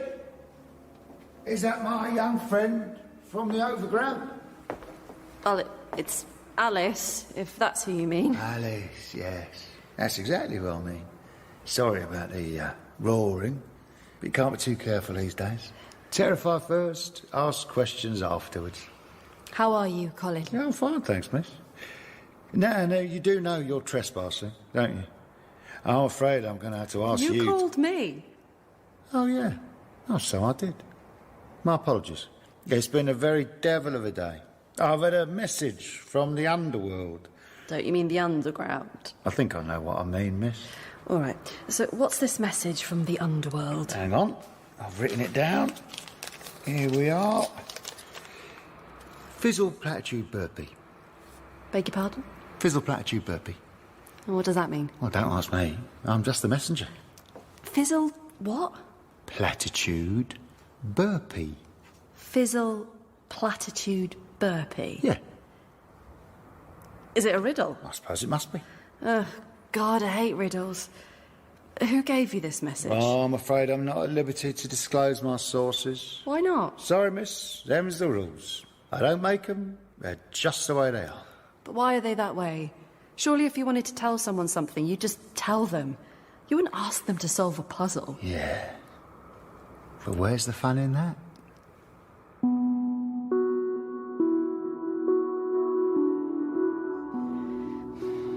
Altitude, latitude. Purple Butterfield. Idealised Blue Peter. Alan, can you help me with this? What are you doing? I'm trying to make sense of this message from the underworld. Oh. Fizzle, platitude, burpee. I thought it might be an anagram. Sounds more like a what 3 words thing. A what thing? What 3 words? It's an app. Haven't you got it? No. Oh, I thought everyone had it. Why, what does it do? Well, it's a sort of place locator. It can find any location on the planet by using a combination of 3 words. Hang on, wait, let me try it. Okay. Fizzle, platitude, burpee. Okay. Does it work? Yeah. Yeah, it's an actual place. It's on the river at Deptford. Let's have a look. Hawkins Wharf. That's clever. Yeah. Purser Street. Does that mean anything to you? No. Well, pass us your laptop. I'll have a look on Street View.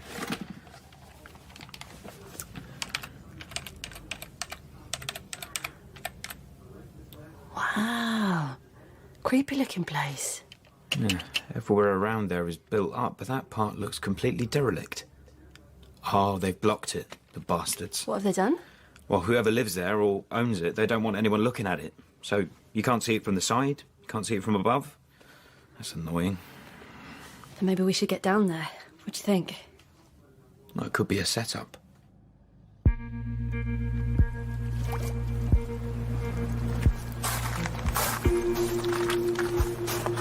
This is it.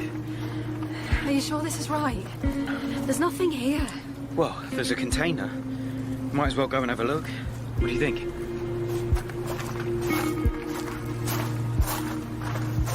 Yeah, this must be the door. Hang on. God, rusty hinges.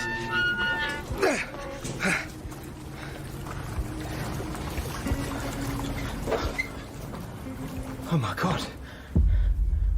I gather I'm the villain of the piece. Hi, Dad. What's he doing? I don't know. I think he's going to sit down. Well, whatever they're saying about me now, I wasn't a bad man. I was a ganger on 1,000 construction sites across London. They brought me in because they knew they could rely on me to keep things tickety-boo, running on schedule. They offered me a seat on the board. I won't mention the name of the firm, but it's a well-known name, and they were just sitting up, and they offered me a seat on the board. Imagine that. Me. Great big Amadan from the arsehole of Connemara.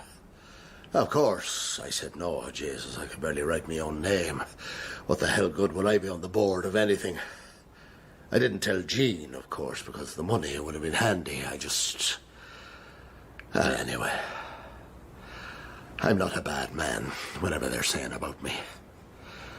I don't think I am. I'm rough. I'd say I'm rough, the way I was brought up, but not bad as such. Like, if they were starting a job and I walked onto the job and I could see that it wasn't safe, then I'd turn around and walk straight back out, and I'd take all the young fellas with me.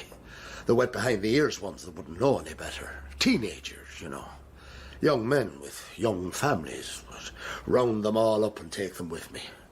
It's London. There's plenty of work. If you can't get a start, then there's the bins or bar work or 101 different things. I'd look at them and I'd think, yeah, that was my son. Do you know what I mean? And I'd round them all up and I'd leave them off the site and to hell with it. I didn't want some kid losing his fingers or... I didn't want that on my conscience. The one time it did happen, and his parents came up to me at the funeral and thanked me for doing what I did for him, for doing my best. And I did do my best. But if I'm honest, I had a feeling about that one. I should have jacked. I probably should have jacked, but they were just setting up. It was a big job for them, and I'd said no to the seat on the board, and I didn't want to come across like a complete prick, you know, so I stayed. Because they knew me at home. We're from the same town, you know. Anyway, it's not on my conscience, that kind of a way, you know. I'm not a bad man at heart, no.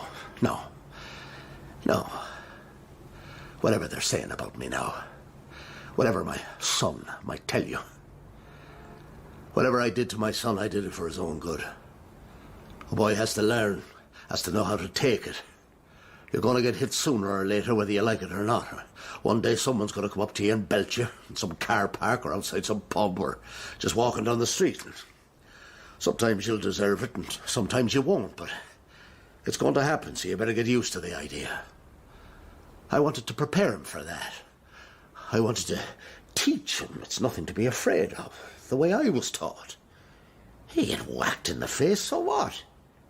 It hurts a bit, but not much, and only for a moment. If you haven't experienced it yourself, you won't know that it's nothing to be afraid of, so it's good for you to experience it. And then you're ready to be a man, to take your place among men, to have no fear, to be firm, to be resolute, to be prepared to defend yourself, your family, and what you stand for. But sure, who's going to listen to me now? Now I'm in my grave. Damn right. Damn right. Nobody! How many times have I heard that bloody story? You were always banging on about the boys you took off the building sites. Who were they? What were they to you? I don't begrudge it. I mean, fair play, you did them all a favour, but when did you ever show me the same consideration? Show me! It was all front. You do it for the stranger, but what did you ever do for your own family? Oh, so you used to lamp me for my own good, did you? To make a man of me? That was nice of you, wasn't it? Can I just say, I loved the fact that you were disappointed in me. I absolutely revelled in it. I used to goad you with my complete and utter uselessness. Like that summer you were determined to get me working on a building site. How old was I? 16? 8.5 stone of skin and bone, but you wanted me working on a building site. I remember. And you got me a job on that place you were working, somewhere down Farringdon, and the night before it started, I'd been out on the tear, and you pulled me out of bed at 5 a.m, still half cut, and you got me in the van. And they found me, passed out in the jacks at lunchtime. But of course, they'd never sack me. They wouldn't dare. Because I was your son. So they went to you and they had a word, just a quiet word, you know. And oh my God. Well, you can imagine. You couldn't bear it. And you told me.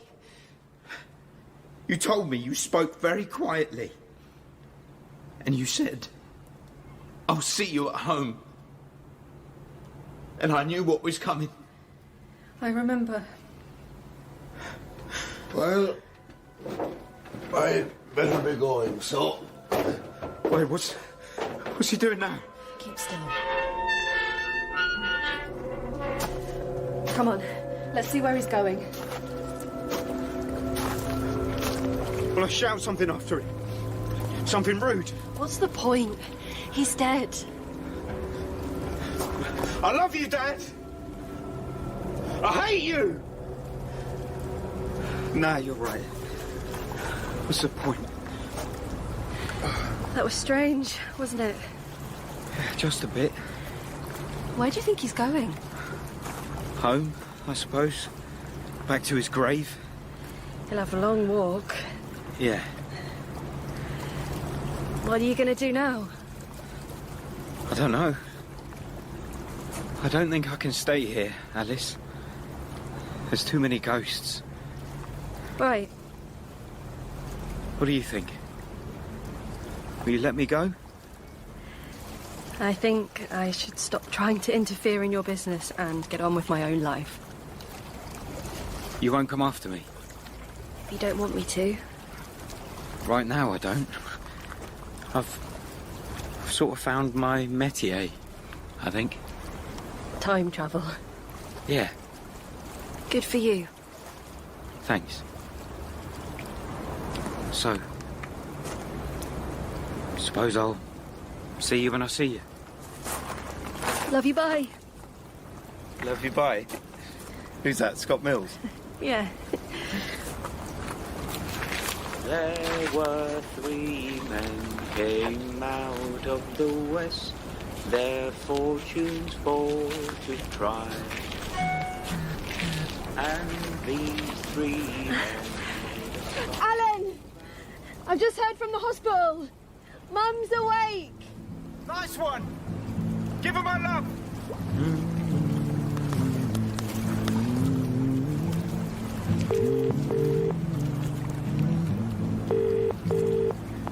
Hello? Alice? Hi, Simon. I was wondering if I could take you up on that offer of a lift.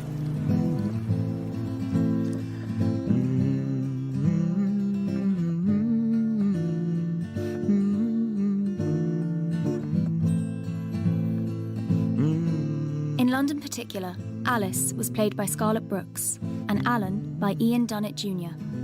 The father was Lloyd Hutchinson, Jackie, Jessica Turner, Dorian, Michael Burtonshaw, and Simon, Joseph Eyre. The nurse was Kitty O'Sullivan, and the doctor, John Lightbody. London Particular was written by Nick Perry, and the director was Sasha Yevtushenko. It was a BBC audio production for BBC Radio 4.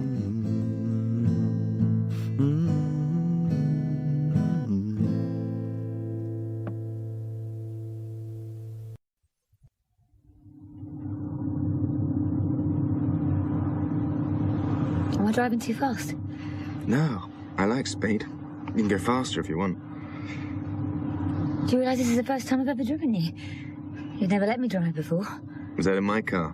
Yeah, I don't usually like other people driving my car. That was the Audi, wasn't it? I think so. Or the Peugeot? I can't remember. No, neither can I. Are you comfortable enough, Richard? Yeah, I'm okay. I need to walk for a bit. The hip stiffens up if I sit too long. There's a service area in a mile or two. You can take a break. Do you remember any of this? I mean, driving on motorways. Well, I remember the M4, of course. I broke down here once a few years ago. I was going the other way to a job in Bristol. I've been to the services here many times.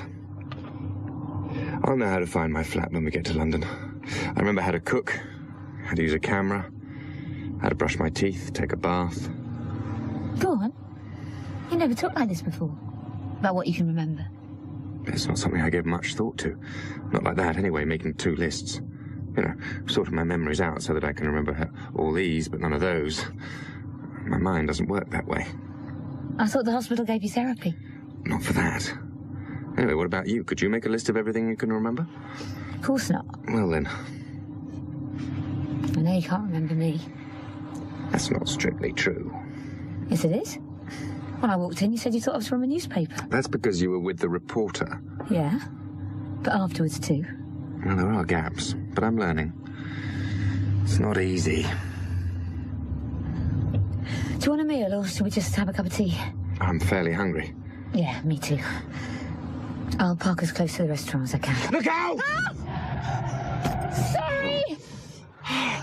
Oh, are you all right, Richard? I'm sorry. I thought you'd seen him.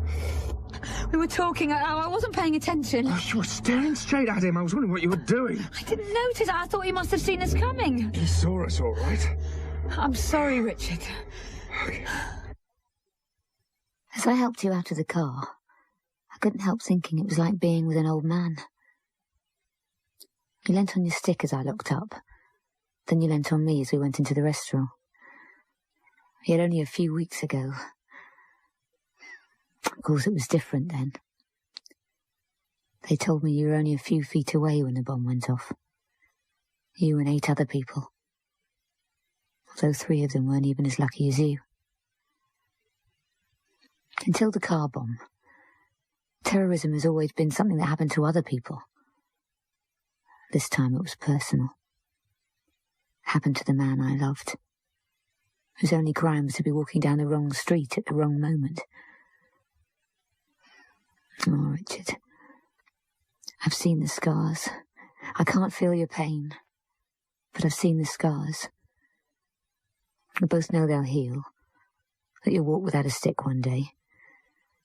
But for now, I have to see past your bent shape to the young man I fell in love with.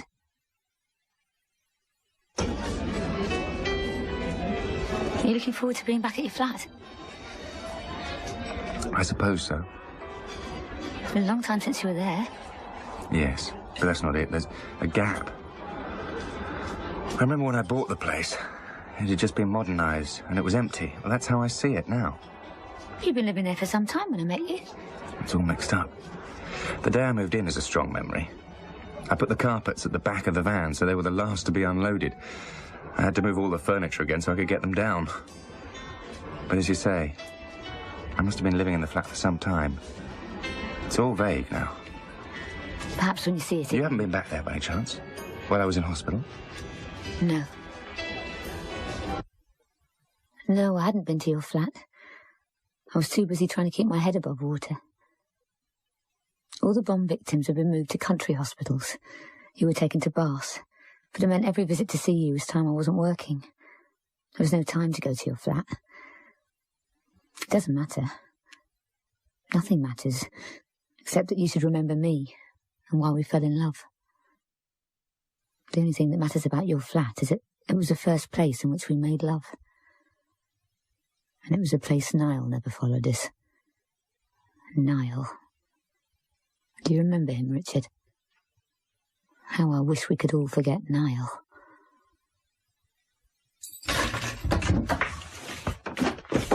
It's your place. You go first. I'll bring some of this mail. Can you get the other keys for me in my back pocket? Yeah, keep still.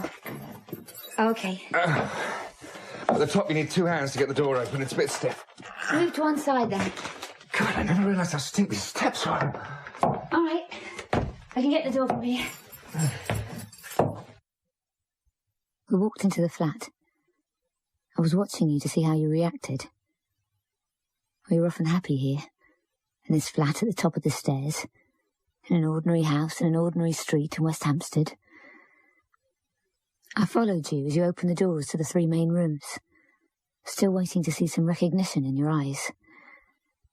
In each room, you glanced round and then backed out again without touching anything.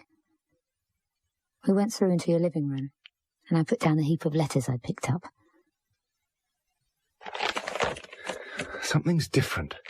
It's been moved around. What? I know it sounds crazy. Everything's the same. No, the flat's different. I felt it as soon as we came in. Sue, come here. There's a room missing down the end of the hall next to the bathroom. There was a spare room. I don't remember that. Well, I've always had 4 rooms. The living room, the bedroom, the office where I kept my cameras, and a spare. Somebody was living here, I think. No, that's not right. Oh, God, am I going mad? Well, if you are, I am too. There can't be another room. It's a blank wall. Well, the doorway must have been blocked off. See, look, there's a sort of line. Up there and across. Just a crack, isn't it? I think that's where the door used to be. No, it's too low. Is there a room on the other side of this? Well, there must be. But there wasn't another room. Couldn't be another room. I looked out through the window in your office, and the wall that you said had an old doorway looked like an exterior wall to me. Later, when there was nothing more we could say about the missing room, we went to search for your car. This is your road, isn't it? Yeah. Well, the car must be here somewhere. The last time I drove it was to see you. Was it the Audi? Dark red? A brown, really. I'd have noticed it if it was here. I remember definitely. I parked outside your flat. There happened to be a space just there, where the Mini is. Are you sure it's not in your garage? Eh? You used to rent a lock-up garage, in the road behind where you live. No, it's here. It must be. Can you remember how to find the garage? Yeah. But since we're here, I'll, pick up a change of clothes. I had to be alone for a few moments, Richard. The doctors had warned me that you'd take a few weeks to settle down, that some of the lapses would seem very odd. I went into my bedsit, just the ground floor room in a house full of bedsits. I briefly shut my eyes and tried to relax. I was thinking of you, Richard. But a lot had changed. I desperately wanted to recapture what had happened between us last summer. Being in the room reminded me of all that. But it also made me think of Niall. Niall? Are you here? Please. If you're here...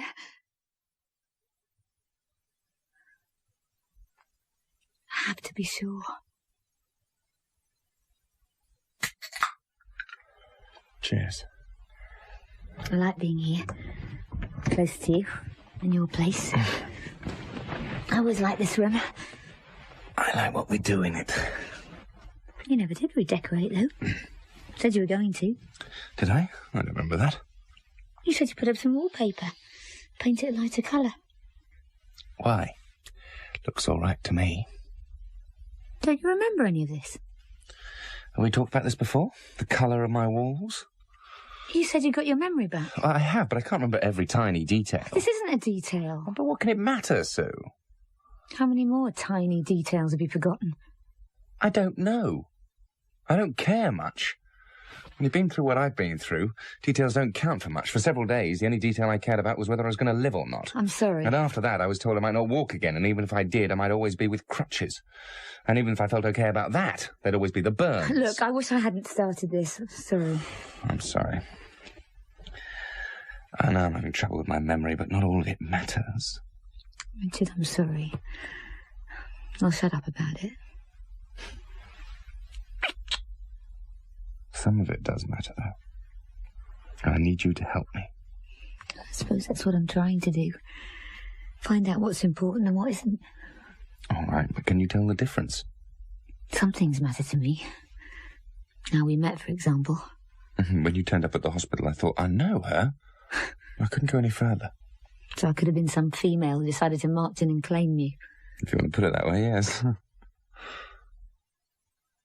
Richard, this was my chance to let the past go. You knew nothing about it, and I wanted to be rid of it. A clean slate lay before me, a new beginning. As we sprawled together on your bed, I knew this chance was there. How tempting it was. But even as we spoke, I was thinking, there is still the glamour between us. We could try again. This time, Niall won't interfere. Was I fooling myself to think I could have a life without the glamour? The meaning of the word has changed. It now means beauty and fame. But in the old days, when the word was first used, a glamour was a spell, or an evil enchantment. But why did you know nothing about it? How deep was the damage done to you? Was the glamour blasted away with your memories? Look, I can remember more than you think. We went on holiday together last summer. It was soon after we met. Too soon, I think, because you had some other man on your mind. You told me it was finished, but it wasn't true. You kept rowing about him. Do you remember his name? Niall. Oh, so you do. Can you remember anything else about him? I never actually saw him, I'm glad to say. Say that again. I never met Niall. No, what you said about seeing him. Well, I've no idea what he looked like. You weren't very keen on us meeting. Is he still around? No. I never see him these days. Then since I have you to myself, shall we turn out the light? You don't seem to have forgotten how to do that. If you spend several weeks on your back, you don't think about much else. Richard, do you remember the glamour? Not that again. So it means something to you? No. Invisibility. That's what other people call the glamour. Do you remember? I don't want to. It's impossible. You said this before, last summer. You wouldn't believe.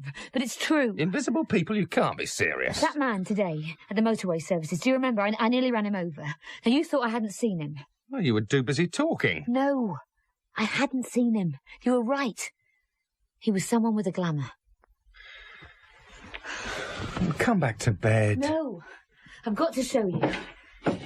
What are you doing? I'm looking for something bright-coloured, a shirt or a pullover.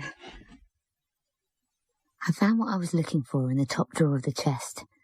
It was a sweater, a rich royal blue in colour. I bunched it up against my face. It smelt a little musty, but it also smelled of you. It gave me a strange and dangerous feeling to hold it. I never wore dark or prominent colours, anything that would draw attention to myself. The thought of wearing it was a little shocking. I pulled it over my head and wrestled it on. I felt the prickle of the coarse weave against my bare skin. Look at me, Richard. Watch everything I do. What are you up to, Sue? Look at the sweater. See how dark it is. Watch the colour. Please don't do this. But now I'd started, I wouldn't stop. I was concentrating on the glamour, making myself invisible so you'd see. I felt excitement rising in me. It was always like this, thrilling and risky, like stripping off in front of strangers. This was what you'd forgotten, Richard. That I could make myself invisible to you. You stared at where I'd been, under the overhead light, but I was no longer there. I was standing by the window off to one side of you. I called your name, but you couldn't hear me. I moved again, crossing the room so that I passed in front of you, but still you couldn't see me. I pulled off your old blue sweater and threw it on the bed beside you. This made you jump because suddenly you could see it. I was now naked again, and I stood beside you, letting the cloud of invisibility swirl gently away. I'm still here. What are you doing? Didn't you see? I don't know what you're talking about. Richard, listen. This is what happened to us.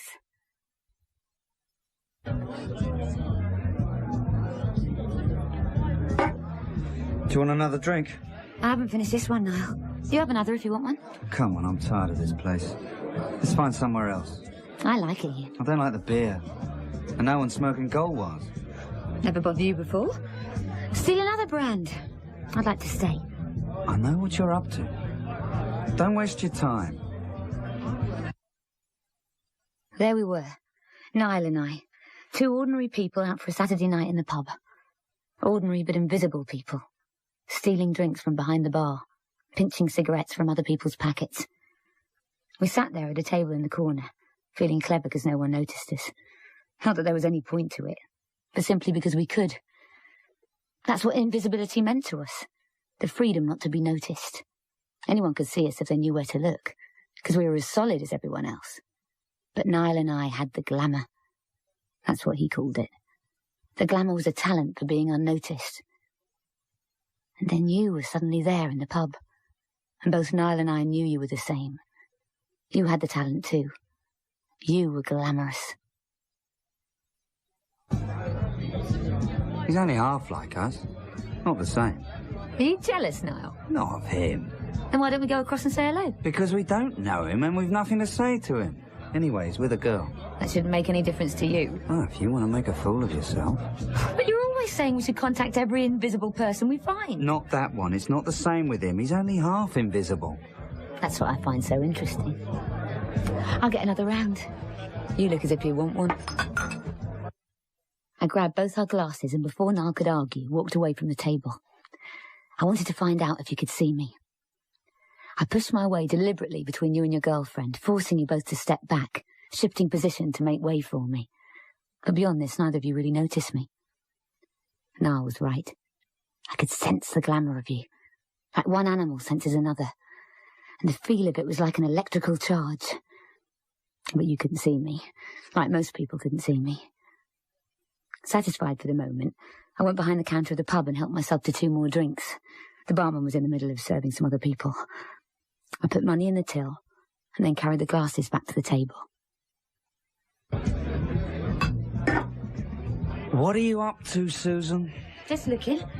Had to be sure. Look, it's none of your business. You're with me. I don't want you sniffing around other men. You are jealous. What do you expect? You wanted me to go out and chat up his girlfriend? You couldn't and you wouldn't. She'd never see you. And that's why you're not interested. She's normal. What are you doing, Susan?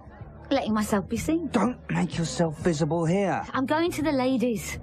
Don't worry about it. I left him for the second time. And as I crossed the crowded room, I could feel myself becoming visible. I glanced back at Niall. He'd already drunk too much and was slipping away. It was one of the things I didn't like about him. He couldn't hold his drink. And then he was almost impossible to see. Even I could barely see him. Going to the ladies was only a pretext. But I went inside, counted to 10, and then returned to the main bar. I pushed my way through the crowd and stood beside you again, pressing against your arm. Sorry, you trying to get past? I'm trying to get some change for the cigarette machine. Would you have some? The bar staff will give it to you. Yeah, but they're busy at the moment. Well, that's all I've got. Oh, okay. Sorry to trouble you. All right. Nice to meet you. And you. Will you quit doing this, Susan? I'm not doing anything wrong. Drink up, we're leaving. Well, you go where you want. I want to stay a bit longer. I'm not leaving without you. Then do whatever you like. Niall, come back! But the truth was, I was glad he left. When I was sure he'd gone, I went over to where I'd seen you. You and your girlfriend were still standing by the bar, but now your faces were close together. You were making her laugh. I stood there in the crowd, as visible as everyone else, but invisible to you because you were so involved with her. Just then, one of the barmen rang the bell for time. Your girlfriend said something to you and you nodded and picked up your drink. She moved away, pushed politely past me and went towards the ladies. This was the only chance I had. Excuse me. I think I know you, don't I? Oh, it's you. Still trying to get some change? No, it's all right. I thought we might know each other already. I made a mistake. I don't think we've met. I was wondering... You'll think I'm awful. But do you ever come here on your own? I could do. I'll be here again, later in the week.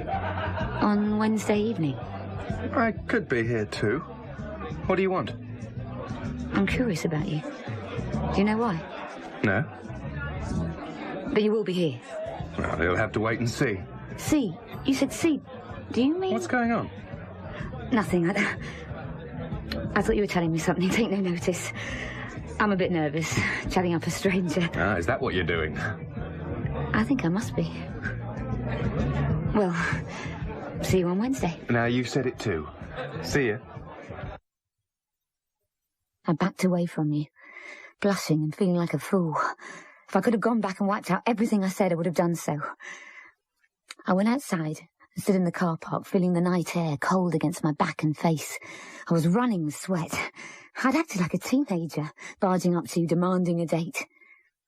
Why did you agree? Did you feel you had to humour me? But even while I was stood there, wincing at myself, I was elated.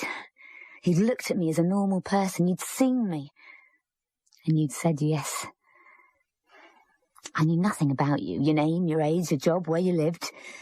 All I knew was that you were the same as me, half in and half out of the glamorous world. Niall held me back. Niall wanted me to stay invisible forever. But you... somehow you were living a normal life in the real world. I wanted to know you, so that I could find out how. Susan. What? Niall? Susan, look at me. Niall, is that you? Where are you? I don't want you to see me. Not unless you give this up. Why are you interested in that man? Don't start that again. Niall, let me see you. You know how to do it? When you make yourself as invisible as me, you'll be able to see me. No, I'm not prepared to do that. Then you know the score. I'll be here, watching and waiting. Don't do this to me. Where are you now? Niall! Don't hide from me! Niall! Please!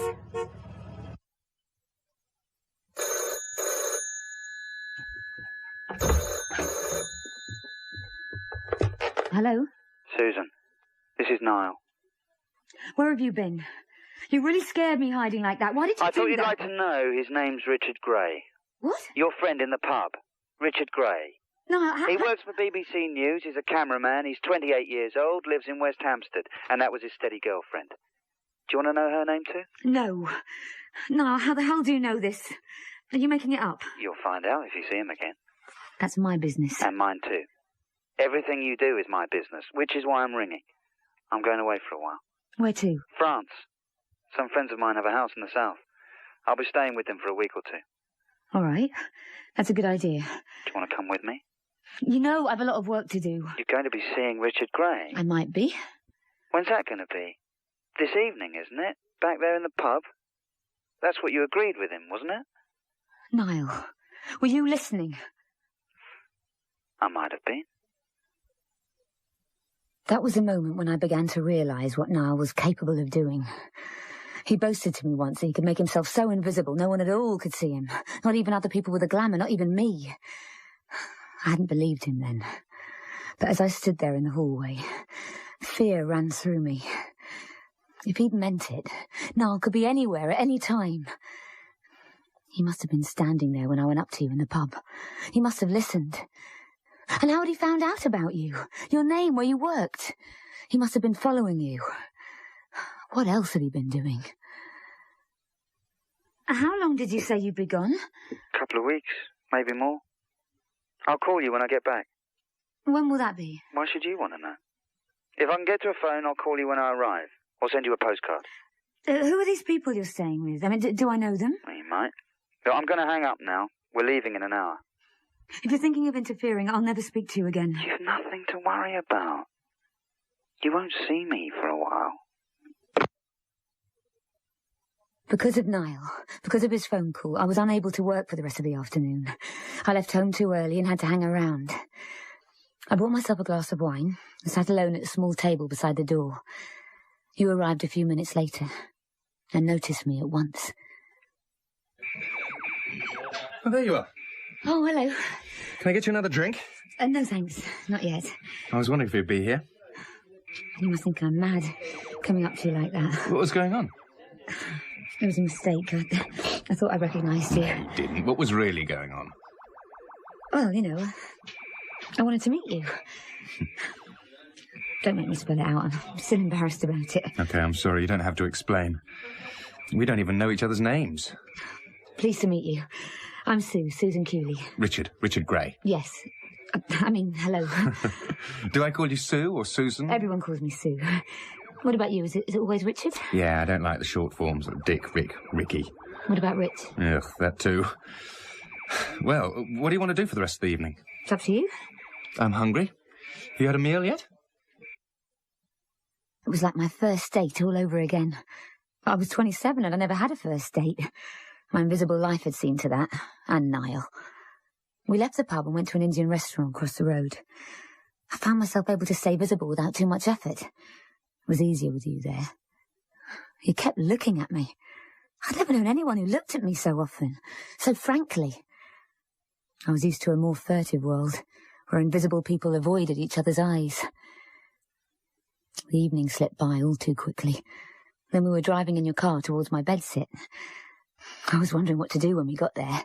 Should I invite you in or shouldn't I? But you kissed me lightly, and we parted like that. It was an ordinary Wednesday night in London, but I felt I'd at last come to life. I could hardly wait for Saturday, because we'd made another date for then.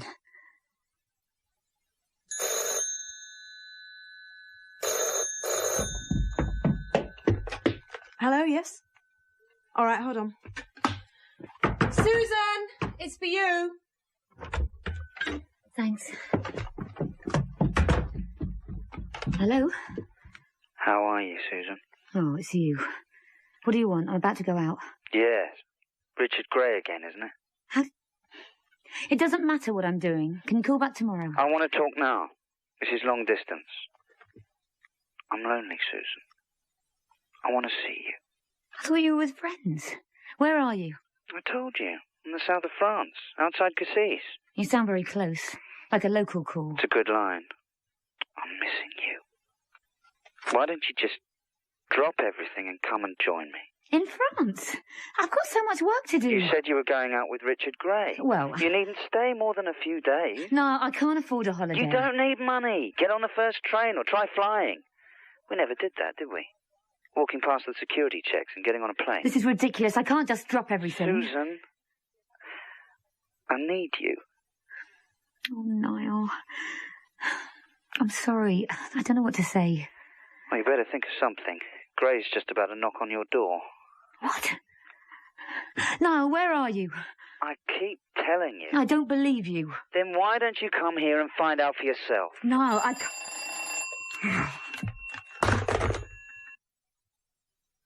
It was you, Richard, as Niall had predicted. How could he have known if he wasn't watching my place from somewhere nearby? That was one of his tricks, to walk into a stranger's house and use a phone. It must have been what he was doing. He was on the other side of the road somewhere. How else would he have known? But why did he keep on with his story about France? He must have known I wouldn't believe him. He was following me around, watching everything, listening to every word I spoke. He even seemed to know what I was thinking. He was crowding me out. Well, it was you, and I was glad to see you. I put Niall out of my mind. We went to a film that evening.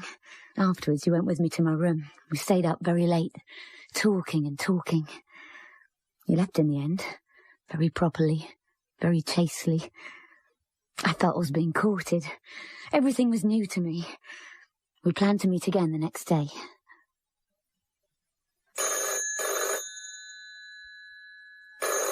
I don't believe it! Leave me alone! Go away, Niall! Somebody pick up that bloody phone! You get it! Yes? Susan, it's me. Go away and leave me alone. I'm sorry. Don't hang up. What do you want? I've rung to apologise for yesterday. It's because you spoke to Richard Gray in the pub that night. You'd rather be with him. I understand, I really do. I don't want to lose you. I suppose I've always known I would one day. It's complicated. I want to lead a normal life, you know that. Yeah, amounts to the same. He's just a friend. Then if he doesn't matter, why don't you come and see me? Niall, where are you speaking from? You're in London somewhere. No, I'm not. I'm in a rented villa on the side of a hill outside Cassis. I'd like you here with me. Why do you always ring me just before I see Richard? Well, are you seeing him again today? I might be. I expect he's outside your house right now. What? Can you see him? I can see everything. Niall, if you promise to stop doing this to me, I'll come and see you in France. When? Straight away, tomorrow.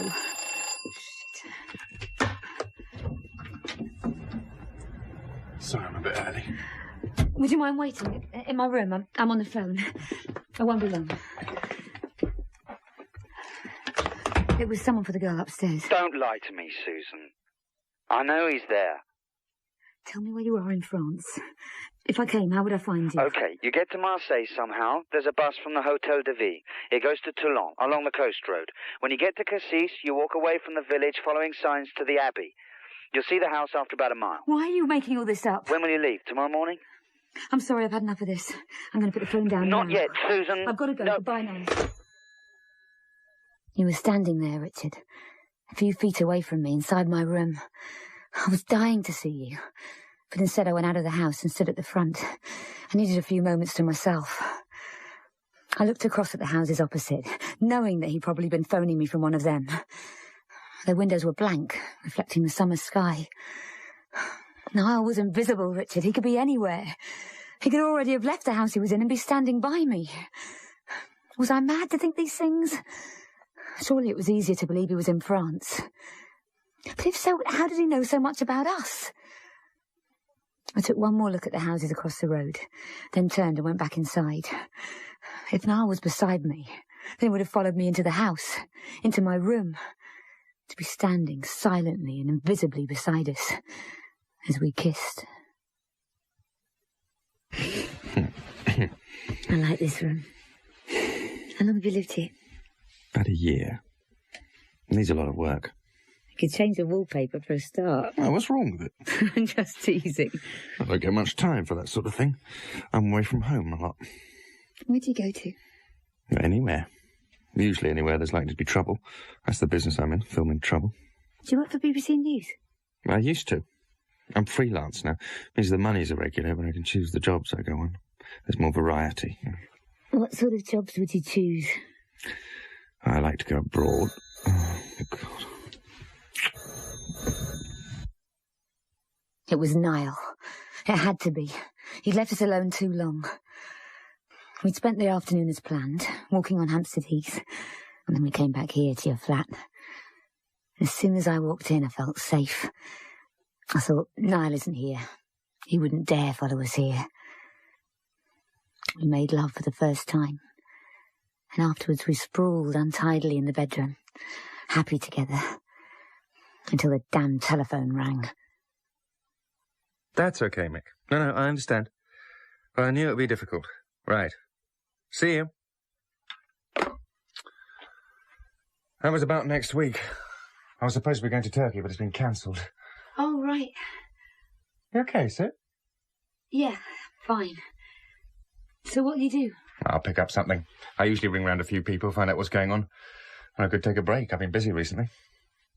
Is this the room you work in? I don't really work anywhere except behind a camera. I call this a study, but in fact I keep my junk in here. These are cameras. You can't call them junk. Well, they're all antiques. No, I know they're not junk. I love them. Look at this one. First so-called portable camera that could record sound. It weighs a ton. What about this? That's part of an old dolly. A camera support. I hope to throw it away. Look at this, much more interesting. This is the lens that filmed the fire on the airship Hindenburg. What can I say? Well, most people say gosh. Gosh. Here, what's this? An award? You didn't tell me you were famous. Pre-Italia. Well, that was luck. Anyone could have won it that year. Richard Gray, camera operator, BBC Television News, Special Award. News filming in circumstances of extreme personal danger. What happened, Richard? Oh, nothing special. Sort of thing we get into from time to time. Let's go back into the bedroom. Where was it? Belfast. A few years ago. Honestly, it was nothing special. A sound recorder was there too. Just a riot. Just? What happened? I don't often talk about it. Oh, go on. It was part of the job. We took it in turns to go to Northern Ireland. I didn't mind being there. You get problems with every job, don't you? Well, that day there'd been a Protestant march, and we'd been out for that. In the evening we were at the hotel having a few drinks. Then word came in that the army was sending in some Saracens to sort out a few kids who were throwing stones in the Falls Road. We were all tired, but in the end, Willie was the sound man, we decided to go and have a look. I loaded the camera with night stock, and one of the army Land Rovers gave us a lift. Didn't look like much. Big bunch of teenagers hurling stuff around. We were behind the troops, fairly well shielded, and nothing else seemed to be going on. These things generally fizzle out around midnight. But then it suddenly got worse. They started throwing petrol bombs. And there were obviously some older men out there too. Am I boring you? No. Go on. The army said they were going to break it up, and they fired plastic bullets, but instead of scattering, the kids kept on pelting us. When the troops rushed them, Willie and I went forward with them. That's generally the safest place, behind the troops. We ran about 100 yards and came straight into a Republican ambush. There were snipers in houses, and the side street had a whole gang of people waiting with petrol bombs. Everything went mad. The soldiers were dashing about, and we were in the thick of it. I was filming all the way through. I suppose I got a bit carried away. Nothing hit us, but we had a couple of near misses. Somehow we got in among the people who were shouting at the troops, and we were filming right in front of them. They were too busy to notice us. But then the troops came back with plastic bullets and everyone scattered at last, and we were still there in the middle of it all. Well, we got away in the end, and we had some good footage. Was that the film where the woman's hair caught fire? Yeah. And the one where you see the face of the man who shot the soldier? Yeah, that was my film. Oh, no wonder it got an award. You're embarrassing me. No, I mean it. I'm impressed. That's an incredible piece of film. I never understood how the man who filmed it wasn't shot dead. But that was you. Well, I suppose I was lucky. You said you got carried away. What did you mean? Sometimes you get so involved with what you're filming that you stop thinking about it. You don't notice what's going on, except what you can see through the viewfinder. Were you excited? Yeah, I suppose so. And no one noticed you? Not really, no. It was as if I'd become... You know, it was as if they couldn't see me. Richard, hold me. Everything I'd thought or guessed about you came true in that moment, Richard. I nestled in your arms, and I knew that you must have made yourself invisible that night. You too had the glamour. And also I knew I must never lose you. We'd met in a sort of neutral territory between our two glamorous states. I was invisible most of the time, unless I consciously made myself visible. And you lived a normal life, but in times of stress or need, you could slip temporarily into the unseen world. I loved you already. Now I needed you. You were the link with normality I'd always been seeking. But the problem of Niall still had to be settled. You all right, Sue? Of course. Why? Thought I saw you shuddering. Oh, someone walked over my grave. I'm glad to be leaving London for a while. Any idea where you'd like to go? No. You can take me wherever you like. We're heading west at the moment. We don't have to. Anywhere. Is there someone you want to leave behind? I was wondering when you'd ask. Yes. What about you? Not really. A few friends. What about the woman I saw you with at the pub? Annette. She's a friend, but not specially. I thought she was your steady girlfriend. No. Tell me about the man you've left in London. The one who makes you shudder. We've been about to split up for months and it's over now. It's hard to explain. What was his name?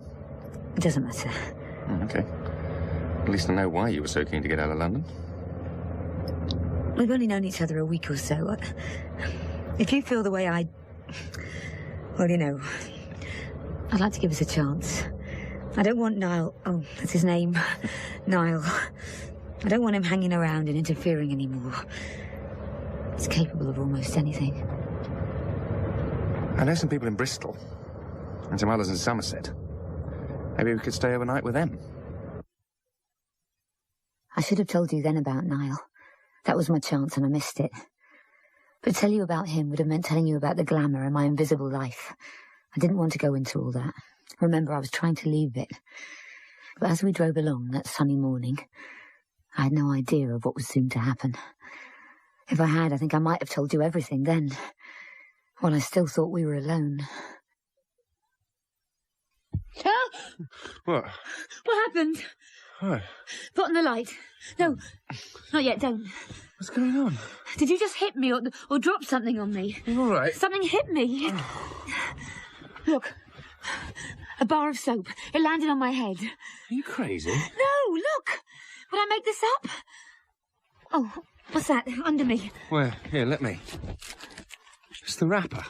How the hell did it get there? What's going on? Oh, Richard, I'm scared. Hold me. I'll turn out the light. No. Neither of us could explain how a brand new bar of soap had landed on me. We lay huddled together on the bed. You fell asleep before I did, but I left the light on for the rest of the night. The next day passed without incident, so did the night. We'd reached the edge of Devon by then, stayed in a small hotel on the edge of Exmoor, miles from anywhere. The remoteness made me feel completely safe, completely alone with you at last. But later, that morning, we were driving west through Devon. Do we still have those biscuits we bought yesterday? I think so. On the back seat. Thanks. You having one? All morning I've been thinking about Niall. All morning I've been trying not to think about Niall. When you asked for a biscuit, I had to turn in my seat. The biscuits were on the back seat, on the part that was behind the driver. Every time we loaded the car, we automatically put everything there, leaving the other side empty. There was room for a passenger. I forced myself to look at the place behind the seat. The seat cushion was indented, bearing weight. Niall was there, sitting in the car with us, silently and invisibly. Oh, Sue, what's the matter? You ill? Stop the car, Richard. Please stop the car. So. Sue, can I help? No, I'm just... Give me a moment.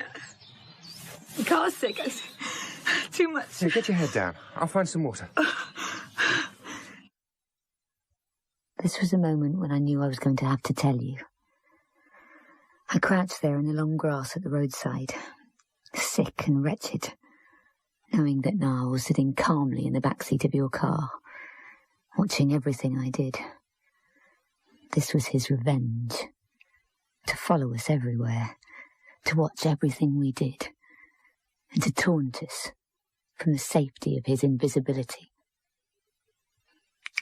Later, as he helped me back into the car, I tried to see Niall.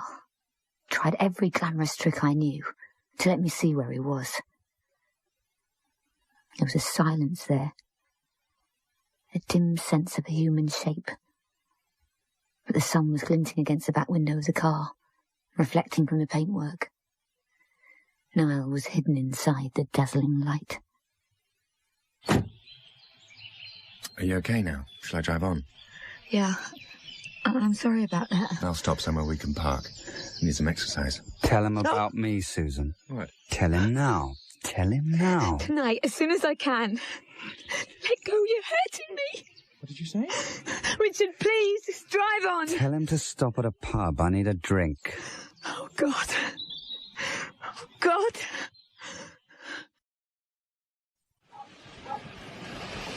What should we do tomorrow? Do you want to keep going, or should we head back to London? I want to explain what happened. It's something to do with a man you used to know, isn't it? Niall. What's going on? Has he got some kind of hold over you? Yep. What is it? Is it anything I can help with? Only by trying to understand. All right. Explain. Do you see those women over there, with the dog, walking by the edge of the sea? Yeah. How many are there? 2. There were 3 a few moments ago. Did you notice? No, I wasn't looking. But all the time we've been sitting here, you've been staring over there. Yes, but I wasn't paying attention. Well, that's the point. What is? That most people look without seeing. You were staring at them, but you didn't see them. If I hadn't pointed them out, there might as well have been nobody there at all. But I've been watching them for several minutes. I knew they were there. What, just the 2 of them or all 3 of them? There are only 2. Are you sure? Are you absolutely certain there wasn't a third one with them? Yes. Well, I'm pretty sure. But not completely. Okay. And what's this got to do with Niall? First, do you agree it's possible to look at something without really noticing it? For the sake of argument, yes. Well, the point about Niall... It's difficult to make this sound real. He's invisible. Like the movies. He dresses in bandages and wears dark glasses. No, nothing like that. This is real. There are invisible people everywhere. But nobody knows they exist. Niall's one of them. So, when you were a kid, did you have an imaginary friend? Yes, all kids do, but this isn't the same. Niall's flesh and blood like you and me. But you can't actually see him. He's not transparent the way they do it in the films. He's really there. And if you knew how to see him, you would. Niall's invisible simply because no one ever notices him. Even if they know where to look? That's it, exactly. He's here with us now. Probably laughing at me because of the way I'm explaining this. But even though I know he's here, I can't see him. I think it's time we change the subject. It doesn't make sense. Does anything else? Well, you can make sense of most things if you take the trouble. Richard, what I want you to do is to take the trouble. Why? Because of Niall. We left the beach and walked to a restaurant beneath the cliffs. You kept making little jokes about invisibility, as if the idea were ridiculous. I'd never had to explain it before. Until I met you, none of the people I knew had to have it explained. It's all right for me. But for the people who are deeply invisible, they're interested in more important things. How to stay alive, for instance, without resorting to crime.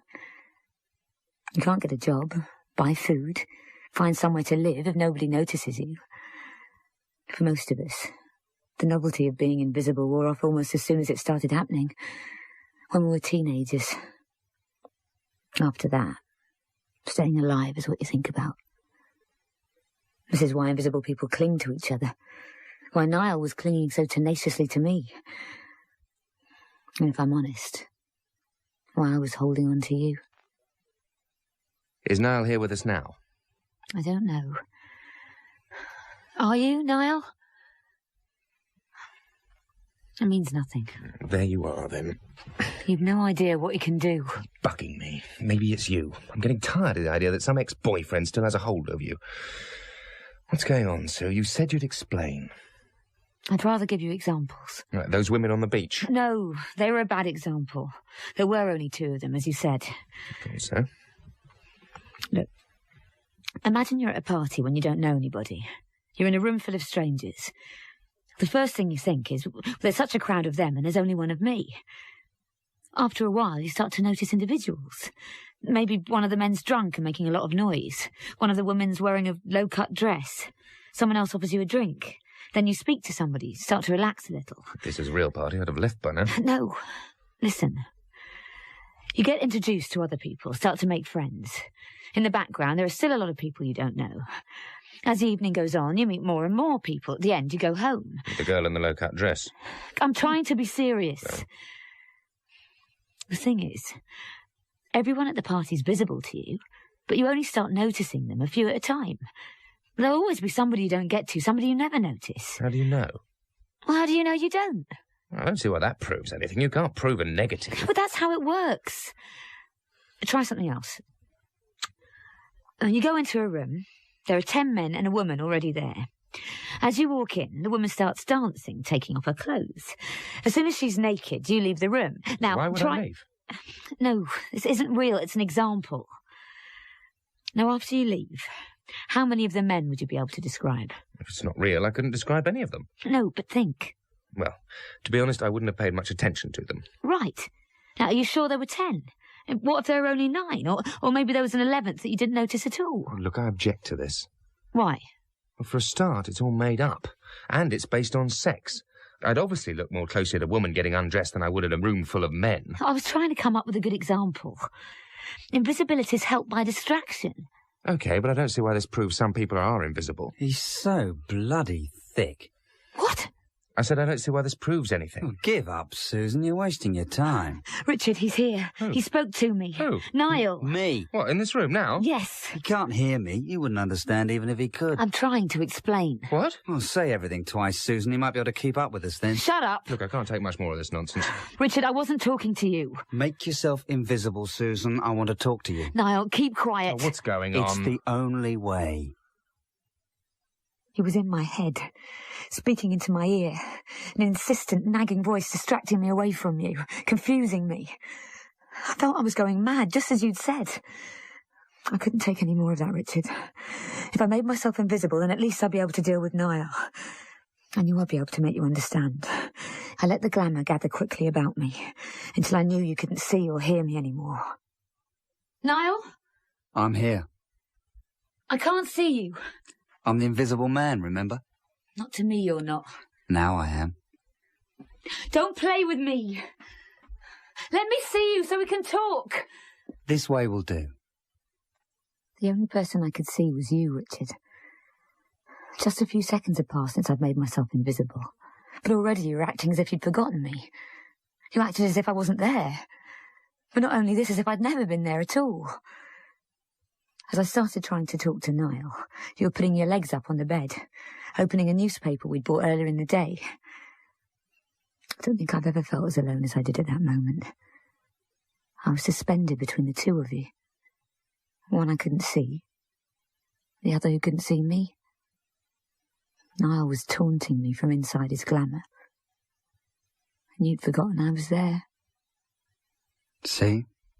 He doesn't care. I see him. You see him. I see you. What does it matter? What? What are you saying? Let's go, Susan. Come back to London with me. I can't just leave him here in this room. Why not? That's more or less how you left me. That's not what happened. You hid from me, and you've been hiding from me ever since. You're doing it now. I'm here, aren't I? Well, why won't you let me see you? You can see when you know where to look. Don't start that. Show yourself to me. Niall. Are you still here? God. Niall, say something. Or I'm going back to Richard. I'm still here. What are you playing at? You're scared of me? I am when you do this. Let me see you. I'm not going to, Susan. Not until you promise to leave Richard Grey. All right. Whatever you want. You'll leave him? No. I'll put up with not being able to see you. Are you there? I came to talk to you because... Niall, just leave us alone. I've made a choice. I want to be with Richard. You and I, We were great together. No. We needed each other. We both just arrived in London. We were both just finding out what it meant to be invisible. We clung to each other. You make it sound so cosy. Niall, I needed you then. And I wanted you too. But that was 3 years ago. I've changed a lot in that time. I've grown up. I want you to let go of me. Do I hold you back? Are you tied to me? You're following me around, playing your stupid pranks. I'm with another man now. I've left you, Niall.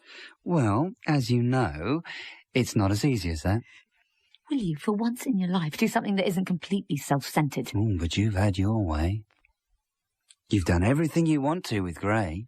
Very interesting, very sensual. It's exciting what you do with him. You've been watching me. I've seen. I'll kill you for that, you bastard. That's possibly why I don't want you to see me. Where are you? I told you. What? You told me what? All you ever told me were those lies about being in France. You kept phoning me, telling me you were on some ridiculous trip when you were watching me, watching the house. I was where I said I was. You weren't in France.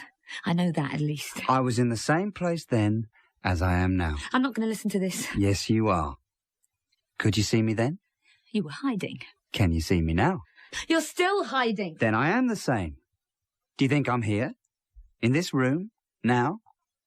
Point to me. Niall, stop it. Oh, Gray's about to fall asleep, I see. You've left him too long. If you spend any more time talking to yourself, he will be gone. Talking to myself? Oh, aren't you? Muttering to yourself like a lunatic? That's what you used to say, wasn't it? That the glamour was a kind of madness? It was a kind of madness, Richard. Niall was there somewhere, speaking to me invisibly. I knew he was there, but I also felt alone. It was making me feel mad. That was what he wanted. If I believed I was going mad, I'd go back to him. That's what he thought. Then I had a sudden idea. You'd unpacked your stuff earlier in the evening and it was piled on the floor at the foot of the bed. On the top was your camera. It was only a few inches away from me. Niall had once said, you can photograph invisible people. The camera can see where the eye can't. He hated cameras. I leant down and picked it up, and then rushed across the room and pressed my back to the door. Susan, don't! Let's see you, Niall!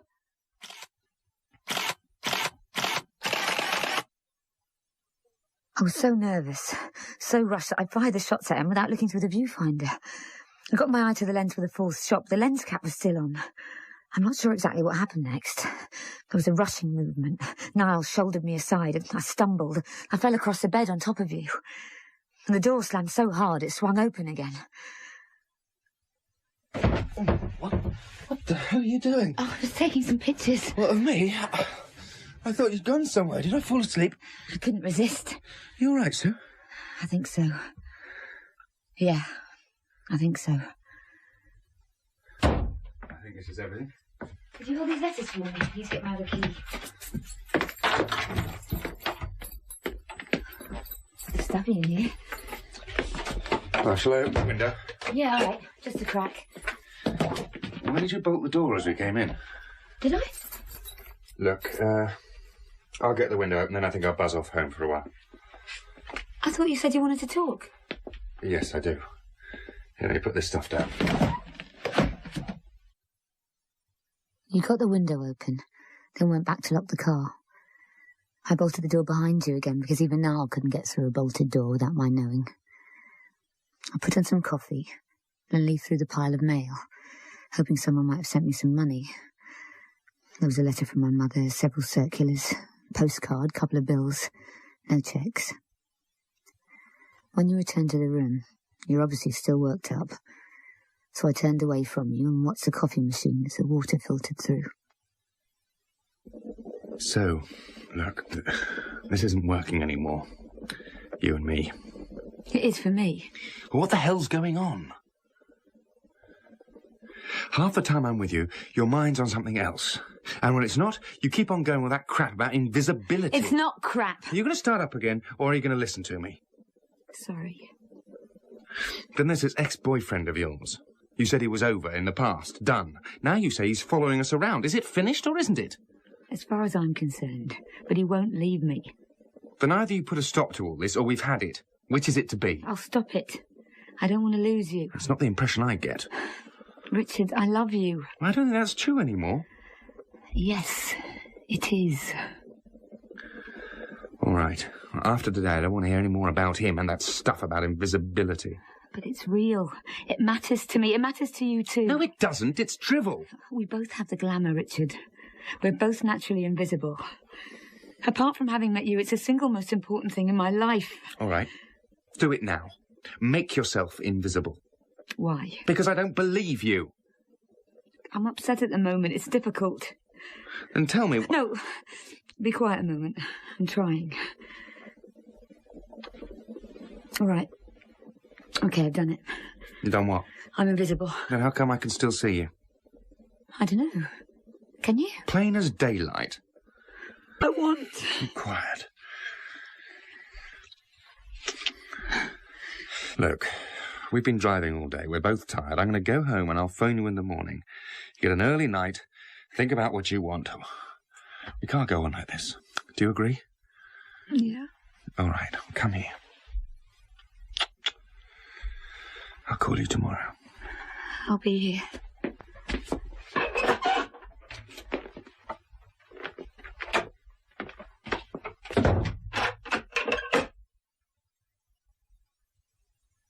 Niall? Are you here? Niall, if you're here, let's talk. Don't play with me.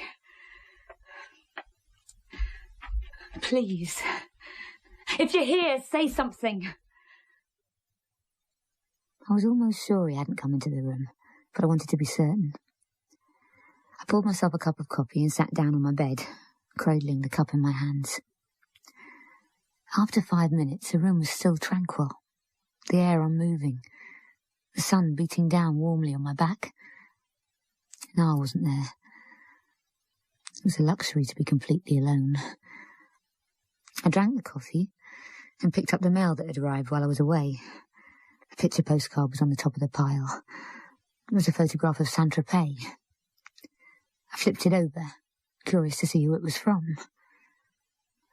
The message was written in block capitals and simply said, "Wish you were here." It was unsigned. It was from Niall. It had to be from Niall. Who else would send me a card like this from the south of France? I peered at the postmark and saw it had been posted 3 days earlier. And how could it be from Niall? That was the day I realised Niall was in the car with us, somewhere in England. But no one else I knew was in France. Oh, God. It can't be. I saw him in Richard's car. Now this. I'm mad. I'm going mad. What's happening to me? You should have gone to France when I said. Niall, where are you?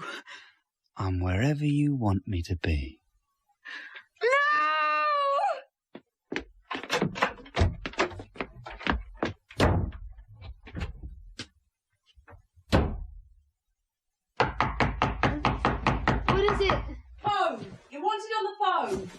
All right. Hold on. Do you want me to turn your call back? No. No, I'm coming. Have you ever noticed the phone is right outside your door? Yeah.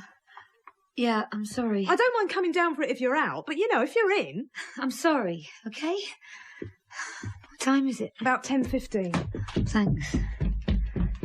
Hello? Sue, it's me, Richard. Oh, hello. Oh, I'm glad it's you. Who did you think it was? Oh, I don't know. I've only just woken up. I must have overslept. You were out late last night. I tried calling you. I had to go out. Something came up. Nothing important. I just had to be out for a while. What are you planning on doing today? I'm not sure. I was planning to go to the agency. There's work for me. I found a letter from them. Well, I'd like to see you this evening, and I've got some news. News? What is it? I've been offered a job. I'll tell you about it later. So, did they offer you some work? Some posters. Probably for the underground. I'll be glad to be doing them. Oh, what are they advertising? An exhibition at the Whitechapel. Sort of thing I like. What about you? You said you've been offered something. I'm in two minds about accepting it. It'll mean going away for a while, maybe 2 or 3 weeks. One of the news services wants a British crew to cover the guerrilla war in El Salvador. I don't like the sound of that. Well, that's my job, filming wars. It's what I'm good at, what I know how to do. Shall I take the job? What if you're going to get killed? I wasn't thinking about that. What about us? You and me. If I'm away for a couple of weeks, will you still be here when I get back? Oh, Richard. Yes, of course. Why shouldn't I be here? Because of Niall. Sue, I need to know. Is it all over? I'm sure it is. And people say that when they're not so sure. Richard, I'm certain. Yes, it's over. I love you, Richard. Do you hear me? Yes. So, I love you. You made me spill my wine. Oh, Richard, I'm sorry about all that, about everything. You've nothing to worry about. I won't say any more about it. When are you leaving? Tomorrow morning, someone's coming for me around about 11. Where are you flying from? Heathrow, in the afternoon. So we could be together tonight, then? Oh, yeah. Your place or mine? Yours. I always feel safe there. We had to go back to my room first so I could pick up a few things. We went inside, and you stood by the fireplace while I stuffed a change of clothes into my overnight bag. I'd left Niall's postcard there, propped up against the wall. I saw you staring at it, so I took it down and gave it to you. Wish you were here. It's not signed. Who's it from? Niall sent it. I found it yesterday. He must have posted it 3 or 4 days ago. You said that I know. It doesn't make sense, does it? Just like you said. There he is following us around, and there he is sending postcards from France. So he was in France all along? It looks like it. I'm ready to go. What does it mean? Why are you showing it to me? I don't know anymore. Let's go to your place.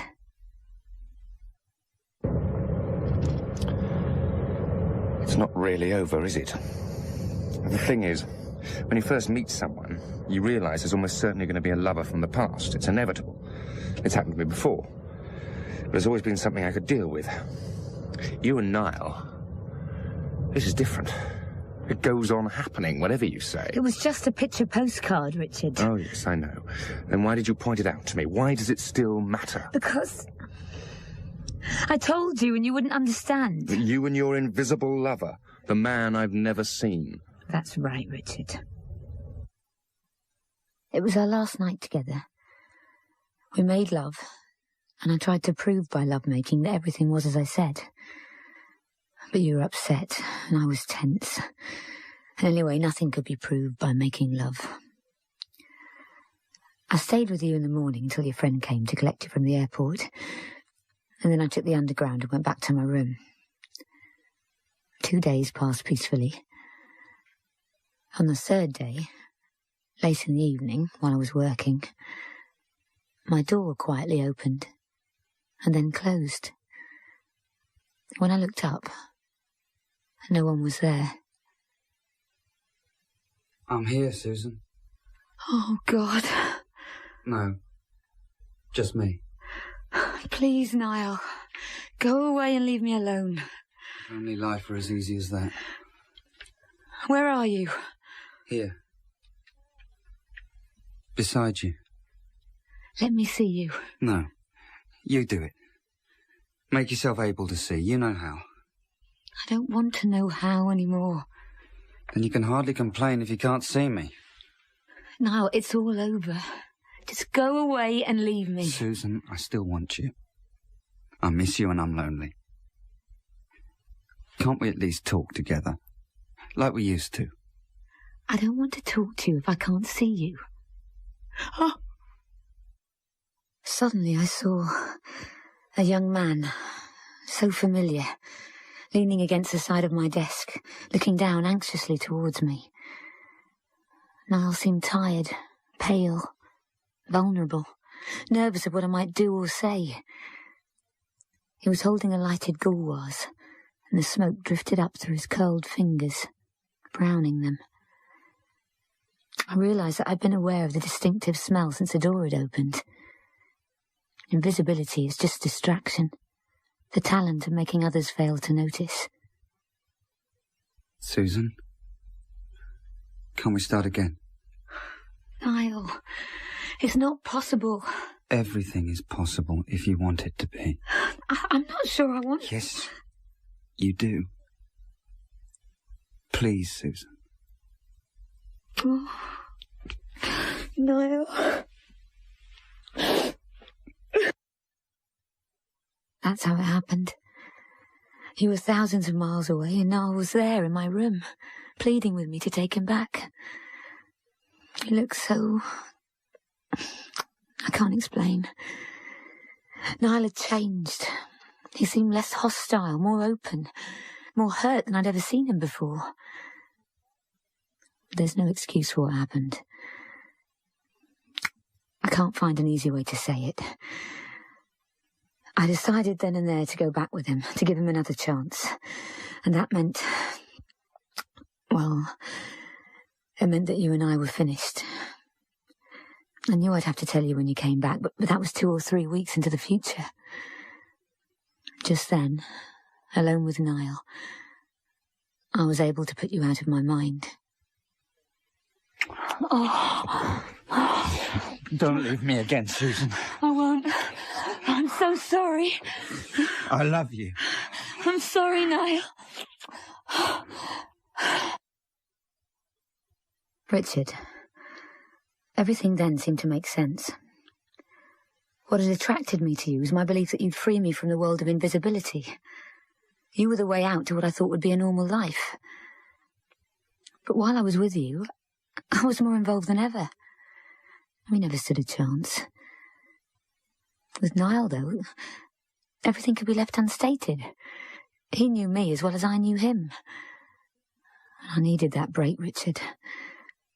I simply wanted to return to what I knew as normality.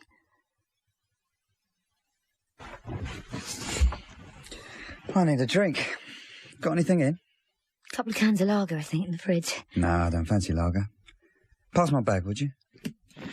Thanks. I brought the local plonk for you. Thought you'd like to try it.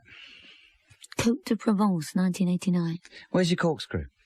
Behind you, in the drawer. You bought this wine in France? Sort of. They sell this in the off-licence down the road. Well, cheers. Yeah. Santé. Niall, what did this cost in, what was the village called? A few francs.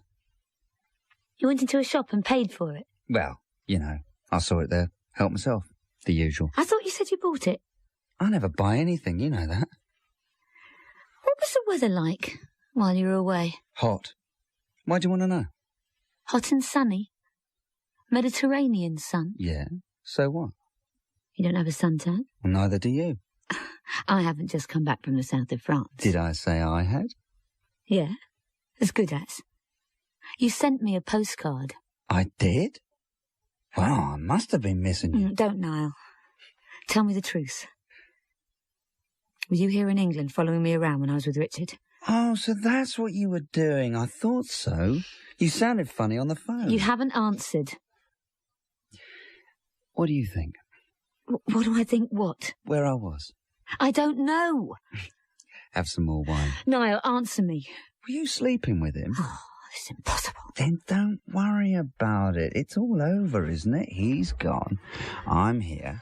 We're sitting up together in your bed. Yeah, but... Bygones are bygones. I won't ask you what happened if you don't ask me. No, you're impossible. You went off in a sulk. You wouldn't let me see you. You made all those weird phone calls. Bygones? And now you're giving me Are you angry with me? No. Then let's have some more wine and give us a kiss. It's been a long time. Niall had changed. He really had. He didn't threaten me, he didn't make me steal. He showed no jealousy about the work I was doing for the artwork agency. In the past, he'd always been restless, making me go with him on his pointless wanderings around London, breaking into shops and houses just for kicks. Now he seemed content to live the way I did. It was a kind of easy contentment I'd never known with him before. I mean, not love, just the relief of familiarity. And the whole time he was there, I slipped naturally back into invisibility. It couldn't last forever. Is there any wine left? No. Shall we get dressed and go out for another bottle? You expecting visitors? No. Are you? People don't visit me. Oh, God. Is that who I think it is? No. It couldn't possibly be. He's in El Salvador till the end of the week. Get rid of him if it is.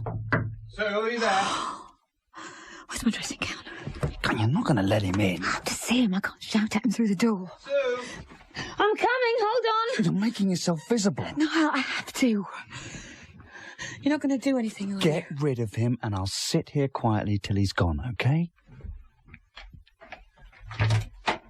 Oh, Richard, it's you. Oh, who'd you think?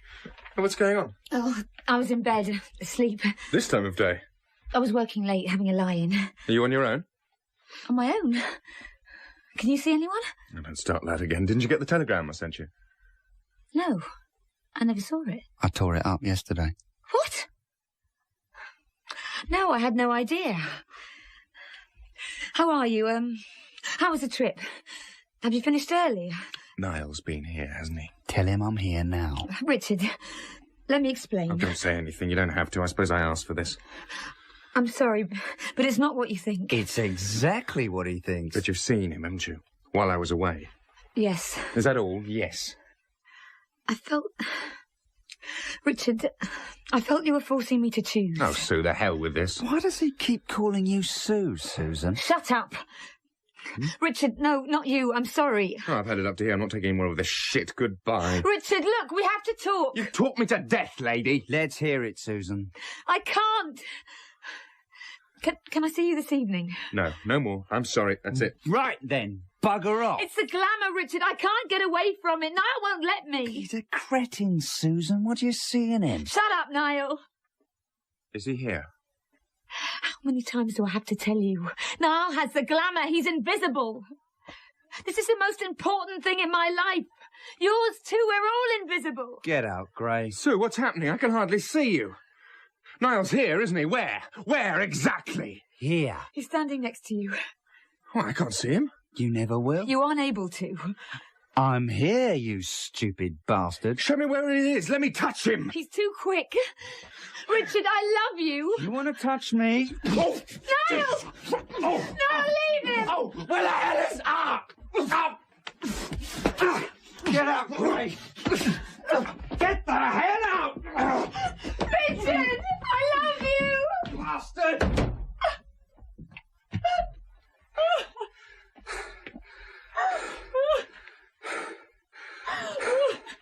Susan. Susan.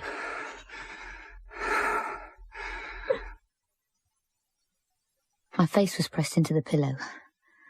I could hear Niall moving around in my room, putting his clothes on. But then he said something and I heard the door open and close. All that remained was the smell of cigarette smoke. Only 5, maybe 10 minutes had passed since you'd left, but already it felt like forever. A great loneliness fell on me, bleak and terrible. It was worse because I knew it was all my own fault. Then, for a few brief seconds, the room seemed more quiet, more tense. A preparation for something that was to come.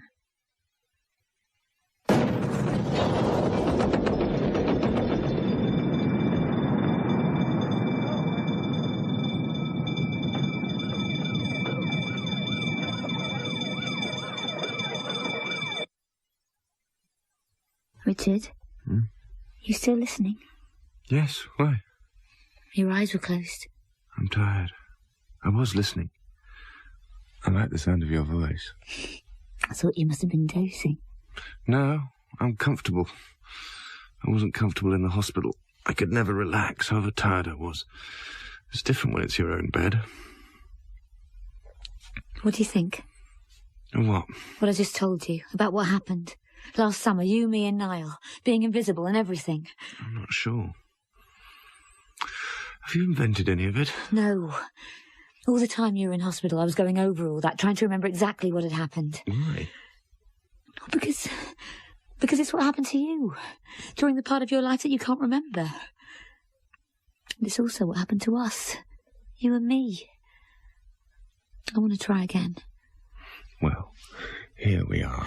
Yes, but it all went wrong before, because you didn't believe me about being invisible, about Niall. Not now, I'm tired. All right. I'll shut up. I'm beginning to remember better. Just fragments. Maybe you've helped me just as you meant to. I was listening, you see, but the problem is that although I listen, I can't always believe. Believe what? The invisibility. It doesn't make sense. It can't make sense. No, but that's because you don't listen understand. To me. I'd like it to be true, but I can see you. I've always been able to see you. And Niall... Yeah. What about Niall? No, you don't want to know what I think about Niall. You don't believe in him. You never saw him. You think he's a figment of my imagination. I know he exists for you somehow. Well, I won't be seeing him again, so let's change the subject. No, you didn't finish. What happened next? After the explosion? Oh, that's the end. That was when you were injured last September. You've been in hospital ever since. I didn't mean what happened to me. What about you? Nothing much. That can't be true. What about Niall? He walked out of my life. I did see him again for a few moments after the car bomb. It was odd and a bit scary. What happened? I was in my room, still shaken by the sound of the explosion. And then Niall came back. It wasn't me. What do you mean? It was in the high road, some kind of car bomb. Where? Next to Sainsbury's by the police station. It was nothing to do with me. Why should it Look, be? just don't blame me. Was he involved? Of course not. They know who did it. That's what the police told me in hospital. That was the last time I saw him. Ever? Yeah. Ever? What happened? Let me out the way. I'd have thought he'd have moved in on you again. Well, he didn't. Good. I'm glad. Oh, you're exhausted. So we stop talking? All right. I left you on the bed and went to the kitchen for a drink. When I returned, you were asleep. I was still wide awake. It had been a tiring day, the long drive, talking all evening. But my mind was filled with memories and the thoughts of the future. I was too excited for sleep. I went back into the hall, leaving you asleep on the bed.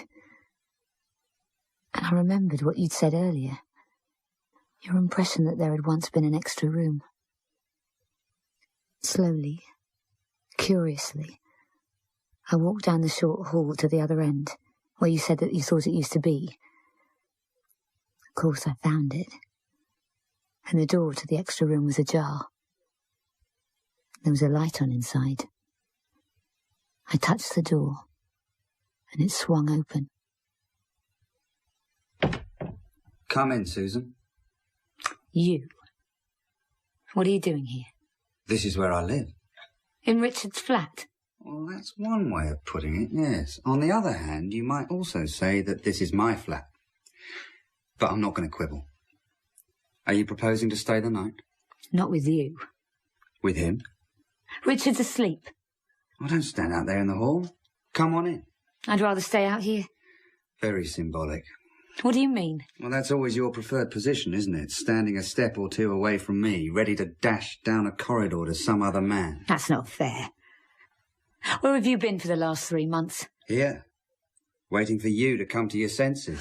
Niall, just leave us alone, will you? As I remember, it was you who came to see me. This is Richard's place.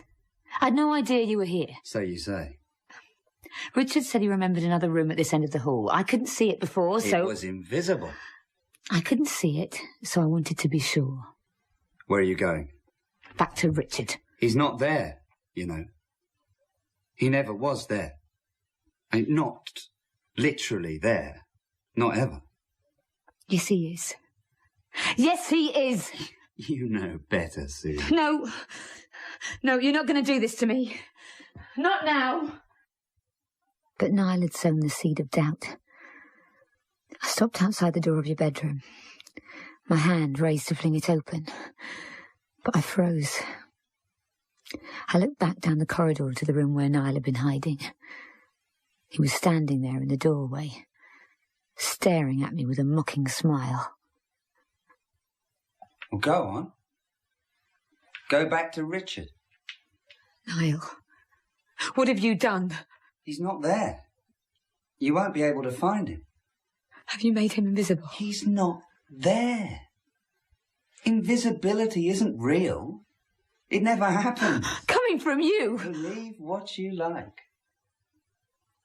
Open the door and discover the truth. If you've hurt him, Niall. I turned my back on him and opened the door. You were there, asleep where I'd left you, on the bed.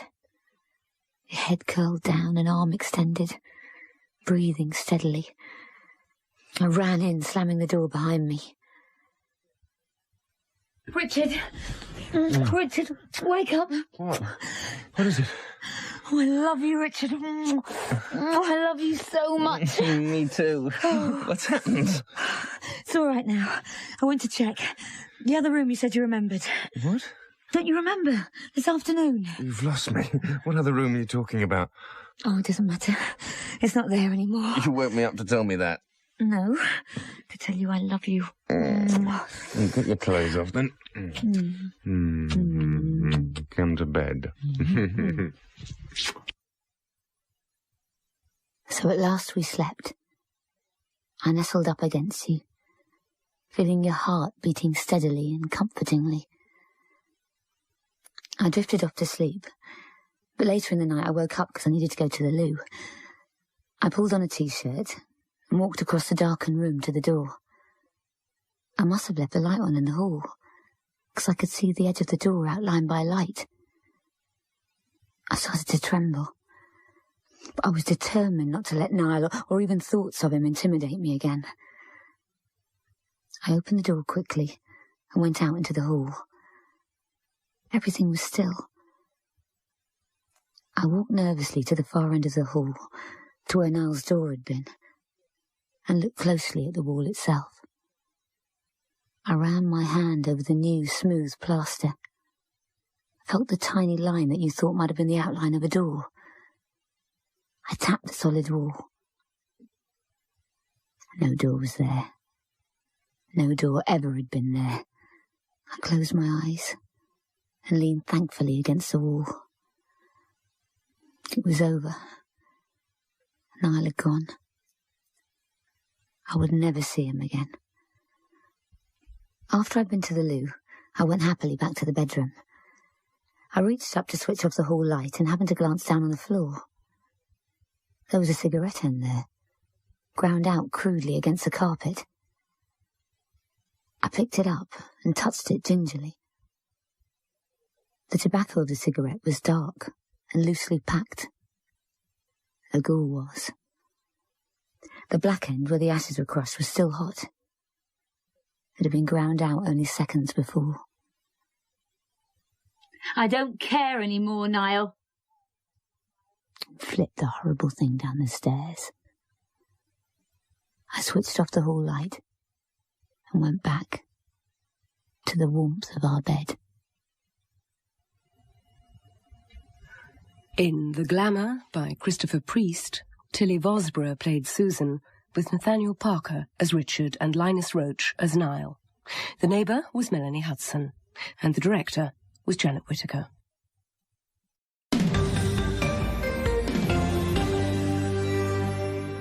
Now on BBC Radio Scotland, a crime drama set in contemporary Edinburgh, but which takes its inspiration from Robert Louis Stevenson's The Strange Case of Dr. Jekyll and Mr. Hyde. David Rintoul stars as Detective Inspector Newman in a gritty crime thriller which explores the darker side of human nature.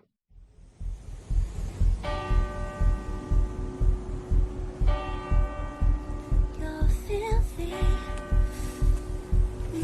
I'm gorgeous, you're disgusting, ooh, and nasty. Reason. Go away.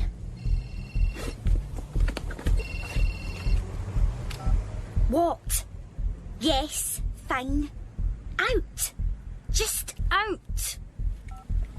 Excuse me, mister. Yes? Sorry to bother you, but you haven't got a couple of quid? Got to get home. Freezing. Lost my purse. Sorry. Couldn't share a cab then?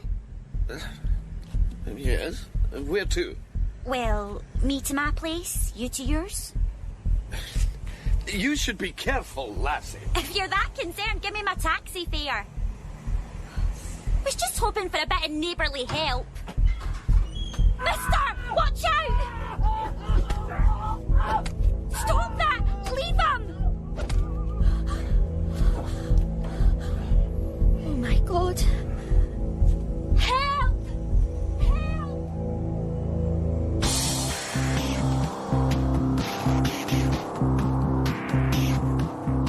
The Strange Case of Dr. Hyde by Chris Dolan.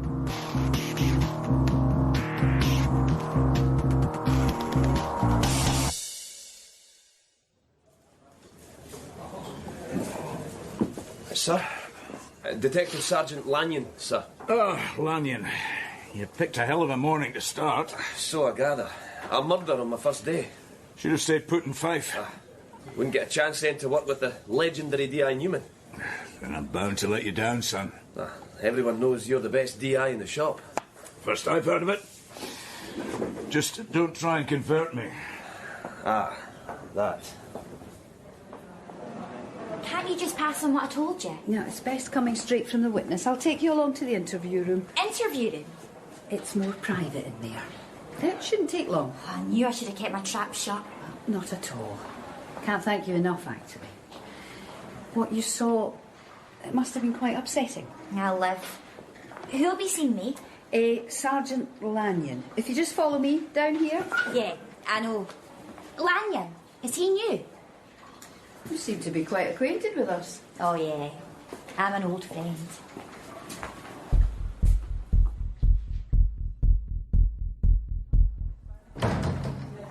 We might need divine intervention for this one. My influence isn't that good. You been to the crime scene yet? No, sir. Waiting to be briefed by you. Got the manager's report. So you know how they found him? Even I'd say desecrated. Do you have a theory why anyone would do that? First things first. We've a witness waiting. Got the report here.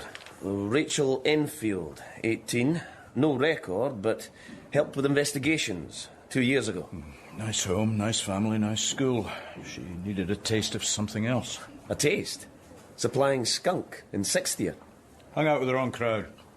Don't get all righteous on me, Lanyon. We all make mistakes. Ah, our guest has arrived. Wheel him in. Wheel him in. Dr. Hyde? Do they have an identity yet, do you know? Nothing official, as far as I know. I can't remember who it was who said a story should have a beginning, a middle, and an end, but not necessarily in that order. He could have been outlining the story I'm about to tell you, though. Oh, my name is Barney Hendrickson, by the way. You've probably never heard of me, which is fair enough, because I've probably never heard of you either. Jean-Luc Godard, that's who said it. About stories having beginnings, middles, and ends. I should have remembered straight off. After all, I'm a director like Godard. No, let me rephrase that. Like him, I'm a film director. A film director like him, I'm not.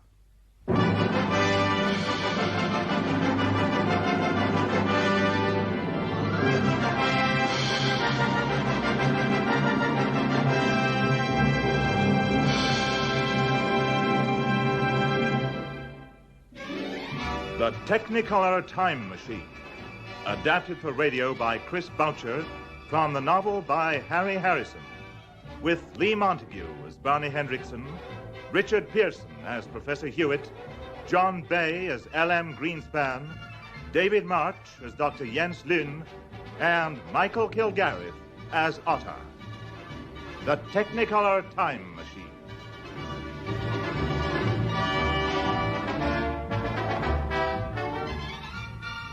I work in Hollywood. I know, you thought Hollywood was dead, right? Well, it isn't. It's just very, very sick. But what else is new?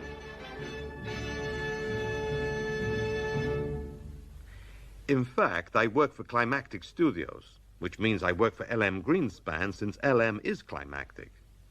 He always regarded me as one of the most reliable producer-directors on the lot. But on this particular afternoon, that was an opinion he was beginning to revise somewhat.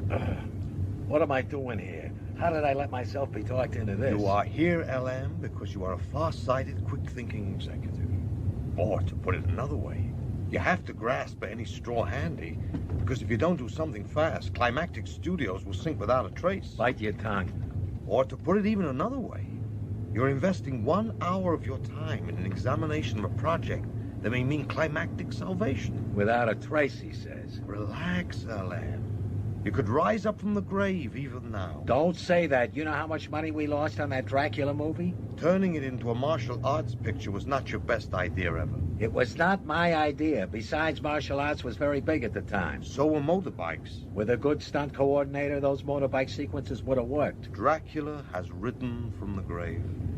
I was never happy with that title. It was the best thing about it. You let me down on that one. I had nothing to do with it. Exactly my point. Well, this is the place, sir. This is the place? It's a dump. What could there be in a dump like that could possibly save the studio? Don't prejudge, LM. After all, who could have predicted that a poor kid from the East Side slums would one day be head of the largest film company in the world? Are you getting personal? Let's not get sidetracked. Let's first go inside and see what Hewitt has to offer and make our preconceptions afterwards. Are you coming, LM? You guard this car with your life, you understand? Yes, sir, Mr. Greenspan. A neighborhood like this, you have to watch constantly. I'll see no one touches the car, sir. Watch your blind spots. Don't let them sneak up on you. No, sir. LM? I'm coming. You know my problem? I'm too trusting. That's my problem. That's your problem, all right. Too easily led. That's what I heard. Professor Hewitt? Ah, yes. Mr. Hendrickson. Hendrickson, yes. Professor Hewitt, this is the man I talked to you about. None other than the head of Climactic Studios himself, Mr. L.M. Greenspan. Yes, of course. Do come in. He's English. Does it matter? You didn't tell me. It didn't seem important. I don't like it. This way, Mr. Greenspan. Greenspan, yes. Already he's forgotten my name, and this is a super brain? It's in the basement, L.M. I don't like this. Oh, come on, L.M. I mean, he looks the part, doesn't he? Small, bald, thick glasses. He could be straight out of Central Casting. This is what bothers me. What is this? Looks like an old set for Frankenstein. Let the professor explain. This is my life's work. He's pointing at the toilet. What sort of life's work is that? He means the machines and apparatus. He's just not pointing very well. I'm expected to take seriously a man who can't even point properly? What's he doing now? Just warming it up. Warming it up, he says. All this is stuff. There's enough wiring and machinery in here to blow us to hell if he gets it warmed up too much. See what I mean? He knows what he's doing. There. Where? This platform is the heart of the Radiatron. This is where the displacement takes place. Now, I want to attempt to explain the mathematics to you. You couldn't possibly understand them, nor will I go into the complex details of the machine's construction. Now, I feel that a demonstration of the Radiatron in operation would be wisest at this point. Now, you see this beer bottle? A perfectly normal beer bottle. What's a Brameton? This is. I will now demonstrate. I place the bottle on the platform. I switch on the field. Watch closely now.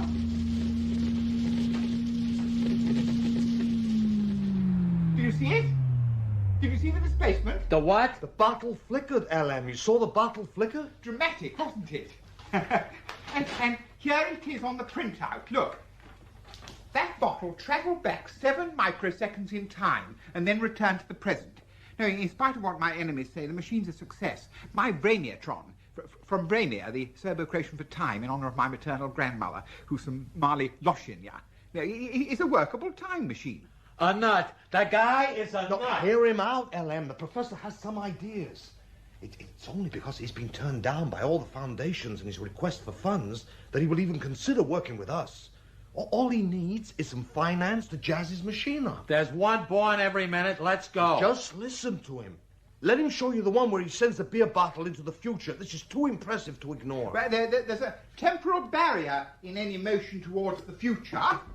No, displacement towards the future requires infinitely more energy than displacement into the past.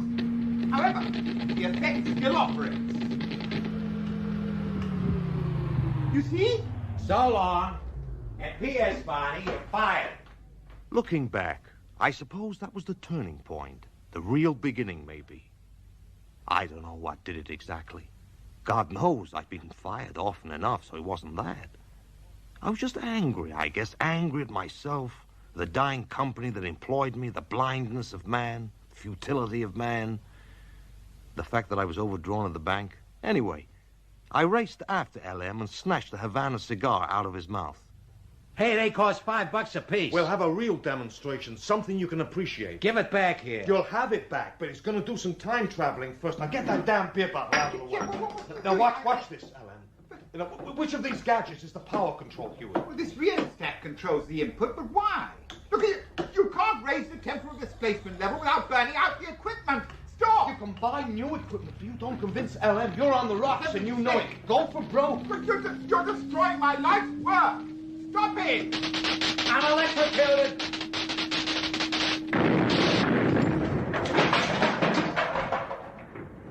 Look at the platform. Look.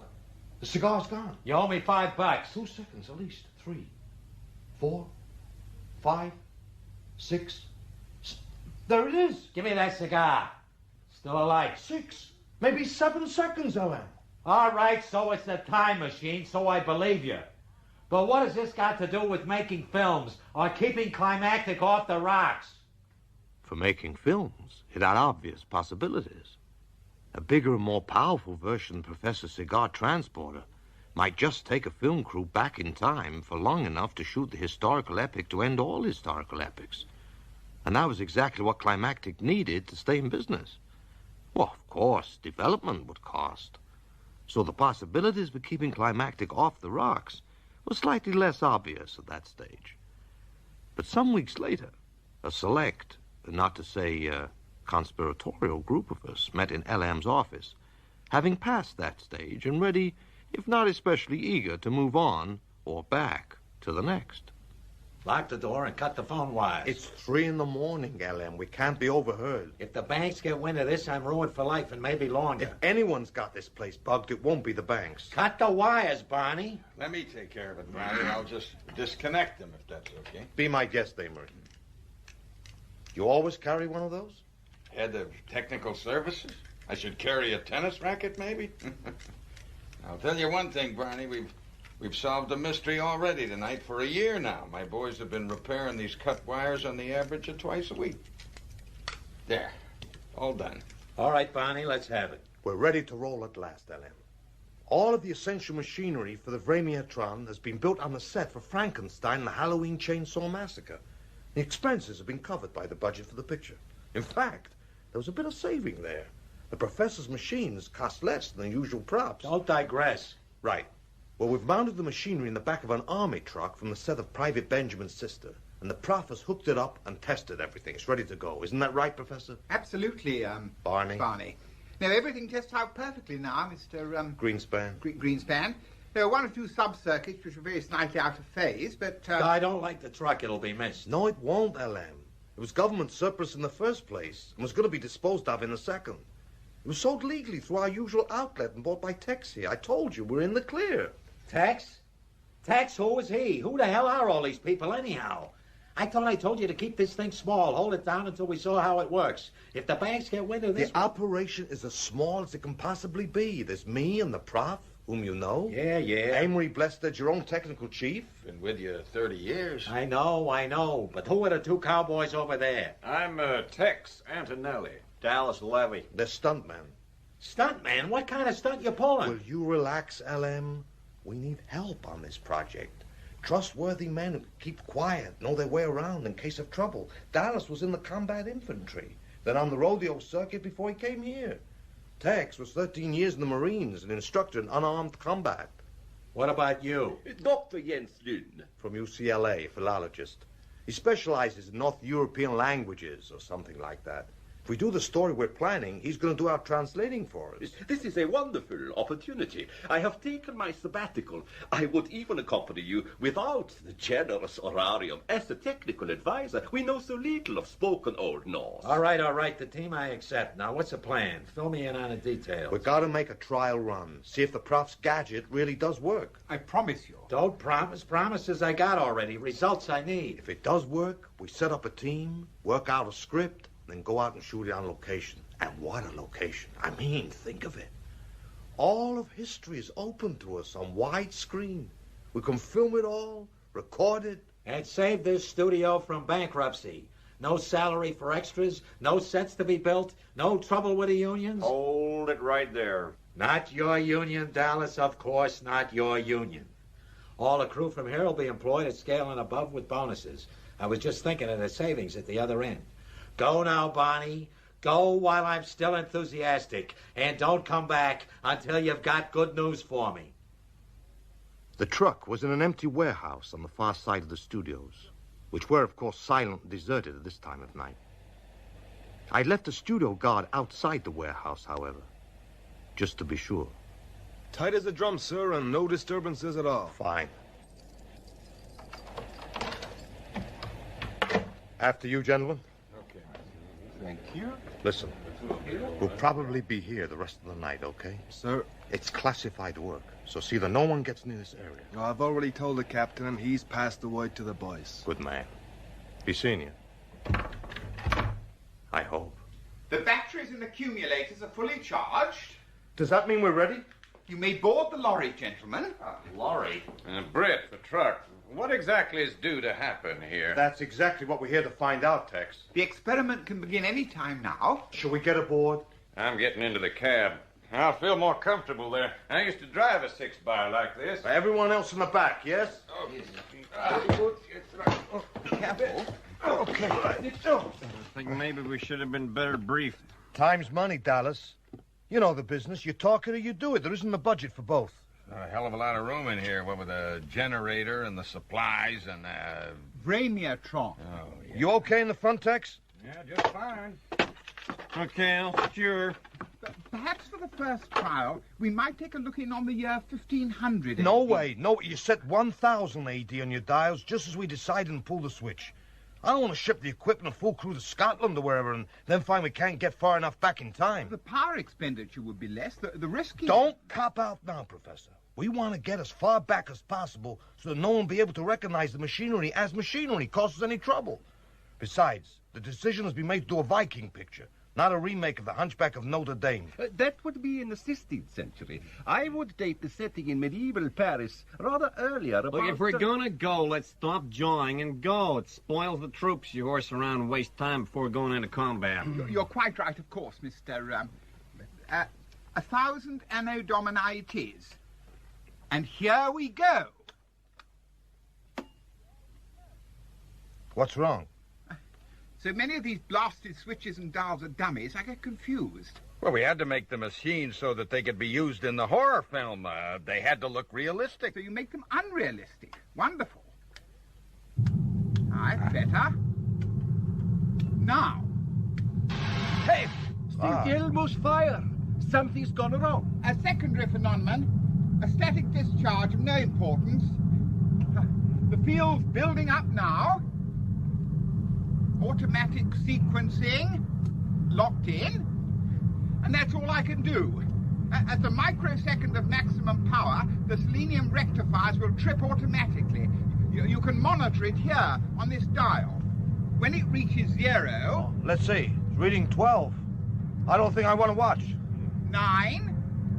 The charge is building up. 8. 7. 6. Do we get combat pay for this? 5. 4. 3. 2. 1. 0.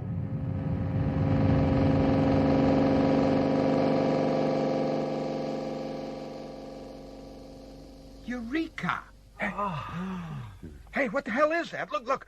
Over the tailboard, outside the truck. Look. I can. It hurts to look. Yeah, but what is it? Nothing is what it is. Absolutely nothing. Yes, definitely. Definitely displacing towards the past. An easily measured rate. Now some adjustments for physical displacement as well. Wouldn't do to end up in interstellar space or in the middle of the Pacific.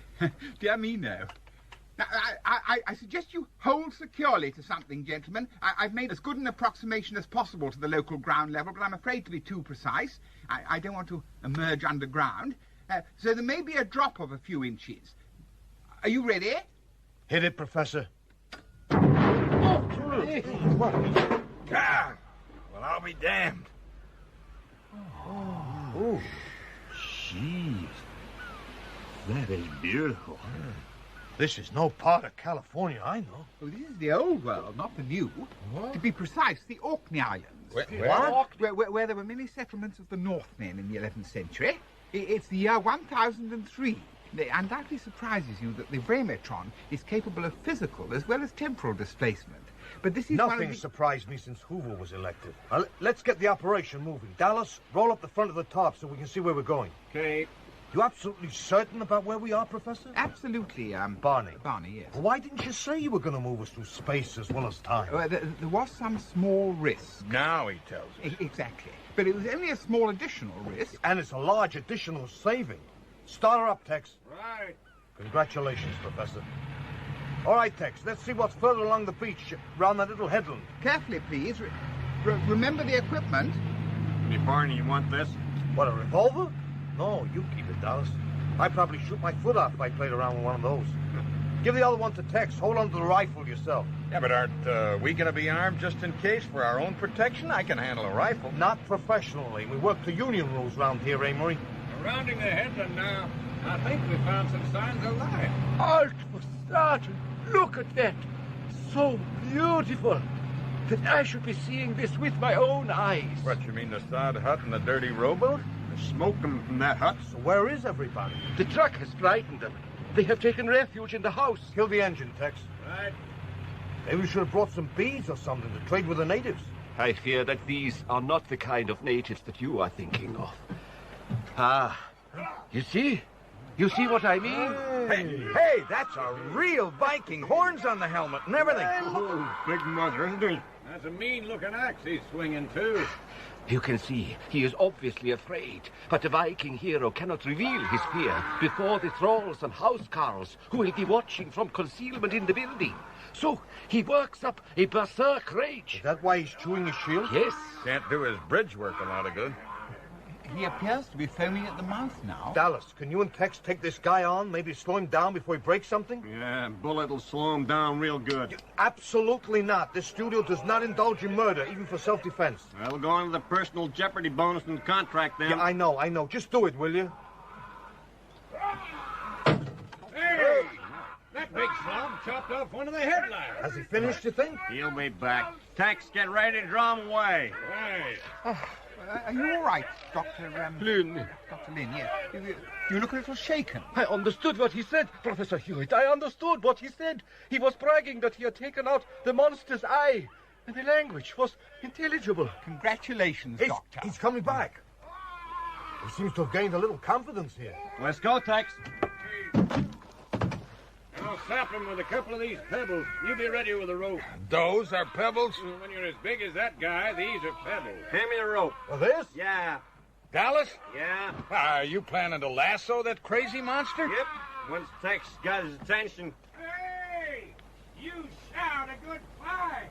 Big mouth! Oh, he seems to have managed that. Probably the obscene gesture. Who would have thought that would have meant something to a Viking? Ah, that seems to have settled him down a bit. Get nice throwing, man. Rocks and ropes. He's out cold. The bigger they are, the harder they splash. Yes, sir. You want it? I have to talk to him. It is a rare opportunity. Yeah, but make sure he's well tied. Hey. I hope it doesn't take too long to bring him round. I really think we should be going back soon. The shift compensator relays are not as robust as I would wish. Are you saying the Vremiatron's about to break down on us? No, I'm saying we should avoid unnecessary strain by leaving soon. Hey, those guys coming out of the house, are they going to attack us? Yes! We must leave instantly. We can't risk the equipment being damaged. What about this? Throw that prehistoric lumberjack in the back here. Let's get going. Well, let's go. Hold on, Jimmy. Right, give me full throttle. Hit the horn and the lights, Tex. I said no guns, Dallas. Over their heads is all. Okay. Yeah! Ha-ha! That put the fear of God in them. Where to? Professor? We must get as close as possible to the point where we arrived. You heard the man, Tex. On our way. It goes through space as well as time. Why couldn't we leave from where we were? Well, I must have objective points to calibrate the controls. It's only the first trip, remember? Hey! Sunday driver! Hey, watch it, Tex. We don't want to... Sunday driver? I knew it. 30 years with L.M. Greenspan has finally softened my brain. Goddamn cheap liquor. About the only one of us that wasn't seriously fazed by what we saw in that moment was the good professor. He was fascinated. But he finally got around to explaining in words of one syllable. What we had seen was a truck we were now riding in as it would be at a later date. Seemed reasonable. What didn't seem reasonable was what I'd seen in the back of that truck. It was me. As I caught the eye of that other me, he gave me the dirtiest grin I've ever seen. Thumbed his nose at me. It was worrying. At the very least, it was worrying. About that time, the Viking woke up, bit me in the leg. He was still frothing at the mouth. It occurred to me that I probably got rabies now on top of everything else. When we trooped into L.M.'s office, we were beat. Must have looked it. L.M., still half convinced the whole thing was an elaborate scam, was instantly suspicious. So what went wrong? What happened? You walk out of the office 10 minutes ago, and now 10 minutes later you walk in. Minutes to you, L.M., but hours for us. The machine's okay. Yes. It works even better than we'd hoped. Wonderful. The way is open to take a company back in time and film an accurate, full-length, widescreen, realistic, low-budget, high-quality historical. The next problem's a simple one. A story. Right as always, L.M. And it so happens we have a story. A true-to-life story. And what is more, a patriotic story. If I was to ask you who discovered America, what would you say? Christopher Columbus, 1492. That's what most people think, but it was the Vikings that did the job first. Columbus was a Viking? I thought he was Jewish. 500 years before Columbus was born, Viking ships had sailed from Greenland and discovered what they called Vinland, which has since been proven to be part of North America. The first expedition was led by Eric the Red. Eric the Red? You want to get us blacklisted with a commie picture? It's just a name, L.M., and anyway, there isn't a blacklist anymore. A popular idea will always come back. And that one will run and run. After Eric found the place, it was colonized. Vikings came, lived there, built houses, farmed, and this was all organized by the legendary hero Thorfinn Karlsefni. These names! He's got to go, too. I can already hear the big romance scene. Kiss me, my dearest Thorfinn Karlsefni, she whispers. Out. You're losing your touch, Barney. You can't rewrite history, L.M. What else have we ever done? This is no time to go soft on me, Barney Hendrickson. You, who were at one time my best producer and director before the lousy moron box ruined us all. Get a grip on yourself. The motion pictures are not primarily an educational medium. We are selling entertainment, and if it doesn't entertain, it don't sell. Now, I see it this way. We got this Viking. You call him Benny or Carlo or some other good Viking name. And you do a saga of his adventures, like one day fighting and winning. Of course he's restless. He's that kind. He goes off and finds America, then comes back and says, I have found America. So they make him the king. Then there is this girl with long blonde wig hair who keeps waving to him every time he sails away and promises to return. Only now he is older, with a little gray above the ears and some scars he has suffered. And this time, instead of going away, he takes the girl with him. And together they sail into the sunset to a new life as the first pioneers at Plymouth Rock. Well? What can I say? Great as always, L.M. You haven't lost your touch. But it is not that way. It is in the records. Even Mr. Henriksson is not completely correct. It was Leif Erikson, the son of Erik the Red, who is generally credited with the discovery of Finland. There are two versions of the chronicle, one in the Hawks book and the other in the Flatty book. Enough already. Even the history books can't agree, Barney. So with some little bringing together here and there and some touching up, we got a story. Who are you thinking up for the leads? If we can get him, Rough Hawk would be perfect for the Viking, and someone really stacked for the girl. Slithy Toes. She's available in between pictures, and for 2 weeks, her crumb of an agent has been in and out of here with deals. So I know she's broken, we can get her cheap. Next, you'll need a writer, and for that, use Charlie Chang. We have him on contract. He's a specialist. On Bible stories, maybe, not historicals. And frankly, I didn't think much of Down from the Cross or that other thing, Walking the Red Sea Waters. Ruined by censorship, that's all. I okayed the scripts myself, and they were great. Did you hear that? Yes, the Viking. He was still aching for a fight, so we slugged him again and chained him to the shower in the executive's head. What's this? One of the locals. He attacked the truck. We brought him along so that Dr. Lynn could talk to him. Well, get him in here. Tex, Dallas. He's just the man we need. You gotta have a local who knows his way around when you're shooting on location. After a few minutes of yelling and chain rattling and a couple of solid thuds, Tex and Dallas came back with a slightly glassy-eyed Viking. It was the first real chance I'd had to get a clear look at him. He was as impressive as hell, and we were all impressed. All except LM, of course.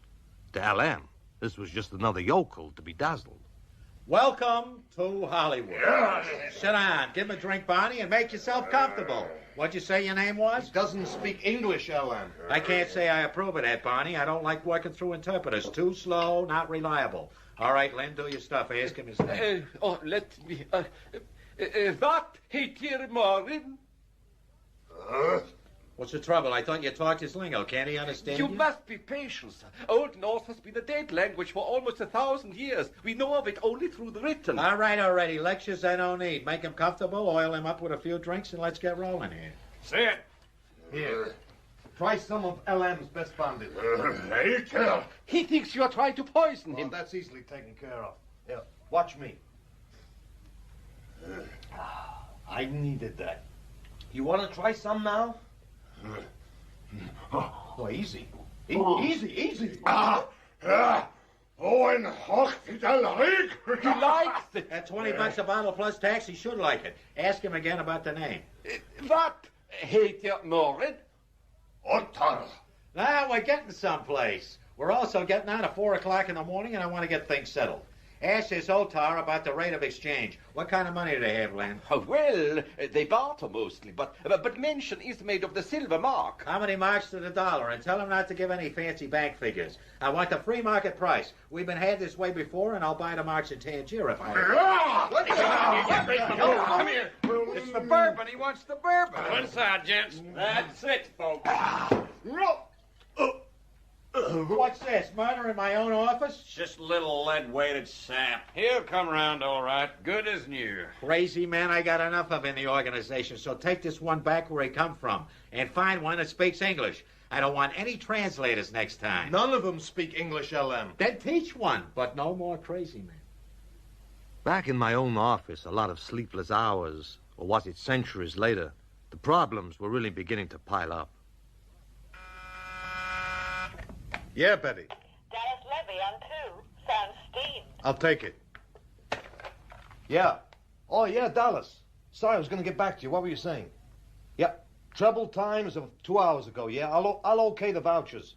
And just keep the malodorous bastard locked up and quiet until we decide what to do with him. Yeah, and tell Dr. Lynn to get up here as soon as he's finished talking to him. This picture's going to be a bitch to cost. Hey, Professor. I'm sorry, what you said? Yeah, any results from all those calculations? I mean, can we send anything bigger than that truck back in time? Patience. You must learn patience. There are many factors that enter into the equation, other than the accepted Yeah, four Betty? dimensions of physical measurement. Send him in. We must consider 3 additional criteria at least. Professor. That's taking it...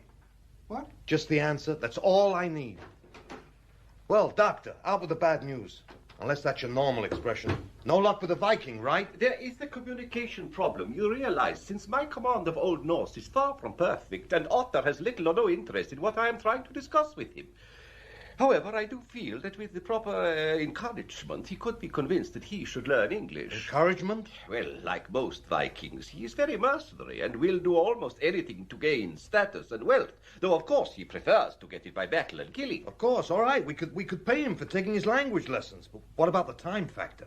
Can you have him speaking English in 2 weeks? Oh, impossible. With a cooperative student, perhaps, but not with Ottar. He is reluctant at best, and in addition, he refuses to do anything until he is released. Released? I can just see that hairy nut with his meat axe on the corner of Hollywood and Vine. No way is he released. One way, perhaps, if I might offer a suggestion, if Dr. Lynn, yes, were to return with the Aborigine to his own time, there would be ample opportunity to teach him English in his own environment. which would both reassure and calm him. It would not reassure or calm me, Professor. Life in that particular era tends to be both brutish and short. Well, I'm sure precautionary measures can be taken, Doctor. And I would think that the philological opportunities would far outweigh the personal factor. There is that, of course. Plus the important point that in this manner the time factor can be altered to suit our needs. I mean, gentlemen, we can collapse or stretch time as we will. Dr. Lynn, yes, can have 10 days or 10 months or 10 years to teach the language to Otter. And between the moment we leave him in the Viking era and the moment when we see him again, only a few minutes need to have passed from our point of view. 2 months will be adequate if you wish to consider my point of view. It's agreed then. Lynn will go back with the Viking and teach him English, and we'll arrive with a company 2 months later, Viking time, to start the production rolling. I have not agreed. There are dangers. I wonder what it will feel like to be the world's single greatest authority on Old Norse. I knew you'd see it. Why don't you do your best to explain to Otter? Mention money. Yes, sir? Betty, get the contract department to send over one of their barely legal lifetime at hard labor general service contracts for Otter to sign. Just a general pro forma. We'll fill in the specifics. Right. Oh, and Charlie Chang's here, boss. Fine. Get onto the dispensary, Betty. Tell them if I'm going to live past noon, I need that Benzodrine now. And tell good old Charlie I'll be right with him. Oh, he is a friend of yours, this Charlie Chang? Hell no, we dislike each other intensely. I will go talk to Otto. Yeah, I'll send the contract down. Charlie Chang, man, it's good to see you. It's been a long time, Barney. Too long. Come on in here. Good to work with you again. What's cooking, Barney? A widescreen, 3-hour, big-budget film, and you're the only man who can write it. The subject is a wholly new concept of the Viking discoveries of North America. Sounds good, Barney, but you know, I'm a biblical specialist. I don't think this is up my alley. You're a good writer, Charlie, which means everything's up your alley. Besides, let's not forget your contract. No, we can't forget the contract. Ha-ha. I've always been interested in doing a historical. We got the scoop from the library, everything you need to know. Betty, send in the books. You mean that talali-load out there was for me? You mean that talali-load out there was for me? Thanks, Betty. 5,700. Just take a quick flip through them. I'll be with you in a minute. A minute, sure. What is it, Professor? What is it? The size of the load the Bremertron will be able to handle with an increased power supply. Roughly speaking, a 14-ton load measuring 12 feet by 12 feet by 40 feet. Why, Barney Hendrickson, it must have been years. I know you have a part that's just perfect for me. Now, there were those in the business who said that Slighty Tove had the acting ability of a marionette with loose strings, the brain of a chihuahua, and the moral standards of Fanning Hill. And they were right. But what she also had, in overabundance, was femaleness, plus the ability to communicate on what must have been a hormone level. A communication which was scarcely diminished by all the barriers of film, lenses, and projectors, and which radiated hot and steamy. I was saved by an urgent summons to LM's office. There I found him closeted with Sam, his own personal private accountant, reputed to be a world authority on corporative finance and tax evasion. LM finished cutting the telephone wires and gave me a long and searching look. I got not so good news for you, Barney. We're ruined. What LM means is that Climactic Studios will soon be bankrupt. On the rocks, a work of a lifetime. Normally, it would take at least 3 more months before our financial report would be sent to the banks, who, as you know, own the controlling percentage of this corporation. However, for some reason unknown to us, they're sending their accountants to examine the books this week. And they'll find all the profits are on paper and all the hard cash has been bled off into the untaxable LM Greenspan Foundation. Am I right, LM? Watch it, Barney. That's no way for an employee to start... Listen, LM, you wouldn't have got involved with Professor Hewitt and his machine unless there was a possibility of saving the firm. A box office success would get the pressure off, yes? A big box office hit, sure. Even a big picture in a can and we could laugh at the teeth of the banks. But you can't make a picture in a week. I can. LM, you must have a heart attack. Bite your tongue. 1 coroner's enough to last a lifetime. You go home with Sam to work on the books tonight, you take them with you. You get sick. Your doctor says it could be a coronary. Everyone runs round, shouts for a few days. The books are forgotten about. Then it's a weekend. Nobody even considers looking at the books until Monday, maybe Tuesday. Monday? You don't know banks. No books on Monday, and they'll have a hired car full of doctors over to the house. All right, Monday. On Monday, LM, I will bring you the new picture in the can. A picture that would just have to gross 20 million on length, width of screen, and color alone. Don't you see? I can take the company and everything we need back into Viking times, shoot the picture, and use as much time as we need to get it right before we come back. And in the here and now, we need only have been gone for 10 minutes. Are you saying that we will only have to pay production costs for just 10 minutes? I never saw you smile before, Sam. And no, that's not what I'm saying. Can you do it, Barney? Can you pull this thing off? I can do it if you give me all the help I asked for and no questions. Now, this is Tuesday. I see no reason why we can't have everything we need sewn up by Saturday. Have to get the contract signed with the principals, get enough raw film to last all the shooting, technicians, at least 2 extra cameras. Yeah, we can do it. We can do it. We can be ready to leave on Saturday. Still, I don't know. It's a wild idea. Oh, and one more thing. If we're on location for, say, 6 months, everyone has to be paid 6 months' salary. What? But we rent the cameras and sound equipment, all the expensive hardware, and we'll only have to pay a few days' rental fees for them. Barney, you got yourself a deal. We made one more reconnaissance trip to the Vikings' home. It was partly to give Gino Capo, our cameraman, a chance to look around, shoot some test footage, partly so that Amory and I could decide what we need to take on location, and partly to deliver one very drunk Viking and his somewhat uneasy English teacher. Lynn had thought of everything he could possibly need. He was even wearing one of those multi-pocketed hunting jackets. Why the Jungle Gym outfit? A simple matter of survival and creature comfort. I have DDT for the body lice that are sure to abound, Halastone tablets for the drinking water, and a quantity of tinned food. You get much traffic around here? Just us, Gino. Just us. Why thumb your nose at yourself, Barney? I don't know, Amory. I just felt like it. Maybe I'm having a nervous breakdown. What do you think? Hey, what do you think, Otto? I think he's the only one that's having any fun around here. The deal with Otto called for 1 bottle of good bourbon, he'd already developed an educated palate, for every day of study. 2 months came to 5 cases, and these we delivered along with the rest of Lynn's equipment. It wasn't until Otto, after calming his people, had dragged us into his house for a homecoming celebration, that I fully appreciated why Lynn needed all that stuff. The dim, smoke-filled interior was occupied by people and livestock. It stank. And if the ale they celebrated with was disgusting, the food was worse. When Amory and I finally staggered into the daylight, we were agreed on one thing. Doesn't look as though we'll be able to help ourselves locally with any commissary supplies. Second that motion. So we'll have to bring that with us as well. I want to do all the cutting here, so set up a cutting room in one of the trailers. Oh, Mr. Hendrickson, your secretary gave me this note to give you just before we left. I forgot. Something wrong? No, not a thing, Amory. Cancel operation. All work to cease on picture. What do you mean by sending me a message like that, LM? What do I mean? What could I possibly mean, You got my agreement to go ahead in a picture when you didn't even have a script. This is an emergency, remember? Emergency is one thing. Doing a picture without a script is another. In France, maybe they make arty-schmarty things. You couldn't tell they had a script or not. But in climactic, we don't work that way. So you called him my script writer? He got no script. Sorry about this, Barney. Relax, Charlie. Leaving aside that it was only yesterday when you and I finalized the idea, LM, if you had a Charlie Chang script in your hand, you'd let production go ahead, wouldn't you? He got no script. You're not listening, LM. I said if. If I were to hand you in 1 hour a Charlie Chang script for this great motion picture titled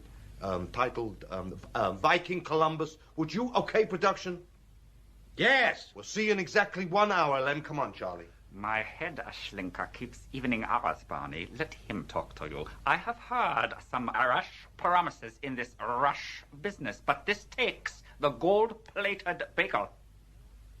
45 minutes later, Charlie Chang, complete with typewriters, paper, a full safari outfit from the prop department, and everything else he could possibly need, including a spring-powered time clock with cards, was in the back of the truck. I thought the Cambrian period would be best. You know, early Paleozoic. Nice moderate climate, warm and comfortable, with no vertebrates around to cause trouble. Seas churning with simple trilobite. Well, you're the doctor, Prof. Whatever you think best. We have to work fast now, at least at this end. Now take him to Catalina Island, drop him off, then move 6 weeks ahead, bring him back here. Or leave the junk on the island. We may need it later. Take it away, Prof.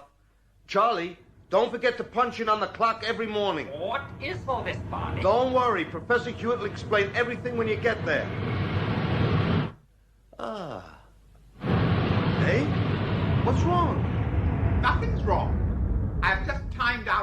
with the utmost of exact precision. It was only then that I realized that all the supplies had gone from the truck, and Charlie looked as though he'd been living outdoors for 6 weeks, as of course he had.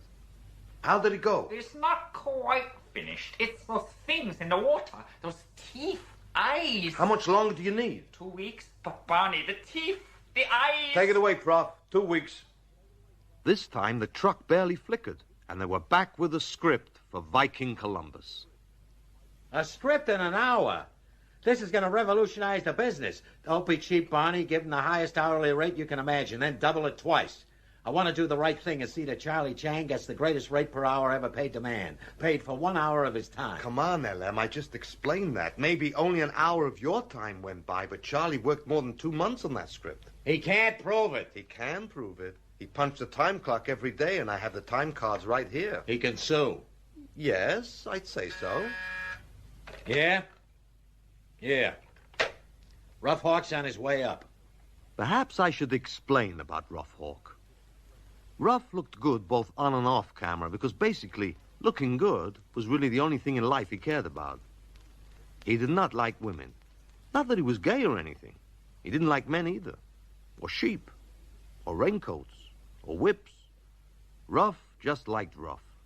And the light of love in his eyes was nothing more than a reflected gleam of narcissistic appreciation.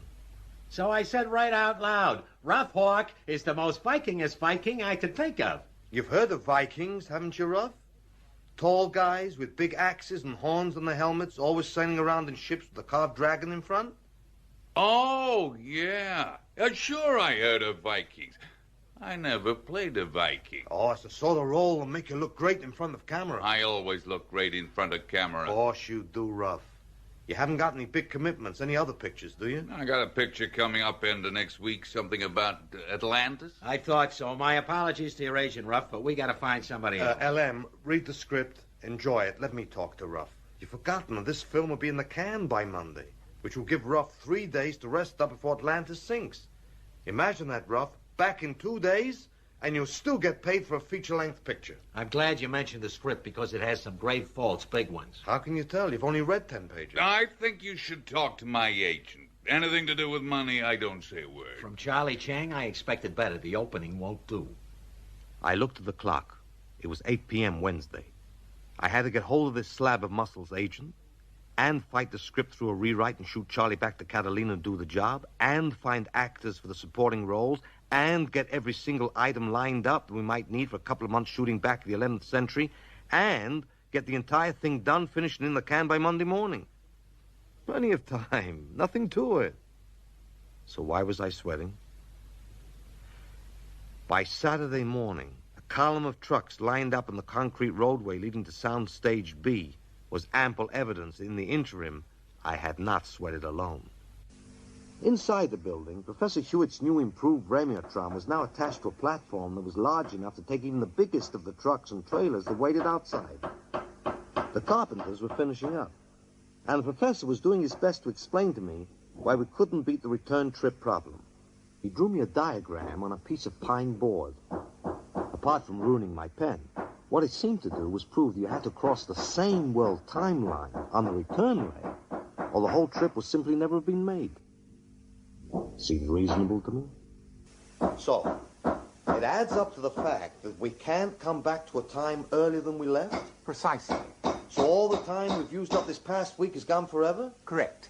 So, if we want the picture to be completed by 10 o'clock Monday morning, we have to go back in time and stay there until it's done. I could not have phrased it more succinctly myself. Then let's get this show on the road.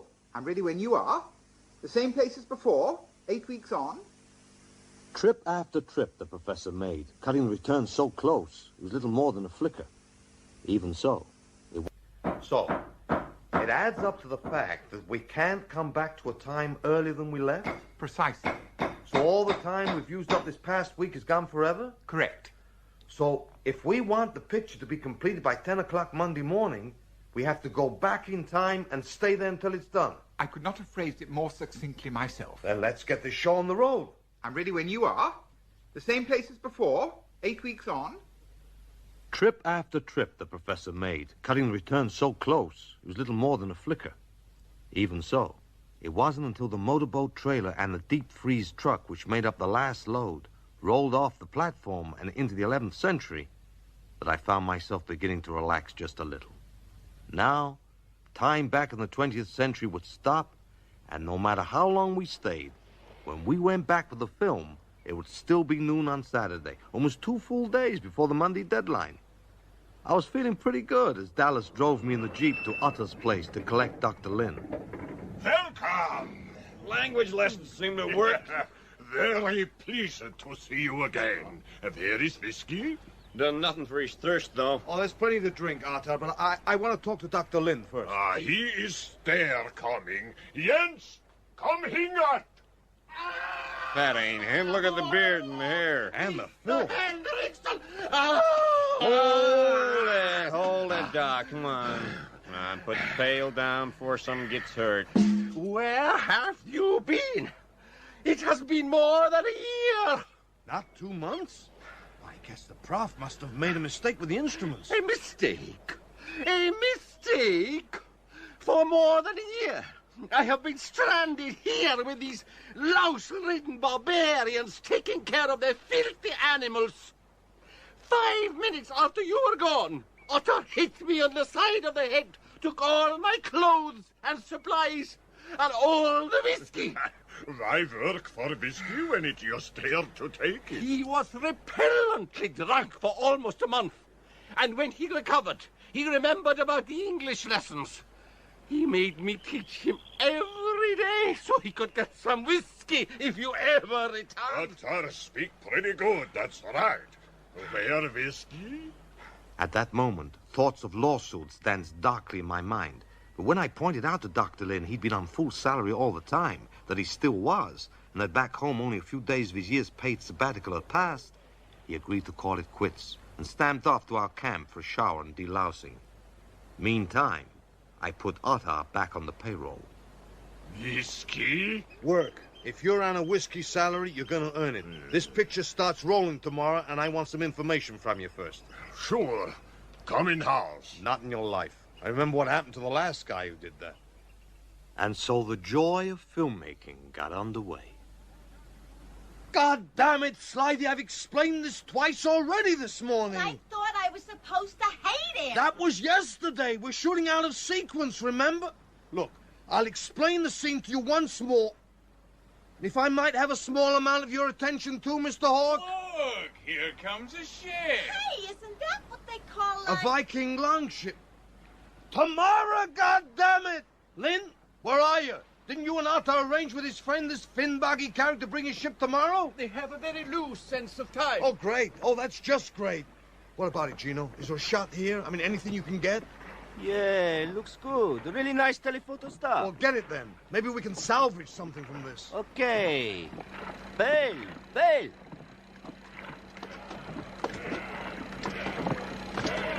What the hell are Otto and his men doing? Why all the weapons? Perhaps it is some customer's meeting I am not familiar with. Get all this, Gino. If it's any good, we can write it into the script. Huh? Okay.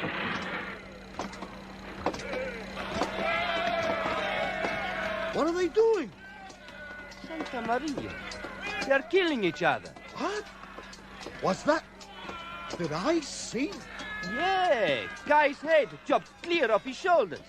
This is great stuff. Great shot. I don't think that this is Finnbaggy and his men. I think this is a different ship that has arrived. Radio. Give me the radio. Tex, Dallas, this is Barney. Get here. We've got problems. Boy, did we have problems. Breaking away from the carnage on the shore, one of the attackers spotted us up on the hill and came charging after us, yelling like a banshee and swinging his blood-covered axe. Gino filmed him all the way, and it was only Tex's arrival in the Jeep that kept us from joining the body count that was rapidly mounting down on the beach. Eventually, and with further intervention by Tex and the Jeep, the invaders were beaten, though not before their leader and Atta had fought it out to a particularly bloody and apparently much appreciated death. Did you see how I hit the leg? Hit him, crash! Leg next to off. Yeah, very well played. I saw it all. my congratulations. Who was he? What were they doing here? He was called Torfi. Whiskey, Tex? Whiskey, Otto. Not your favorite brand, but it'll do. Hey, that's a great backhand you got with that axe. Oh, I wish I could sink a whole bottle like that. This Torfy, what was the trouble with him? Torfy, the son of Valbrand, the son of Volkjoth, the son of Orlug, came to Svine. Torfy killed the men of Krop, 12 of them together. He also made the killing of the Holzmen, and he was at Hellesvetar with Illugi the Black and Sturli the Goody when 18 cave-living people were killed there. They also burned in his own house Ardun, the son of Smidkel, at Bergen. Sounds like a mean dude. I still don't see the problem. Smidkel married Tor Odda, my sister. Oh, of course. How could I have forgotten that? So this Torfy has been in trouble with your brother-in-law, and this means trouble with you. It all ends up when he tries a bit of manslaughter here. What a way to live. What about his men? Not his men, just with him. Now, they with me. We go south to raid. We go in my new longship. You gotta hand it to these guys. They keep it simple. Do they ever? Bernie! Hey, Dallas, you missed a hell of a fight. Yeah, looks like. I've been trying to get you on the radio. Problem? Rough Hawk staggering out to throw up. Well, a couple of times I felt like it myself. He fell over a sheep, one of them dirty gray ones, looked like rocks. He broke his leg. 3 days into shooting, and my leading man had a compound fracture of the tibia that would take at least 4 months to heal. Now, of course, Professor Hewitt could always take him and a personal physician back to Paleozoic Catalina without losing us any time. But there was one small problem. I'm through with this picture. And I'm through with the crazy people out there. I saw what happened on the beach. I don't want any more part of it. Now, Ralph... No, Barney. Don't try and talk me around. Oh, I got an out with this leg, so I'm washed up with this picture. And even if I didn't have the leg, we'd be through. You can't make me act. I knew right then that Ruff wasn't going to change his mind. Few ideas ever penetrated the muscle and bone to the tiny brain, but the few that got in stuck hard. He'd have to be taken back home. So there went the picture. I went down to the empty beach. The sun was setting. I cursed loud and long. What's that mean? It means don't creep up on me like that. Get out of here, you hairy-faced slob. By my house, you looked bad. Have a drink. Oh, thanks. I came here for my daily pay. 1 bottle. Then Dallas say that from his own silver, he buy Otter 1 bottle because of fight today. This a big day. This a big day, all right. Hey, pass the bottle. It's the last day, because this film's over, gone, finished, kaput. You know what that means? No. I've been in the movie business since God was a boy, and right now, today, I'm out of it. Because without this masterpiece, Climactic's gonna fold, and where they go down the tubes, I go with them. And do you know why? Have a drink. Sure. If I leave Climactic, I'm washed up because there are a lot better producers and directors around to get any jobs I may want. Hey, you're a wise man, Atta. I'm gonna tell you something I never told anyone before. Because I'm getting drunk on your daily wage, and you probably understand 1 word in 10 of what I'm saying. I am mediocre. Now, do you have any idea what a terrible admission that is to make? No. You see, if you're lousy, you soon know it. You get booted out, go to work in a filling station. If you're a genius, you know it, you got it made. But if you're mediocre, you're never quite sure of it. You blame it on the breaks. You keep doing just 1 more picture until you've done 73 pieces of cinematic crap. There's not gonna be a number 74. The funny part is, the number 74 could have been a good picture. What is this picture? Work of art. Entertainment. Like your, what do you call them? Sagas. I'll sing a song from a saga. I sing good. Strike, strike, sword, king of my heart, where the worm is living. Faces with anger, my sons will bring vengeance. Death has no fear.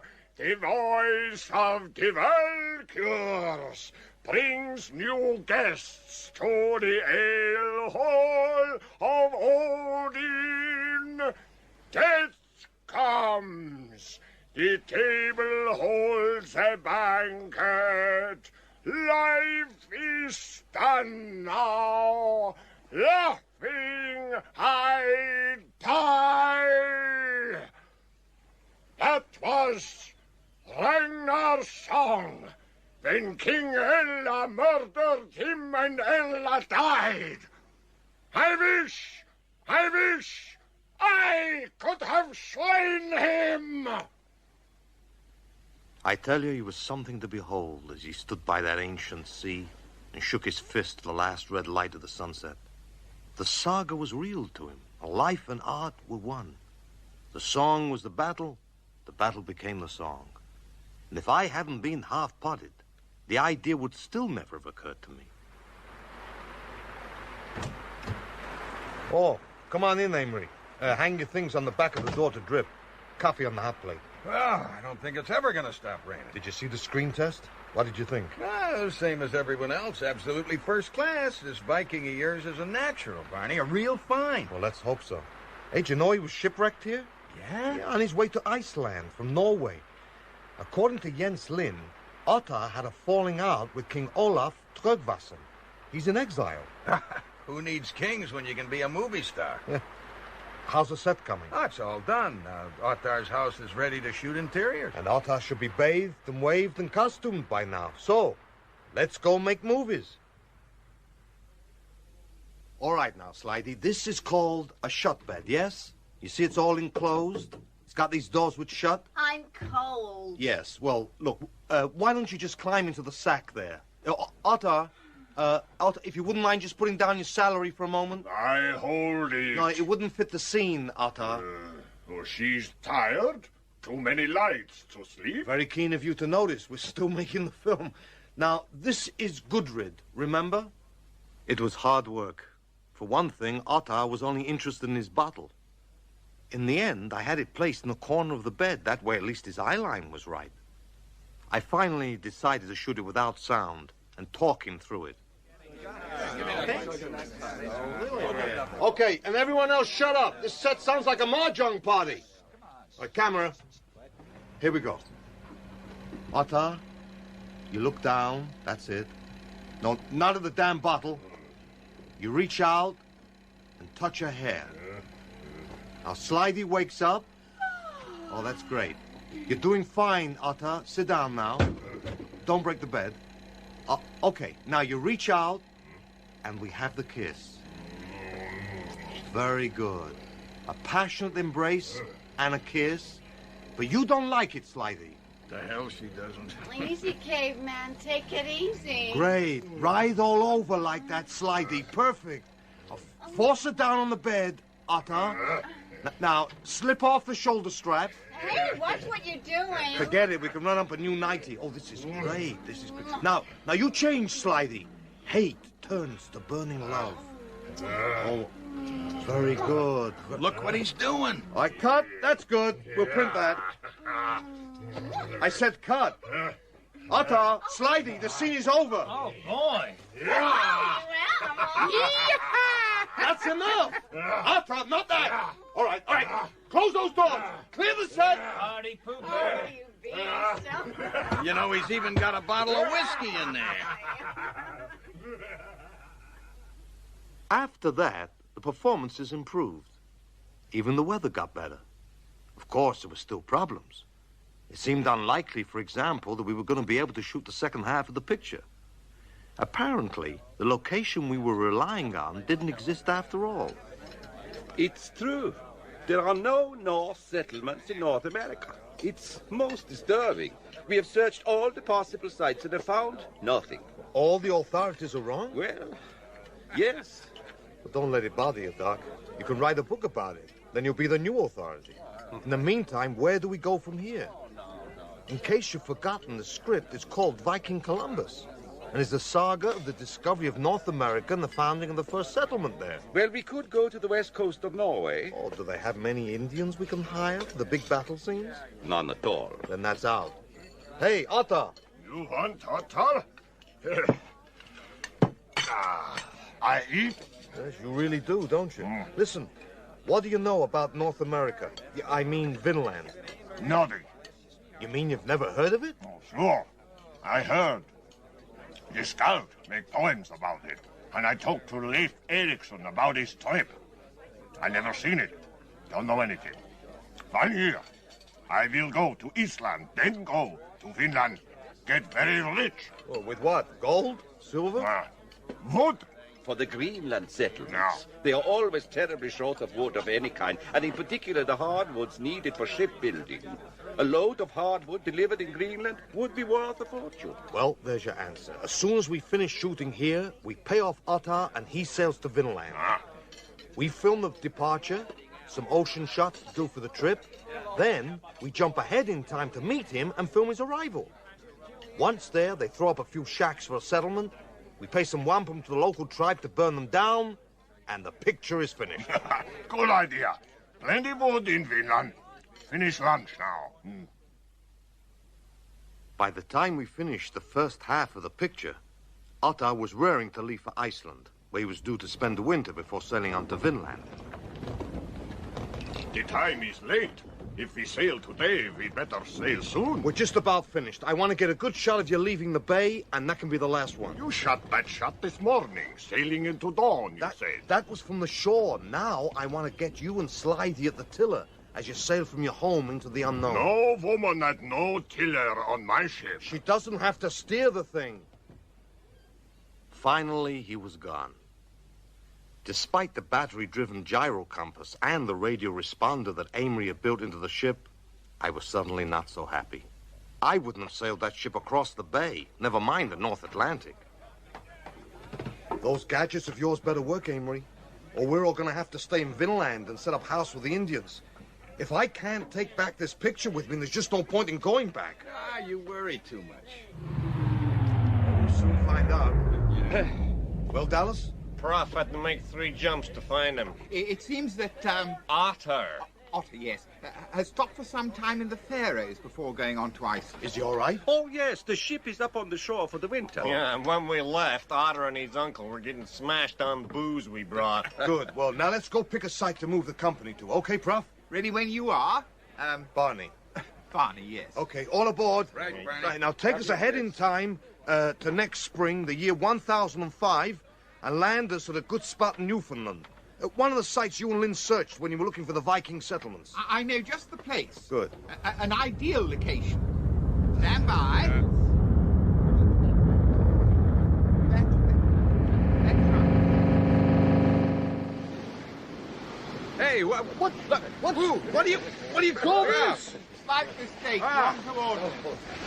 We will sequence them, right?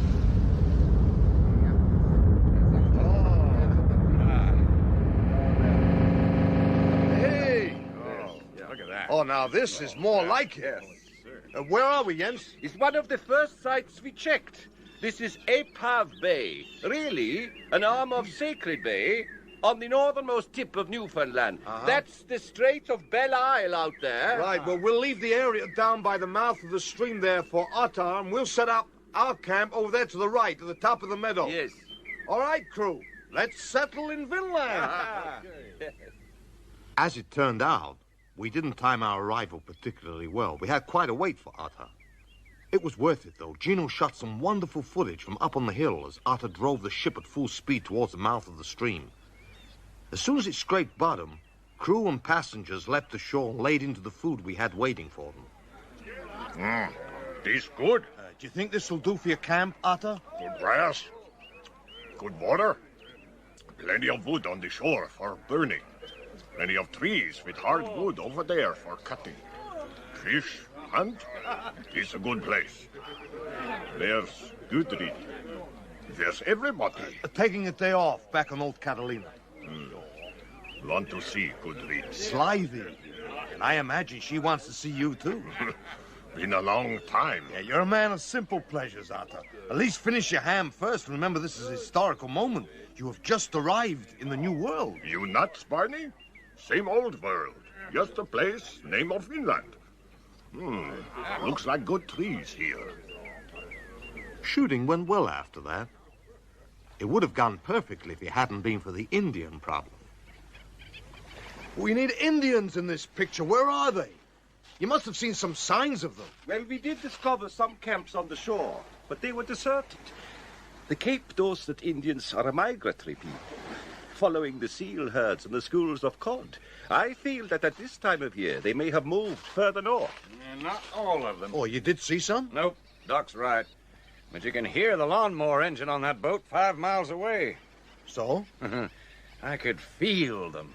They were watching us. Yeah, they're out there, somewhere close, so help me they are. And he was right, because later that day, 9 sealskin boats, each containing 2 or 3 men, came out from behind the island and paddled soundlessly toward the shore. Axe here! Sailor! Hold it, Otter. No weapons and no fighting. We want to keep this friendly if we can. Those are potential extras out there. I don't want them frightened off. Gino, you getting them? In at the back. If you clear the 20th century types off the set, I shoot the whole arrival, the landing, the works. Okay. Now, everyone not in costume, move. Off camera. Lynn, get into Viking rig quick so you can get down there and translate. Talk to them, but stay behind Otter so it looks like he's doing all the work. But not a single word of their language is known. You'll pick it up. You're a translator, so translate. We need something to trade. It took a while to persuade the Indians to come ashore. What finally swung it was Slithy wading into the surf with a Viking pot containing a gallon of vanilla ice cream from the commissary. Come on, guys, it's delicious. Yum, yum. See me like yum, yum? Come on, guys, that's it. Watch the hand buster. It's just ice cream on offer. My boyfriend's watching and he has a short fuse on his temper and a long handle on his axe. You want some? That's it, come on. It turned out that the Cape Dorset Indians had the same sweet tooth and the same hormones as everyone else.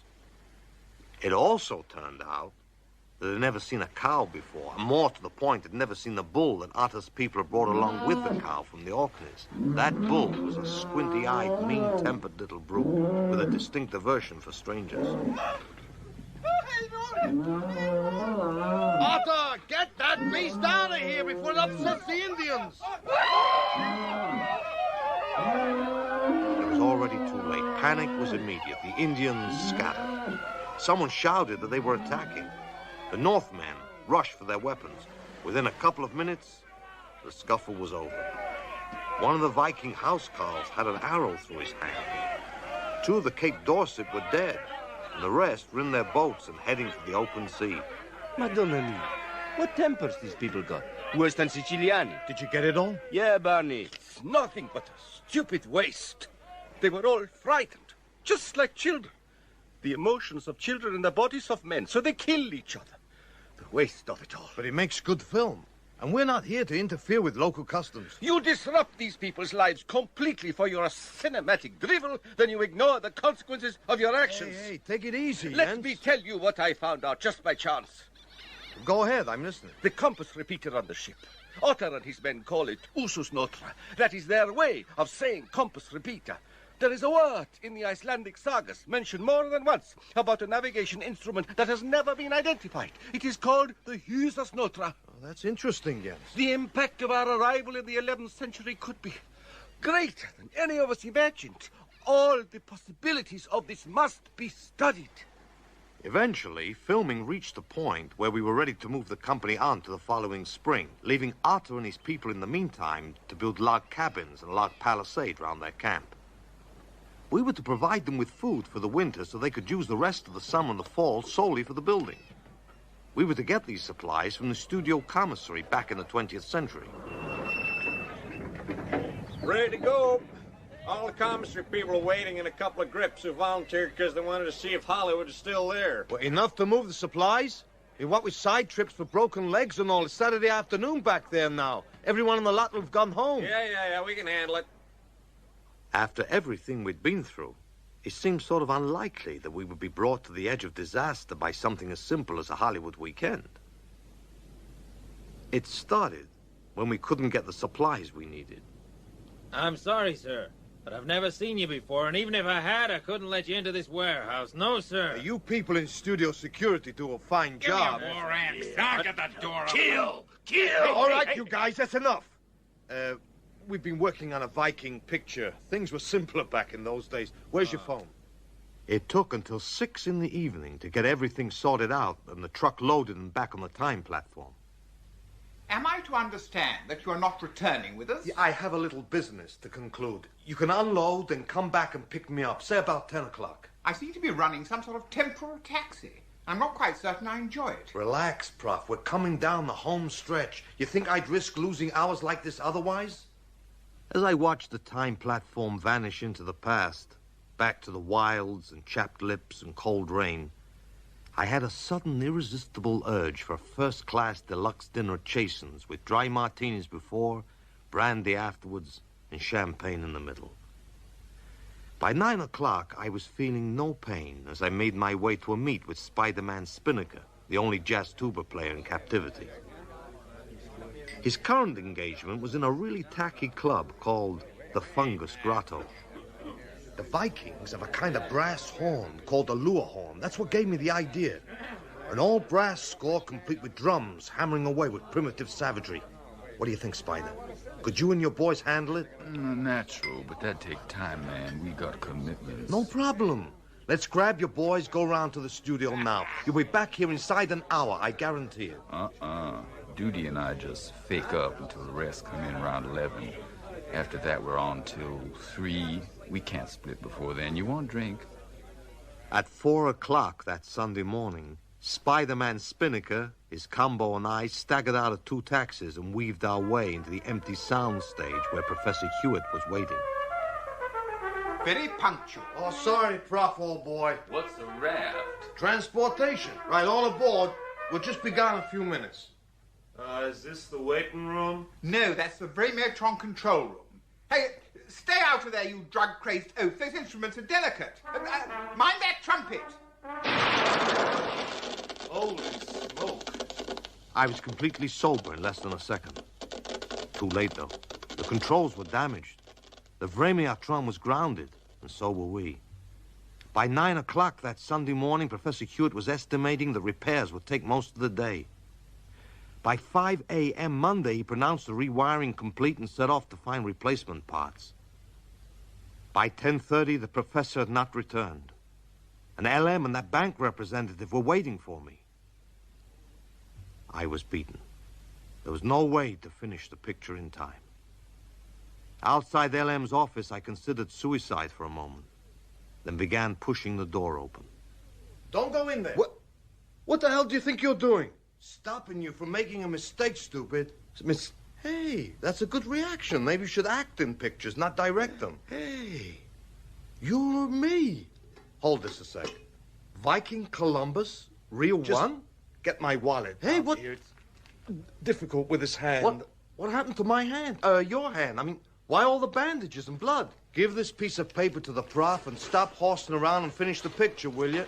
Oh, Viking Columbus. The hand. In here, boy. What happened to the hand? I went into LM's office without another word. I looked at the paper he'd given me. There was a sketch on it, drawn quickly with ballpoint pen. It meant nothing to me, so I folded it and put it in my wallet. By midday, the professor had repaired the Vremeotron. I told him that I'd met myself in the building and saw myself delivering the completed film. I showed him the paper. He was entranced. He did try to explain it to me. Are you telling me that I can go back to make the film after the deadline, and then make an extra trip to a time before the deadline to deliver the film? I am. All right, answer me one thing. This piece of paper with a diagram, who drew it? I don't know. Then think. I was handed this paper on Monday morning by myself in front of LM's office. I show it to you now. I put it in my wallet and carry it around until the picture is finished. I travel back in time to deliver the picture to LM. I meet the old me in front of the office, take the diagram out of my wallet and hand it over to myself to be put back in the wallet. No one ever drew it. It just travels around in this wallet and I hand it to myself. The piece of paper consists of a self-sufficient loop in time. It exists because it is. He went on to talk about Mobius strips. A strip of paper with only one side? I gave up at that point. Back in the summer of 1005, the food had been offloaded and the company were in the trucks and ready. We jumped forward to a day in spring 1006 that Dallas and the professor had reconnoitered and spotted a few Indians. That was when we found that Slithi hadn't made the jump with us. When I came back from my walk with Arthur, you'd all gone. You've been here all the time. So that baby is yours? Staying accidental like that, I didn't take my pills with me. Oh, he's sweet, though, isn't he?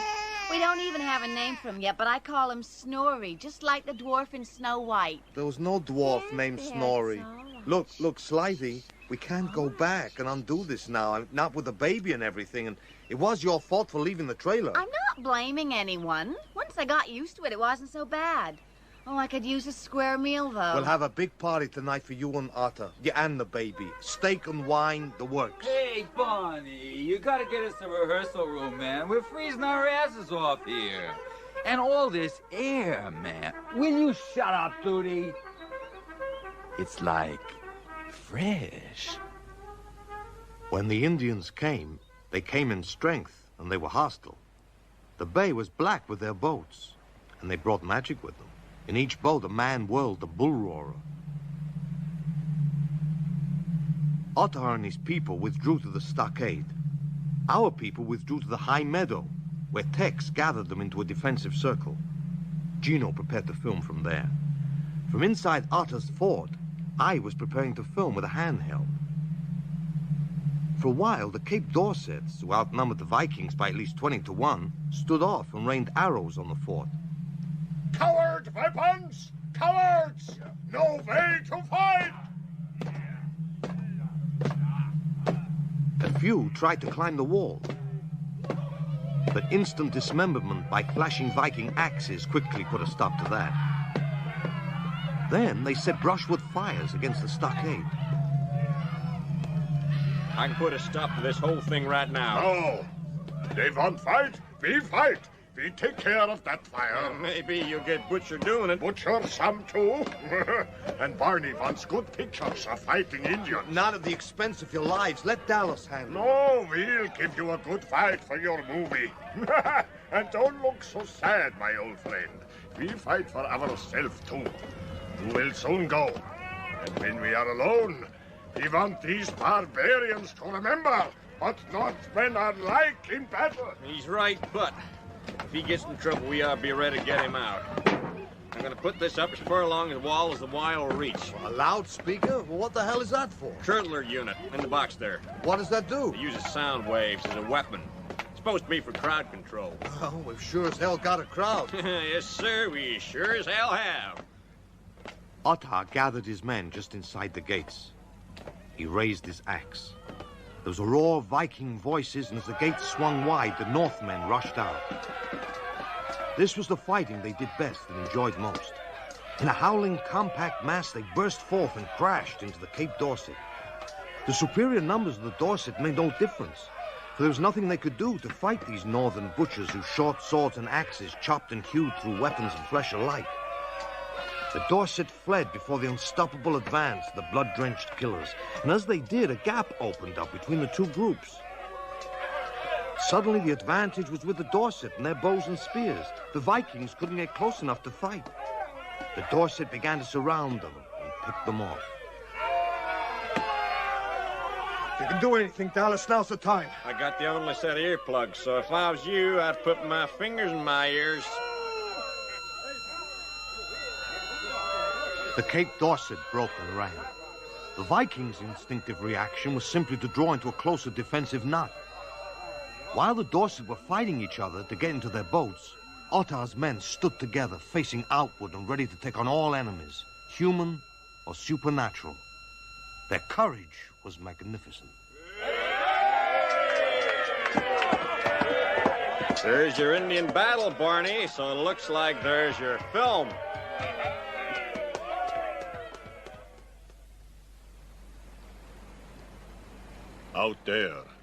Out there, somewhere over the sea, is our home. Do you still miss it, Gudrid? For a long time I did, but not anymore. We have fought and died for this land, and it is ours now. Vinland, this new world, that is our home now. Cut. Good. Print that. I guess that just about winds it up. The party that night was a big one. Everyone was feeling good. Even Spider-Man and his boys had finally recovered from the poisonous effect of fresh air. We came here to look for settlers because in the early 1960s, Helga Ingstad excavated the remains of 9 buildings, and carbon dating of the fragments placed them around 1000 AD. You'll see what that means, don't you, Barney? There are 9 buildings in a camp down there. So there's a Norse settlement here in the 11th century because traces of it were found in the 20th century. We came here to leave traces, to be found, to lead us here to leave traces. Enough. I've had this circling time thing before. The next thing you'll be telling me is all the old sagas are really true and that we're responsible. Or that Ottar here is really Thorfinn Karlsefni, the guy who started the first settlement in Vinland. Sure, that's me. Thorfinn Karlsefni, son of Thor Thorshead, son of Horhild Hrjupa. Your name is Ottar. Sure. Ottar is name people call me. Short name. Real name, Thorfinn Karlsefni, son of Thor Thorshead. I researched the Karlsefni saga for the script. According to the saga, he was supposed to have come by way of Iceland and marry a girl by the name of Gudrid. Slider's name in the film. Gudrid was supposed to have had a baby in Vinland, and they named him Snorri. Snorri? One of the 7 dwarfs from Snow White? If this is true, then the only reason the Vikings settled in Vinland is because we decided to make a motion picture showing how the Vikings settled in Vinland. It's as good a reason as any other, don't you think? I didn't hurry the editing and dubbing of Viking Columbus. Hell, there was no need to. By the time we'd finished, most of the camp had packed up and gone long ago. No pun intended. I was making final preparations to follow when I got a small splinter in my hand. I got the nurse to wrap a good big bandage round the tiny wound and pour mercurochrome all over it. I'll show the sadistic son of a bitch. What? Who? Me, that's who. I treated me like that, now I'm gonna get even with myself. I wouldn't tell me what was wrong. I made me suffer. Well, we'll see. You hurt? Just crazy is all. Listen, take it easy. Watch out for Indians. Not afraid of them. We cut plenty hardwood, get a fortune in Iceland. You bring Gudrid back? In a couple of minutes, your time. But what happens then is up to her. So long, Ottar. Farhail, Barney. You make another movie. Pay with whiskey? I may just do that. And so the professor took me back, or rather forward, to our own time, and then back just far enough to deliver the film on schedule. Sure enough, I arrived in LM's office, leaving myself outside, asking what had happened to my hand. I'm very sorry to be late, gentlemen. Well, I'm sure Mr. Greenspan has explained everything. We were out of the country. I've just arrived with a print of the film he's been telling you about. A multi-million-dollar asset, gentlemen, that will usher in a new era of cinematic art and profit for this studio. See, I told you so. It's okay. It was Jens Lind who put the postscript to the whole thing. He'd re-examined the original sagas in the Old Norse, in which he was now so fluent. Do they say what finally happened to Ottar? Well, there are different versions of his later life, but all agree on his prosperity and long and happy life. Good, he deserves it. You know, slight he went back to it. The Gudrid of the sagas, of course. I read an item in the paper about it. Yeah, something about retiring from films to be with the only man I love and the sweetest baby in the world on his ranch, which, while the plumbing isn't very good, is very nice and friendly with plenty of fresh air. Poor Slidy. I wonder if she has any idea where or when that ranch is. It doesn't really matter, does it? Listen, Jens, I have to go. One thing before you go. In the sagas, a name keeps cropping up. A man who seems to have had an influencing factor on the Vinland settlements. His name is Bjarni Herjolfsson. You know who that is, don't you? Barney Hendrickson, listen to me. We have to plan now to follow up the smash success of Viking Columbus with an even more smashing success. Just before you came in, Barney, Charlie Chan commented that religious pictures are swinging up in the charts again. I wouldn't doubt it. LM? No. While we got exclusive use of the professor's machine all tied up. LM, think. The absolute, infinitive, religious picture of all time. A theme that positively cannot miss. But that's another story.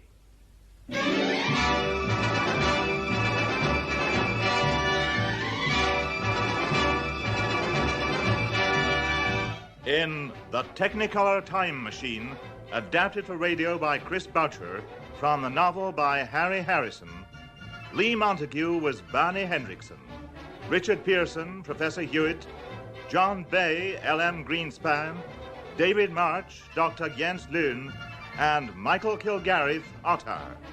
Slithy Tove was played by Karen Archer, Rough Hawk by Alexander John, Charlie Chang by Barry Denon, Tex by William Roberts, Dallas by Crawford Logan, Amory by Don Fellows, Gino by Sean Barrett, Duty by Andrew Seacombe, Betty by Patience Tomlinson, and Sam by John Livesey.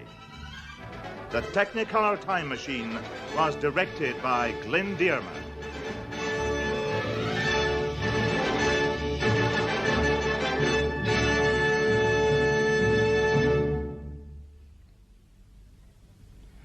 There's a second chance to hear that play on Monday at 3:02. Now, I'm sorry to say that because it's just coming up to 10 o'clock, we've no time now for the weather forecast. So instead, I shall be reading it immediately after the news at 10:15. Radio 4.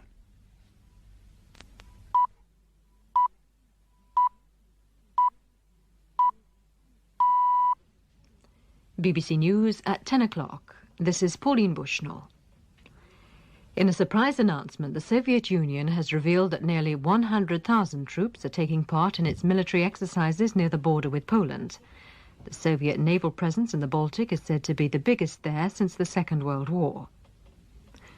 On the first day of the Congress in Gdansk of Poland's Free Trade Union, a government minister has appealed to delegates to work out a common platform to help solve the country's problems. At home, union leaders in the gas industry have set November for the start of a national strike, and they'll be asking for backing from other unions at the TUC conference next week. The fires on the Malvern Hills are said to be under control, but firemen and soldiers will stay on the scene overnight. There's been one of the closest finishes ever seen in one-day cricket. Derbyshire won the NatWest Trophy final on the last ball of the last over. In an unexpected move, the Russians have announced just how many members of their armed forces are involved in the war games being carried out in the Baltic states which border Poland. The official news agency TASS says the exercise, codenamed West 81, involves 100,000 men, the sort of information not usually made public. There's been speculation that the manoeuvres are the biggest in the region since World War II. TASS says the troops are acting in conditions that are close to what they would expect in combat. From Moscow, Chris Lee. 100,000 is a large force in this area. It is considerably bigger than earlier estimates and must include reservists. It will also include staff officers, administrators, and the men in the 60 or so ships known to be in the Baltic flotilla supporting the land manoeuvres. That force is thought to be the biggest Soviet naval presence in the Baltic since the Second World War. Now on Radio 4, we follow Dorothy on her perilous journey along the yellow brick road in The Wonderful Wizard of Oz. The story, made famous by the iconic 1939 film, is given a new slant in our dramatisation by Linda Marshall Griffiths, which goes back to L. Frank Baum's classic novel. You hear that? Don't look away. It's coming. Don't take your eyes off the edge of the world.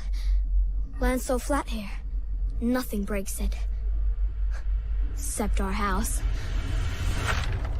You see anything? Ain't nothing. You really think it's gonna come this way, Uncle Henry? You hear how the house groans? I hear it. You see the dark slate of the sky? Yeah. That's how it were the last time. There! A tornado. Far out on the line of the horizon, like a chimney of smoke. Tornado! Get that child inside! I'm okay! Come in! What you doing, Em? Washing dishes. I ain't gonna be no dishes. Don't scare the child. I'm not scared. They never laugh. It's like the heat and the land sucked anything left living out of them. Where's that dog? Toto? What's that? A fence post. It went by like it was just a stick of straw. It's a twister for sure. Come away from the window, Dorothy. Get into the storm cellar. I'm going. Don't panic me. I don't want to go in that cellar. I want to walk. For the love of God.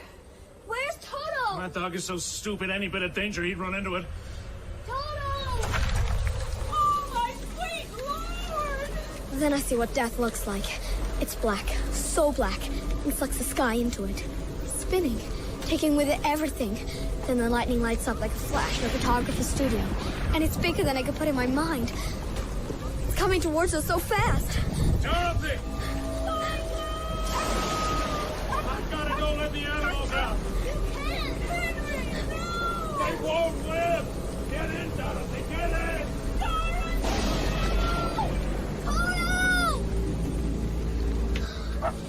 Bring money.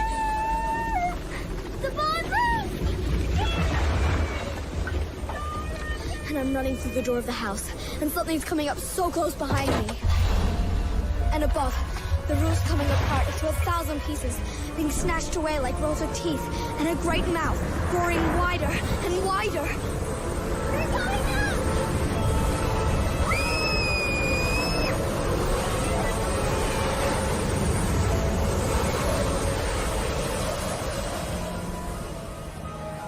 And everything is quiet. Low glow of the inside of the tornado. We go up.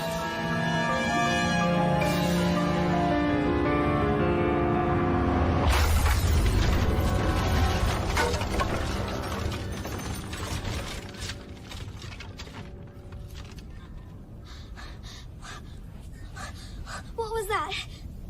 Toto? Dead or alive? Oh. You smell smoke? Let's get out of here. Where are we? The brightness ain't real. The sky, bluer than the bluest eye. The house! Fire! Water, Toto! There's water! A stream! Here it goes! There ain't no need to do that. A little man. Something between me and him ain't the right size. Fire! That ain't a fire. That's a witch letting go the last of her life. You ain't a witch, are you?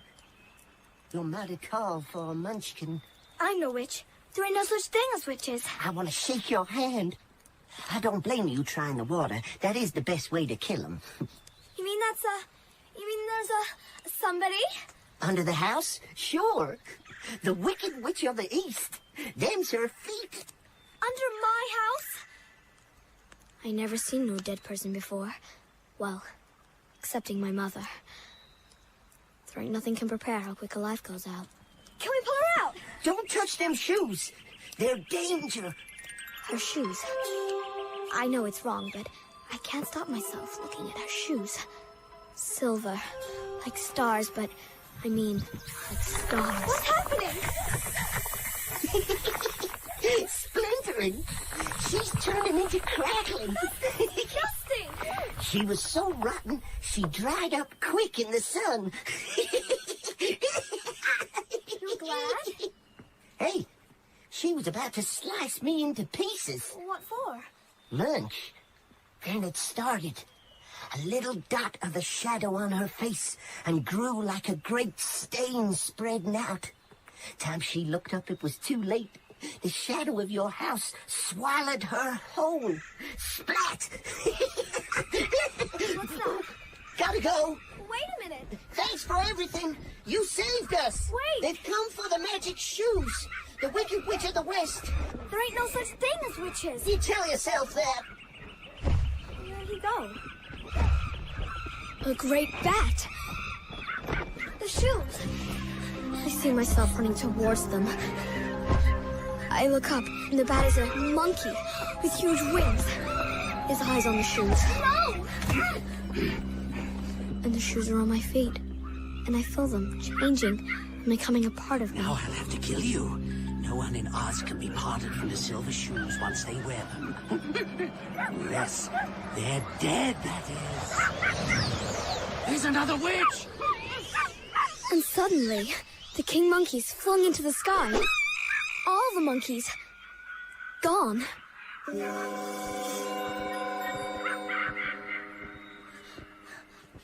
Who's there? I don't believe in witches. You gonna kill me? Not all witches kill. Where are you? You can look through a witch and never know you are looking at her. It's your fear that hides me. I ain't scared. Then look at me. I turn, and she's like a shard of light. Are all witches so scary? Yes, but it doesn't mean we're all bad.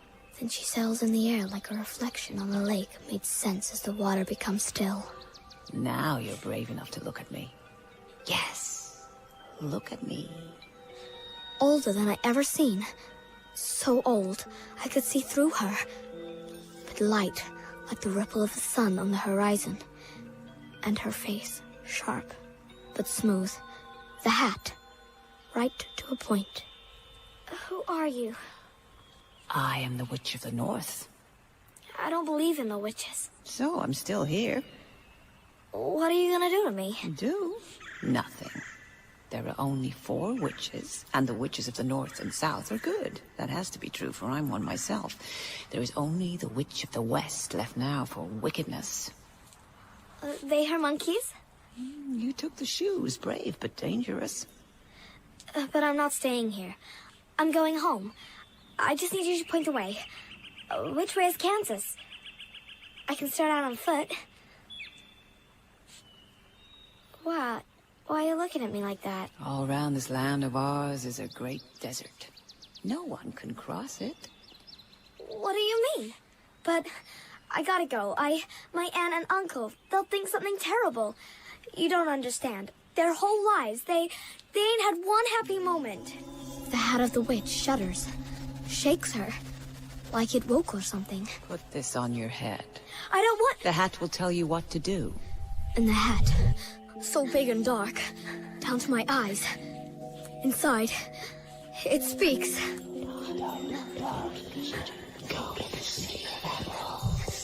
Get it off me! What did it say? It knew my name. How did it know my name? It said to go to the City of Emeralds. Oz will help you. Oz? The wizard. Is he good? He's a good wizard. Whether he's a good man, I cannot tell. How do I get there? You must walk. Is it dangerous? Yes. Oh. I will give you my kiss, and it will protect you. My forehead burns. I think it left a mark. The road to the City of Emeralds is paved with yellow brick. You cannot miss it. Do not be afraid of Oz. Goodbye. Don't be surprised, Toto. That's how you expect a witch to disappear. A puff of smoke.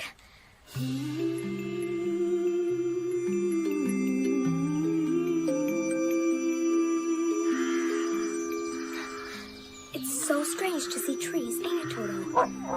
And green fields. Here's the road. Yellow bricks. Like a stream of gold. Going on and away. Look at that. This way, little buddy. Stay close. What's that? Hey! A man. Looks like a poor man being attacked by crows. Give me a stone. Hey, get off! Get off, will ya? I killed me a witch today. Don't think I can't take out a crow. Ugh!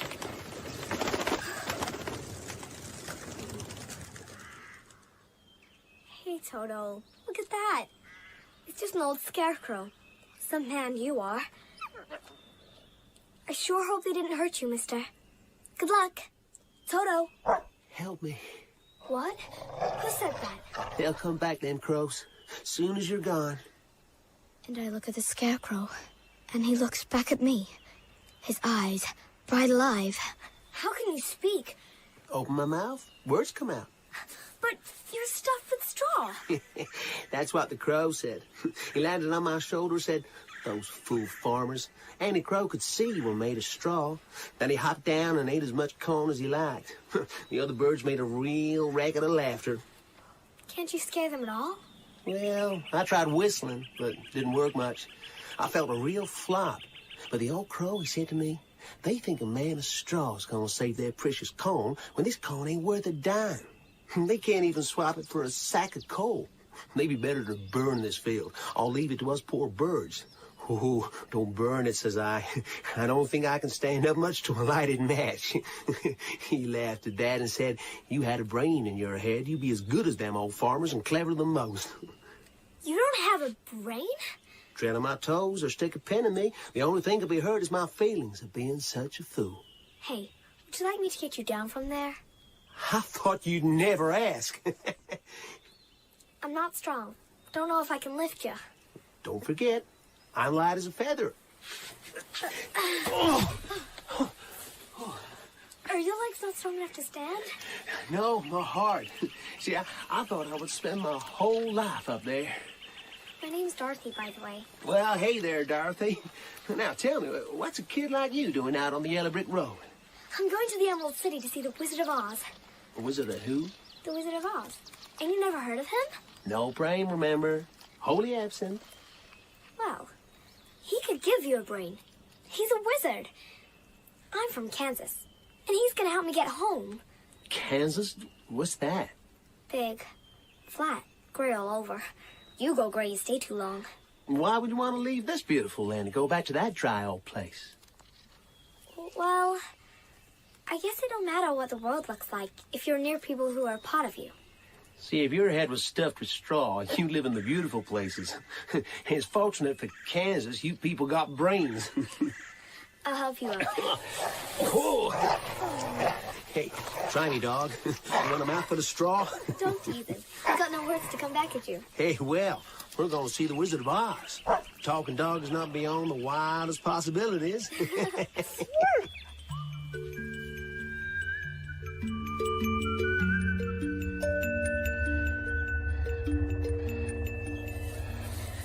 The road got so beat up here.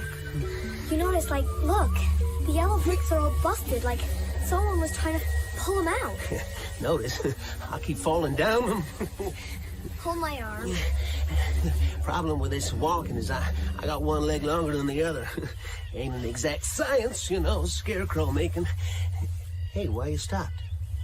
These trees are becoming a forest. You think the road goes right through?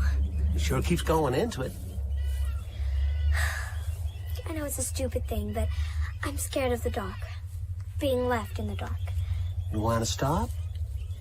I've been through a cyclone today. I'm kind of tired. Mm-hmm. Hey, see, there's a little run-me-down cottage. It looks like a beaten-down road all scorched to the ground. Well, is that all the road on through? Part of me wants to walk all night out of this place. Look, I won't sleep.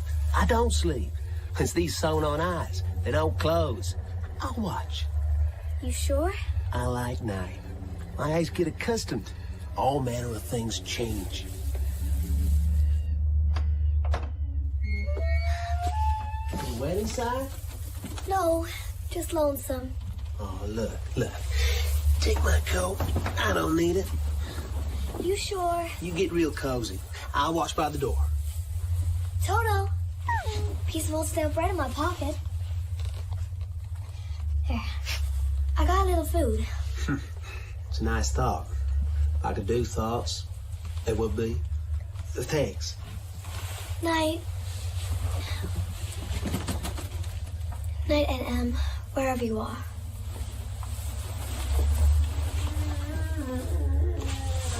What was that? Yeah, just a tree or something. Trees, I notice at night time take stretching. That is not a tree. That is the guts of something in misery. Now, I got me a question that a man without brains could never work out. Do we run, or do we go and see what's making that noise? Run. So why ain't we running? It don't move. The sound like something stuck in a trap and can't get free. So we stand, we wait. I ain't got this whole monsters out your back door thing sorted yet. It ain't a monster. Oh, well, whatever it is, look. It stood right outside the back of here. Look at the size of that shadow. Oh. We can't just leave it. But... What? What if it's some kind of trick? I'm not scared of anything, right? I have no brain. I'll open the door, and you get ready to run. And if it hurts me, it won't hurt me. Right? Right. Right. Okay. Ready? 1, 2... Walking scarecrow, that is very scary. He's some kind of robot with an axe in his hand. Painted on face, it talks. Hold it already, both of you. Please don't hurt me. I'm not gonna hurt you. I can't move. Well, why can't you move? See, stop. Oil can in the cottage. I'll get it. Can you blink or something? Don't look at me so much. You got an axe in your hand. How dare take my eyes off you? Well, I've been stood here 1 year. I ain't gonna move now. You really stuck? You like a real scarecrow or someone dressed up? Real scarecrow? I don't know how that can be. Coming from a man made of tin. Your face is so shiny I can see my own reflection in it. That's what scares me. Blink or something. I can't blink. My eyes are a pair of buttons and they don't match. What happened to you? Oh, see, there was a great thunderstorm. It was such a lightning show, I forgot the danger, and before I could get home, my joints, they rusted. What ones? My neck. Okay. Move his head. Oh, thank you. Thank you. Now, my arms. Watch out! I have been holding that above my head since I rusted. It is some great pleasure to put it down again. No! Now don't start crying. You'll rust up again. I might have been stood here forever if you hadn't come along. Can you imagine what that would have been like? I can. Sure I can. Now, that's your legs done. Move slowly.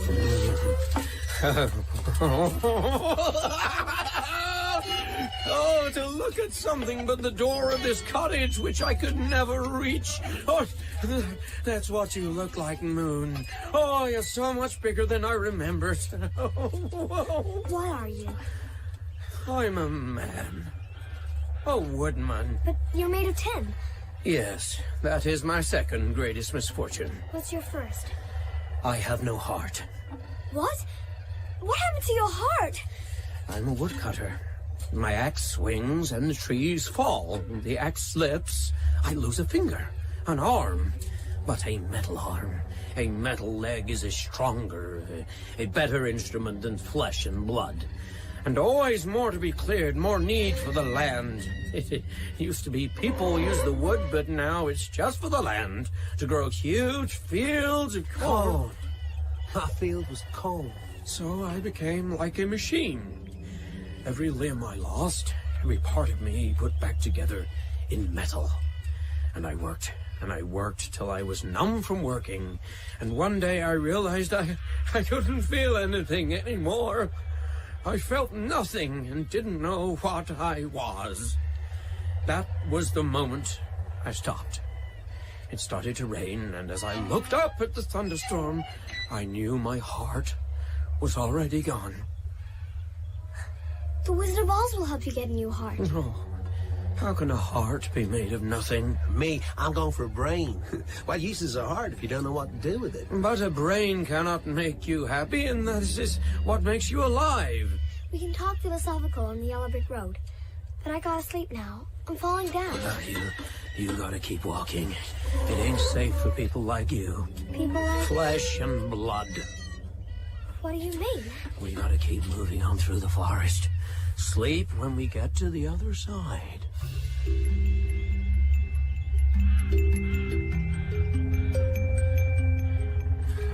Keep up, Toto! We must be right at the middle. The moon just about petered away. What's that noise? Don't think about them noises. Don't mention noises. What noises? I don't hear no noises. There's something prowling through this... How long will it be before we're out of this forest? I don't know. I've never been to the other side of it. What was that? Stomach rumble. Whose stomach? Stay together. Get behind me. Toto! What kind of animals are in this forest? All sorts. Bears. Bears? I'm bigger. I got me my axe. I'll break him to pieces. Lion! The scarecrow in his teeth like a cat plays with a mouse. Tin Man knocked to the ground like he weighed nothing. And me. I have the mark of a witch upon you. I am not a witch. I will not take a child, and that one is made of straw, and this one metal. Only the little rat remains. You can't take Toto. He's all hair, believe me.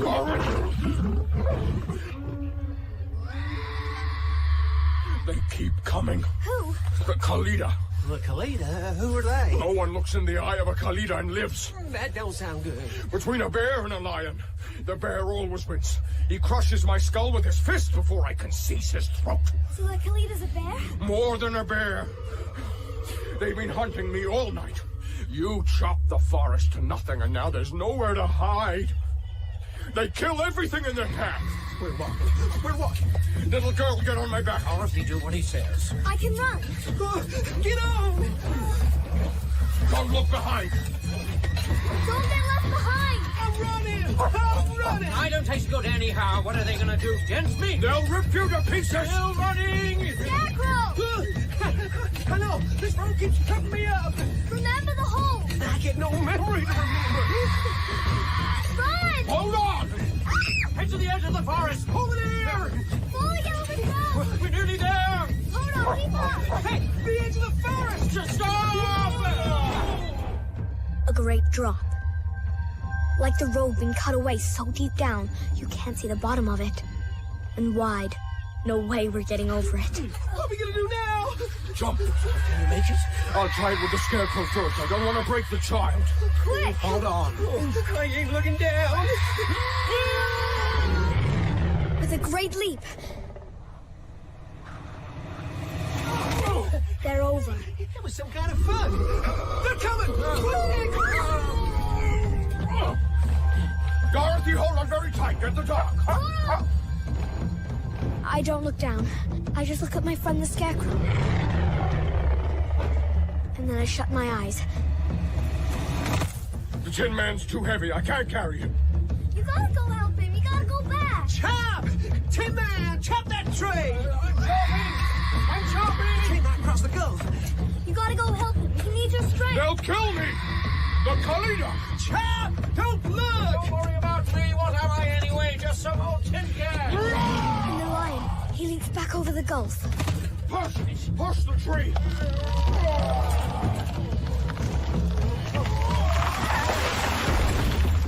It's a bridge! Ah! Hurry! If I had a mind, I'd lose it! The Khalida, half bear, ahead of a tiger. Cross the bridge! What about you? I will hold them back as long as I can. Quick! There's more of them!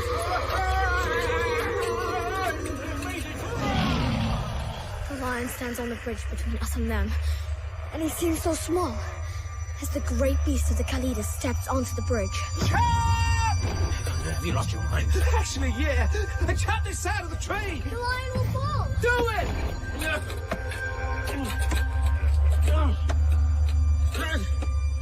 You're the last lion, aren't you? Know what we do with lions? We strip your skin first. Make necklaces from your claws. Eat your tongue. Your crown give to the children, you know, dressing up for fun. And your flesh we tear to pieces. Eat your hearts. Spit the offal. Your bones we gnaw. Then crack. Then trample. No memory of a lion will be left here. You should have run. Pick up! Now! Jump! Slow motion. The lion makes a great leap backwards, and the tree itself dips forward. The Khalida, he leaps, but he's already going down. His blue eyes surprised now.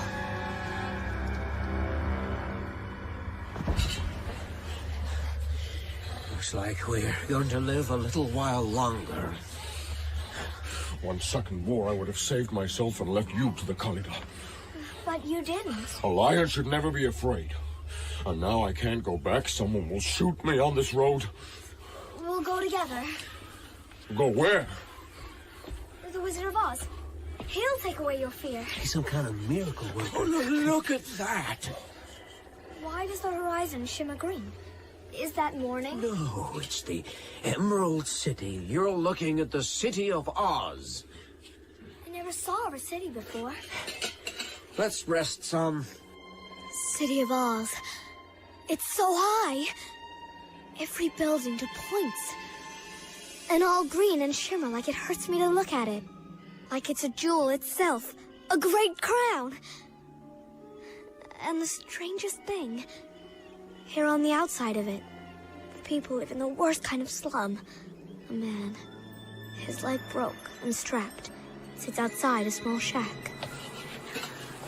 Where are you motley bunch going to? The Emerald City? See the great eyes. You sure Oz will see you? Why not? No one sees Oz. I've been in the Emerald City 100 times. I got a bunch of petitions. He won't see you. Would you want to see me? If you live in a place like that? He'll see us. He's got to. Nice try. Good luck. Who are you? What fools you think dug all this green stuff out of the ground and sold it for nothing? Huh. He only shows himself in a vision. Everyone sees something different. What you see is what you most fear. What did you see? A hungry child. Let's go.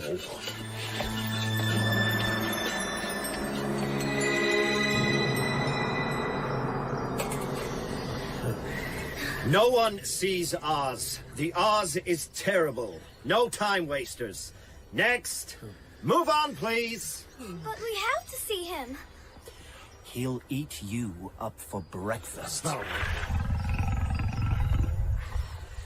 A petition to see the Oz cannot be denied. But no one yet has come out of the throne room seeing more than their own stupidity. Well, we start where we finish. We still got to try. Welcome to the Emerald City. This way, please. It's a treasure chest. A world inside a world. Children laughing. Green. Everything emeralds. My eyes hurt from looking at them. This way! And we go up and up. Narrow towers, all emeralds. And up again to a higher place, heading always towards the crown. Here is the throne room. The great crown of the city. Do we go in together or one at a time? Neither matters, for you always go in alone. I'll go first. Oh! I'm not scared. What can he do to me? I already lost everything. We'll follow you. Next, please. As I open the door, step through. Good luck. You'll need it. Emeralds all around me. Like glass, like a mirror. Everything turns. Faster. Why is it spinning? I'm inside a... Stop it! It's turning. I'm in it. It's so quiet. I've been here before. Tornado. Who's there? I am the Eye of the Storm, the Great Oz. What do you want of me? I want to go home. Home? Kansas. Poverty and sickness. It's more than that. When did you get those shoes? The Wicked Witch of the East? Did you kill her? No. You killed her! It was an accident. What do you see all around you? I see a wall of light that I cannot get out of. You're alone. I'm always alone. Through the door, please. Next! Dorothy? Where are you? Dorothy! Oh, now there's emeralds and... Fire! Fire! Don't burn me!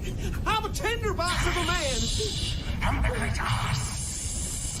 What do you want of me? Dorothy! A brain! I want a brain! Send me back to Kansas. Why would you go back to such a place? My aunt and uncle need me. You're an orphan? Yes. A burden of grief. That's not true. But you're alone. You said so yourself. I can make them happy. What would you do with a brain? I'd learn how to use it.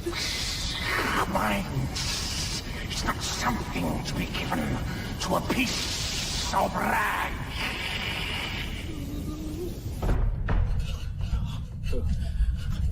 Dorothy. Who's there? It had to be water. I am the Great Oz. Step closer. No, I can't. Water is a living death to me. What is it you want? A heart. Why would I give you something you've already wasted? Don't get too close. See how easy you turn to nothing. What price, then, a brain? What's to say you wouldn't cash in your heart a second time? I'm alive, aren't I? Until a man's dead, no one can say he ain't capable of change. I'll do anything. Kill the Wicked Witch of the West? I didn't say kill. You said anything. Dorothy, the Queen of Forest. I have been waiting for you. How can you be here? You're dead. I saw you fall. I am the Great Oz. Give me my courage. You are right to be afraid. Your time is done. There is no place left for a creature like you. But how can I live if I am not free? You think freedom is something to be given away? Kill the Wicked Witch of the West. May? Then you will be the wisest man in Oz. When the witch is dead, come to me, and I will give you the kindest and most loving heart of all. Bring me proof. The Wicked Witch of the West is dead, and in that moment, you shall have courage.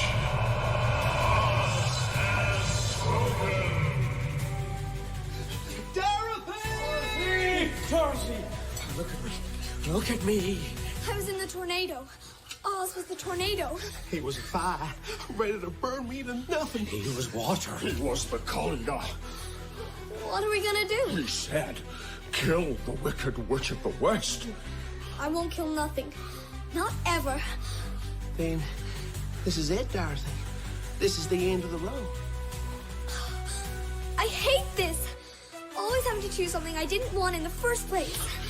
I will go with you, though my heart is beating with fear. I will go too, though I cannot kill. Oh, I don't know what I'm thinking, but hey, you can't go without me. What choice I got?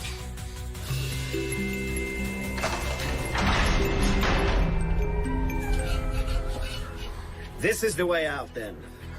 It's a desert. What do you expect? It's the West Gate. Nothing lives beyond here. Where's the road? There is no road.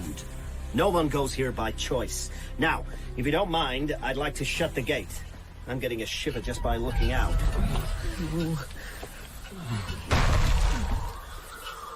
Oh, the trees are dead. It's dry, like no water ever run through it. It looks like home to me. We go west.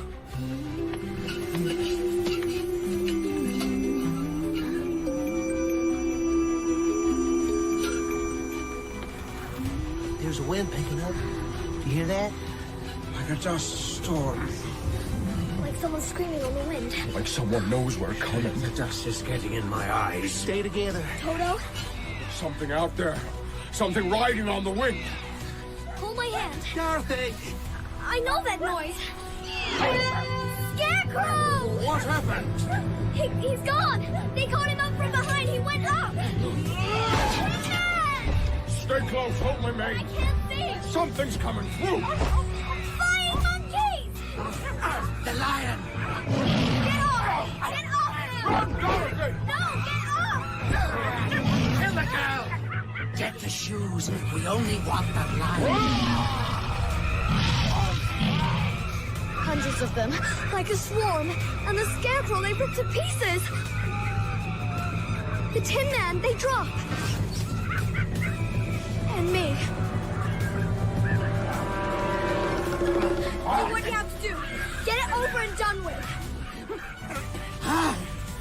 The kiss of the good witch. That is stronger magic. Bind the lion. Bring the girl. Don't hurt her. Fly! Fly!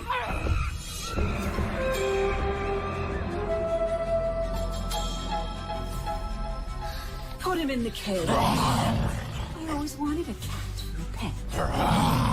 Feel your fear. Can you see me? Dorothy! The witch! She's invisible! I told you to kill the girl. She is marked by the good witch.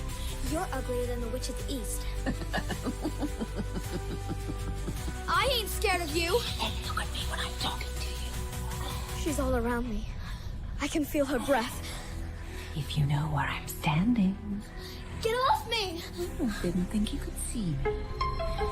Those are my shoes. They are my shoes. You will starve the lion until he does my bidding. Maybe he will kill the little girl for us. Until then, you are my slave. I'm no one's slave. Stop! You touch her, you'll die. Such is the power of the charm. Stay afraid, or I will find a way to take those shoes and see you dead. Give her bread and water, nothing else. And the lion, nothing. What about the golden cap? You said after this last thing you would give us it. We've been slaves too long. You must wait, my friend. I wear this cap until I have no more use for you. You promised! Only one more task! The golden cap. Refuse and the magic will work against itself. You'll die. And all your people.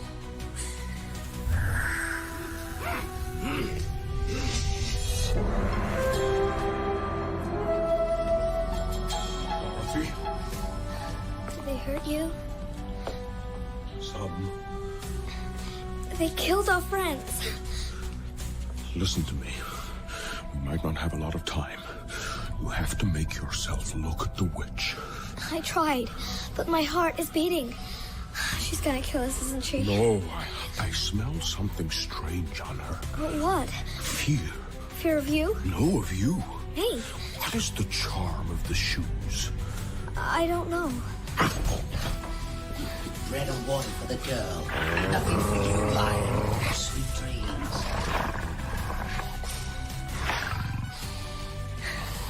Have some of my bread. I live with hunger. I'm not afraid. She'll never tame me. Have some water at least. No, save it. We don't know how long it will be before they will bring anything again. My friends are dead, and all I can think of is how tired I am. Here. I will lean against the bars and you can sleep next to me.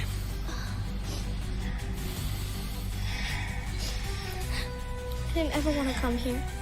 I didn't ever want to leave home.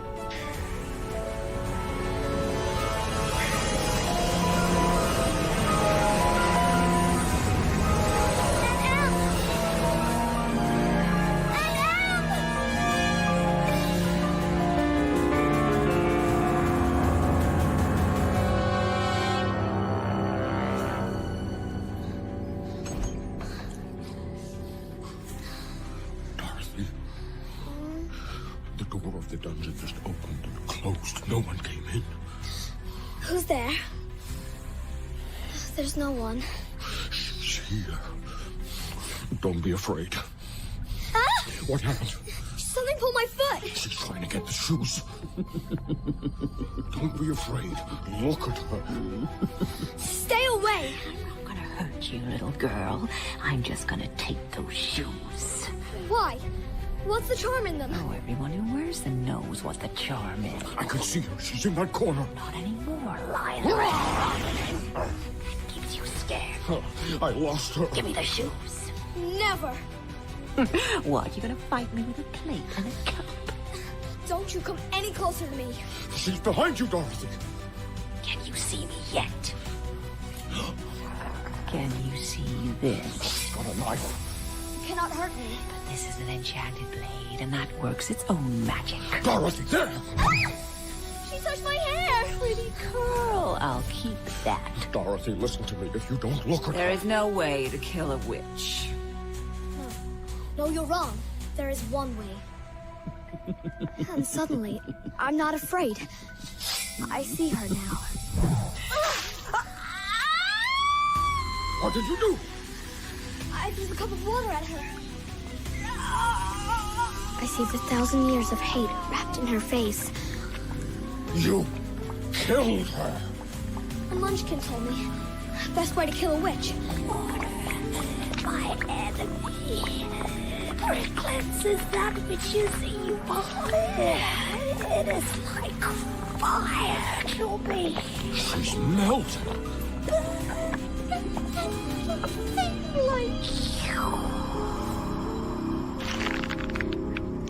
And she's gone. Into a pool of nothing. Like she never was. I look at the shoes. And they have both become as bright as a red ruby. Don't look. My shoes are the color of blood. It's not your fault. She would have killed you. I don't feel anything. I don't know I'll ever feel anything again. Look, the gold cap. What's happened here? The witch is dead. Give me the cap. Now you must do as I say. Release my friend. Is there never an end to this? Now what? Take us back to the Emerald City. Go to our friends you tore to pieces and put them back together. Bring them to the Emerald City. Repair them as they ever were.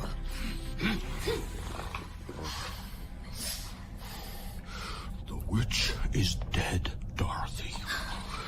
You can go home.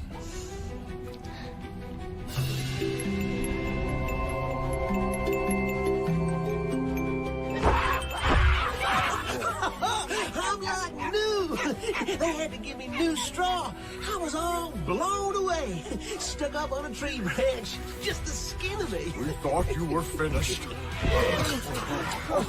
Tin Man! I thought I'd never see you again. I thought the witch had killed you and that was the end of all of us. Dorothy, what happened to you? I killed the witch. So, now will you give me the golden cap? We did all you asked. Do you have no shame for all the harm you've done? We are slaves. We do what we're told. The greatest shame is having to live like this. Give me the cap. The cap catches the sun a moment and blinds me. I hold it. So, you become like the rest of them. Until the day I find a way home. And what if you never find your way home? Time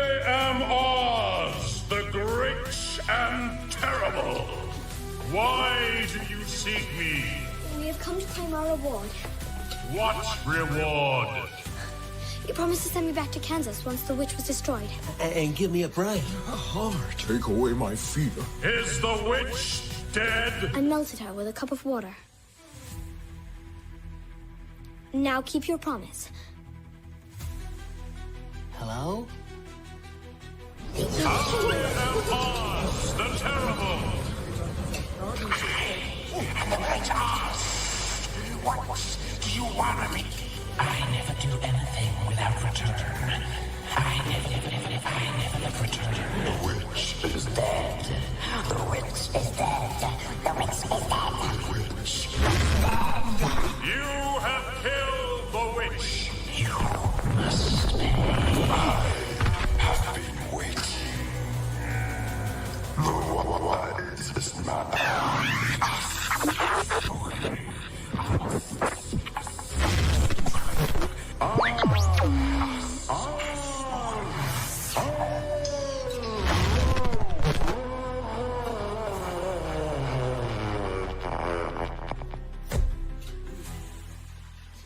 Lights have gone out. I think that's what you call a blown fuse. Toto? There, behind the throne.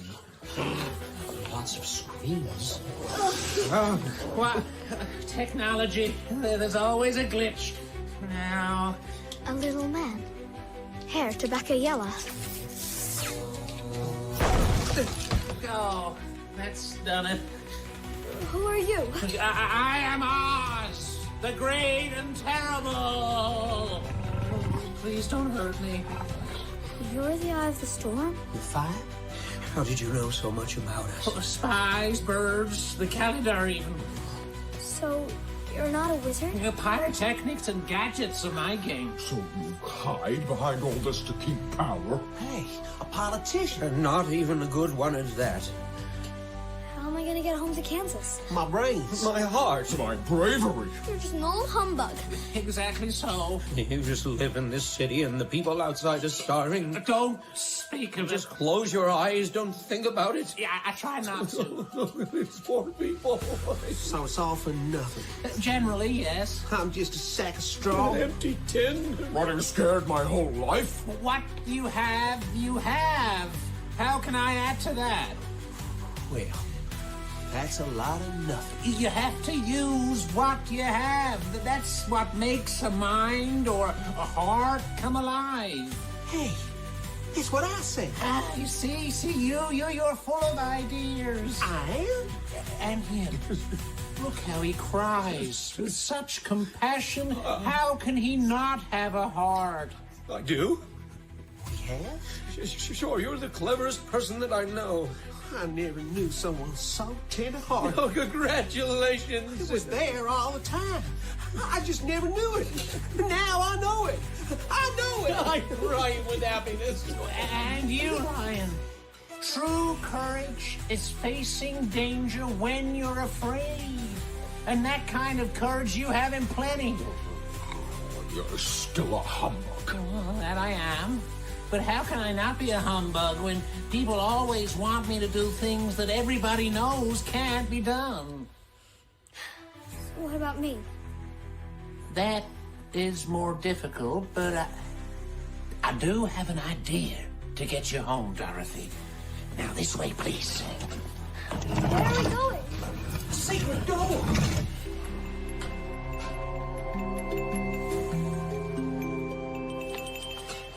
You know, the people of Oz thought I just landed from no place. I appeared, a visitation. That's what a wizard does. That's why they fear me. Where we going? Keep on. You see, there was one thing they didn't realize. This way, please. Some kind of tower. What didn't they realize? Head up! Fall on me, I'll bite you. Here we are, the very top. What didn't they realize? Well, no one comes from nowhere, my dear. So where did you come from? Me? Omaha. Omaha? Never heard of it. It's from my world.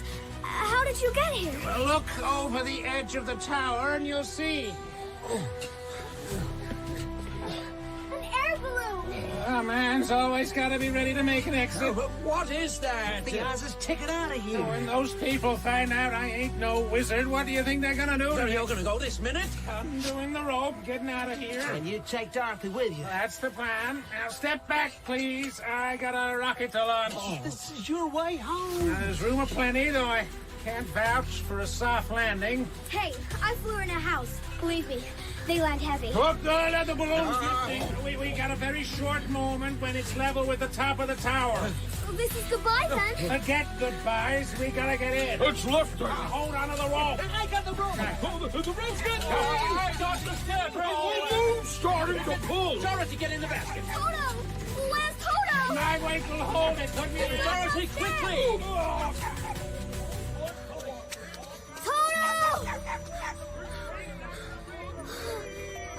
Quickly. It's going on. I can't hold it. Come back! Impossibility. But how am I gonna get home? Pesky dog. Don't let me eat that little hairball.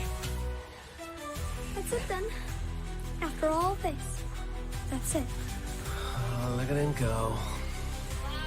Let go, balloon. It can only go up. What he said? Well, what did you say? What? There's what?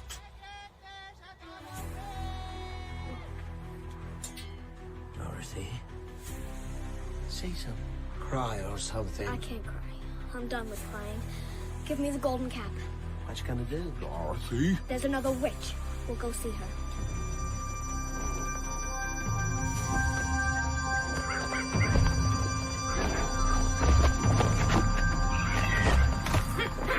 Will we never be free of this? What is your wish? Take us to the witch of the south. Glinda? She is the most powerful witch of all. I dare not step into her presence. You better be brave then. Do as I ask.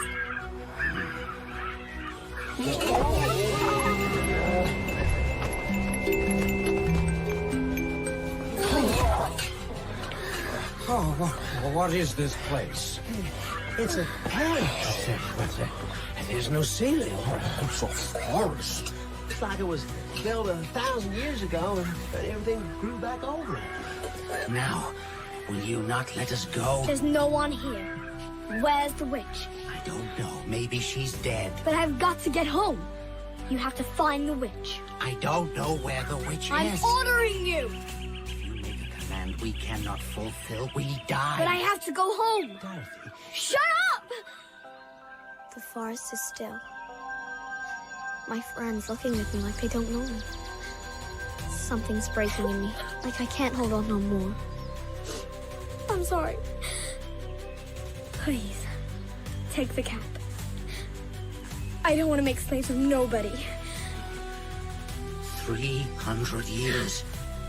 It was said only if the golden cap was given up freely could we then ourselves be free. Free! And he goes to another better life. I never thought I wouldn't get home. You can stay with us. What about my aunt and uncle? Who all put together their broken hearts? You will. Who said that? There's a young girl. Hey, where do you come from? Who are you? And she stepped out of nowhere. It must have been quite some journey you all had. What do you mean? Well, you can see me. You're Glinda, but you're so... Young? I am the oldest witch of all. But how do you say... You want to go home, Dorothy? The magic of the shoes is they grant your heart's desire. They do?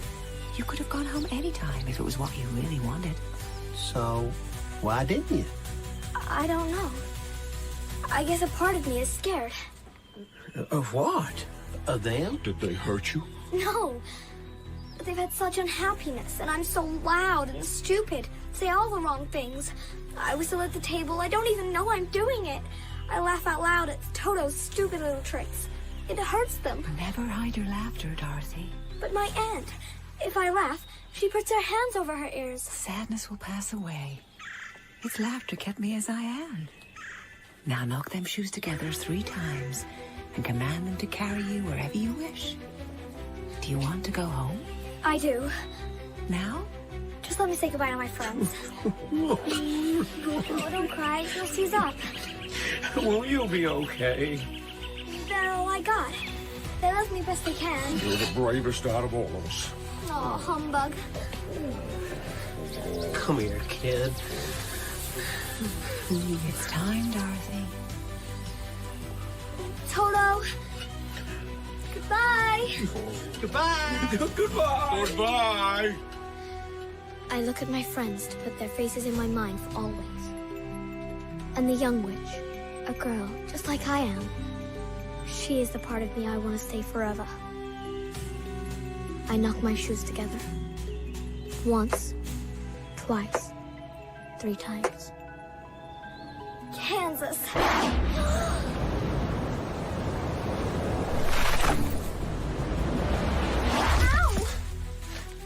Are these landings never solved? Where are we? My shoes. The shoes have gone. Toto, wait! We don't know whose house that is. Something near farmhouse. The land, though. This is our land. Toto? The door of the farmhouse opens, and a woman comes out. A man comes from the cowshed. Their faces. I know their faces. Dorothy? And M! It's me, I'm home! Don't cry, Aunt Em. Please don't cry. Oh, Dorothy, sweetheart. I'm not crying. I'm laughing for joy.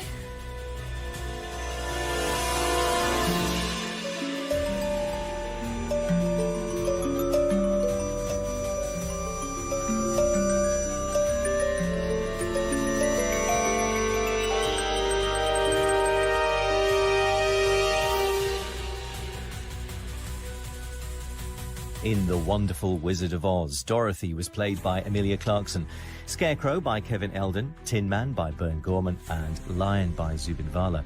The Wizards, Khalida and Uncle Henry were played by Jonathan Keeble, and the Witches by Emma Fielding.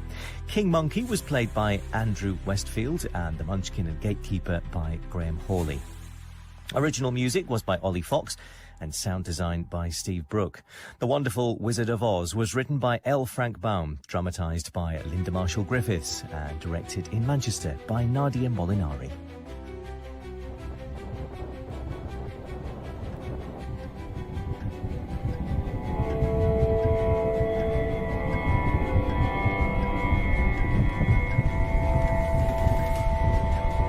Here I am, in this room. Locked in or locked out? They don't tell me. Is it dark in here? Is it very dark? There's only one miserable light. Am I alone? Is poor Mr. Lovecraft alone? Oh, don't feel sorry for me. I belong here with my book of stories. I can see my name on the cover. Mr. Lovecraft. Oh, I never forget a name.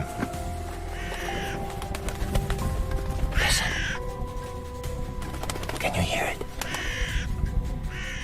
I hear the world turn. I hear it turn on its axis. Humming. No, not humming. Grinding. The sparks fly up, and I catch them. What are they, those sparks? They are the stories of poor, suffering humanity. I find them. They come to me, whispered through the keyhole, written in the dust. So many stories. And I treasure them all. I hoard them all. I write them down in my big, bad book. I'm a recording. No, not an angel. I wouldn't say I was an angel. And this story?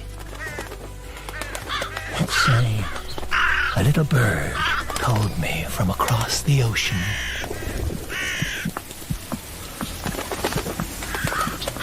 I despair for the human race. I really do. But what's the point? Some people are not worth it. They never listen. It never sinks in. There are 4 of us in this office, Frank. But only one of us with a brain. And I try to be accepting. I do. But feng shui, hocus pocus, claptrap, sometimes I could ruddy well explode. Taxi! Taxi! Typical. Oh yes! Why would I even think you were for hire just because you've got your light on? No. Don't you worry about your civic responsibility. Just drive on and leave me abandoned in a deserted city street in the dark. Sir? Go away! Please! I warn you! I'm an expert in self-defence. Can you help me? No, go away. I just need a couple of quid for a cup of tea. Well, if you pay a couple of quid for a cup of tea, it's no wonder you're homeless. Just some change. Listen, I've had a very difficult day, and I don't mind telling you I'm on a short fuse. I am hungry, please. Now leave me alone, or I'll call the police. You help one, they'll all be over here. You have to be cruel to be kind. There's a system in place to deal with these people. Oh my... What was... Crow. Note to self. Walking along a city street in the dark does not necessitate physical attack. Other note to self. Must make time for self-defence classes. Are you waiting for a taxi? Yes. Yes, I am. I'm heading south. Last fare of the night, see? South of the city's perfect. Bringley Heath? Climb aboard then, sir.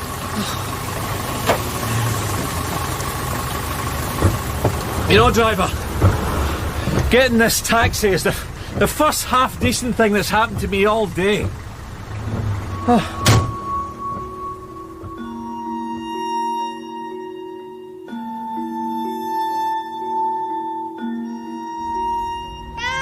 Yes, yes, Jessica, I'm just getting your breakfast. Here in the city. Now get away from my slipper. Agony Aunt Rosie will be here, taking calls on how to cope after a divorce. But Well, first... it's very simple, Rosie. You relish the peace and tidiness that comes from not cohabiting with a complete victim of rampant hysteria, whilst resenting that with characteristic disregard she has lumbered you with her cat. Look, there, all right? Now, if it's okay with you, I'll just have my cereal. Joined by special guests Linda McCartney and, of course, Bono. And coming up, we'll be discussing famine in Africa. Oh, so you have to over breakfast? Anything to help war-torn countries. Your like food is there. Are you too stupid to eat it? The answer probably is no. Yes, I know there's a bird in the garden. I'm definitely going to get her neutered.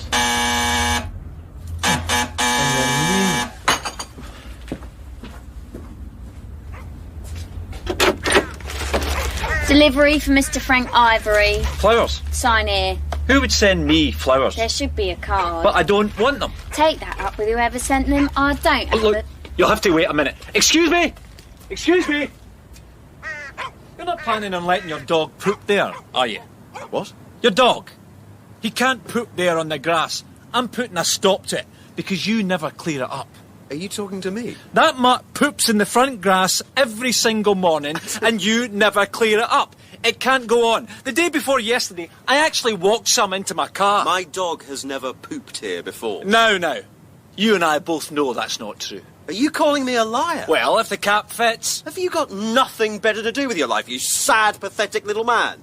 I'm telling you, my dog has never pooped here before, and if you're calling me a liar, I will knock your blocks. I don't care who's knocking who and who's pooping where, but if you are Mr. Frank Ivory, these flowers are for you, so sign in. Oh, in the name of... Let's go over to the house, though. Don't want to give anyone the opportunity of forging my signature. You are a dead man, Ivory.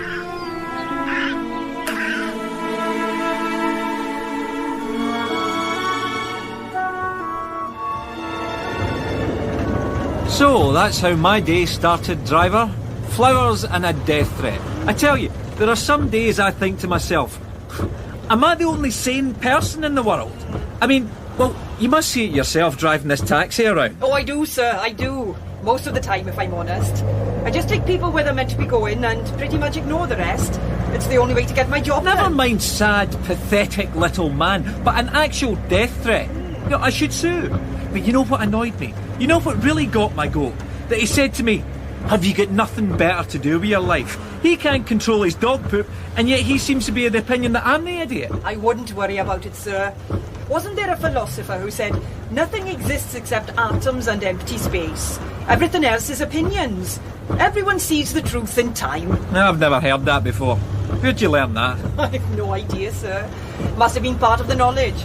Still, flowers are nice. Always nice to get flowers. No, for me it wasn't. I'm horrifically allergic. And I've no idea who they came from because the card inside was blank. I stuffed them on the back seat of the car, intending to drop them back at the shop and give them merry hell. But then, well, the traffic this morning.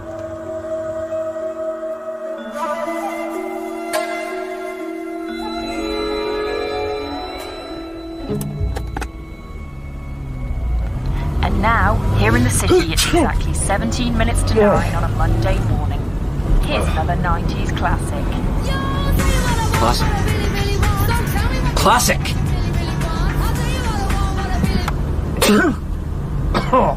Blasted lilies. Should come with a health warning.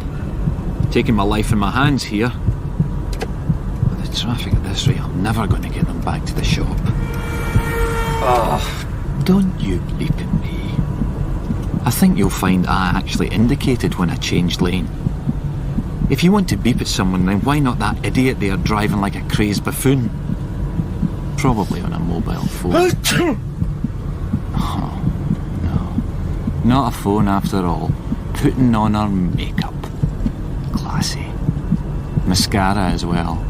How the hell can you see where you're going when you're so busy looking at yourself? If I beep now, she'd just poke herself in the eye. Right in the eye. But I won't. No. Because then she'd crash. And who needs a tailback at this time of the day?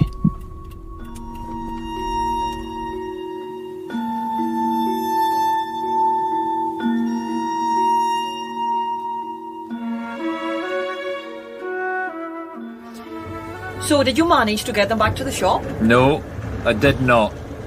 They are no doubt still oozing their lethal pods in the back seat of my car. I tried to palm them off on someone else, for all the good it did me. Who are you going to give them to? A lucky lady? Hardly. Thought I might be able to offload them on the security guard at work.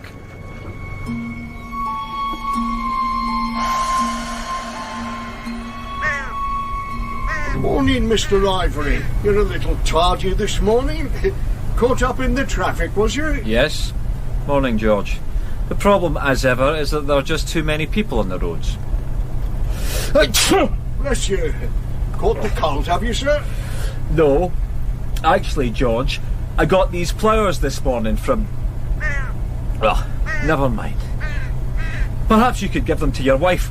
Tell her it's an early Valentine's. Hang on, I'll just... That's a lovely idea. I'm sure she'll be very... Here they are. Oh, no. Sorry, Mr. Ivory, I can't take them. Yes, you can. No, I can't, Mr. Ivory. White lilies. Wife won't have them in the house. Says they symbolise death.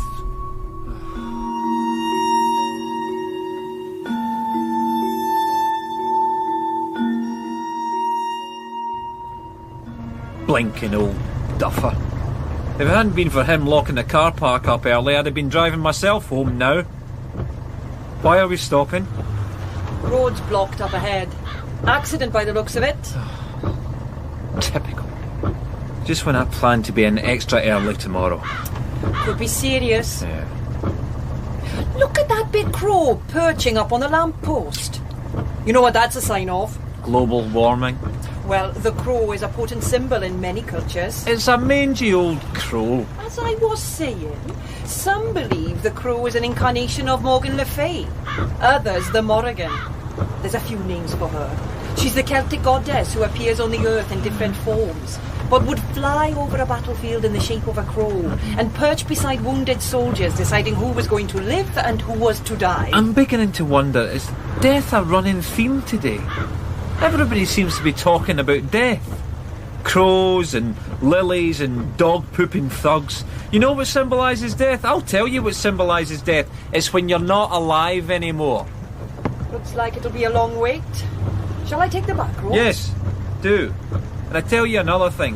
When I die, I'd rather be blown to smithereens than return as some spectre, visiting seances held by fraudulent old ladies entertaining screaming hen parties.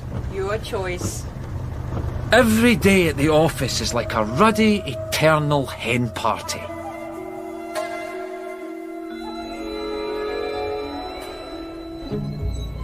Well, then, he said, Louise, if you're going to see strippers on your hen night, I'm going to see strippers on my stag. He did not. He did, Bill. He absolutely did. So I just said, well, I'll get a psychic for my hen night then, because there is no way you're getting to go and see strippers, Paul. Oh, good on you. Well done.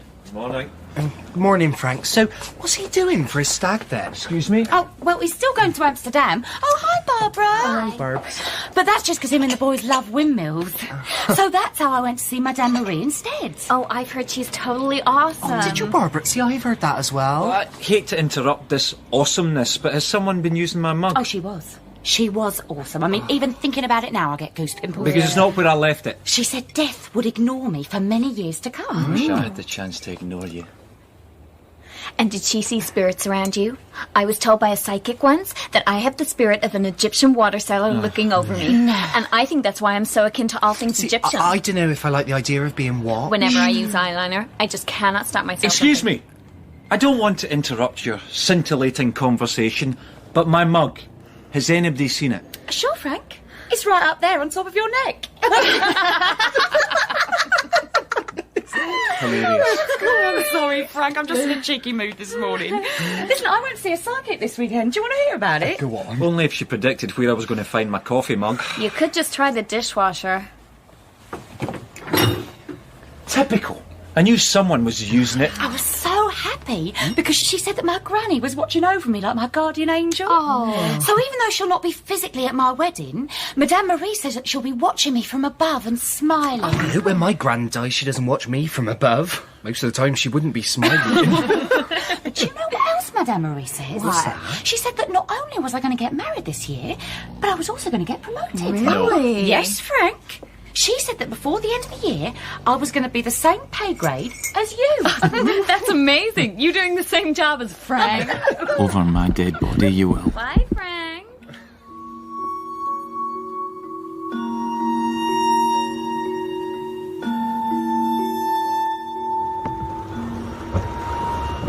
Completely ridiculous. You have no idea the amount of time I have to spend with these people. Could drive a man insane. Maybe they have hidden depths. They don't. They could have fascinating things going on in their private life. They don't. And there I am, day after day, suffocated by office politics. You don't get much of office politics in my job. It's always pretty much down to me to decide what way we're going. I hate that phrase. It's ridiculous. Because politics is supposed to be about the economy, healthcare, education, making sure the streets are clean and free from dog poop. Whereas office politics is having to put money towards buying birthday gifts for someone you've never liked, or feigning interest in the extreme tedium of a so-called colleague's tales of home improvements. Mainly, it's about not uttering, "You're an idiot," at someone who blatantly is, or not yelling, "Your metabolism isn't a problem, you greedy cow, it's that you sit at your desk all day eating buns, and your only physical activity involves picking your nails and sucking air through your teeth between the intermittent smattering of typing." Politics and office politics are completely and utterly different. Though they're both about fighting wars. I mean, today, I nip out for lunch, I come back and... Who's moved my desk? Something wrong, Frank? Yes, as a matter of fact, I want to know who's moved my desk. Oh, it was the Feng Shui lady. The Feng what? The Feng Shui lady. I thought since the company has just been bought over by the Chinese, this would be a good opportunity to have the office Feng Shuied. Have you been drinking during lunch? Oh, Feng Shui, Frank. Surely you've heard of it. It's an ancient Chinese system of aesthetics believed to use the laws of both heaven and earth to help improve life by receiving positive chi. I had no idea you were literate in Feng Shui, Bill. I'm not, but I used to date this bloke who was mad for it. My desk is going back, and it's going back now. But Frank, you can't. I can. It's my desk. Your desk is perfectly balanced against our desk to create harmony. You move your desk, and we'll all have to move ours. Cry me a river. Frank, why don't you try this new layout? Are you even listening to me? Not particularly. Oh, I'm sorry I'm late back. That woman in the bridal shop was playing murder with my ends. Has everything changed? Oh, we've been Feng Shui'd. Oh, okay. Frank, why are you always so dismissive of me? Is there a problem? Frank wants to move his desk back to where it was, and if he does that, the whole Feng Shui thing will be ruined. I find you and your attitude deeply upsetting. And I find my desk over here. Now, just a minute, Frank. You might not like the Feng Shui, but there happens to be 4 of us in this office, so you've been overruled. The desk stays where it is. Now that is office politics. You might have won the battle, but you haven't won the war.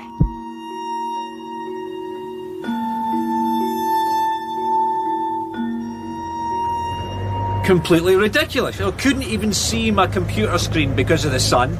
And then this ruddy crow sat on the window ledge and kept caw-caw-cawing. Couldn't get a stroke of work done. It's very dark out tonight. I haven't noticed. You've been on this road before? This road? Oh, yes, many times. So you do know where we're going? Yes, Frank. I have definitely made up my mind. Anyway, that's why I'm so late heading home. I waited till they'd all left the office and then I moved all the furniture back to where it was before. And I would have been home by now if that old duffer hadn't locked up the car park. Did you just call me Frank? When I told you about the Morrigan, she doesn't always take the form of a crow. She's a shapeshifter, so... I never told you my name. So she could appear as anything. I said I never told you my name. And I said... so she could appear as anything. Even a lowly taxi driver. If you're trying to scare me, don't bother. I warn you, I'm an expert in self-defence. I know. You told me already. I just need a couple of quid for a cup of tea. OK, I don't know how you did that, but if you've been hired by my ex-wife to get more money, you can forget it. I've told her. She's getting nothing. I've told you who I am. I've been telling you I was coming to meet you all day. When? I've never set eyes on you before tonight. I even sent you flowers. People don't tend to meet me more than once. What is it you want? Is it money? What would I want money for? You are insane. I travel round the world and in scenes of battle decide who should live and who should die. OK, that's it. I'm not taking this. I am not. Not after the day I've had. Stop the car. I demand you stop this car right now. As you wish. Here's £20 for the fare. It's more than you deserve, and I'm getting out. Do you hear? I'm not in the mood, but... Right. Just leave me alone. That's all. Just leave me alone.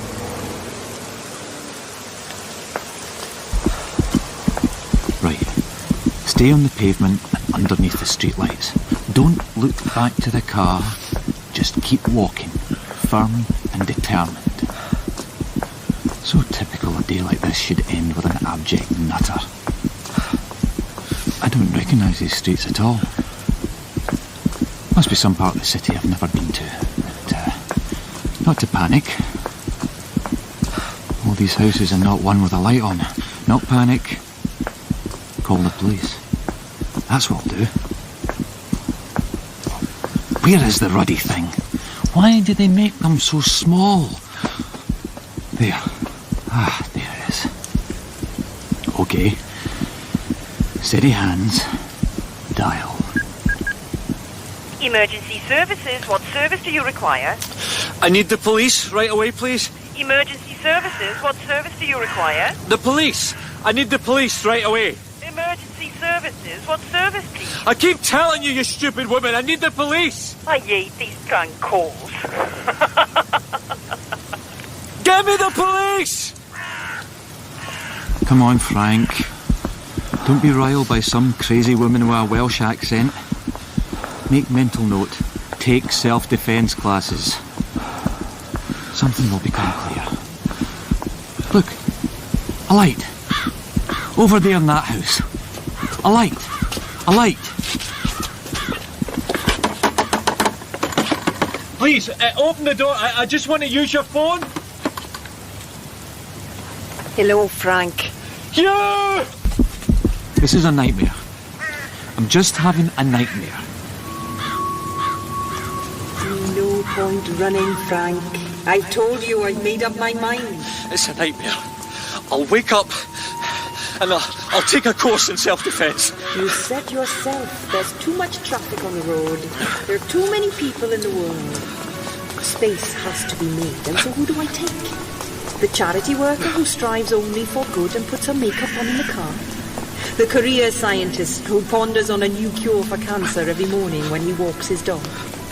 Or you, Frank? Which one could the world use? You're obviously very unstable. Should I take Louise, bound tightly in the centre of a loving family? Or Barbara, who sponsors children in the third world? Or Bill, whose weekly trips to see his grandma every Sunday have become her every reason to live and breathe? Or you? Were you sent by them to scare me? Is that it? Well, I'm not going to be scared. The desk stays where it is. Nothing exists except atoms and empty space. Everything else is opinions. I've heard your opinions. Now for some empty space. Oh, my stomach is... On fire? Yeah, I know. Watch what happens when you split those atoms. Neat little trick. Consider it a last request, in lieu of a slap-up meal or a cigarette or whatever. I could have done a car crash or a heart attack, or... But you said you'd rather be blown to smithereens.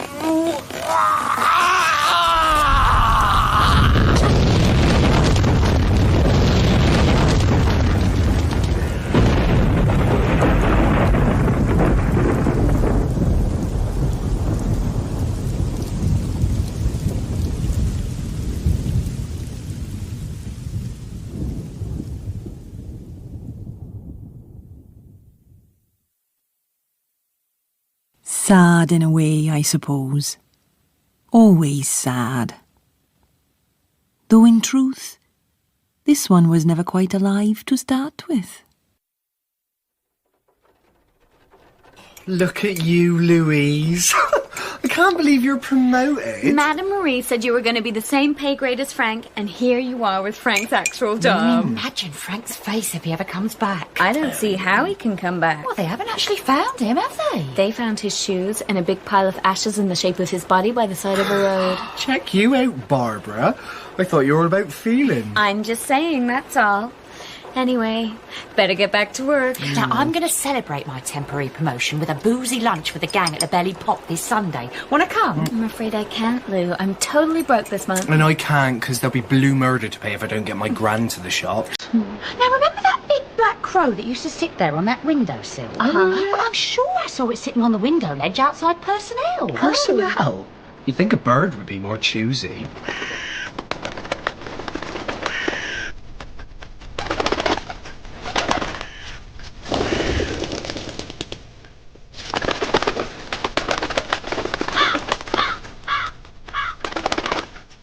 Do not ask for whom the crow caws.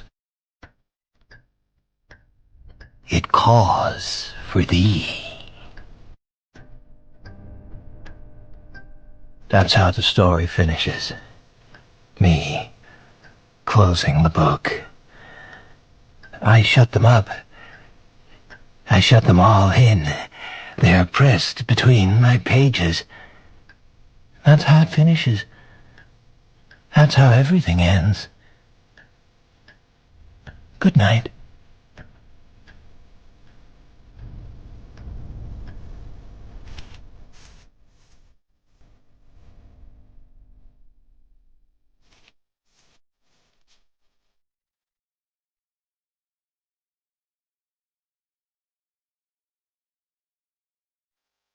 Split the Atom by Lynn Ferguson starred Derek Riddell as Frank, Rachel Ogilvie as Gwen, and Stephen Hogan as Lovecraft. Emma Stansfield was Louise, Rhys Jennings Bill, Tessa Nicholson Barbara and the Delivery Woman, Ewan Hooper George, and Piers Wainer William Perkins and the Homeless Man. It was directed by Luke Frail.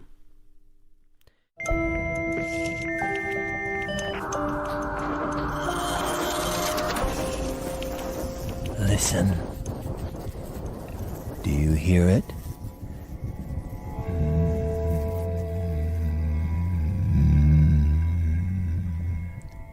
Listen. Not out there. Not out there. Inside. Inside. Hear the sound of your heart beating? Hear the gush of blood flooding through your veins. Hear the hum of the great machine. Let your lungs fill with air and release. Let your pulse beat, beat, beat to tell you you're alive. Hear the song. Hear the melody. This story came to me on the single-noted aria of life. Listen.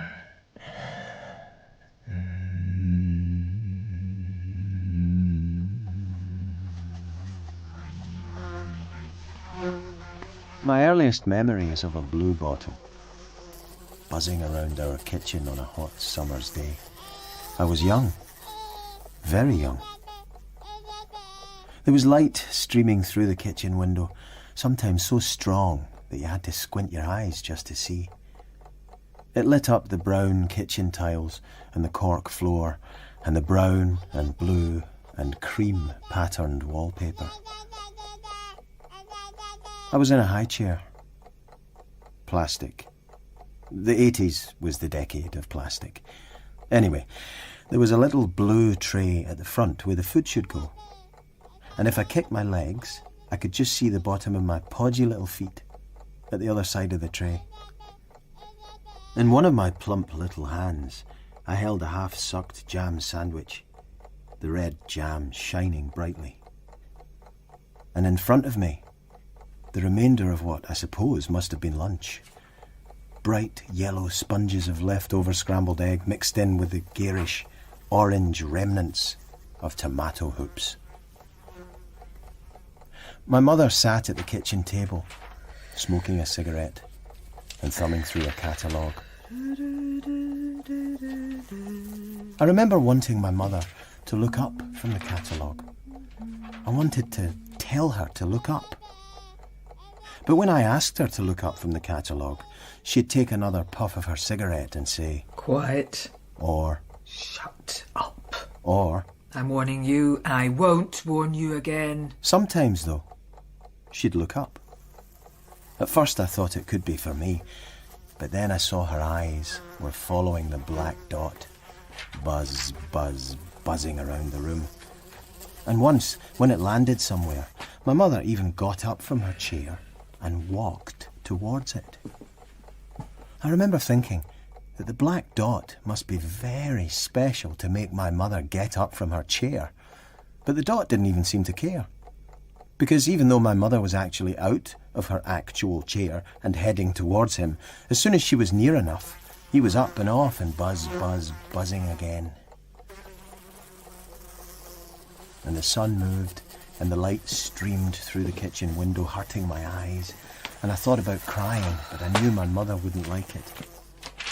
I dropped the jam sandwich on the ground, and my mother, without looking up, said, "You're not getting another one."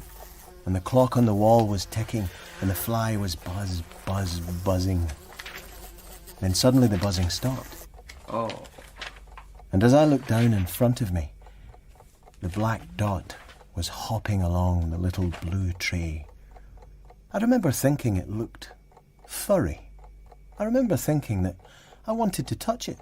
I wanted to know what made the little black dot so precious that it would make my mother get up from her chair. And then suddenly, out of nowhere, thwack! The full force of the spring-summer collection came down, smack-bang, on top of the little blue tray, making the high chair judder. Got you, you wee bugger. Hello, Blue Bottle Boy. Are you talking to me?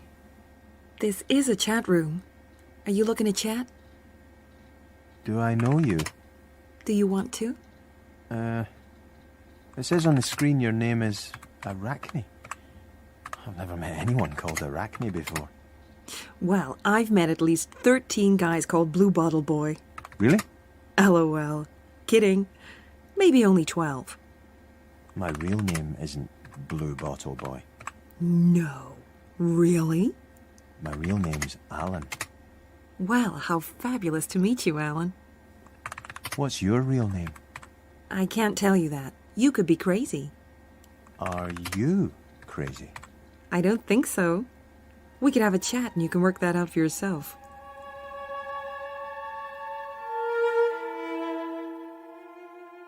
Meanwhile, in California, Alan, get 12 in here. of human bones discovered I've in a lost shallow remote grave control and I have must say convinced yes. police to believe they're dealing with another Jeffrey Dahmer. Alan! I have to go to work, Mother. As we have them. But I need Meantime, cigarettes and back the at news home, is it's been upsetting investigated me. claims that And I people can't have find the reportedly remote. tried to claim on their benefits. Hello again, Blue Bottle Boy. Arachne? Is that you? Sure is. What you doing? Not much. Working. What about you? Just hanging around in this chat room. Waiting for you. Oh, Well, for in God's Greek mythology, sake. Arachne What was the is name the of point the of a girl quiz who show if you was win a car or something? She was transformed into a spider. Where's the remote? Oh, dear. There. Oh, that's more like it. My mother lived her whole life through catalogues and TV and black and white films. She was a great fan of Rock Hudson, and whenever Rock came on TV, she'd say, It's just not true, you know. It's just not true. I mean, people say he's gay, but it is a lie. That man is no homosexual. He's just never met the right woman. He's just never met me. I have no way of knowing whether my mother may indeed have been the right woman for Rock, but I can be absolutely certain they never met. Rock, of course, was a millionaire film star who lived in a plush area of Los Angeles, whereas my mother was a chronic agoraphobic who spent her days in a high-rise in Glasgow, and as long as I can remember, never, ever went out.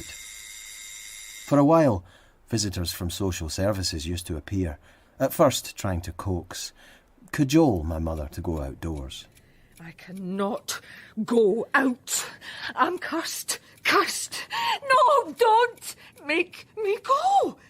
It's dangerous out there. Come on, Mrs. Morgan. There's nothing to be scared of. Come on, let's just try a wee walk to the corner shop. Or even just the bottom of the block. Come on, let's show your wee boy something he can be really proud of. Get your hands off, you patronising coward. I'll have you up for assault. Eventually the visitors stopped.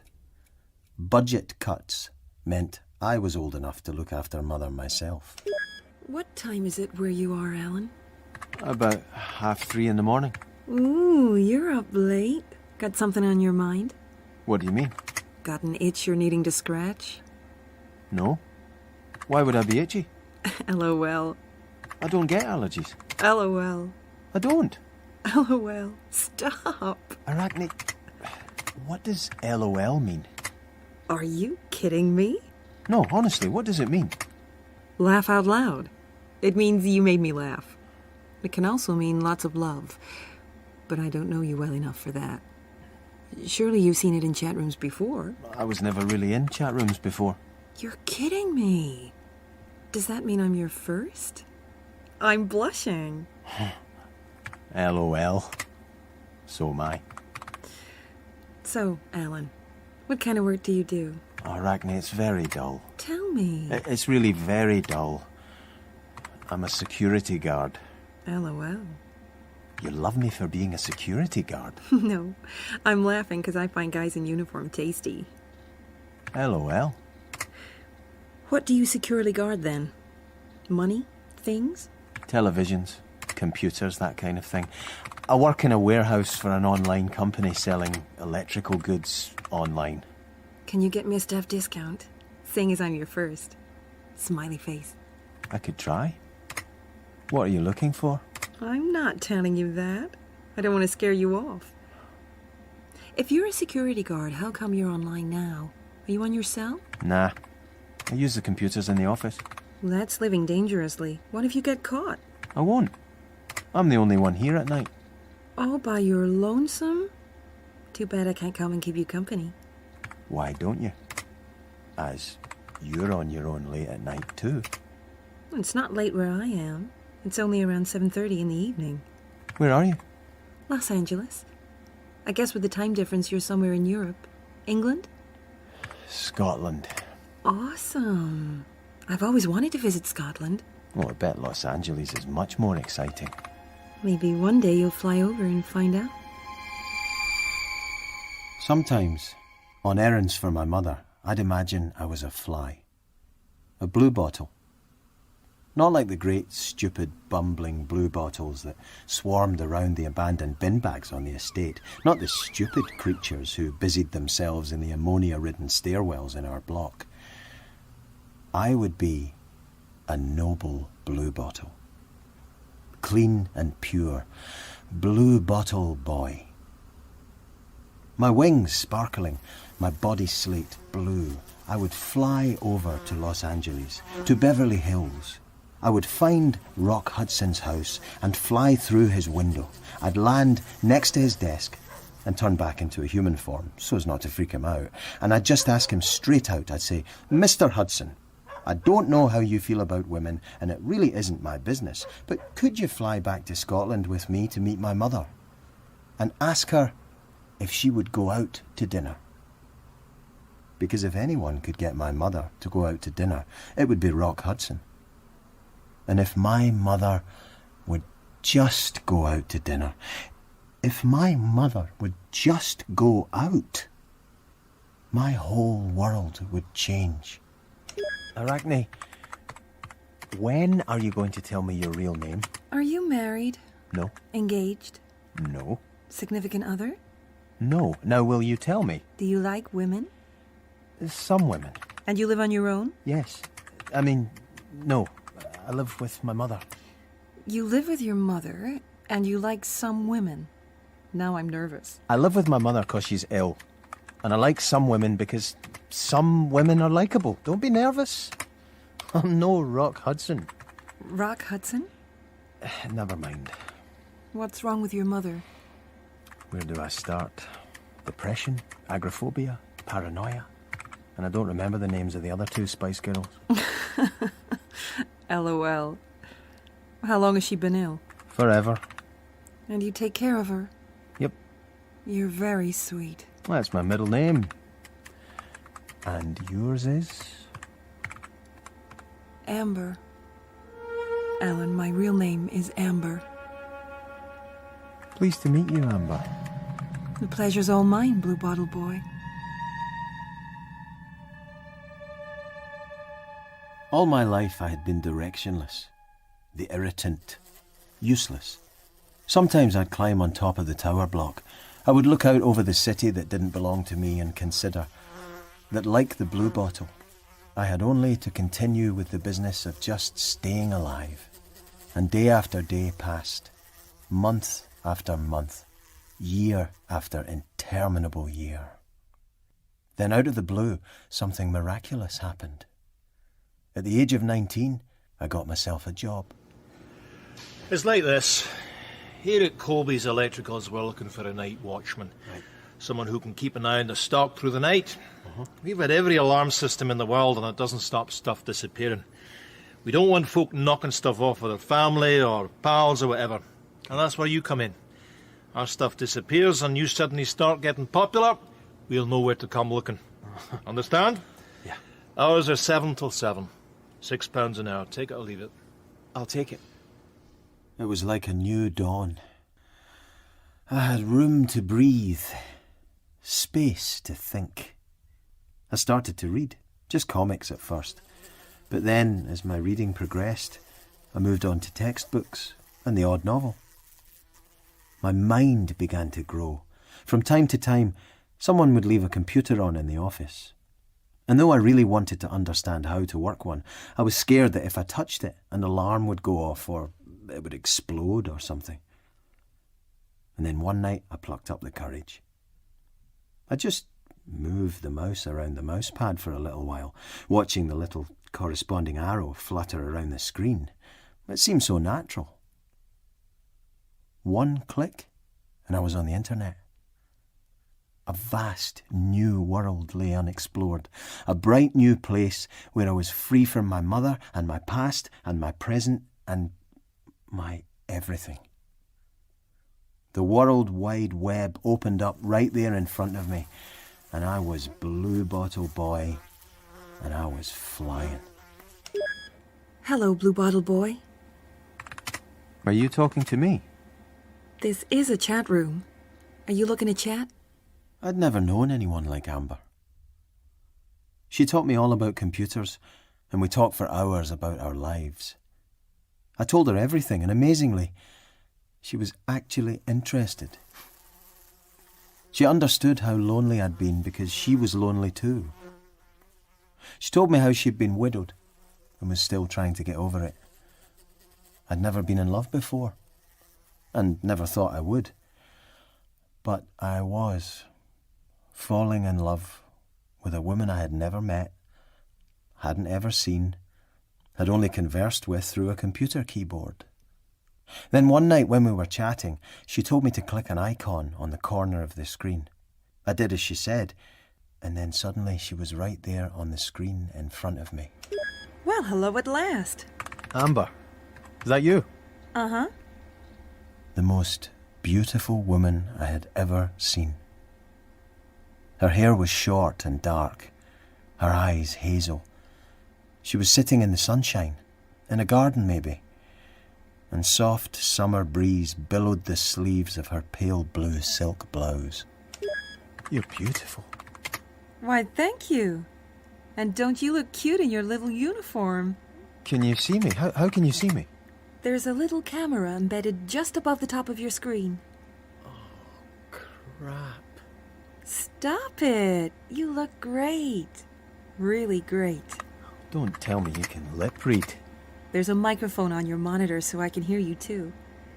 Listen, I'll stop typing and... Hello, Alan. We're having our first virtual on-screen conversation. Oh my God. This is amazing. It's like... It's real. I'm just... Wow. We can see each other and we can hear each other, but we can't touch. Well, probably just as well. I'm so excited about the seeing and the hearing. If we could actually touch each other, then... Never mind. Well, thank you. I'll take that completely as a compliment. Meanwhile, in California, the search is on for what might turn out to be the most prolific serial killer since Jeffrey Who Dahmer. cares what Forensic happens teams in have been bloody working through the California? night.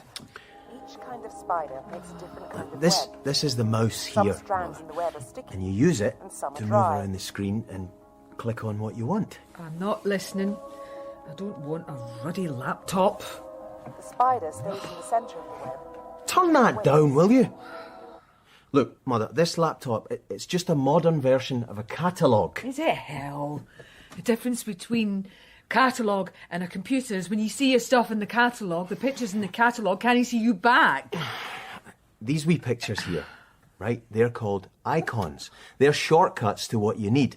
Look, this one here takes you straight to your bank details. See that? You're wasting your breath, Alan. I'm It shows not you when your listening. benefits paid in and all the direct debits that are automatically paid out. You need to know this for when I'm not here.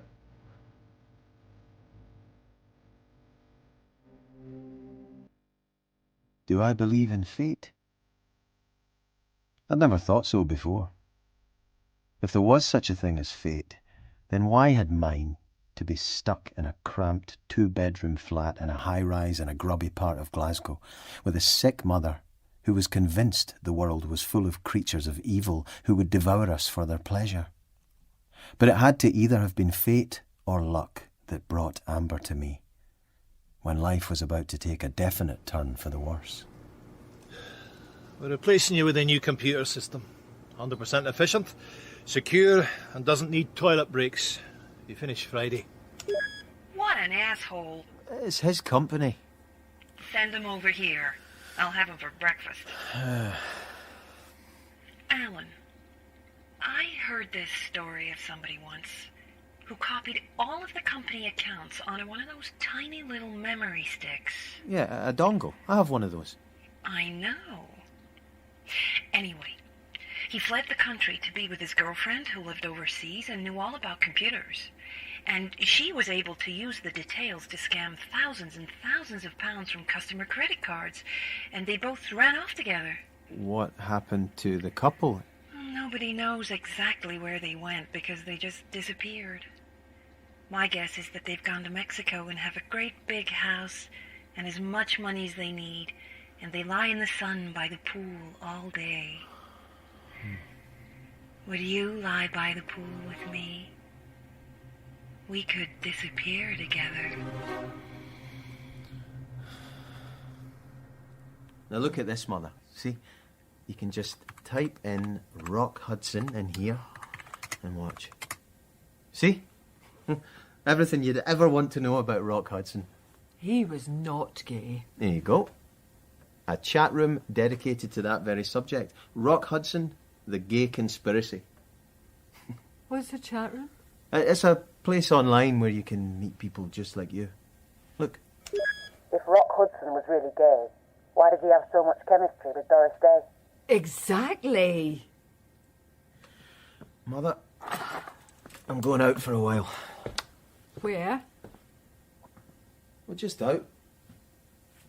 But if you keep the laptop on, I can stay in touch. This is your captain speaking. Welcome aboard our flight to Los Angeles. So please sit back, relax, and let our cabin crew look after you. Excuse me. Yes, sir? I can't seem to get the in-flight entertainment to work. Oh, just plug the headphones in there. That's it. And on the armrest there, you can select the different channels. And when the spider traps its victim in the web, it injects it with venom, paralyzing it. While the venom is working, the spider wraps its prey up so it can snack later. Can you hear the blue bottle buzzing? Hot, very hot. Light outside. Sun. Not in here, though. Dark, very dark. Patterns on the wall. Patterns. Wallpaper? No. Paint. Like scratches. Long, red scratches. I'm stuck in some kind of chair. Sitting. Can't move. Is it some kind of chair? If I look down, I can just see my feet. Can't move. What's that in front of me? Spaghetti hoops? No. Scrambled eggs? No. Red. Dark red. Where have my arms gone? Quiet! Who said that? She's over there. Over there? Looking at the catalogue. No. No, it's not a catalogue. Not the spring-summer collection. It's the computer. Mother, are you using your computer? Shut up! That's not my mother. Not my mother. Not in my kitchen. Who is she? Who? Think. I know. Your real name. It is Amber. I said, shut up. Shut up, or I'll stab you and do the world a favor. Blue bottle buzzing. Not my kitchen, though. Definitely not my kitchen. Not in Kansas now, Toto. Not in Kansas. Los Angeles isn't in Kansas. I told you to shut up, didn't I? Rock Hudson never met my mother. That's the problem. I I guess it could be snack time. No. No. I'm not hungry. You're not hungry. But I am. She's walking towards me, and the torchlight hurts my eyes. And I can see she's carrying a knife, and I'm frightened. And I want to cry, but I know she won't like it. And I want to lift my arms, but I can't seem to find them. And the beams from the torch light up the floor, and there's dark red blood on the floor, and long white sticks that look like bones, and a great red pool like the inside of a jam sandwich. I want to cry, but I know she won't like it. And the clock on the wall is ticking, and there's a fly, and it's buzz, buzz, fly, buzzing. And the fly is me.